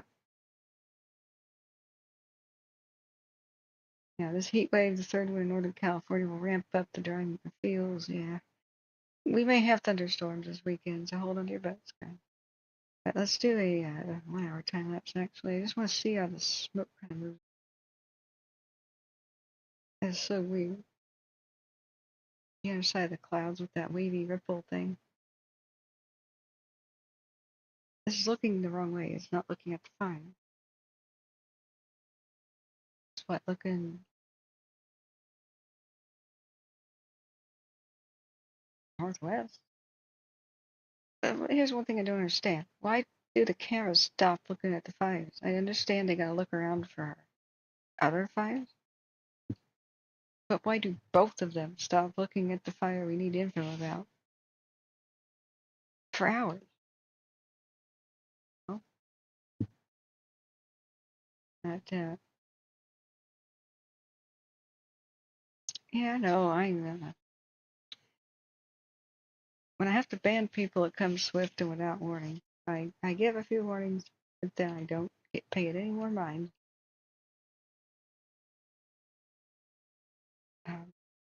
Don't drink and post, you know. But in this particular situation, JV, I think this was his best chance of survival, if not his only. I don't know what happened where he ended up, but he left on foot without, he had mobility problems as far as I could tell. As this place burned down.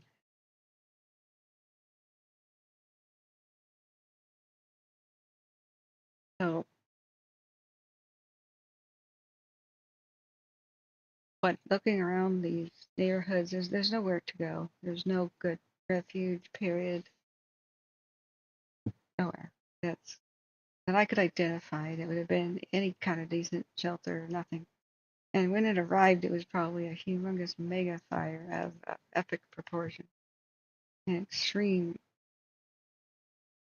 can't imagine any of this survived. Extreme ferocity. But I can't believe nobody picked him up and took him away.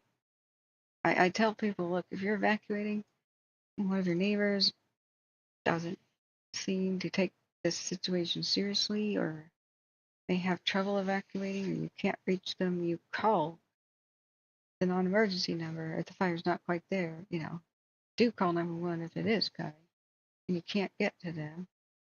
Give them the name, address, and phone number of the said person. Do you know what I mean? There's just nothing around here that's a good shelter-in-place option other than a culvert. So I just wanted your opinion on that. The Swiss Shelly burned to the ground. Google does not seem to know that. It seems to think they're taking reservations. New Mexico.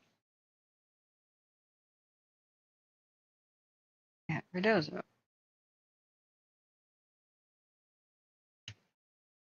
Wow. Google.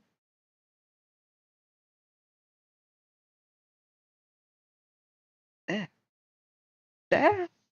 Oh my God, there's a spider in the wall. Oh man. Oh, it's gonna get to safety. I can't whack him up there. You're on my list, buddy. I'm gonna kill you one day. It's time to spray again. Okay.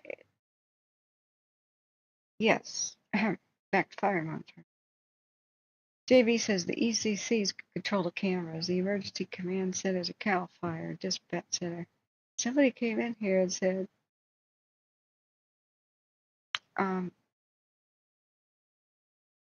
that they could control the cam. I said, great. How do I become one of these people? I'm good with the cams. I'll do what they want. I'm up all night. JB says, on the job, we taught our firefighters how to take refuge in vehicles and buildings. And that's last resort. Yeah. So people should think about everything, but what they should not do is drive into sketchy parts of the road where there's absolutely no escape. Some of the survivors, and what we heard live during the fire that actually ended up being power lines, I believe, was deadly. Was it last year's, the year before, in Northern California? God, I can't remember. It's not the mosquito that was not deadly. The firefighters were assembling, and there was multiple lightning strikes everywhere. So they were coming to a certain building, and then all of a sudden there's a freaked out, panicked reaction on the radio that anybody coming here, leave, don't come here. The fire's here somehow already. We don't know how it got here so fast, but this is not a good place to assemble. So one guy on the radio said, "Oh, I'm mostly there." Well, where are you? He goes, on the highway to the east. Well, the fire's behind you, now it's in front of you too. And he goes, that's cool, I'm on a bridge. Oh God, don't even talk to me about banana spiders, man. Oh my God. Those are the aggressive ones that live in banana bunches, and they kill a lot of people because they put the banana bunches on their shoulder in like Costa Rica, and they're super aggressive. So some of them have a little nest in there, but they're just nasty critters anyway. They hate the world. And they jump out and bite people on the neck.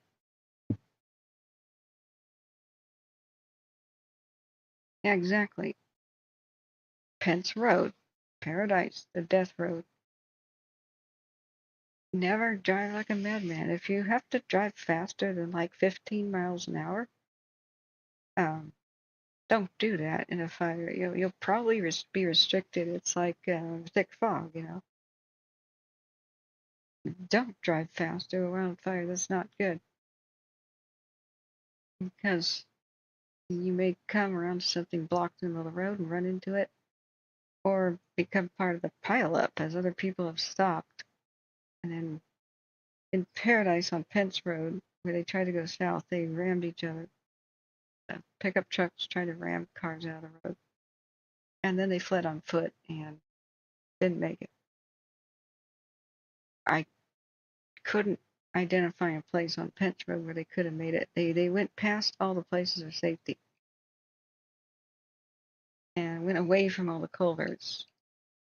If you go to Paradise, some people truly had no way out. Just truly had no way out. And they, for the most part, were, see, that's Pence, where a lot of people died trying to get out. That was the first way out of town that got blocked first, as it came up over this ridge, flipped over the town from the east. So another death road was Edgewood Lane here.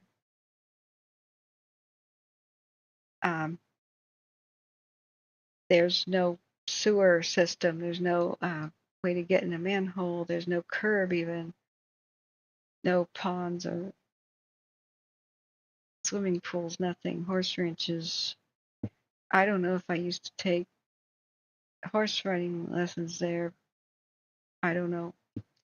But Pearson has so many huge culverts that as it came up Edgewood, this is where live power lines fell on top of the vehicles of the people trying to get out, and so nobody else could get past the vehicles, and ultimate horror happened there, and the fire just kind of swept over from the east. But Pearson, one of the main east-west roads, has all kinds of culverts, and I walked around Sun Manor, mobile home park, I believe it was. There's a little mobile home park around here, right here actually. By Clear Creek, this one, everything erased, right? I heard water trickling as I got to the end here. I believe it's this part of the road. I filmed it, so go back to my archive. And so these people would have had to go east to go north on Libby. And then, wait, I'm still north up, aren't I? It's eerie, this whole thing. See, where was I? Yeah, I heard trickling sounds of water. It's hard to recognize when you go into the destruction part. The older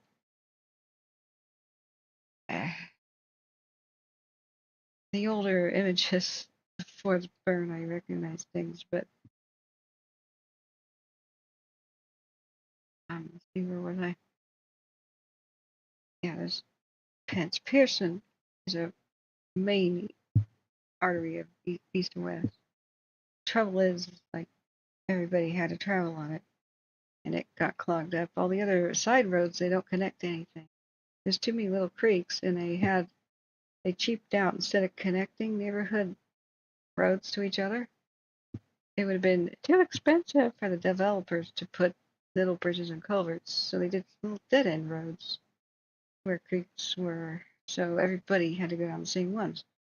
As the power lines fell over on the roads live, and you can't drive over those, people had to figure out how to navigate left, right, left, right, left, right to get to main roads. Left, right, left, right, left, right. See, nothing connects. And so it was like in September 11th in the tower, like you'd have to be in the northwest corner of one of the towers and just making up a thing to get to, like a northwest, like stairwell was good for so many floors you went down, then it was blocked, and then people had to enter that floor, go pick one of the other three stairwells, only one of those would have been viable, pick the correct one, go down for 3 floors, then it's blocked, and then you have to pick another stairwell. It's the same kind of thing. You had to be very lucky with what you chose. But Clear Creek is huge, and so right here is one of the biggest culverts I found. 60 people could have been under here. Under the road, and nobody knew about it. See, that's huge, wet. You could stuff 60 people in there. So many people drove past places of safety and got stuck. Many people, when the traffic jam thing happened, they could have just gotten out and gotten in. Power lines, of course, went down this road, but on the other side, you could gain access. These were like 9-foot tall culverts, way over my head.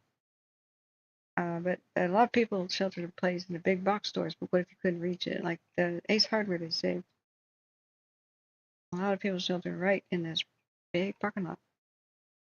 The reason they saved Ace Hardware, I believe, is the creek is in the back. And I went inside and it did not have a bow truss roof. There was a bow truss roof for the grocery outlet and the Safeway, and so firefighters were like, ain't going in there. Those collapsed suddenly without worry.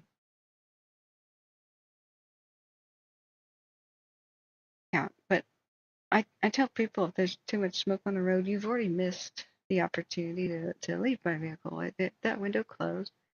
Check out your shelter in place options. Thousands of people were here in this parking lot, and this one over here where they sell gravel.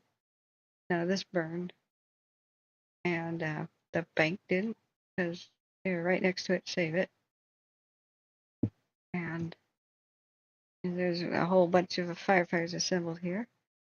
And strangely, the gas station burned, but not the pumps. And I went, huh. So a bunch of people came in and told me space lasers are responsible. Why did the gas station store burn down, but not the pumps? Like, dude, have you ever heard of halon? There's the older gas stations survived the best. There's chemicals. There's super bad for the environment. It's called halon. And it's up there above the pumps. Just in case there's a pump fire, like a car backs into it or something.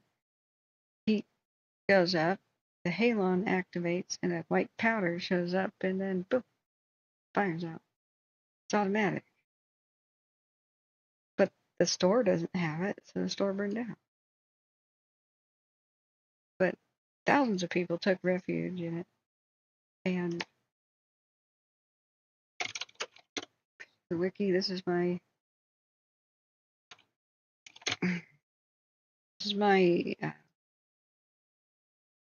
example. This is my example. Photograph. Thousands of people are in there sheltering in place just fine. They're just fine. A lot of people had to. Bad as that looks, swept over most of the town by now. They're just fine. You can survive this.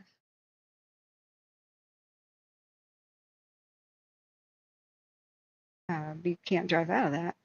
Not now. All routes are blocked. There's only one road out to the north, and 3 main ones to the south, and kind of a fourth. Yeah, Pence, I guess, but Pence closed down really easy, like really soon. But my brother drove through flames, and he could have just walked across the street to the pond of the next door neighbor after he left. The fire crews came and saved his next door neighbor's house because it had defensible space, green lawns, 2 ponds, creek in the backyard, and a terracotta roof, I believe. So fire crews gathered up as many people as they could and went across there and saved that street, that house across the street. So it would have been better. Of course, I'm not judging my brother. He didn't know what to do. The cop screamed around the corner and said, "Run for your lives," basically, everybody. But if he had hesitated 2 more minutes, it would have been too late. People who left like 3 minutes behind him didn't make it. But sad thing is they didn't have to leave at all. Fire crews came by and got all the water they needed out of that creek and the pond and the swimming pool in the back, wet down that house, and it went past them, and then they went back around saving other homes. You can live through this. Definitely. As that looks. It looks nuts, but you can survive.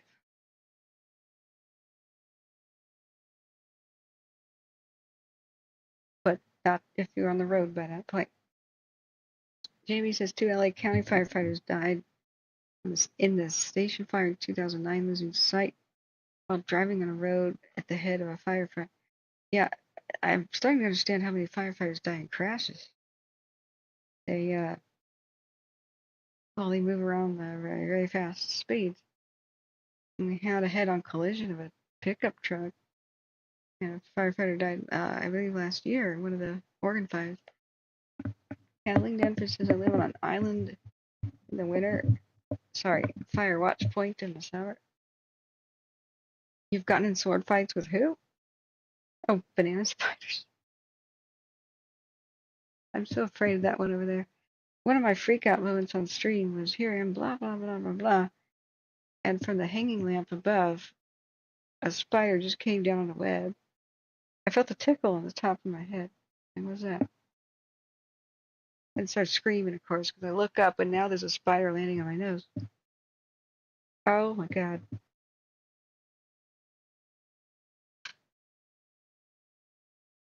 Yeah, but it's time to conclude. I gotta sleep. Finish bundling the house. I'm just hoping we get some updates. Really hoping we get some updates. Thank you, JB, for being here. Awesome knowledge. We're so lucky to have you. You know, you've taught me most of what I know, man. So I'm always learning, and hope you come back. We will try to get some rest. I don't know, guys, how hot it'll be if we can actually run the computer. I'm trying to get a better ahead of the heat wave. It's still going to be like 104 today. Thank you, JB. Your praises means more to me than what you know. No matter what any naysayer is saying, if you think I'm doing a good job, we will continue. You know, and we've got a lot of people that like you and say, "Hey, it's JB Con." They're just not online right now. But we only have 48 years, but you're a favorite, man. People love and respect you, and thank you for what you do. Yeah, I'll try to call. If it's too hot, then we'll resume the stream in the evening, like 6 or 7. Because I may even have to go just leave the building and swim. Like the amount of humidity here, I can't take it. And we had just perfect spring weather of highs of 76 and 78 with sun and gentle breezes, and then boom, it's 104. I haven't had that acclimation time. The computer puts out tremendous amounts of heat, then yeah. So if we can, we'll try to be live by 3 or 4, but it may have to be pushed to 6 or 7 like yesterday. Just the computer was that hot. So it's now another thing where I may have to kind of buy a used miniature air conditioner for a different window, you know. But we'll see. We'll see if I get my thermal curtains back up because I accidentally melted them in the dryer. When they say tumble dry low, they mean really freaking low. In fact, they mean air fluff. As soon as we get that back in order, we'll be good.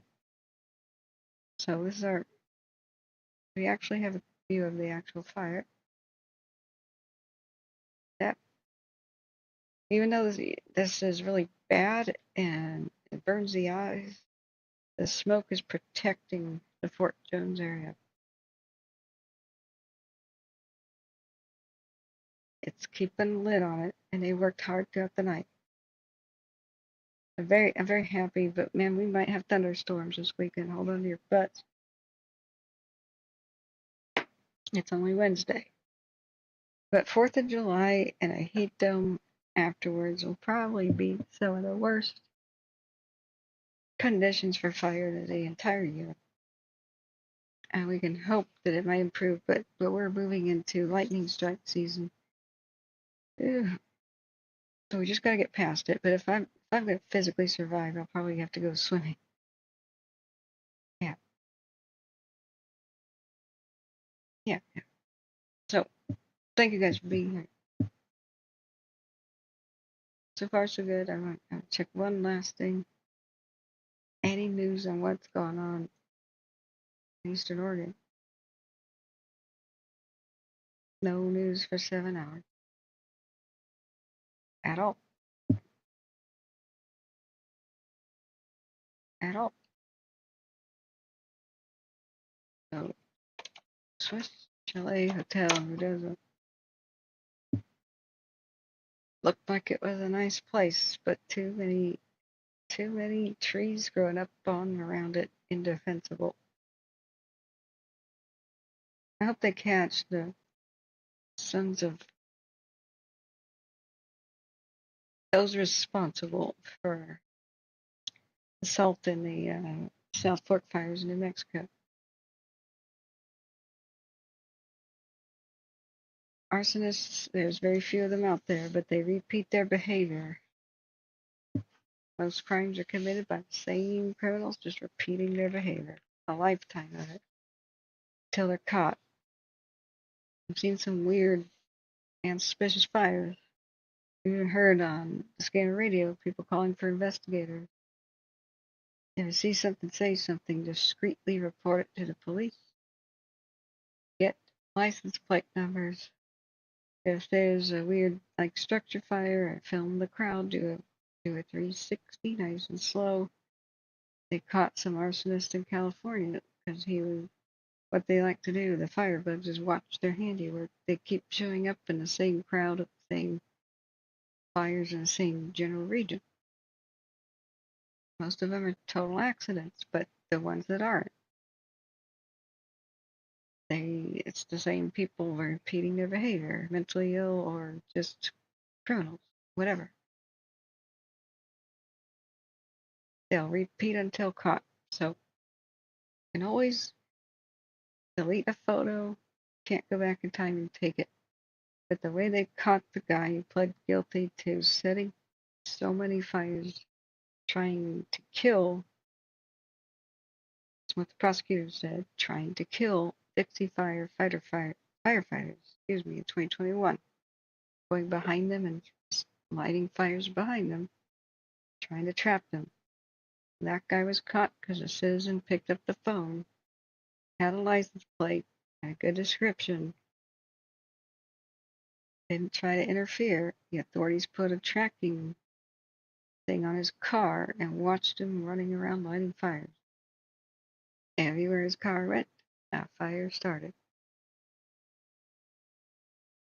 You can be the person who shuts this down.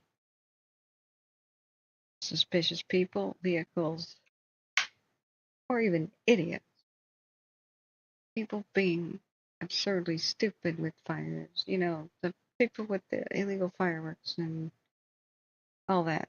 Your neighborhood, your family's survival depends on you actually doing something and talking to the authorities. It's not the annoying neighborhood with neighbor with firecrackers anymore. It's the neighbor threatening your family. You know, it's a different era. It's a different ballgame. And we can't have arsonists running around or people being stupid with fire, which is called reckless arson. It ain't funny anymore. And likewise, just help people out. If you see somebody with loose objects in the back of their pickup, hey, did you know if you hit a speed bump and that falls out, it could spark a wildfire? Just one little spark.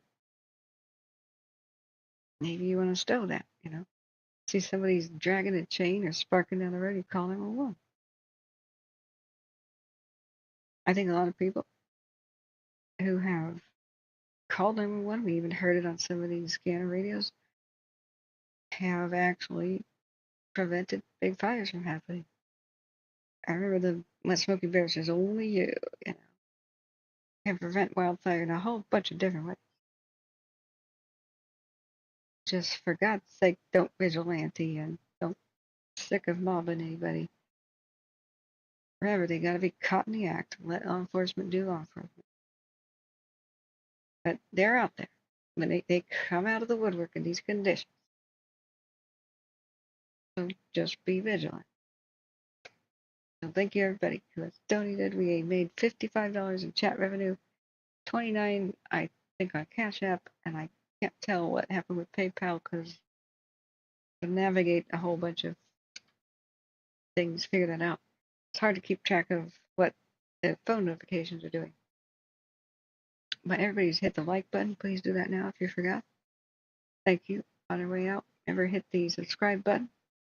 The ring bell mode shows you every time we go live.